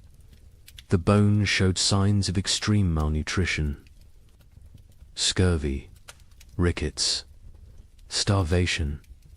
Some showed evidence of violent death. Circumstances no one wants to examine too closely.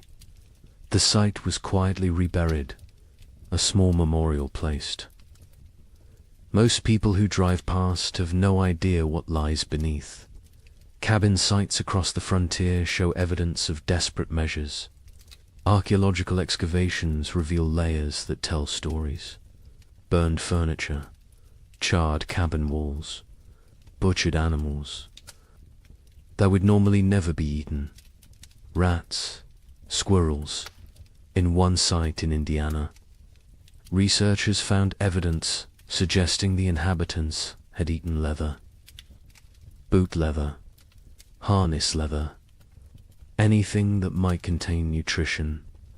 The desperation is written in the debris, in what people consumed, in what they burned, in how they died.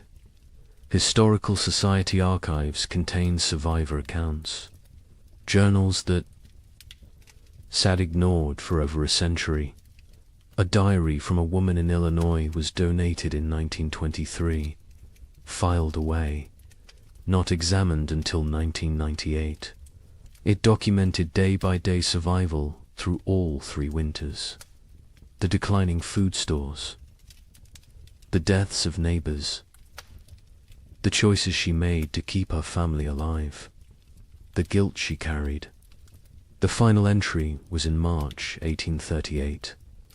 It said simply that spring had come, that they had survived, that she did not know if survival was blessing or curse. The journal was published in 2005. 90 academics read it. The general public remained unaware. More journals continued to surface, in estate sales, in attics, in old trunks, in historical societies. Each one adds detail, adds confirmation, adds validation to what survivors tried to tell anyone who would. Listen. A journal from Ohio described November 1836. The cold that went beyond anything imaginable. The wind that never stopped. The children asking when they could go outside again. Being told maybe spring. Knowing spring might never come. The journal, as a matter of fact, unemotional, which makes it more powerful. The horror is in what is not said, in the gaps, in the things too terrible to write.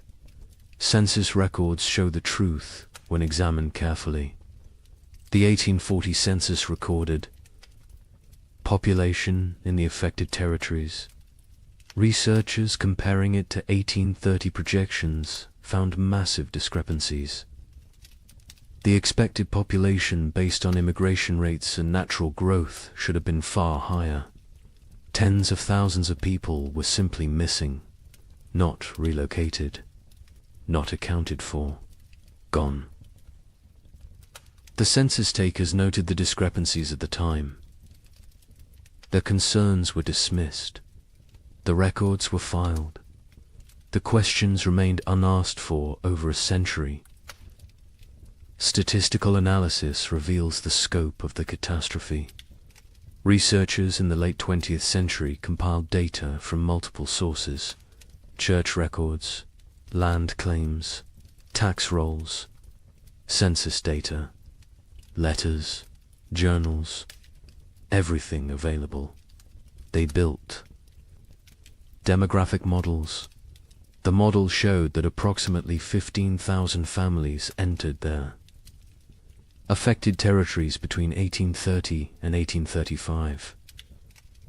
The 1840 census showed fewer than 7,000 families. The missing 8,000 families represented perhaps 40,000 individuals. Some fled, but many died. The exact numbers will never be known, but the scale is clear.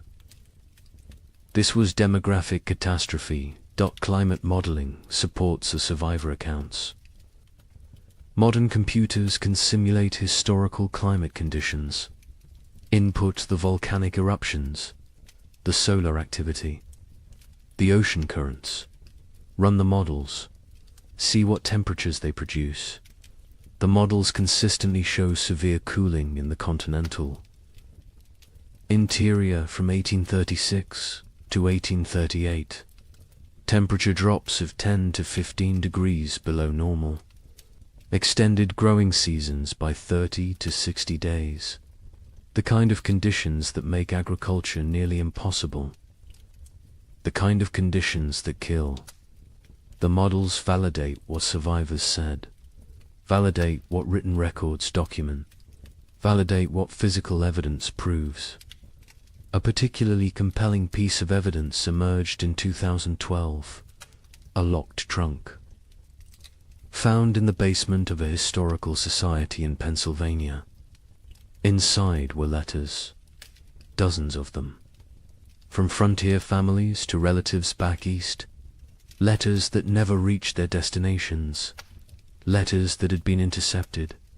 Saved by the postal clerk who could not bring himself to destroy them, but could not deliver them either. The letters described starvation, death, terror, desperate pleas for help that never came. Because the letters never arrived. The trunk sat unopened for 170 years. The stories inside died with those who wrote them, until the trunk was finally opened, finally read. Finally acknowledged the letters paint a consistent picture. Cold that started early, that would not end. Food running out. Neighbors dying. Children dying. The grinding daily battle to survive another day. One letter from a mother in Michigan described watching her daughter grow thinner, watching her stop playing, stop laughing, stop being a child, becoming instead a small, starving creature focused only on survival. The letter was dated January 1837. It is unclear if the daughter survived. The mother's name appears in no later records. She likely died. The letter is her memorial, her testimony, her proof that she existed, that she suffered, that she tried. Genetic evidence provides another layer of confirmation. Population geneticists studying Midwest families found bottleneck events in the late 1830s. Sudden reductions in genetic diversity, indicating that populations declined rapidly, that only certain family lines continued, that many lines ended completely. The genetic record shows what historical records obscured, shows the true impact, shows that entire family trees simply stop, branch after branch ending in the same narrow window. 1836 to 1838. Native American oral histories mention the hard years. Tribes in the affected regions have stories of the time when winter would not end, when buffalo disappeared, when people starved. The stories were not prominent, were overshadowed by other traumas, removal, disease, war, but the stories exist. Another source of validation, another voice confirming what happened, confirming that the cold was real, was widespread, was catastrophic for everyone in its path. European records provide external confirmation.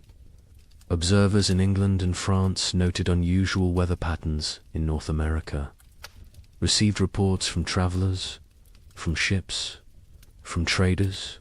The reports described severe cold, crop failures, humanitarian disaster.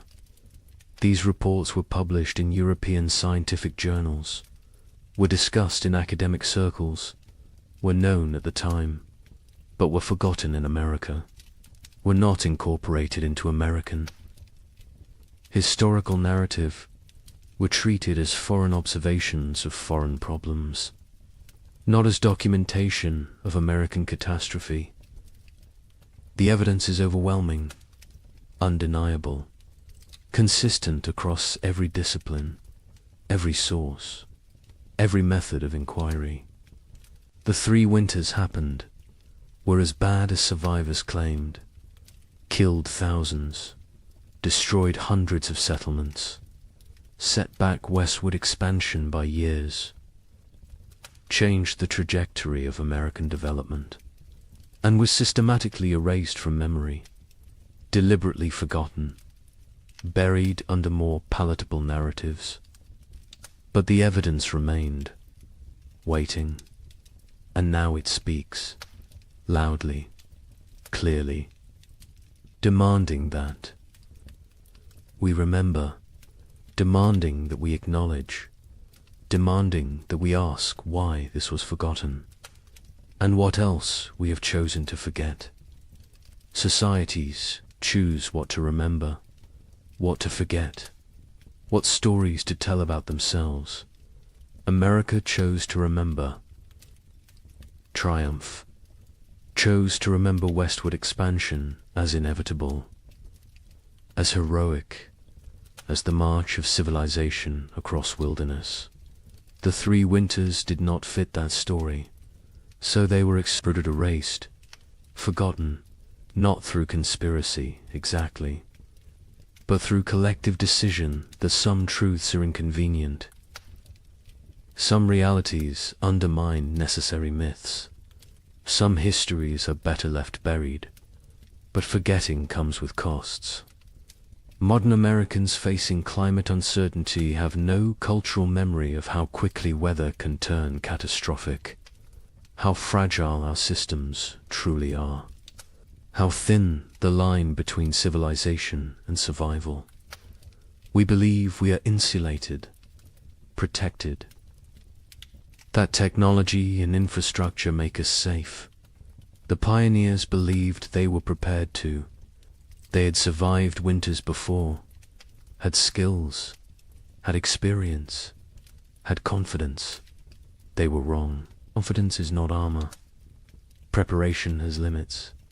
And nature does not care about human expectations.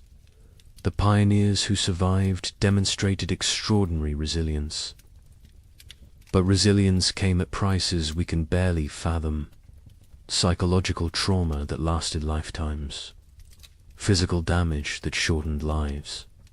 Moral compromises that haunted until death. Relationships destroyed. Innocence shattered. Futures altered. They survived, but survival was not triumph, was not victory, was simply continuing to breathe, to move, to exist. Some days that was enough. Other days it was not. The Illinois family that lost their daughter eventually prospered. Their farm became successful. They appeared to outside observers as model frontier family, hard-working, productive, respectable. But the father never spoke of the hard years, not to his children, not to his neighbors, not to anyone. When he died in 1871, his wife burned his journal. She said it contained nothing anyone needed to know. The children did not question her, did not push. The family maintained silence until the last of them died. The story died with them. As so many stories did, the young couple in Michigan who nearly starved in February 1837 lived into old age. They watched their children grow, saw grandchildren born, built prosperity from the ruins of trauma, but they never truly healed. The wife developed hoarding behaviors, stored food obsessively, could not throw anything away, could not trust that abundance would continue. The fear never left. The husband, startled at sudden noises, had nightmares until he died, woke, screaming about cold, about hunger, about his daughter dying. They lived together for 40 years after the winters ended, but part of them never left those years. never fully returned to the present, always remained trapped in the cold, in the fear, in the desperate fight for survival. We need to remember their stories, need to understand what they endured, not to glorify suffering, not to romanticize hardship, but to recognize truth, to acknowledge that American expansion was built on uncounted graves, unforgotten tragedies, unerased catastrophes. The triumphant narrative is incomplete, is dishonest, is disrespectful to those who suffered, who died, who survived but carried wounds forever. Climate catastrophe can happen faster than we imagine. The pioneers of 1835 had no warning, no time to prepare. Within months, their world transformed from abundance to survival. They believed they were equipped for anything, believed their skills and determination were sufficient. They were wrong. Today, we believe similar things, believe our technology protects us, our infrastructure shields us, our wealth insulates us. We may be wrong too. The lesson is not despair, is not that preparation is futile, is that respect for nature's power is essential, that humility matters, that confidence without caution is dangerous, that systems can collapse rapidly, that we are more vulnerable than we pretend, that forgetting painful truths does not make us safer, makes us more vulnerable, because those who forget history are condemned to repeat it, and those who never learnt it are condemned to be surprised. The pioneers who lived through those years are all gone now. The last survivors died in the early 20th century.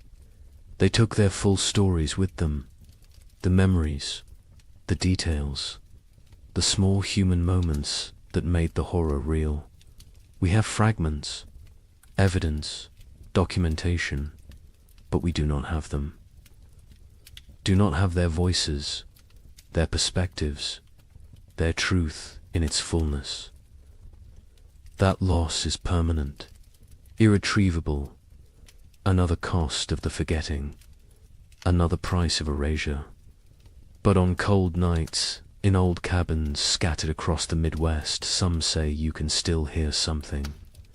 The wind howling the way it did then, relentless, hungry, patient, the creaking of wood under extreme cold, the silence that came after the last piece of furniture was burned, the sounds of a world frozen beyond endurance. Perhaps it is just wind, just old buildings settling, just imagination. Or perhaps the land remembers, perhaps the earth holds memory, perhaps those who suffered left something of themselves in the soil, in the trees, in the stones, a presence, a witness, a reminder. Winter always remembers, even when we choose to forget. The sky changes first. It loses its depth. The blue becomes pale and thin. The sun rises later each morning. It sets earlier each evening. The warmth drains away slowly. Day by day, the world transforms. The tribe notices. They always notice. Their survival depends on reading these signs. An old woman stands at the cave entrance. She watches the horizon. Her skin remembers 50 winters. Her bones ache with the coming cold. She knows what approaches. The birds leave first. Great flocks rise from the marshlands. They circle once, twice, then disappear southward. Their cores fade into silence. The sky empties. Only the crows remain. They perch in dead trees. They watch with black eyes. They know about winter. They know about death. The leaves turn brown. They fall in waves. The forest floor becomes a carpet of decay. The trees stand bare. Their branches reach upwards like skeletal hands. The wind moves through them differently now. It whistles. It moans. It carries the scent of ice from distant mountains. The animals change their behavior. The deer grow thick coats. They move lower into the valleys. The bears eat constantly. They gorge themselves on final berries and roots. They search for caves. They test the depths of hollow trees. Soon they will sleep. Soon they will vanish until spring. The tribe's children play near the cave. They notice the changes too. A young girl finds frost on a stone. She touches it with her finger. The ice melts instantly. She looks up at her mother. Her eyes ask a question. Her mother nods slowly. Yes, it is coming. The hunters return from their scouting. They gather around the central fire. Their news is grim. The herds are moving. The massive beasts that sustained the tribe are leaving. They migrate to warmer lands. The hunters saw their tracks leading south. Hundreds of prints in the soft earth. All heading away, the chief stands. He is a broad man with greying hair. Scars cross his chest and arms. Each one tells a story of survival. He speaks slowly. His voice carries weight. The tribe must prepare. They must gather. They must hunt. Winter shows no mercy to the unprepared. The women begin their work immediately. They repair the leather hides that cover the cave entrance. They check every seam. They patch every hole. Cold air finds the smallest gaps. It sneaks in like a predator. It steals warmth. It steals life. The children are sent to gather firewood. They work in groups. They drag dead branches back to the cave. They pile them high against the rock walls. Never enough. There is never enough wood. The fires must burn for months. The fires are life itself. An elder man sits working stone. He shapes a new blade. His hands move with practiced skill. The flint chips away in precise flakes. This blade will skin animals. It will cut meat. It will help the tribe survive. Tools matter. In winter, everything matters. The temperature drops. Further, morning brings white breath. Puddles freeze overnight. They crack under footsteps. The ground hardens. Digging becomes difficult. The tribe works faster. Urgency replaces the lazy pace of summer. A young hunter climbs the high ridge. He looks north. Dark clouds gather on the horizon. They build like mountains. They promise snow. He returns quickly. He reports what he saw. The tribe has perhaps 10 days, maybe less. The chief calls a meeting. Every adult attends. They discuss strategy. Who will hunt? Who will gather? Who will fortify the shelter? Who will watch the children? Roles are assigned. Arguments are brief. Survival requires cooperation. Personal disputes wait for spring. The women process the last of the autumn harvest. They pound roots into paste. They dry strips of meat over smoky fires. They collect every edible plant within walking distance. Nothing is wasted. A handful of seeds might mean the difference between hunger and starvation. Night falls earlier now. The darkness lasts longer. The tribe sits closer to the fire. They eat their evening meal in silence. They think about the months ahead. They remember previous winters. Some were mild, some were brutal. No one knows what this winter will bring. A baby cries. Its mother holds it close. She wraps it in soft rabbit fur. The infant is barely 2 months old. This will be its first winter. The mother's face shows worry. The other women gather around. They offer reassurance. They share wisdom. They have kept babies alive through cold before. The old woman who watches the sky speaks. She tells of a winter. From her youth, snow fell for 20 days without stopping. The drifts rose higher than a man. 3 members of the tribe died. They ran out of food. They grew weak. The cold took them in their sleep. She tells this story as warning, as motivation. As truth, the fire crackles. Sparks rise into the darkness. They dance like orange stars before fading. The tribe sits in a circle. They feel the bond between them. They are family. They are survival partners. They will face the cold together. They will endure together. Or they will perish together. The wind picks up. It blows from the north. It carries the smell of snow. It carries the promise of winter. The tribe feels it.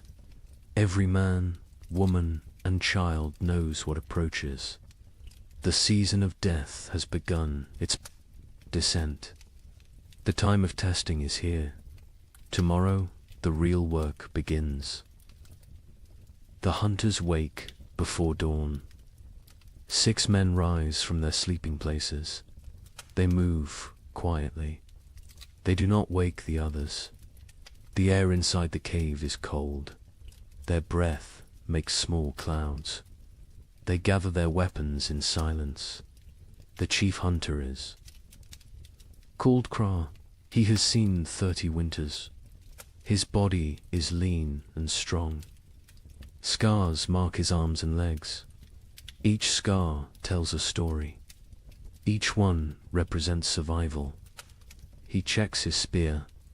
The stone point is sharp. The binding is tight. This weapon has killed. Many times before, the other hunters prepare. They wear thick furs. They tie leather wraps around their legs. They carry stone blades at their waists. They bring rope made from twisted plant fibers. They will need everything they carry. There are no second chances in winter. The sky begins to lighten. Grey replaces black. The hunters step outside. The cold hits them immediately. It takes their breath. Their eyes water. They blink away the moisture. Their bodies adjust slowly. Frost covers everything. The rocks glisten white. The sparse grass stands frozen and brittle. Each footstep crunches. The sound carries in the still air. They must move carefully. Sound travels far on cold mornings. Kraw leads them north. He knows where the herds gather. He has hunted these lands his entire life. His father taught him. His grandfather taught his father. Knowledge passes through generations. It keeps people alive. They walk for an hour. The sun rises behind them. It provides no warmth. It is a pale circle in the grey sky. The light reveals a changed landscape. Winter is transforming their world. Snow patches appear. Small drifts collect in shadows. The ground is harder now. Frozen. Solid in places. Walking becomes more difficult. Legs tire faster. But they push forward. Kraw stops. He kneels. He examines the ground. Tracks. Large tracks. deep impressions in the half-frozen earth. Bison. A small herd passed through recently, perhaps during the night. The tracks are fresh. The hunters gather. Around they study the signs. Craw counts the tracks. Maybe 8 animals. Maybe 10. The herd is moving slowly. They are grazing as they travel. This is good. This means the hunters can catch them. They follow the trail. The tracks lead northeast, toward the river valley. Bison often shelter near water. The valley provides protection from wind. There is still grass there, brown and dry, but edible. The wind picks up. It blows from the north. It carries tiny ice crystals. They sting exposed skin. The hunters pull their furs tighter. They lower their heads. They keep moving. Another hunter named Dren speaks quietly. He points to the sky. More. Clouds are building, dark and heavy. They roll in from the mountains. A storm is coming. Everyone sees it. Everyone understands. They must hunt quickly. The tracks become fresher. The eddies are sharp. The animals are close now. Very close. Craw signals for silence. Hand gestures only. The hunters spread out. They form a loose line. They move like shadows. They crest a small rise. Below them, the river valley opens up. And there, near the frozen stream, the bison herd grazes. 9 massive animals, brown and shaggy. Their breath rises in great clouds. They paw at the snow. They search for grass beneath the hunters crouch low. They are downwind. The bison cannot smell them. This is crucial. Bison have poor eyesight but excellent noses. Scent betrays hunters more than sound. Craw studies the herd. He looks for weakness. Old animals. Young animals. Injured animals. His eyes settle on a large female. She stands at the edge of the group. She limps slightly. Her left rear leg favors her weight. She is the target. He signals to the others. They understand immediately. Years of hunting together create silent language. They know their roles. They know the plan. 3 hunters will circle left. 3 will stay right. They will drive the herd.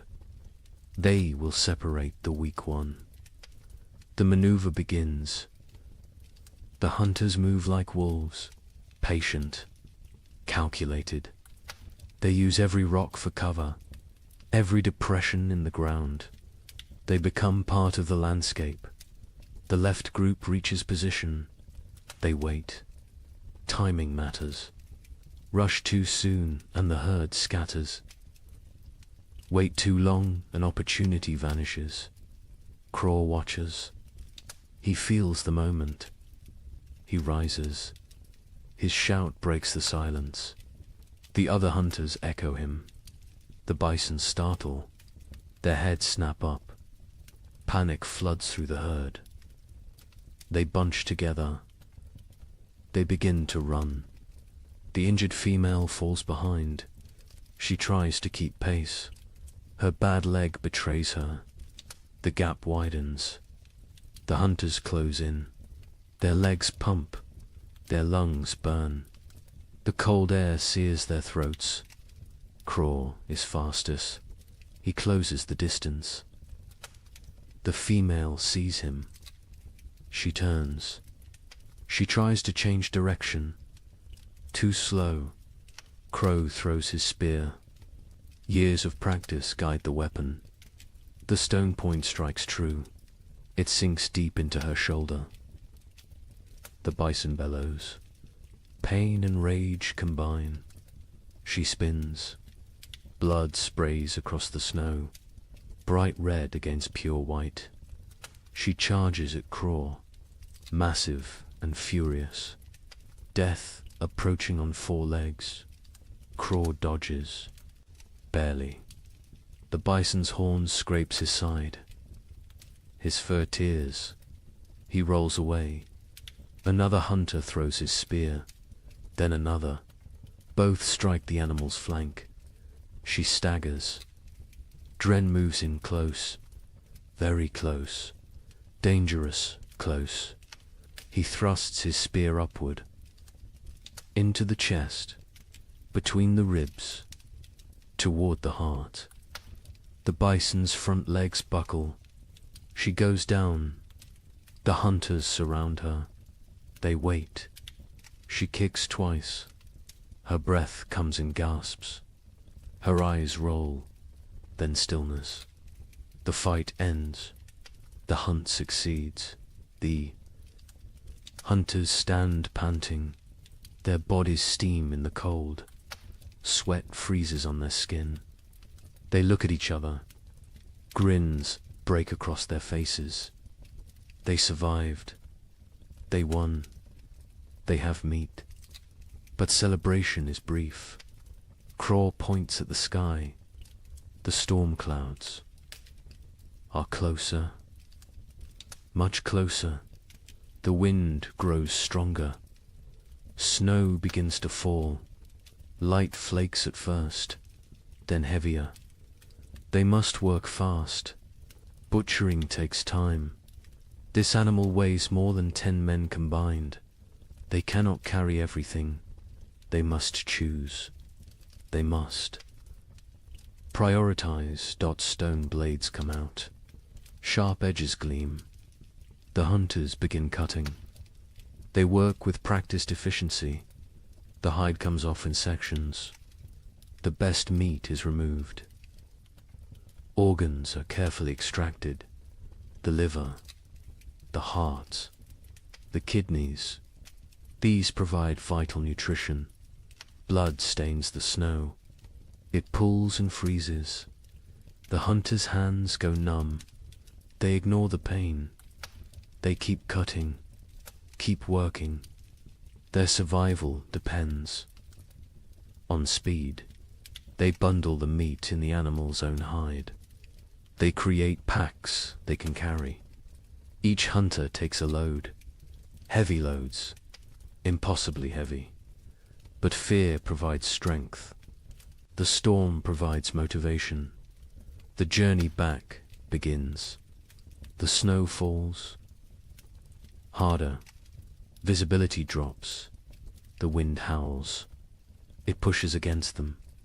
Every step requires effort. The meat weighs them down. Their legs shake. Kraw leads by memory.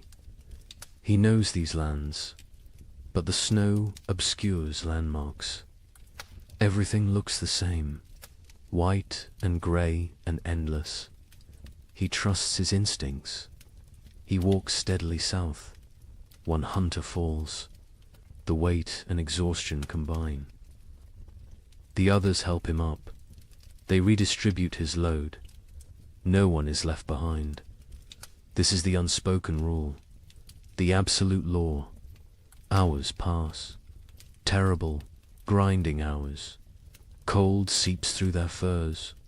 Their fingers lose feeling. Their faces go numb. Frostbite threatens, but stopping means death. They push forward. Dren sees it first. A dark shape in the swirling snow. The cave.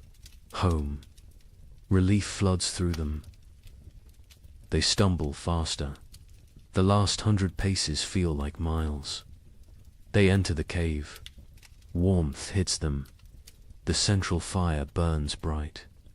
The tribe has kept it strong. Faces turn toward them. Eyes widen. They see the meat. They see success. The hunters drop their loads. They collapse. Their bodies give out. Women rush forward. Children crowd around. Everyone wants to see. Everyone wants to touch the meat. The chief comes forward. He examines the kill. He nods at Craw. Approval in that single gesture. Pride in that simple nod. The tribe will eat. The tribe will survive another week. Maybe two. The women take over. They hang the meat from the cave ceiling. Away from scavengers, they begin processing it. Some for immediate eating, some for preservation. Every part will be used. Nothing wasted. The hunters sit by the fire. They warm their frozen hands. They drink hot broth. The feeling returns too. Their fingers and toes. Pain comes with it. Sharp and burning. They endure it silently. Outside, the storm intensifies. Wind screams past the cave entrance. Snow piles against the rocks. The leather hide covering the entrance flaps and strains. But inside, there is warmth. There is food. There is safety. Aye. Child approaches Craw. A small boy. He stares with wide eyes. He touches Craw's torn fur. He sees the scrape from the bison's horn. His mouth forms an O of wonder. Craw smiles. He ruffles the boy's hair. This is why they hunt. This is why they risk death. For the children. For the old ones. For the tribe. Individual survival means nothing. The group is everything. The meat roasts over the fire. Fat drips and sizzles. The smell fills the cave. Mouths water. Stomachs growl. Soon they will feast. Soon they will celebrate. But first they rest. Craw closes his eyes. His body aches. Every muscle protests. But satisfaction fills him. They succeeded. They brought food home. They completed the last great hunt before the deep winter. The storm rages outside. Let it rage. Let the snow fall. Let the cold descend. The tribe is ready. They have meat. They have fire. They have each other.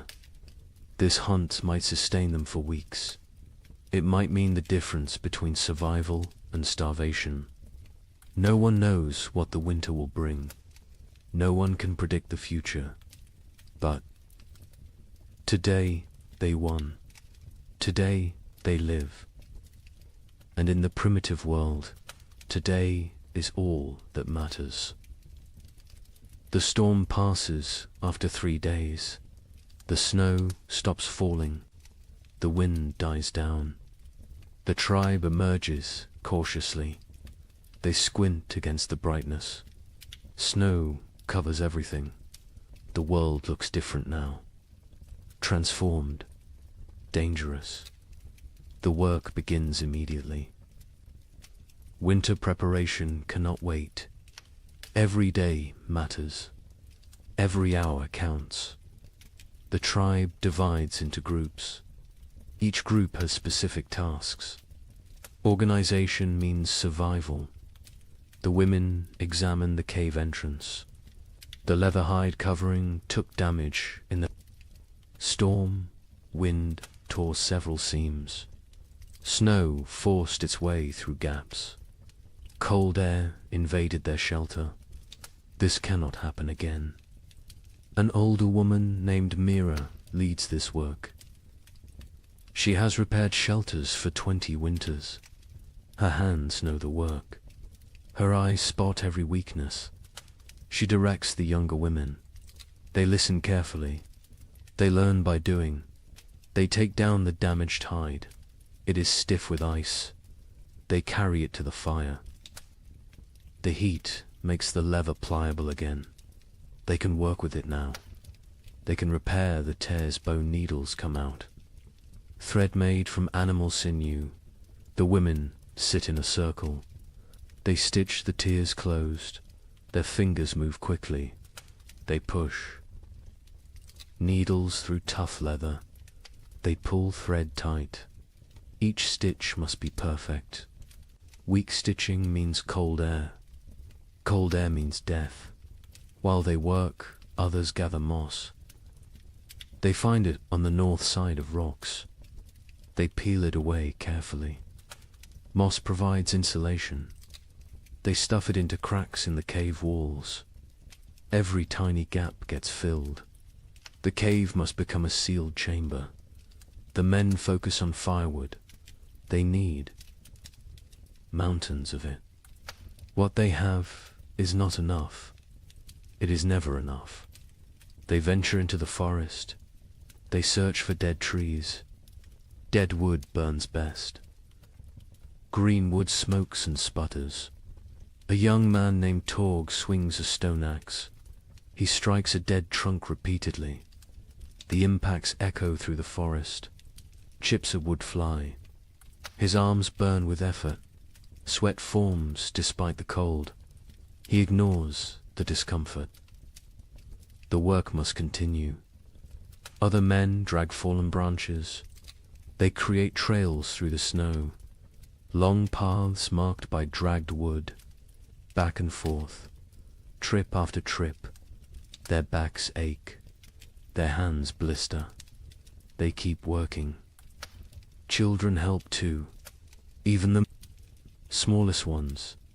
They gather kindling, dry twigs and bark, pine cones that will catch fire easily. They fill baskets. They carry them back to the cave. Everyone contributes. Everyone has value.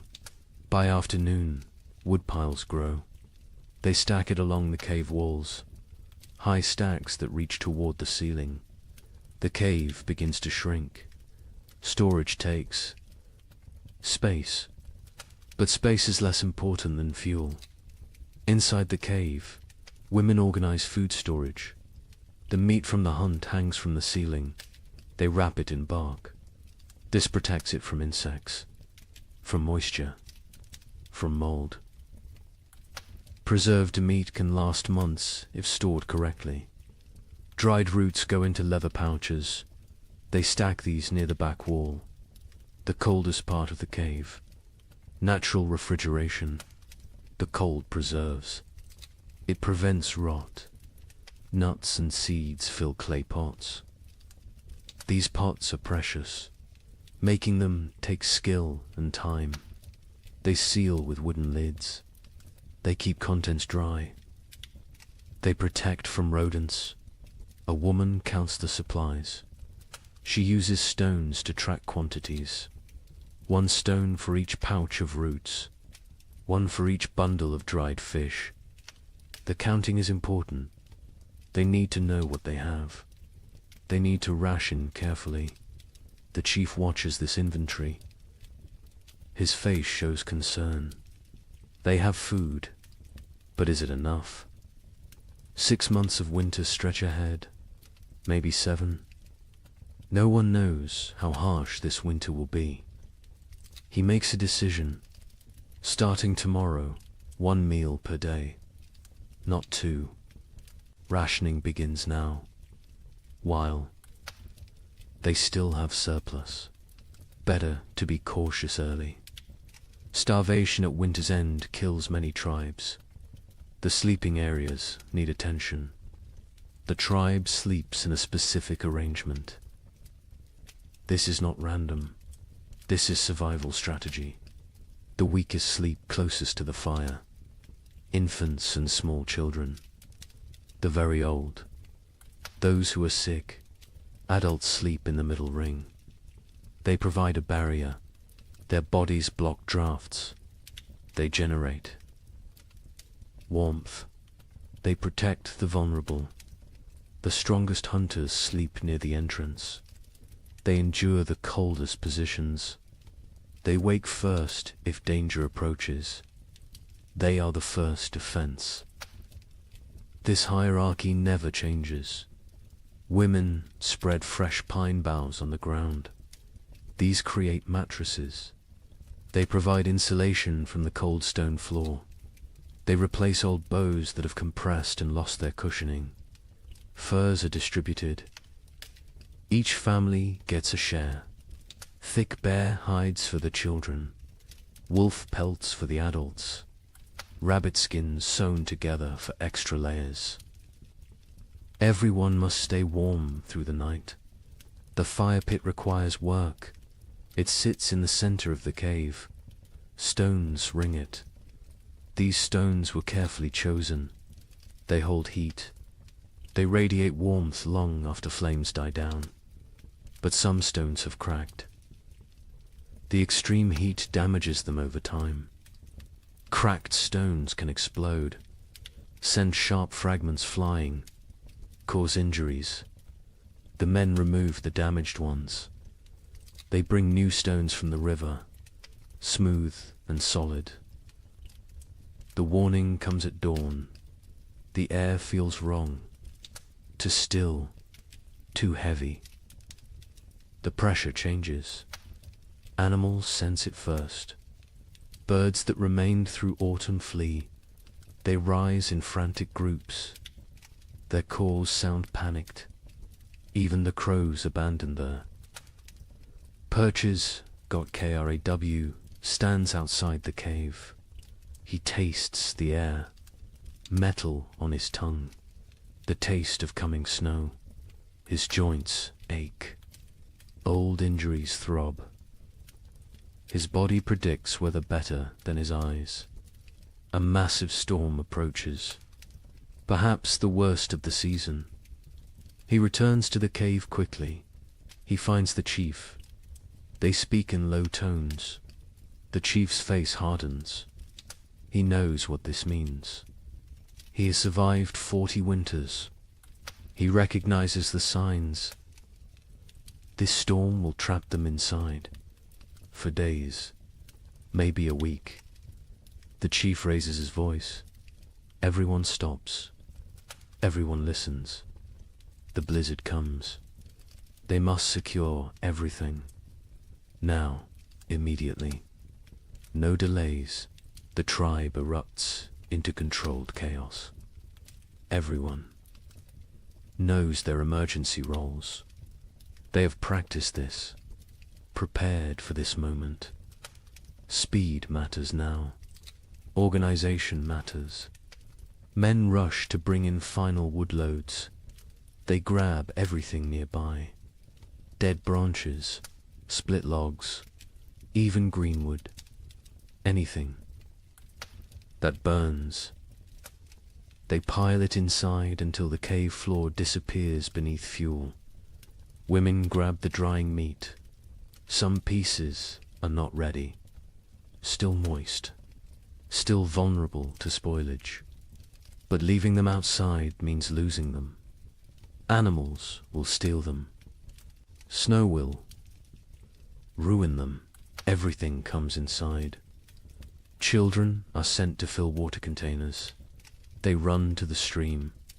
They use hollowed gourds, clay pots, animal bladders, anything that holds liquid. Once the storm hits, leaving the cave becomes impossible. They need water for days. The wind begins gentle at first, a whisper through the trees. Then stronger, a moan, a howl. It builds like a living thing, like a predator circling. Temperature plummets. The drop is sudden, shocking. Breath becomes visible fog. Exposed skin stings. Fingers go numb within minutes. The cold announces the storm's arrival. The first snowflakes fall, large and soft. They drift lazily, almost peaceful, but more follow, then more. Within minutes the air fills with white. Visibility shrinks. The forest disappears. The world becomes a swirling void. The tribe retreats inside. The hunters enter last. They pull the leather hides tight. They secure every fastening. They add the extra layer. The interior darkness deepens. Only firelight remains. The storm intensifies. Wind screams past the cave mouth. It sounds almost human.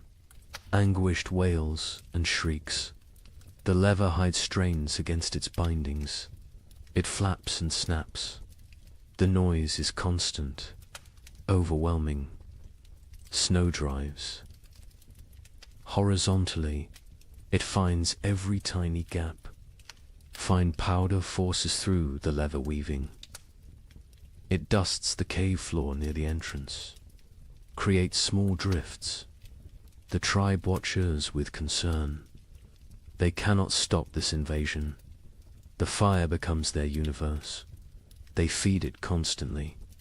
Wood disappears at an alarming rate. The cold outside is so intense it steals heat from the cave. The flames must fight harder, burn hotter, consume more fuel. Smoke becomes a problem. The usual draw through the ceiling hole weakens. The storm disrupts normal airflow. Smoke gathers in the cave's upper reaches. Eyes water. Throats burn. They cough. But they cannot reduce the fire. Cold is more dangerous than smoke. The first, they pass us slowly. Time becomes strange. Without sun, without normal rhythms, hours blend together. The tribe sits in their designated areas. They wait. Patience is a survival skill. Children grow restless first. They are used to running, playing, exploring. Now they must sit still, stay quiet, conserve energy. This is torture for young bodies. They squirm and fidget. A little girl begins to cry. She wants to go outside. She does not understand. Her mother holds her, rocks her, sings softly, old songs, wordless melodies. The girl eventually quiets. She falls into fitful sleep. The adults fare better, but tension builds. Too many people.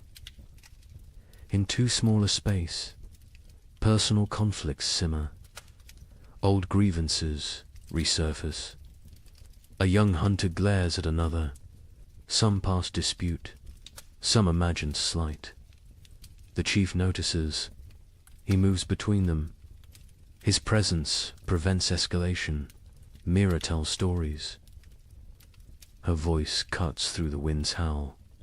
She speaks of ancient times, of the first people, of how they discovered fire, how they learned to speak, how they survived when the world was even colder.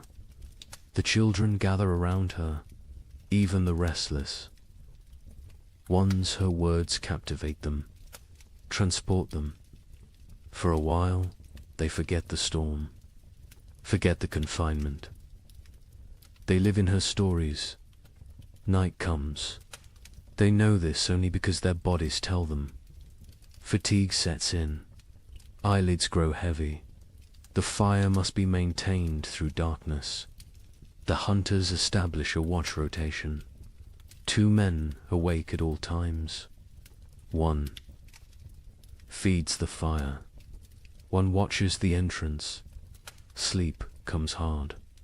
The wind is too loud. The cold too present. The cave floor too hard despite the pine boughs. Bodies shift. Seeking comfort that does not exist. Seeking warmth that is scarce. The baby wakes crying. Hungry. Always hungry.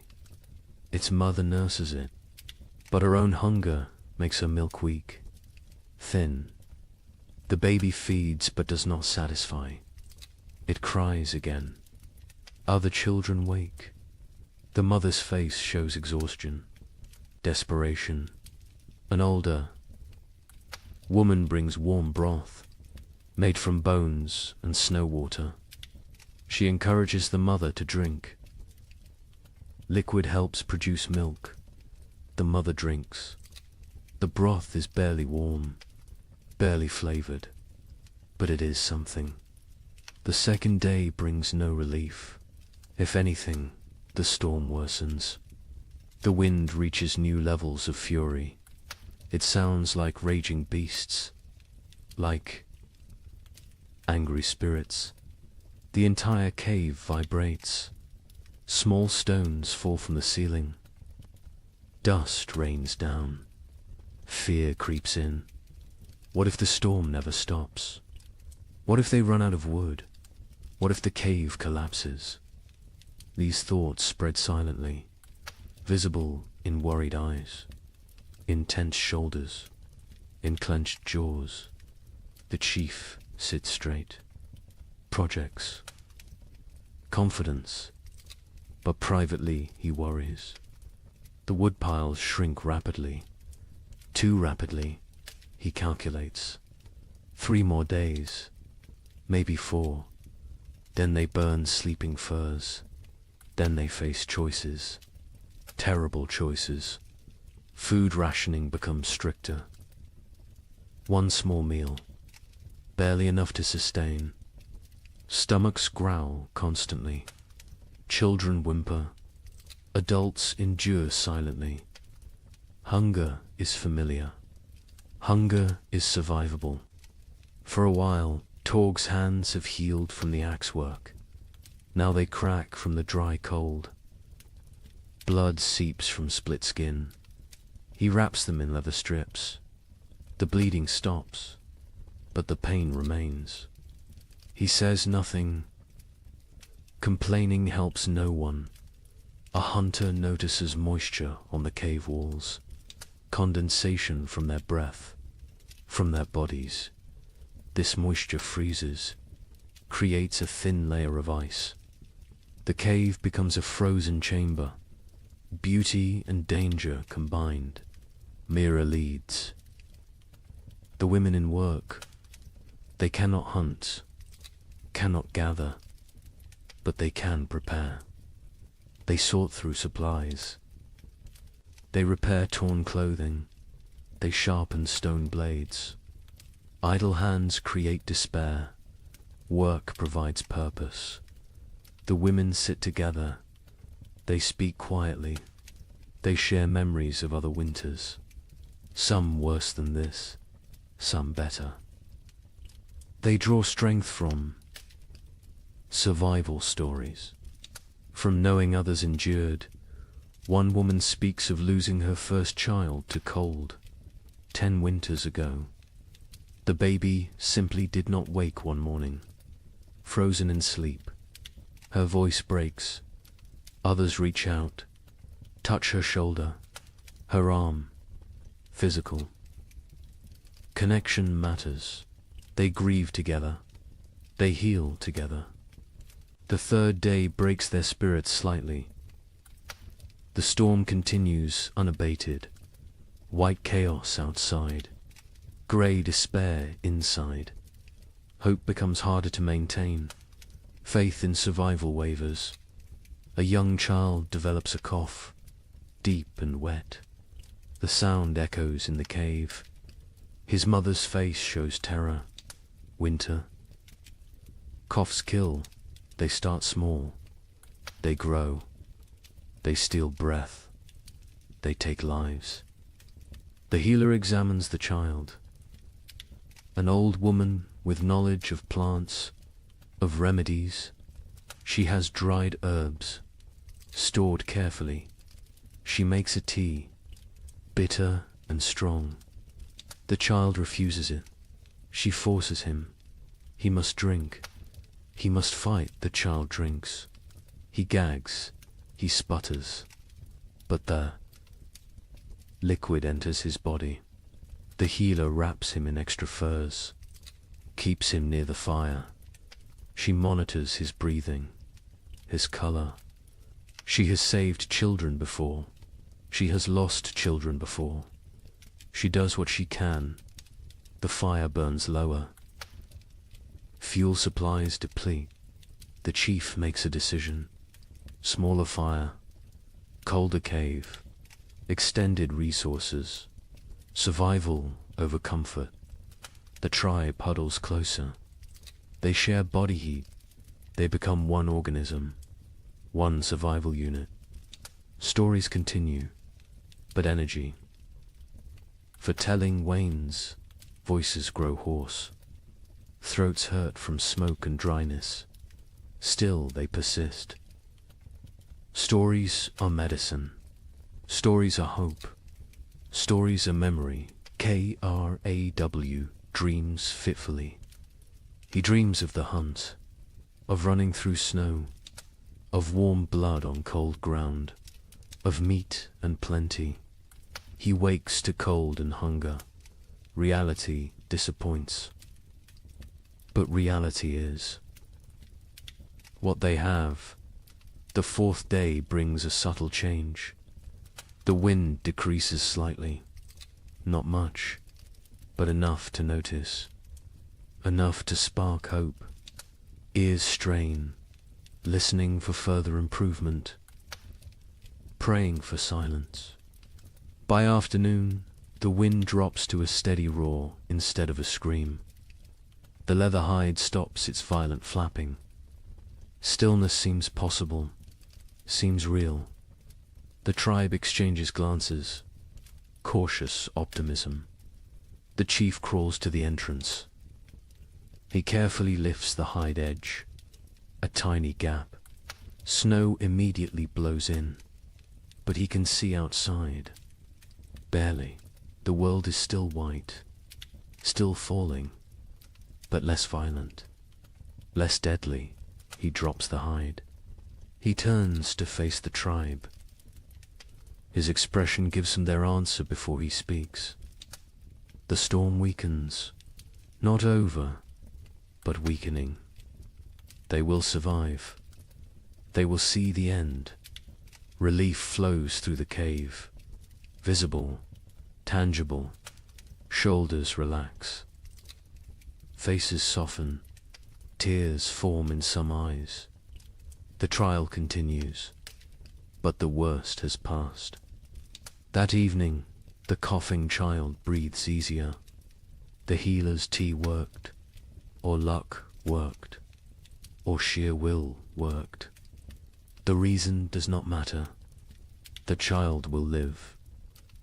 This small victory lifts everyone. The tribe eats their meager ration with less complaint. The end approaches. They can endure. They can last. The wood will suffice. The food will suffice. They are strong enough. The fifth morning brings silence. Actual silence. The wind has stopped. The storm has ended. The sudden quiet feels strange, wrong. Ears ring in the absence of noise. Kraw approaches the entrance again. This time he fully opens the hide. Daylight floods in, blinding and beautiful. The tribe shields their eyes, adjusts slowly. The world outside has transformed. Snow everywhere. Drifts higher than a man. The landscape is unrecognizable. Every familiar feature buried, erased. They look upon an alien world, white and pristine and deadly. But the sky shows blue, clear blue. The storm has truly passed. The tribe survived. Every member, every child, every elder. They made it through together. They do not celebrate loudly. They have no energy for celebration, but quiet satisfaction fills the cave. They endured. They protected each other. They remained human in inhuman conditions. The first blizzard has ended. Many more will come, but this one is done, and they are alive. Cold, hungry, exhausted, but alive. That is enough. That is everything. The days after the blizzard bring cruel clarity. The tribe emerges to assess their world. Snow covers everything in impossible depths. Walking is exhausting. Each step sinks to the knee, sometimes to the waist. Movement becomes a brutal task. The hunters try to venture out. They search for game, for any sign of life. But the animals have vanished, gone deep into dens, hibernating, or dead, or fled to distant warmer lands. The forest stands empty, silent as a grave. They check their trap. Lines, the snares they set before winter. Snow has buried them all. Invisible, useless. Days of work erased by one storm. They dig frantically.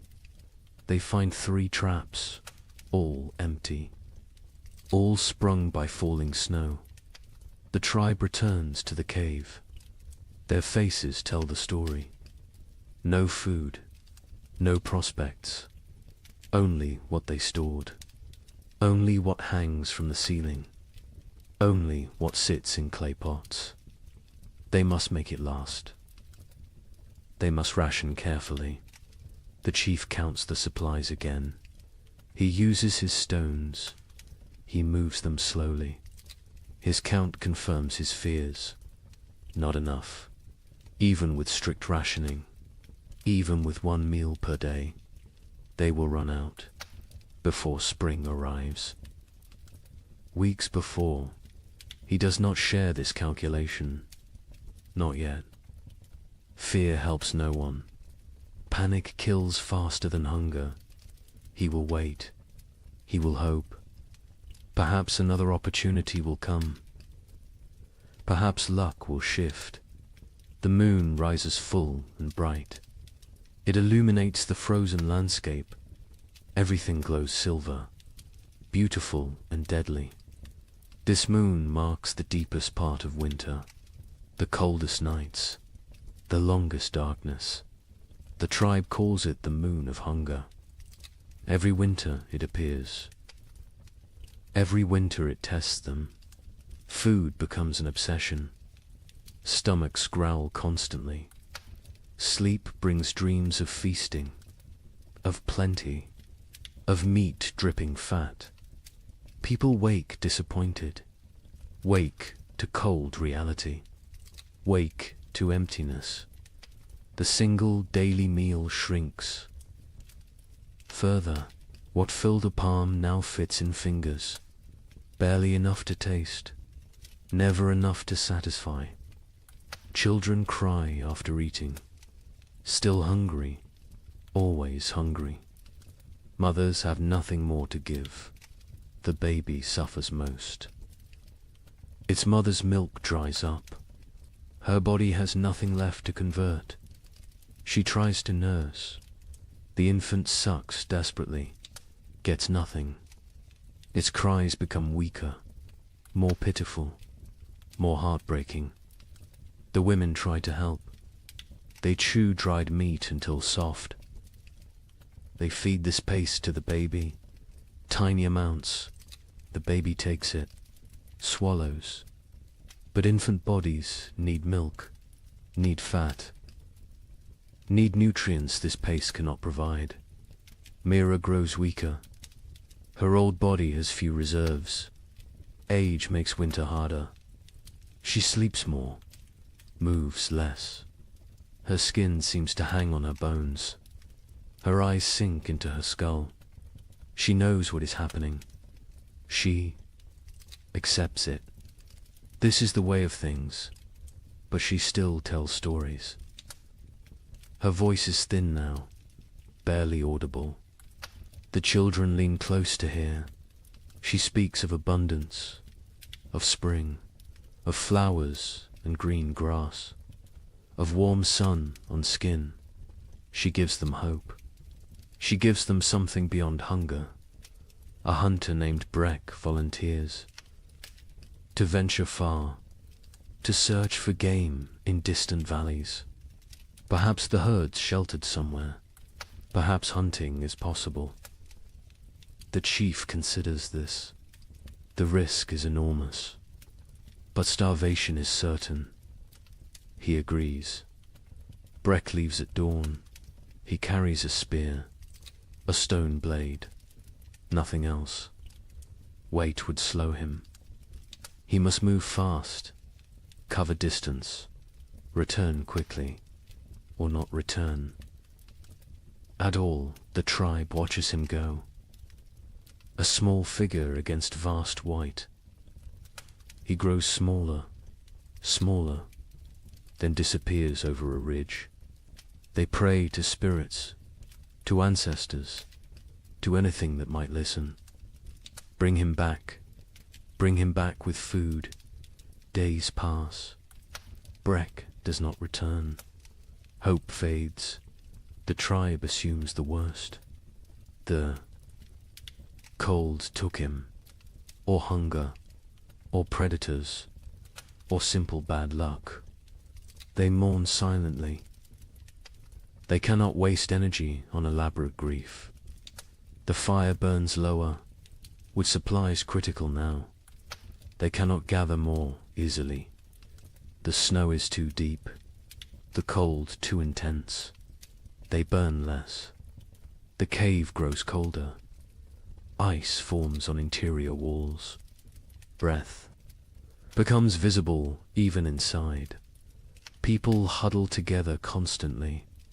Sharing warmth is survival. Personal space disappears. Bodies press against bodies, creating human walls against cold, creating collective heat. It helps. Barely, but barely is enough. Torgs. Mother develops a fever. Her body shakes. Her teeth chatter. She cannot get warm despite the furs, despite the proximity to fire. The fever burns from within, consumes her remaining strength, consumes her remaining fat.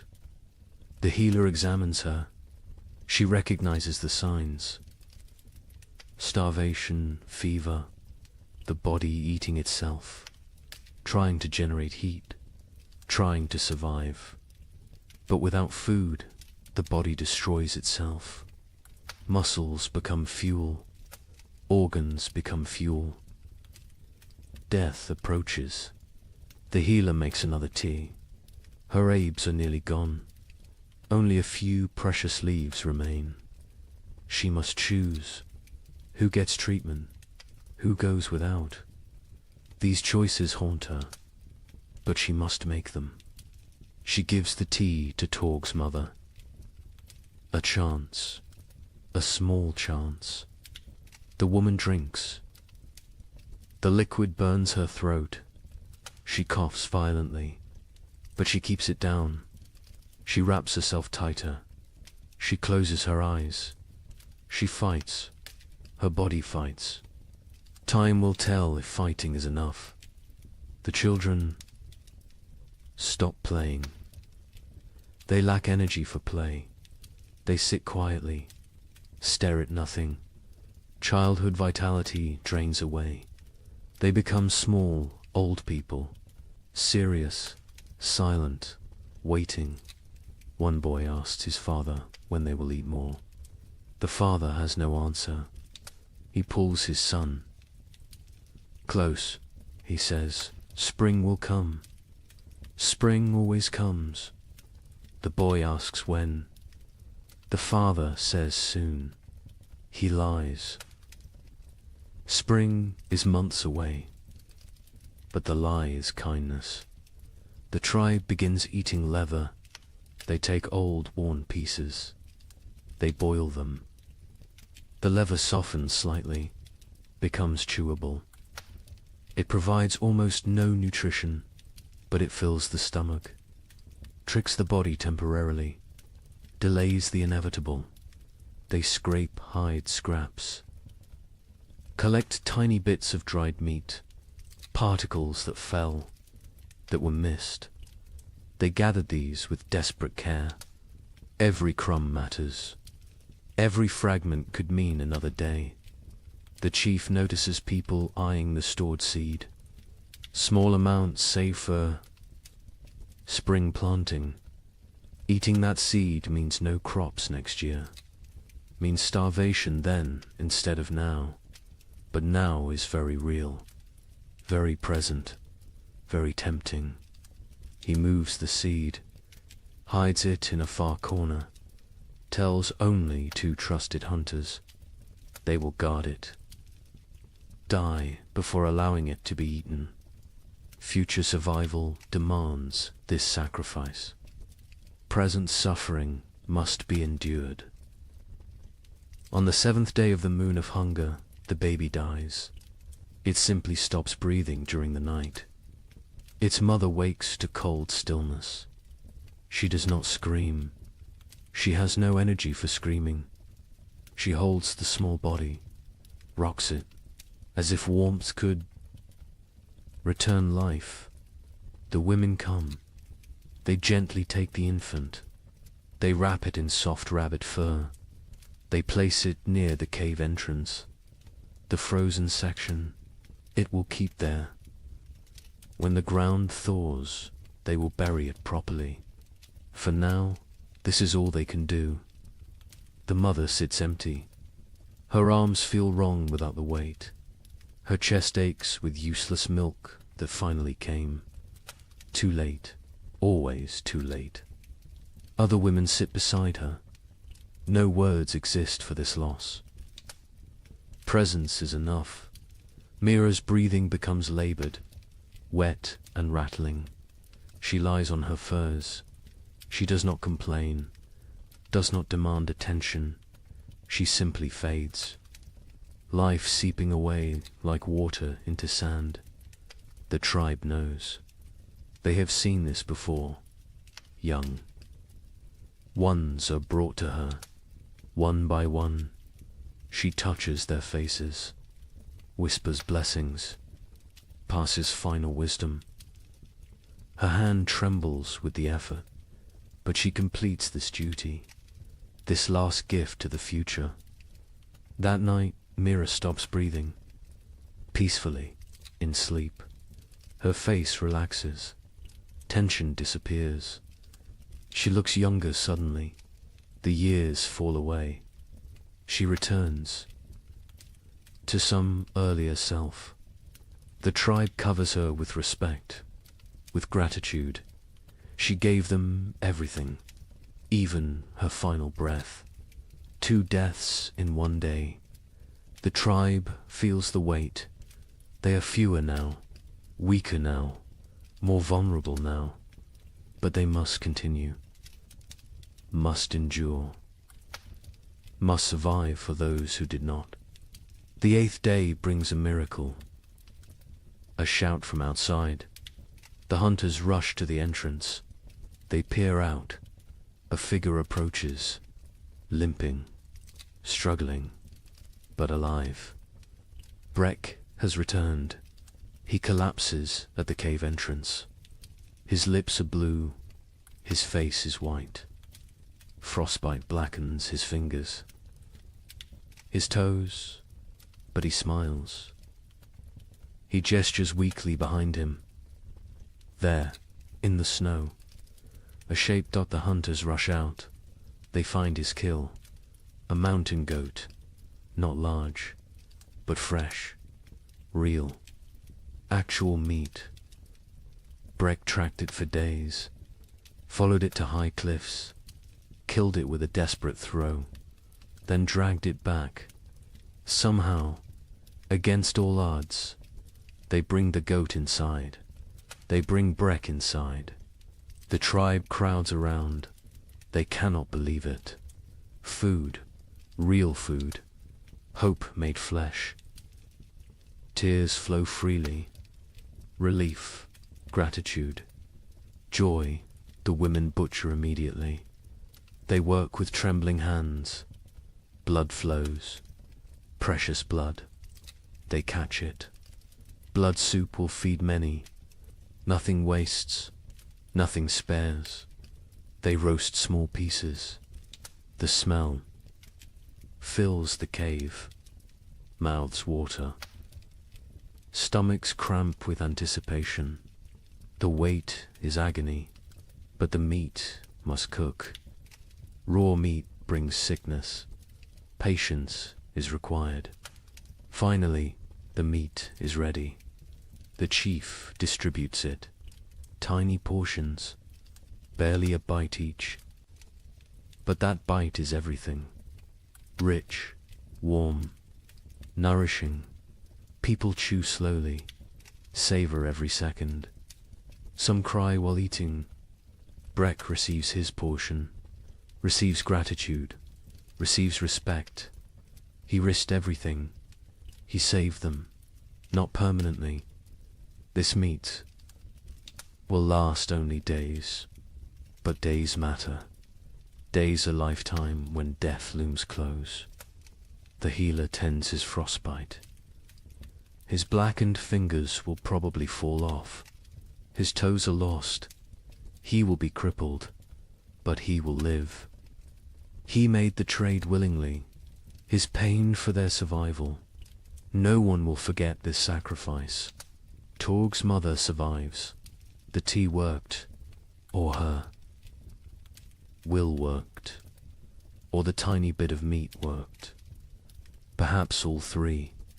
She is still weak, still fragile, but alive, improving. The fever breaks. She sleeps naturally. Healing sleep. The tribe settles that night with fuller bellies. Not full, but fuller. The difference is profound. Mood lifts. Energy returns slightly.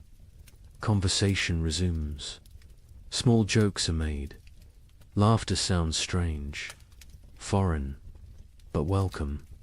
The moon of hunger continues. It will continue for weeks more. They are not saved, but they are not finished. They endure. They adapt. They survive. More storms will come. More hunger will come. More death might come. But tonight, they have meat. They have hope. They have each other. The fire burns a bit brighter. Wood is still rationed. But they allow a slightly larger flame. Warmth spreads. Bodies relax marginally. Sleep will come easier tonight. Outside, the moon hangs cold and distant, indifferent to human suffering, indifferent to human triumph. It simply shines, marking time, marking the season. The moon of hunger watches all, judges none. The tribe learned again what they already knew. Survival requires sacrifice, requires courage, requires the few to risk for the many. Breck proved this. Mira proved this. The baby's mother proved this. They carried these lessons. They teach these lessons. They live these lessons. This is how humans persist. This is how they conquer impossible odds. Not through strength alone, but through sacrifice, through love, through unwillingness to surrender. The moon of hunger is not over, but they will face it together. They will face it standing. They will face it human. And that makes all the difference. They step onto the plain. The wind hits immediately. Ferocious, brutal. It steals breath. It pushes them backward. They lean into it. They fight for every step. Progress becomes measured in body lengths, not miles. The cold is different here. Worse. It penetrates every layer, finds every gap in clothing, numbs exposed skin within seconds. Their eyes water. The tears freeze on their cheeks. Ice crystals form on their wrappings. They walk in a tight group, close together, sharing body heat, creating a mobile shelter. the strongest on the outside, taking the worst of the wind, rotating positions regularly, sharing the burden, sharing the pain. Hours pass. Time loses meaning. There is only the next step, the next breath, the next moment of survival. Nothing beyond that, nothing behind that. Just the eternal present of suffering. Sira stumbles. She catches herself.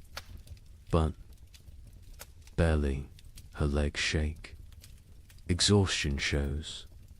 Others are the same. Everyone reaches their limits, but limits must be exceeded, must be pushed beyond reason. Survival demands the impossible. They come to a frozen river.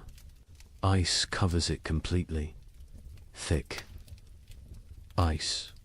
Strong ice. Probably safe. Probably. But ice is treacherous. Currents flow underneath. Weak spots form. One wrong step means freezing water, means death. Crawl tests the edge. He stamps hard. The ice holds. He ventures further, still solid. He waves the others forward. They cross one at a time, spreading out, distributing weight. Every step careful, every movement calculated. Halfway across, the ice groans. A deep, ominous sound. Everyone freezes. They wait. The groaning continues, but no cracking, no breaking. They breathe again. They continue, faster now. Urgency overcoming caution. They reach the far side. Relief is brief. More walking awaits. More suffering. The plain continues endlessly. Horizon meets horizon in white emptiness. No landmarks, no reference points. Only Craw's memory guides them. Only faith in his knowledge. Afternoon brings no warmth. The sun is visible but distant, cold. Its light provides no comfort, no heat, just illumination of their misery. Of the vast emptiness surrounding them, Ren falls. He does not get up immediately. Others stop. They help him, pull him upright. His face is white, his lips blue. Hypothermia begins. They force him to walk. Movement generates heat. Stopping means dying. He walks, stumbling, barely conscious. But walking, they find a small depression, a slight dip in the endless plain. It blocks some wind, not much, but some, enough. They stop briefly. They need rest, need water, need to check their bodies. They huddle together. They share warmth. They drink from water skins. The water is partially frozen. They break ice with their teeth. The cold liquid burns going down. But hydration matters. Dehydration kills in cold. Silently, quickly, Sarah checks everyone's extremities. Fingers, toes, noses, ears. Looking for white patches. For frozen flesh. She finds some on Ren. His fingers are too pale. She rubs them vigorously, trying to restore circulation, trying to save his digits. Pain shoots through Ren's hands as feeling returns. He gasps, bites down. The pain is good. Pain means life, means the tissue still functions. He flexes his fingers. They move, stiff but mobile. He survives this test. They rest for half an hour, no longer. Their bodies cool quickly without movement. Already the cold seeps deeper. They must continue. Must reach the valley before nightfall. Darkness on the plain means death. Certain death. The afternoon trek is harder. Fatigue accumulates. Muscles refuse commands. Minds grow foggy.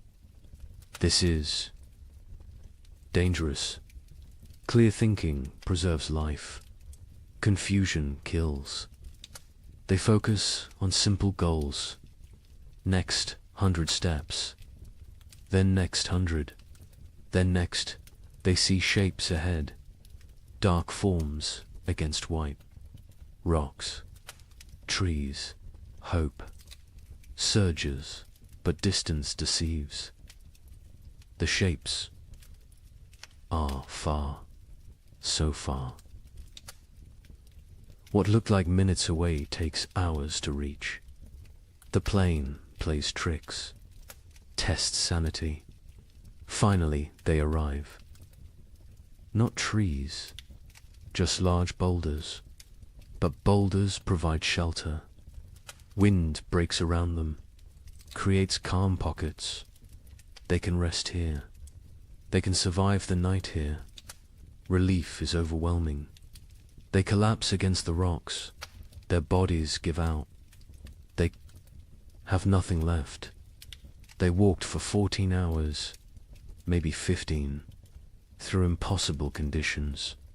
They should be proud, but they are too tired for pride, too exhausted for emotion. They must make fire, must create warmth, but they have no wood. The plain offers nothing, just snow and rock and ice. Craw searches desperately. He finds dried grass, small amounts poking through snow. He gathers every strand, every piece. They pile the grass. They work their firestones, striking, sparking, again and again. Their frozen fingers fumble, drop the stones, retrieve them, try again. Finally, a spark catches. Tiny flame, fragile, growing dot, they feed it carefully.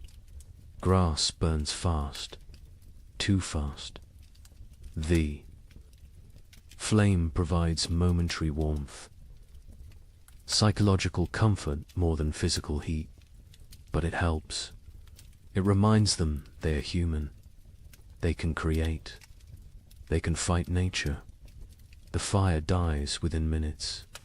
No fuel remains. Darkness settles completely. Cold intensifies. Night on the plain is brutal beyond measure.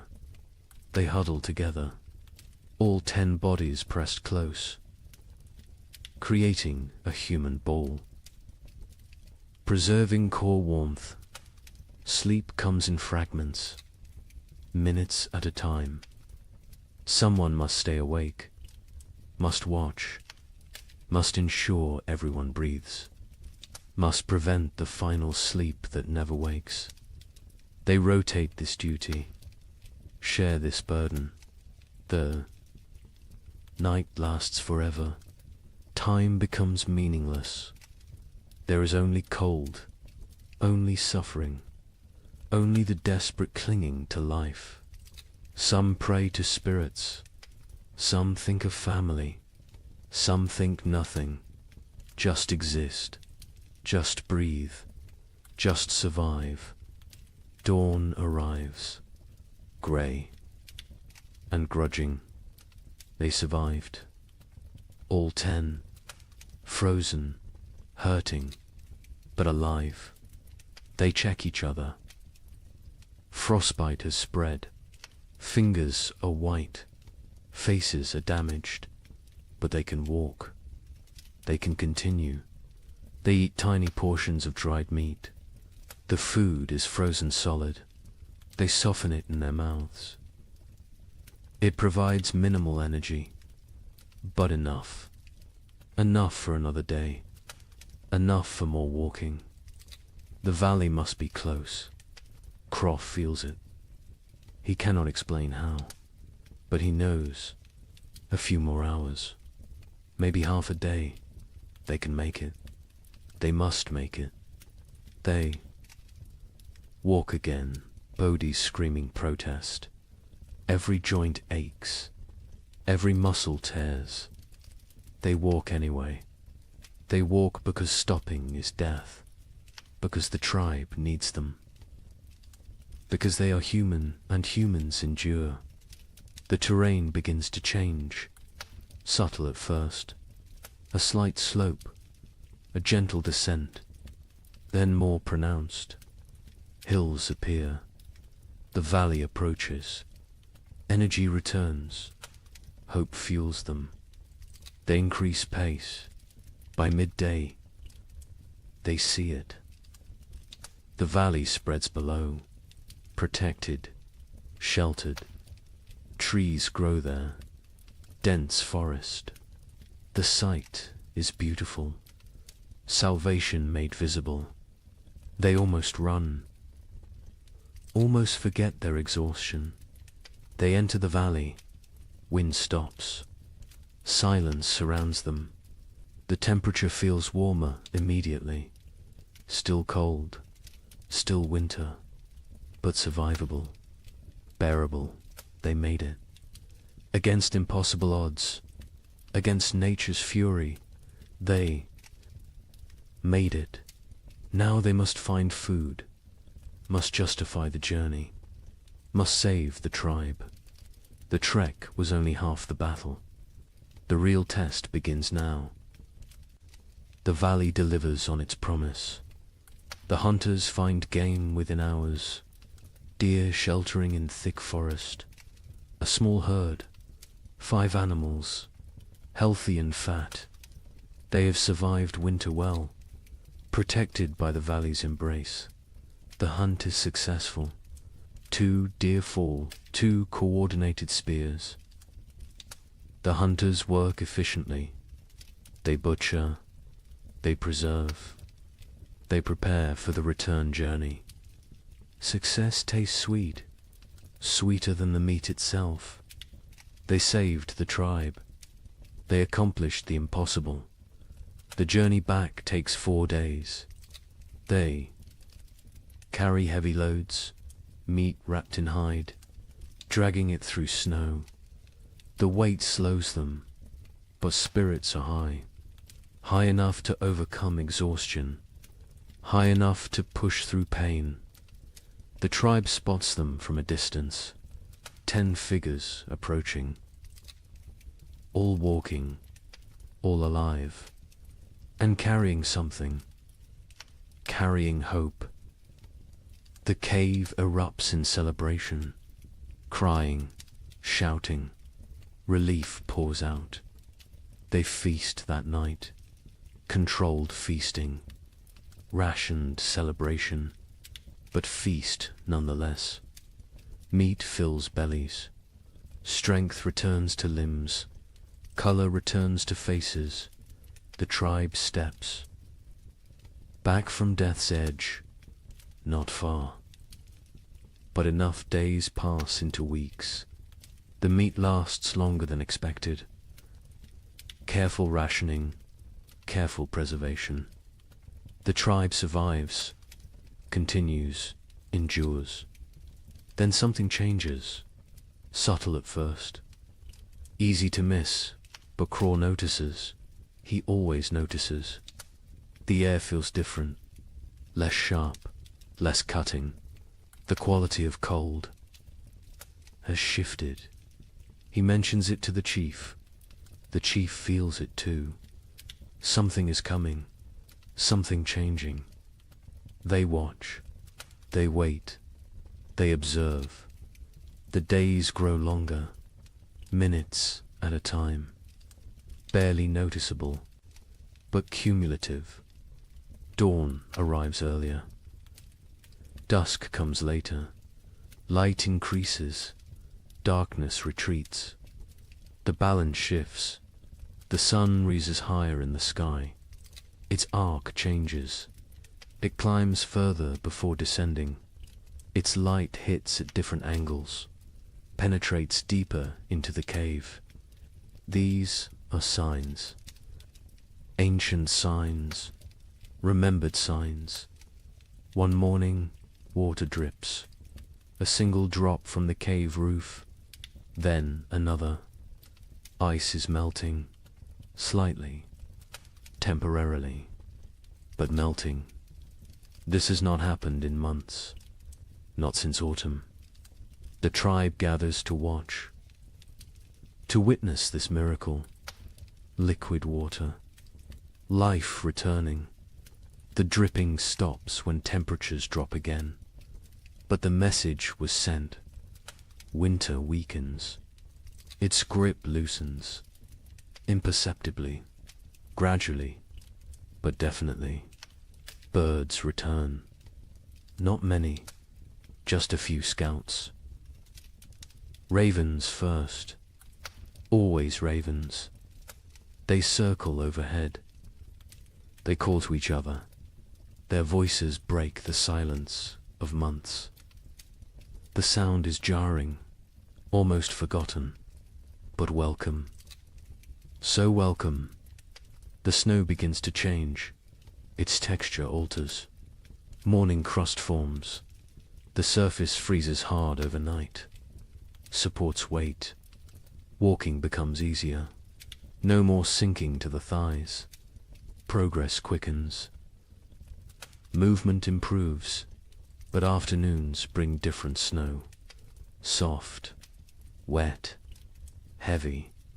The snow absorbs sunlight, converts it to water. Slowly, drop by drop, the snow level decreases. Patches of ground appear, brown and dead, but ground, actual earth. The hunters venture out more frequently. They find tracks, fresh tracks. Animals emerge from dens, from hibernation, from wherever they sheltered. Life stirs again, cautiously, tentatively, but undeniably. A child sees something green, a tiny shoot, pushing through melting snow. Green, the color is shocking. Alien after months of white and brown and grey. The child calls others. They gather around this small miracle, this proof of continuation, this promise. The tribe's energy shifts. Desperation eases. Not gone, but reduced. They can see the end now. Not tomorrow, not next week. But eventually, spring will come. They will survive. They endured the worst. They can endure the rest. Mira's death is honored properly now. The ground softens enough to dig. Not deep, but enough. They bury her with ceremony, with gratitude, with love. They mark her place with stones. She will rest among her people, among the land she knew. The baby is buried beside her, grandmother and infant. Together, the mother stands silent. She has no tears left, but she has survived. She will continue. She will have other children. This is not comfort, but it is truth. It is the way. The tribe expands their range. They explore further from the cave, finding what winter destroyed, what winter spared. They assess damage, plan repairs, think ahead. Survival mode shifts to recovery mode. They find a frozen stream beginning to flow. Ice breaks apart. Water moves underneath. Clear, cold, but flowing. They drink fresh water, not melted snow, not stale. Fresh the taste is incredible, pure, clean, alive. Fish will return soon. With flowing water comes fish. The tribe prepares nets, repairs traps, sharpened spears. The river will provide. It always has. It will again. The wind changes direction, no longer from the north, now from the south. Warmer air pushes in, not warm, but warmer. Relative warmth, comparative warmth, enough to matter. Ice on the cave walls melts. Water runs down stone faces. The cave becomes damp, almost humid. This creates new problems. Mold threatens. Furs must be dried, arid, maintained. But these are problems of living, not problems of dying. The tribe welcomes them. Sero spots deer tracks. Many tracks. A large herd pass nearby, moving north, following some ancient instinct, following the thaw. The hunters follow. They track for miles. They find the herd. The hunt succeeds again. 3 deer this time. The tribe has surplus. Actual. Surplus. They smoke meat. They preserve it. But they also eat fully. They allow themselves satisfaction. Bellies fill completely. Children laugh. The sound is strange, foreign, forgotten, but it returns. Slowly it returns. Young ones play outside again, running, shouting, burning energy stored through winter. Parents watch with emotion. These children survived. Against odds, against nature, they live. They thrive. They play. Breck's frostbite healed as well as possible. He lost 3 fingers, 2 toes. He walks with a limp. His hands cannot grip spear properly. But he lives. He survived his sacrifice. The tribe honors him daily, through respect, through care. Through memory, he teaches young hunters. Passes knowledge, cannot hunt himself, but can create hunters. This is valuable. This is contribution. This is purpose. He has worth beyond physical ability. The tribe ensures he knows this. Torg's mother recovered fully. The fever broke. Strength returned. She works alongside other women. She processes new hides. She gathers early plants. She lives. Her son watches her with gratitude, with relief, with love. The nights grow shorter. Darkness retreats further. The tribe sleeps less, needs less sleep. Energy returns with light, with warmth, with hope. They begin projects, repairs, improvements, planning for next winter. Learning from this one, they discuss what worked, what failed, how to improve. Knowledge is survival. Experience is wisdom. They will not forget this winter, will not forget its lessons, will not forget its cost. 2 died, Mira and the baby. 2 out of many. This is success. Grim success. But success nonetheless. Other winters killed more, much more. This winter was survived. This winter was conquered. The chief ageth visibly. The stress wore him. Carved lines deeper. Grayed his hair further. But he stands straight. He led well. He made hard choices. He saved the tribe. Leadership exacted its price. He paid willingly. Cross joins ache more. The track damaged him. Pushed. His aging body beyond limits. He knows his hunting days near their end. Soon he will teach only. Lead only. hunt vicariously through younger men. This is natural. This is right. This is the cycle, but not yet. This spring he will hunt. This summer he will provide. He has a few good seasons left. He will use them fully, will extract every last contribution. This is his way. This has always been his way. The tribe ventures to high ground. They look north, the direction of the killing cold, the direction of death. Snow still covers distant mountains. Ice still gleams on peaks. Winter remains there, will remain for months.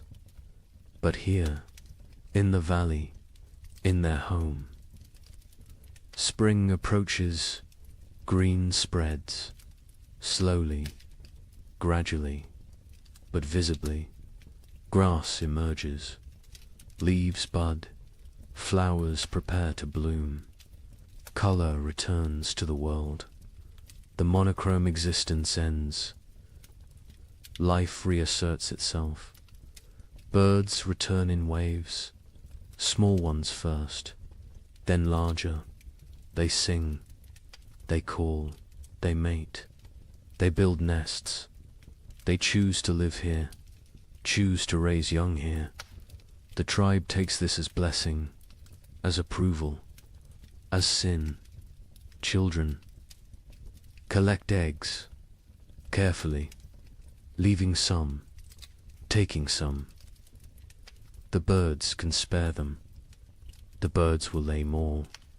This is balance. This is sustainable. This is how it works. A bear emerges, thin, hungry, dangerous. It approaches the cave. The hunters drive it away. They cannot kill it. Too dangerous, too large. But they make their presence known, establish dominance, protect their territory. The bear leaves, seeks easier prey. The tribe remains vigilant. More bears will come, more predators. Spring brings life, but also competition, also danger, different danger than winter, but real. They prepare defenses, reinforce barriers, sharpen weapons. Spring is not safety. Spring is different challenge. Different tests, but they survived winter. They can handle spring. The elderly who remained in the cave through the trek are recovering. They endured. They kept fire burning. They maintained hope. They held the center. Their contribution was essential, unrecognized during the crisis. Acknowledged now. The tribe holds council. All adults attend. They discuss summer plans.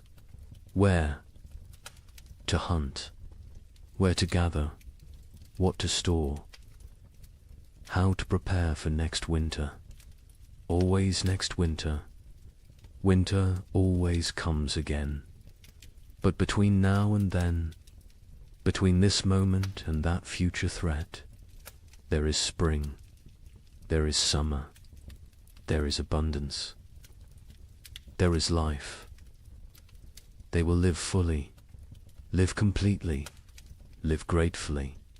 The thaw continues, accelerates, snow vanishes, rivers swell, the land transforms.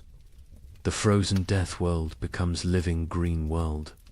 The change is profound, almost unbelievably, but real.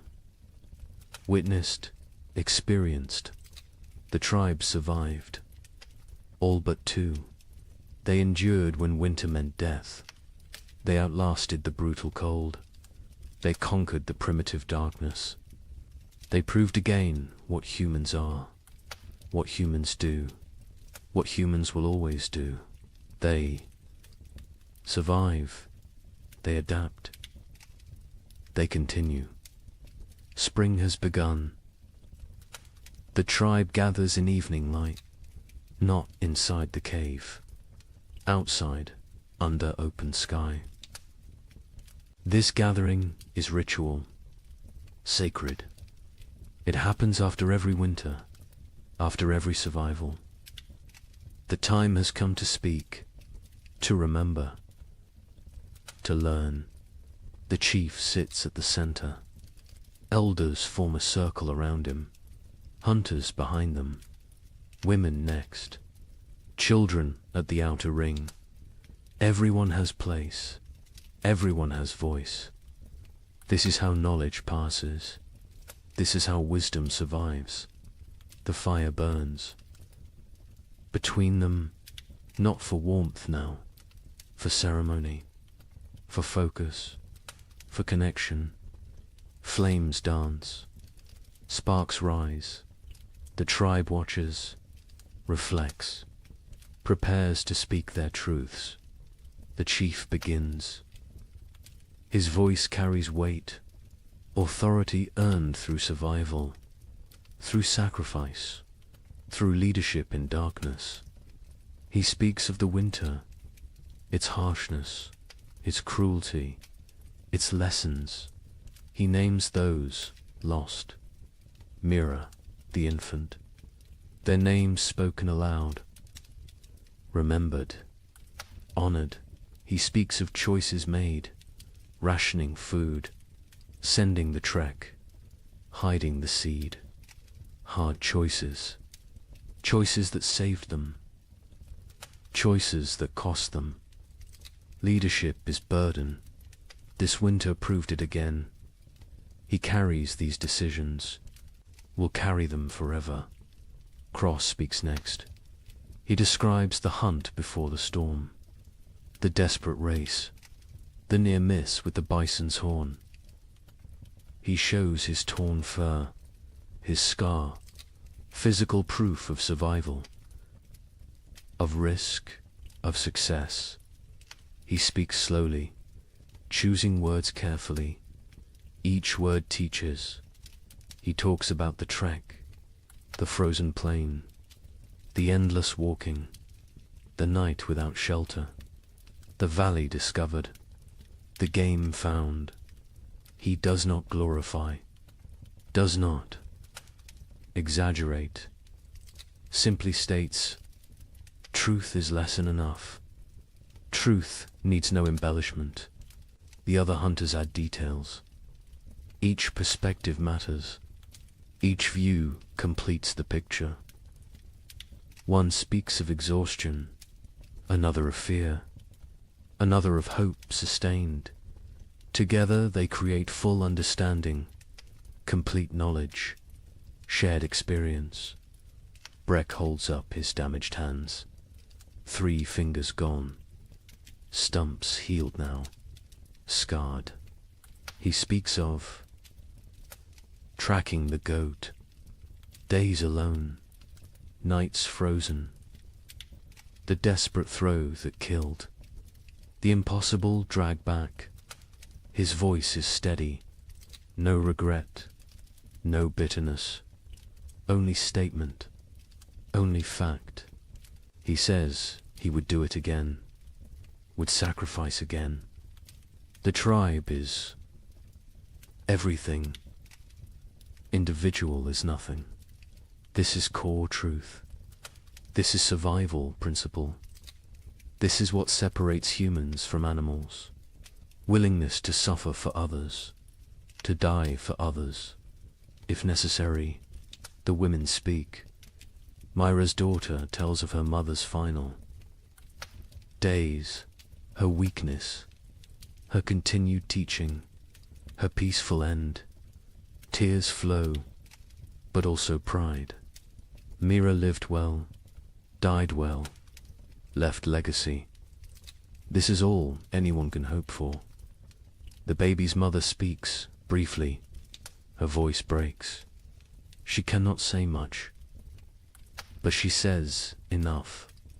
Her child lived weeks, new warmth, new love, new mother's touch, short life, but life nonetheless.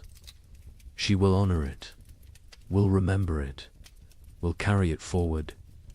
Other women discuss food preservation, what worked, what spoiled, leather eating, bone boiling, every technique examined, every method evaluated. They share improvements, better ways, smarter approaches. Next winter, they will do better. This is the point. Always improve. Always learn. Ciro speaks of navigation, of reading snow, of finding signs, of keeping group together. She describes the river crossing, the groaning ice, the careful steps. She explains her fears, her doubts, but also her determination. Leadership is not certainty, is not confidence, is commitment despite uncertainty. The young ones ask questions. How did you stay warm? How did you stay brave? How did you keep going? The answers vary. Honesty prevails. Sometimes we did not stay warm. Sometimes we were not brave. Sometimes we kept going because stopping meant death. Simple answers, true answers. Torg speaks for the first time in gathering. His voice cracks. He is becoming man, growing, changing. He talks about the wood gathering, the blistered hands, the aching back, the satisfaction of contribution. He learned his value, his worth, his place in the tribe. This winter made him adult. His mother adds her story. The fever, the weakness, the tea that saved her. She thanks the healer publicly, gratitude expressed, debt acknowledged.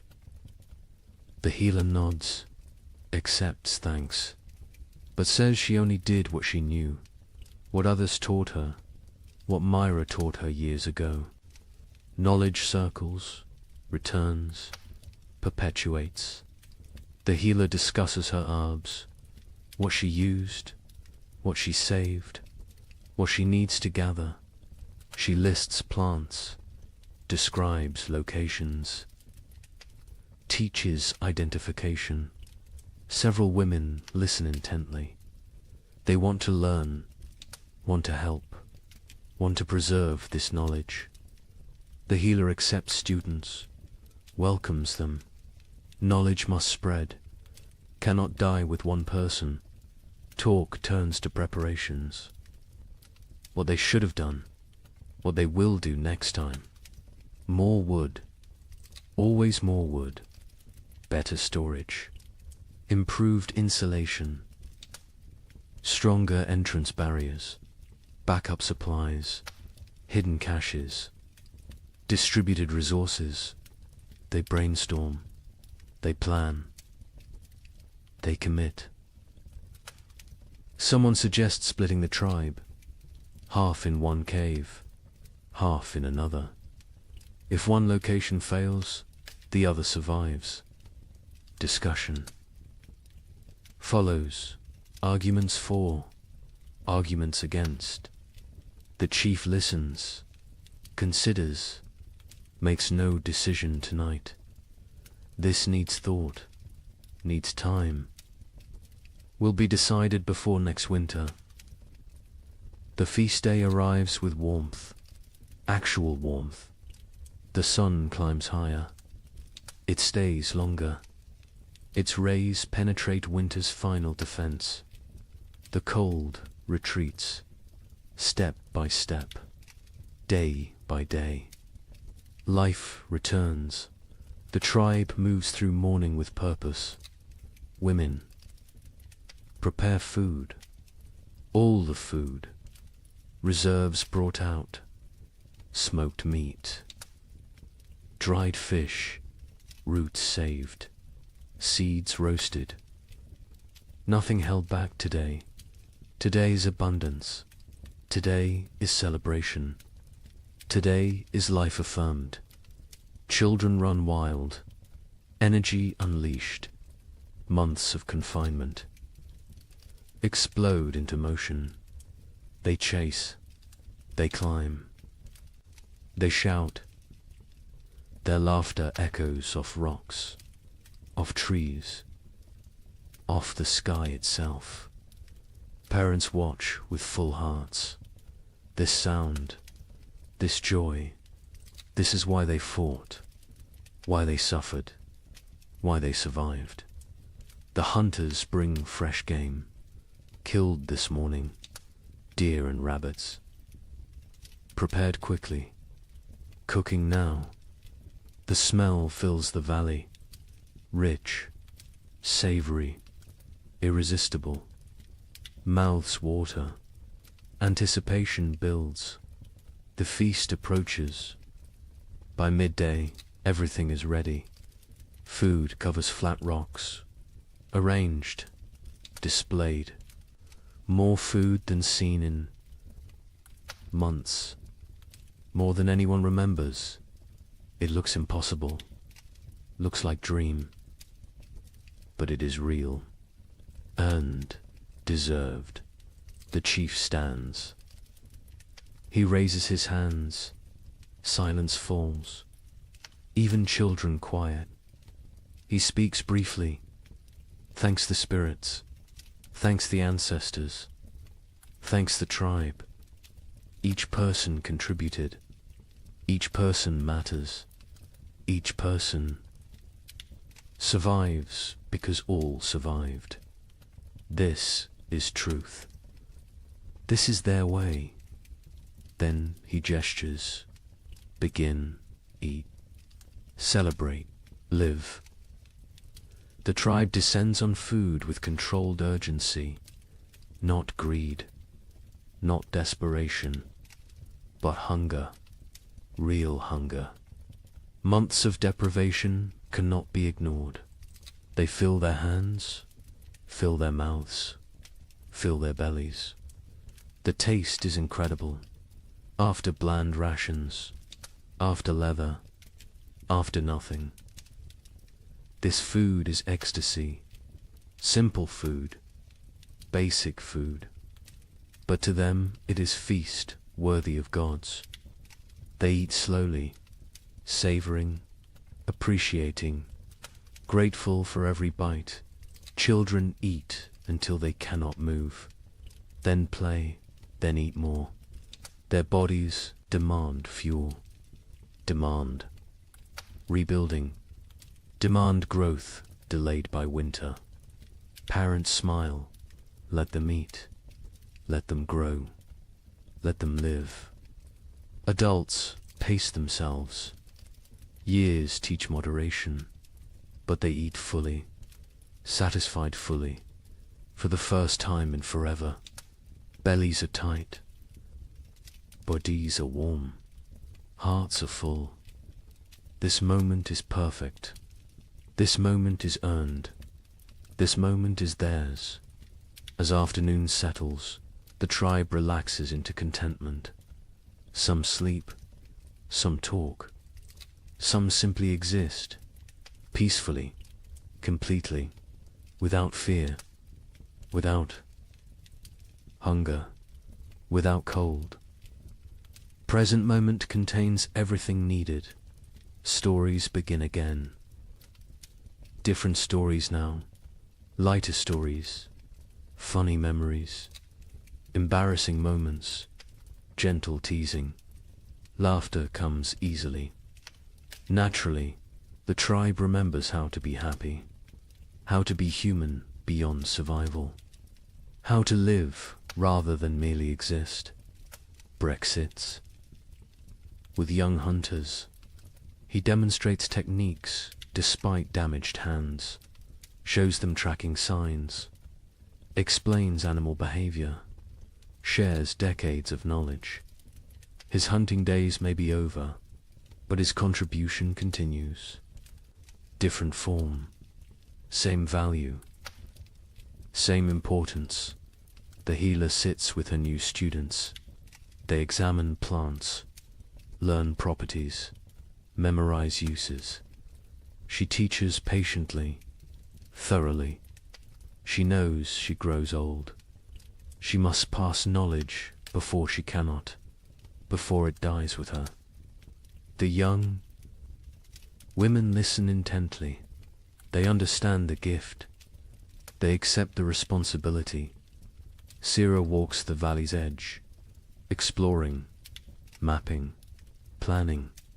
Her mind is always forward, always preparing. She finds new water sources, better hunting grounds, strategic locations. Information is survival.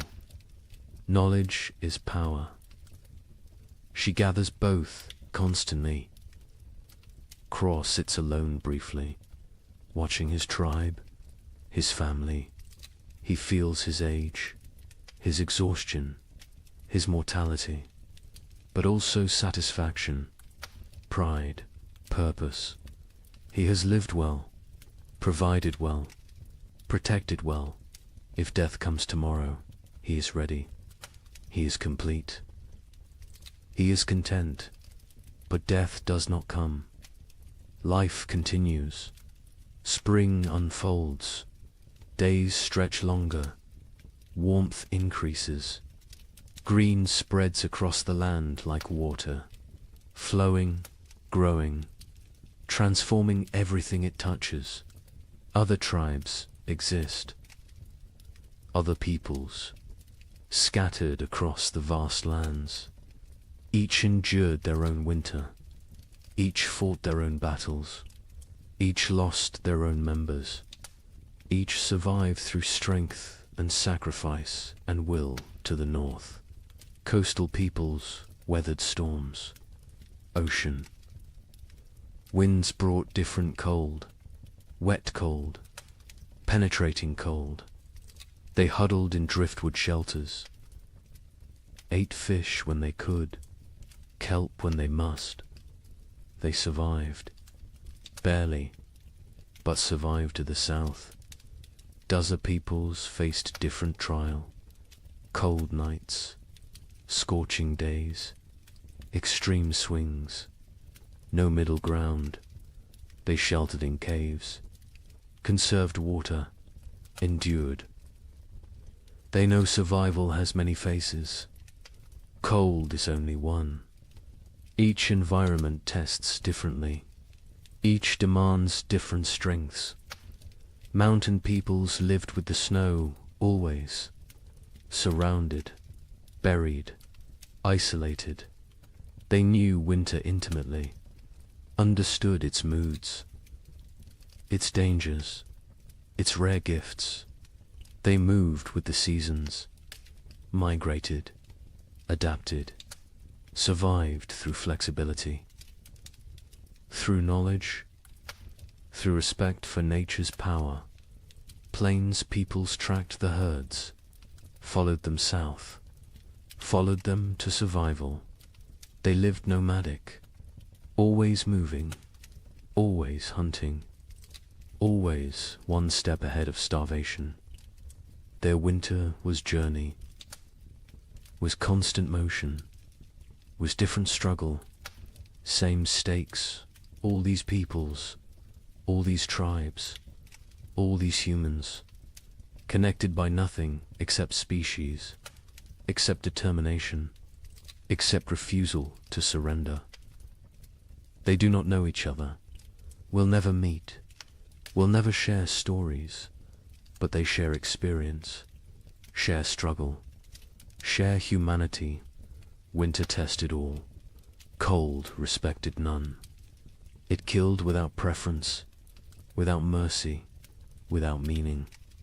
It simply was nature being nature, indifferent, eternal, unstoppable.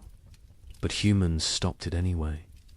Not the winter itself, but its victory, its completeness, its total dominion. Humans survived through intelligence, through cooperation, through sheer stubborn will, They survive because they are human, because that is what humans do. The sun sets slowly, painting the sky orange, pink, purple, gold, colors absent all winter, colors forgotten, colors that seem unreal. The tribe watches silent, appreciative. Beauty matters, even to primitive peoples, especially to them. Beauty is life beyond survival. Beauty is hope made visible. The fire is lit, not necessity now. Tradition, comfort, connection. They gather around it. Not for warmth, for ritual, for togetherness, for continuation. Fire was life in winter. Fire is still center, still heart, still home. The night is gentle, soft, a caress rather than assault. Stars emerge, countless, brilliant, the same stars that watched their suffering, that witnessed their triumph, that will observe their continuation. Forever stars, eternal witnesses, silent companions. Children sleep quickly, exhausted from play, from food, from life fully lived. They sleep peacefully, deeply, no crying, no fear, no cold. Just rest, just dreams, just childhood reclaimed. Adults linger, quiet conversation, comfortable silence. They need no entertainment, no stimulation. Simply being together is enough. Simply surviving is enough. Simply existing in this moment is everything. One by one they drift to sleep, bodies relaxed, minds peaceful. The tribe sleeps well, under stars, under sky, under the protection of their own strength, their own unity, their own humanity.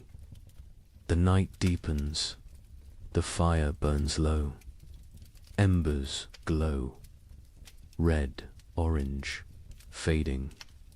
The valley is silent, peaceful, safe.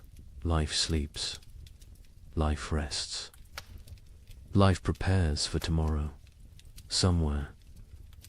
In the darkness, a wolf howls, distant, lonely, calling to pack, calling to family, calling for connection.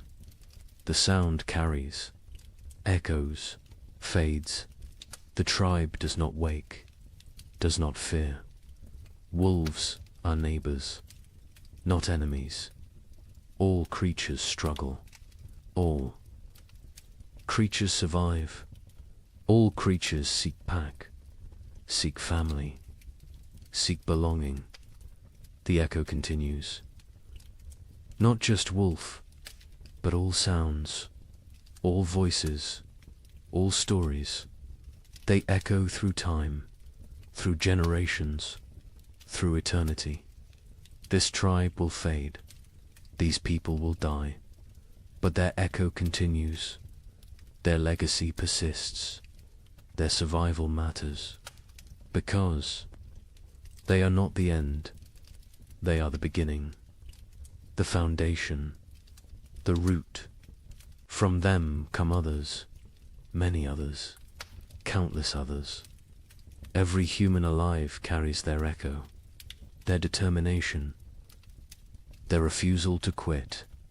These primitive peoples, these ancient survivors, these frozen warriors, they are ancestors to everyone, to all of humanity.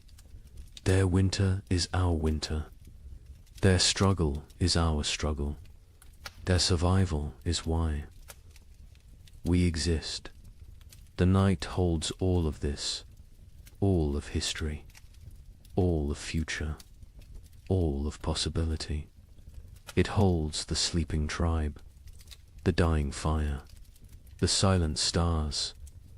It holds everything that was, everything that is, everything that will be.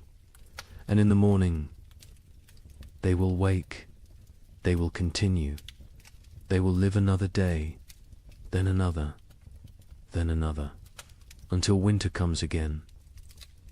And they will face it, and they will endure, because that is what they do, what they have always done, what they will always do. They are human. They survive.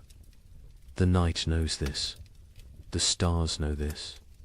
The earth knows this. And now you know this. To dot rest now. Sleep now. Dream of warm fires. Of full bellies.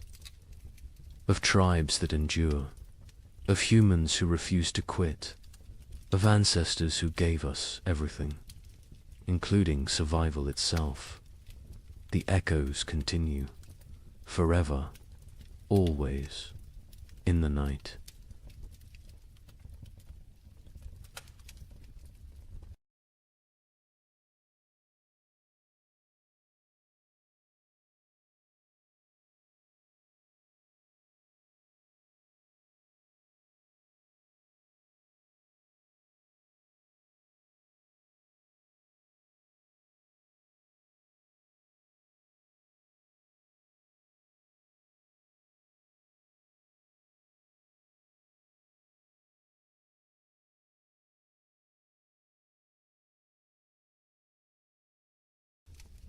Good evening and welcome back, friends.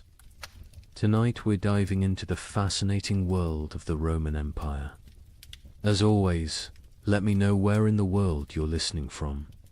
Get cozy, settle in, and let's begin. The torches burned low against the marble walls of the Colosseum, their flames bending and snapping in the night wind. Smoke curled upward, painting the corridors in shifting shadows that seemed alive. Somewhere deep within those walls, cages rattled. The guttural growl of a lion broke the silence, followed by the shrill cry of a panther pacing its enclosure. The air was thick with the scent of straw, iron, and blood. Men shuffled forward, not as spectators, but as the hidden workforce behind the spectacle animal keepers, trainers, guards, and gladiators themselves, step echoing with the knowledge that dawn might never come for them. Imagine it, the roar of 50,000 Romans thundering like a storm overhead. Yet before the games even began, death was already at work in the corridors below. Lions lunged against their bars, their claws scraping sparks across iron. Elephants, chained and restless, shifted their massive weight, shaking the earth beneath the workers' feet. A single slip of a chain, a missed strike of the trainers. Staff and the arena would claim another victim before the audience ever saw the sand-stained red. Now, ask yourself, what would it feel like to wake each morning knowing that your job itself, the task you were paid or forced to perform, was a gamble with death? Not a soldier in battle, not a rebel hunted by Rome, but a worker, a laborer, a craftsman whose daily duties carried a sentence no law had to write. Would you sleep at night?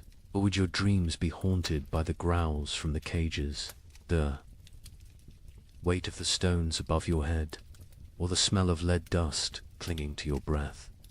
History books love to tell us about emperors, senators, and generals. They speak of triumphs, victories, and architectural marvels, but rarely do they dwell on the hands that bled to build those monuments, or the men and women whose very survival depended on risking their lives in silence. The invisible workforce of Rome lived not in marble villas, but in shadows, where the price of error was not a demotion or dismissal, but death itself. And here lies the heart of the story. Beneath the grandeur of Rome, beneath its arches, its mosaics, its golden halls were professions so perilous that to call them jobs is almost an insult. These were death sentences disguised as livelihoods. Jobs where poison lingered in the very air, where the swing of a sword was part of your morning routine, and where the applause of the crowd was sometimes the last sound you ever heard. Over the next hours, you will hear the untold accounts of these deadly professions, some spectacular, some hidden in the grime of Rome's underbelly, and others so strange they seem pulled from nightmares. From the men who faced wild beasts before breakfast, to the miners whose lungs filled with poison in the empire's dark tunnels. We will walk step by step into the shadows Rome tried to leave behind. But let this question guide you as we begin. If your job demanded your life as payment, would you accept the risk for glory, for survival, or simply because you had no choice? When most people picture ancient Rome, they imagine the shimmering surfaces of marble temples, the echo of sandals across polished floors, and the thunder of cenotes debating in the forum. They think of emperors draped in purple robes, feasts piled high with roasted boar and honey cakes, and gladiators striding into the arena beneath the roar of 50,000 voices. Rome has always been remembered for its grandeur, its victories, and the magnificence of its architecture. But what history books often gloss over is that the empire wasn't built on marble, it was built on blood, sweat, and the fragile bodies of millions of workers whose daily lives were defined by danger. Rome was not just emperors and generals. Behind every golden banquet, behind every aqueduct arching across the countryside, behind every amphitheater filled with spectacle, there were invisible laborers who risked everything to keep the empire alive. For every senator reclining in luxury, there were hundreds of slaves and freedmen hauling water, shaping stone, smelting iron, cleaning streets, or fighting beasts. Their names were rarely recorded. Their stories were rarely told. Yet without them, Rome's glittering facade would have crumbled into dust. Imagine the contrast. On one side, wealthy Romans lounged on couches, sipping wine sweetened with lead. Syrup, their servants, fanning them with peacock feathers while musicians played. On the other side, just beyond the villa walls, workers baked under the Mediterranean sun on dangerous scaffolds, hauling blocks of stone that could crush them in an instant. Inside, the laughter of banquets rang against walls lined with mosaics. Outside, miners descended into narrow shafts where air was poised with dust and metal fumes. Knowing they might not resurface alive, luxury was visible, risk was hidden. Rome was a stage, and the spotlight shone only on the powerful, while those who risked everything remained in shadow. Work in ancient Rome was more than a duty, was a matter of survival. For the enslaved, there was no choice at all. They labored until their bodies broke. For the poor free citizens, dangerous work was often the only chance to feed a family. And even for skilled craftsmen, fortune was fragile. One accident at a glass furnace, one slip of a chisel, and a lifetime of expertise meant nothing against the indifference of death. Unlike today, there were no safety harnesses, no unions, no laws protecting the vulnerable. Rome had no patience for weakness. If a worker fell, another was always waiting to take his place. This is the untold foundation of Rome's greatness. The empire stretched across continents, commanded legions, and shaped the destiny of the Western world. But it was held together not just by marble and laws, It was held together by expendable lives. The amphitheaters that dazzled crowds were built by hands calloused from stone and bloodied by accidents. The shimmering purple robes of emperors were dyed by workers suffocating in vats of poisonous mollusk brine. The wine that filled silver goblets was poured by servants who would never share in the feast. Now pause and ask yourself, would you trade your office, your workshop, your school, or your daily commute for the mines of Hispania, where men choked on poisonous dust in darkness for the promise of silver Rome craved? Would you exchange your cubicle or construction site for the sands of the Colosseum, where gladiators bled to entertain a restless mob? Could you imagine waking each morning knowing your work itself might kill you, not because of war, not because of rebellion, but because your role in society was considered disposable? That is the contrast that makes Rome so haunting. Its glory. It was dazzling, but it was built on invisible suffering. Every aqueduct meant water for cities, but also corpses crushed in its construction.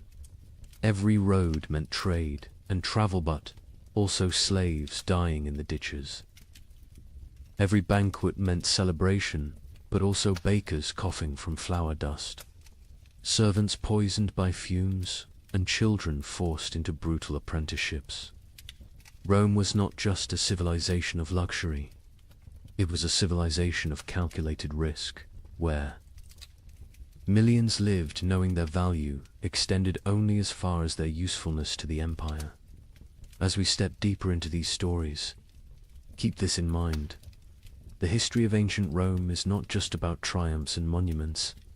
It is about the unseen workers who carried the weight of empire on their shoulders, often until those shoulders broke. Tonight, we will walk in their footsteps. We will stand in the mines, in the furnaces, in the arenas, and in the shadows of temples to uncover the professions, so perilous they could rightfully be called the deadliest jobs of the ancient world. So, settle in. The story you are about to hear is not one of emperors' speeches or military campaigns. It is the story of ordinary men and women whose names we will never know, but whose risks carved Rome into the world's memory. And as we journey through these forgotten professions, I'll ask you again to reflect. How safe is your work compared to theirs? And more importantly, would you have survived in their place?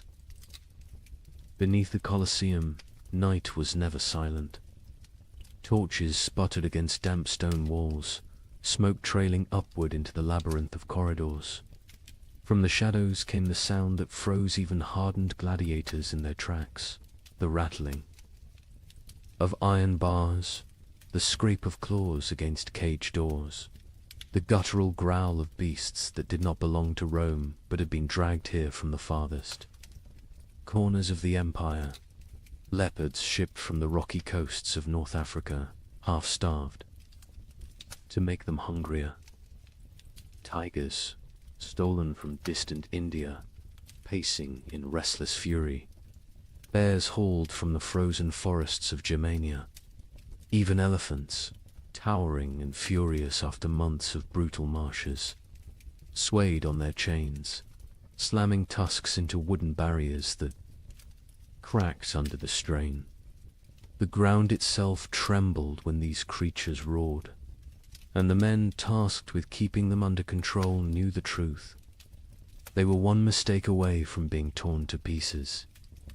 These men were the Venator shadows, the animal trainers.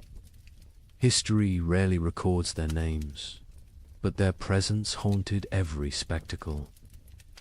Before the crowd even took their seats, before a single gladiator raised a sword, these workers had already stared death in the eye. Their jobs were simple in description, yet terrifying in practice. Feed the beasts, transport them, prepare them for combat, and release them into the arena at just the right moment. But simplicity on paper did not translate to safety in reality. Feeding a lion wasn't a matter of tossing meat over a wall. Trainers stepped into cages, armed with nothing but a staff, a whip, and their nerve. One slip of the boot on blood-slick straw, one moment of hesitation while securing a gate, and the outcome was certain.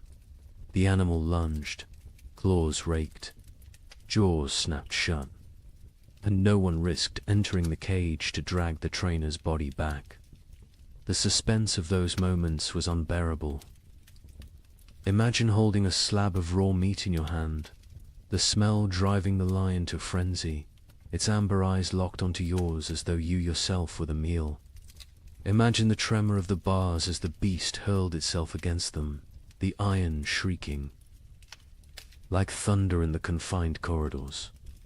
Every feeding was a gamble. Every day survived was a small victory. The Empire did nothing to soften the danger. In fact, it often heightened it. Trainers were ordered to starve animals before games, ensuring they would be more violent, more dramatic for the crowd. They baited the beasts with wooden dummies soaked in blood, conditioning them to attack on sight. They lit torches in the faces of elephants to keep them agitated, lashing their trunks until the massive creatures charged blindly into the sand. To the Romans above, these were thrilling displays of power. To the men below, they were acts of survival. The fallout of this profession was as bloody as the games themselves. There are accounts of trainers being dragged into cages, shredded within seconds by the very animals they sought to control. Some were mauled in the holding chambers before the beasts ever saw the light of the arena. Ships carrying exotic predators sometimes became floating prisons of chaos, with handlers torn apart mid-voyage. And when things went wrong during the games, it was often the trainers who were sacrificed first, thrown into the sand alongside the beasts to buy time while soldiers rallied. Picture this. The gates rise, and a tiger bursts into the sunlight, its muscles coiled with hunger. The crowd roars with excitement, but backstage, panic has already erupted. A handler failed to secure the second chain. The tiger lashes back toward the holding corridor, tearing into the men behind the scenes. For the audience, the spectacle remains seamless. They see only the drama in the arena. But behind the curtain, death is quiet, fast, and unacknowledged. Ask yourself, would you take that job? Would you trade your office, your tools, or your classroom for a torch and a whip, walking daily into the jaws of lions? These trainers did not choose their fate freely. Many were enslaved, others condemned prisoners. Some were criminals whose punishment was not execution but servitude in the cages. Yet a handful were free men spatialists who took on the role for pay, prestige, or the faint hope of avoiding poverty. Their skill with animals might buy them survival, but it also chained them to constant peril. And here lies the chilling truth. Rome didn't care if they lived or died. The empire had endless replacements, slaves, captives, debtors. If a trainer was mauled, his death wasn't a tragedy, it was a footnote. The games continued, the crowd cheered, and the emperor smiled. The expendable lives of these men fueled the endless appetite of spectacle. So the next time you picture the Colosseum filled with roaring beasts and clashing swords, remember the hidden figures in the shadows, the ones who coaxed half-starved. Predators from their cages, who held their breath each time an iron gate groaned open. Who knew that at any moment the sand might drink their blood instead of the gladiators. Their work was not honored. Their names were not recorded. Yet without them, Rome's greatest spectacles would never have existed. They lived every day, with death brushing at their heels, and more often than not, death caught up. And as terrible as this sounds, these animal trainers were only the first link in the Colosseum's deadly chain of professions. Others stood in workshops, hammering weapons that decided life or death. Others knelt in the sand, stitching wounds under the gaze of the emperor himself. If the cages were a place of constant suspense, the armories and infirmaries were no less haunted. And it is to those shadows that we turn next. Step away from the roaring cages of the beasts and follow the sound of hammer against iron. Deep within the Colosseum's hidden chambers lay another world entirely, one that smelled not of blood and straw, but of smoke, oil, and molten metal. This was the domain of the weapons masters, the unseen craftsmen whose work shaped the fate of every gladiator who walked onto the sand.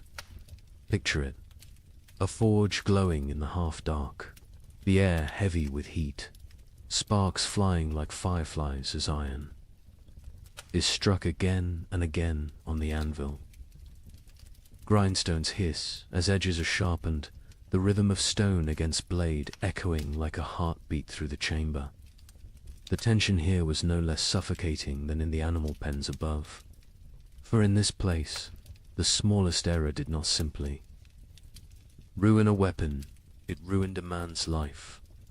Every sword, every dagger, every spear carried into combat bore the silent touch of these craftsmen. Their responsibility was immense. A blade had to be balanced to the hand, sharp enough to slice in an instant, strong enough to withstand the crushing force of an opponent's strike. A dull edge could mean a wound that failed to stop an enemy. A brittle spine could snap on impact, leaving its wielder defenseless in front of 50,000 roaring spectators. For the gladiator, trust in his weapon was trust in his survival, and that trust lay entirely in the hands of someone working in the shadows. This was not artistry for beauty's sake. This was artistry for survival, and the stakes were cruel. If a blade bent or shattered in the arena, it was not only the gladiator who suffered. The weapons master's reputation, and often his life, stood trial alongside the man who wielded the steel. A mistake could mean flogging, imprisonment, or worse, condemnation to the sands themselves, forced to fight with the very weapons they had once forged. Imagine that reversal. One day you are sharpening a gladius, the next day you are thrust into the arena, clutching it desperately as the crowd demands your blood. The drama of their work was constant. Fire licked at their hands, sparks scarred their faces, blades slipped and cut through flesh with the same ease they were designed to cut through armor. The grindstone could seize a weapon, spinning it from their grip and into bone. Their lungs, filled with smoke and ash, slowly poisoning them over years of labor. Many weapons masters bore the permanent marks of their craft, missing fingers, burned arms, eyes clouded by accidents at the forge. But the danger was not only physical, it was psychological. Consider the weight of knowing that your grindstone may determine whether a man returns to his cell alive or is carried out on a stretcher. Consider the burden of every edge you failed to hone, every weapon that may falter when it matters most. These men lived with the knowledge that steel, once it left their hands, could carry another's soul with it. And here's the chilling thought. Gladiators had no choice but to place their lives in this trust. They picked up their weapons and fought, never knowing if the craftsman behind the forge had been skilled, rushed, careless, or distracted. Now ask yourself, would you trust your life to a stranger's grindstone? Would you walk into combat knowing that one unseen error could turn your fight into a death sentence? Weapons masters also carried the impossible responsibility of balance. Too sharp, and a blade snapped after one vicious strike. Too heavy, and the gladiator's arm grew slow and clumsy. Too light, and it lacked the force to kill. They worked with mathematical precision before mathematics had been codified, sculpting steel by instinct and experience, often under the watchful eyes of overseers demanding speed and perfection in equal measure. The irony was bitter. If they succeeded, no one noticed. The crowd cheered the gladiator's skill.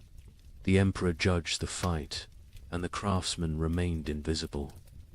If they failed, however, the consequences were immediate and catastrophic.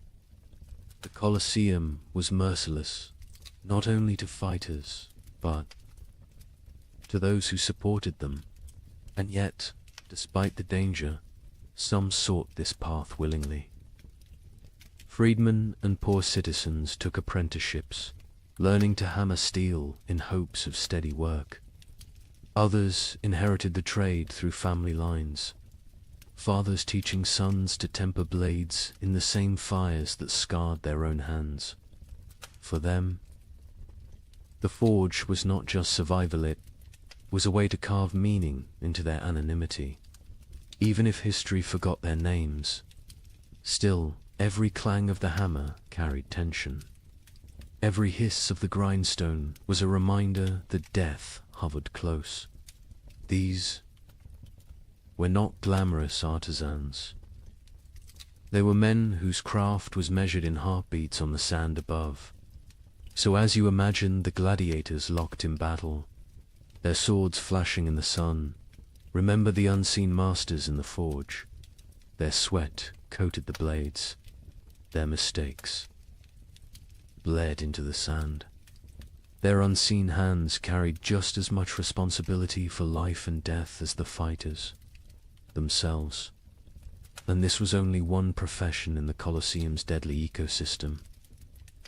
If weapons masters held life in their fire and steel, the next group, the arena's medics, held it in their bloodied hands. But were they healers, or accomplices to cruelty? That question waits just beyond the gates. The crowd roared like a storm, its thunder rolling through the Colosseum. A steel clashed and blood spattered the sand. Beneath the deafening cries of 50,000 spectators, another group of men waited in silence, tense and watchful. They carried no swords, no shields, no armor. Their tools were knives, clamps, bandages, and basins. They were the arena's medical staff, men who lived in the narrow space between death and survival, forced to sprint onto the sand while blood still poured from open wounds. Picture it. A gladiator falls, his leg shattered by a hammer strike. The crowd surges with excitement, some demanding mercy, others howling for death. The referee signals, and suddenly the medics rush forward, kneeling in the dust as the injured man writhes in agony. There are no sterile gloves, no antiseptics, no quiet chambers. Just torn flesh, sand sticking to the blood, and the jeers of thousands demanding the show go on. With crude tools, they splint bones, cauterize bleeding vessels, and stitch wounds. Right there on the arena floor. Every second is a battle against time, infection, and the chaos raging around them. The suspense of their work was constant. At any moment, a wounded fighter could lash out in delirium. An enraged beast might break free from its chain, charging not only the gladiators, but the men trying to patch them up. These medics operated with danger pressing in from all sides, never knowing if they themselves might leave the arena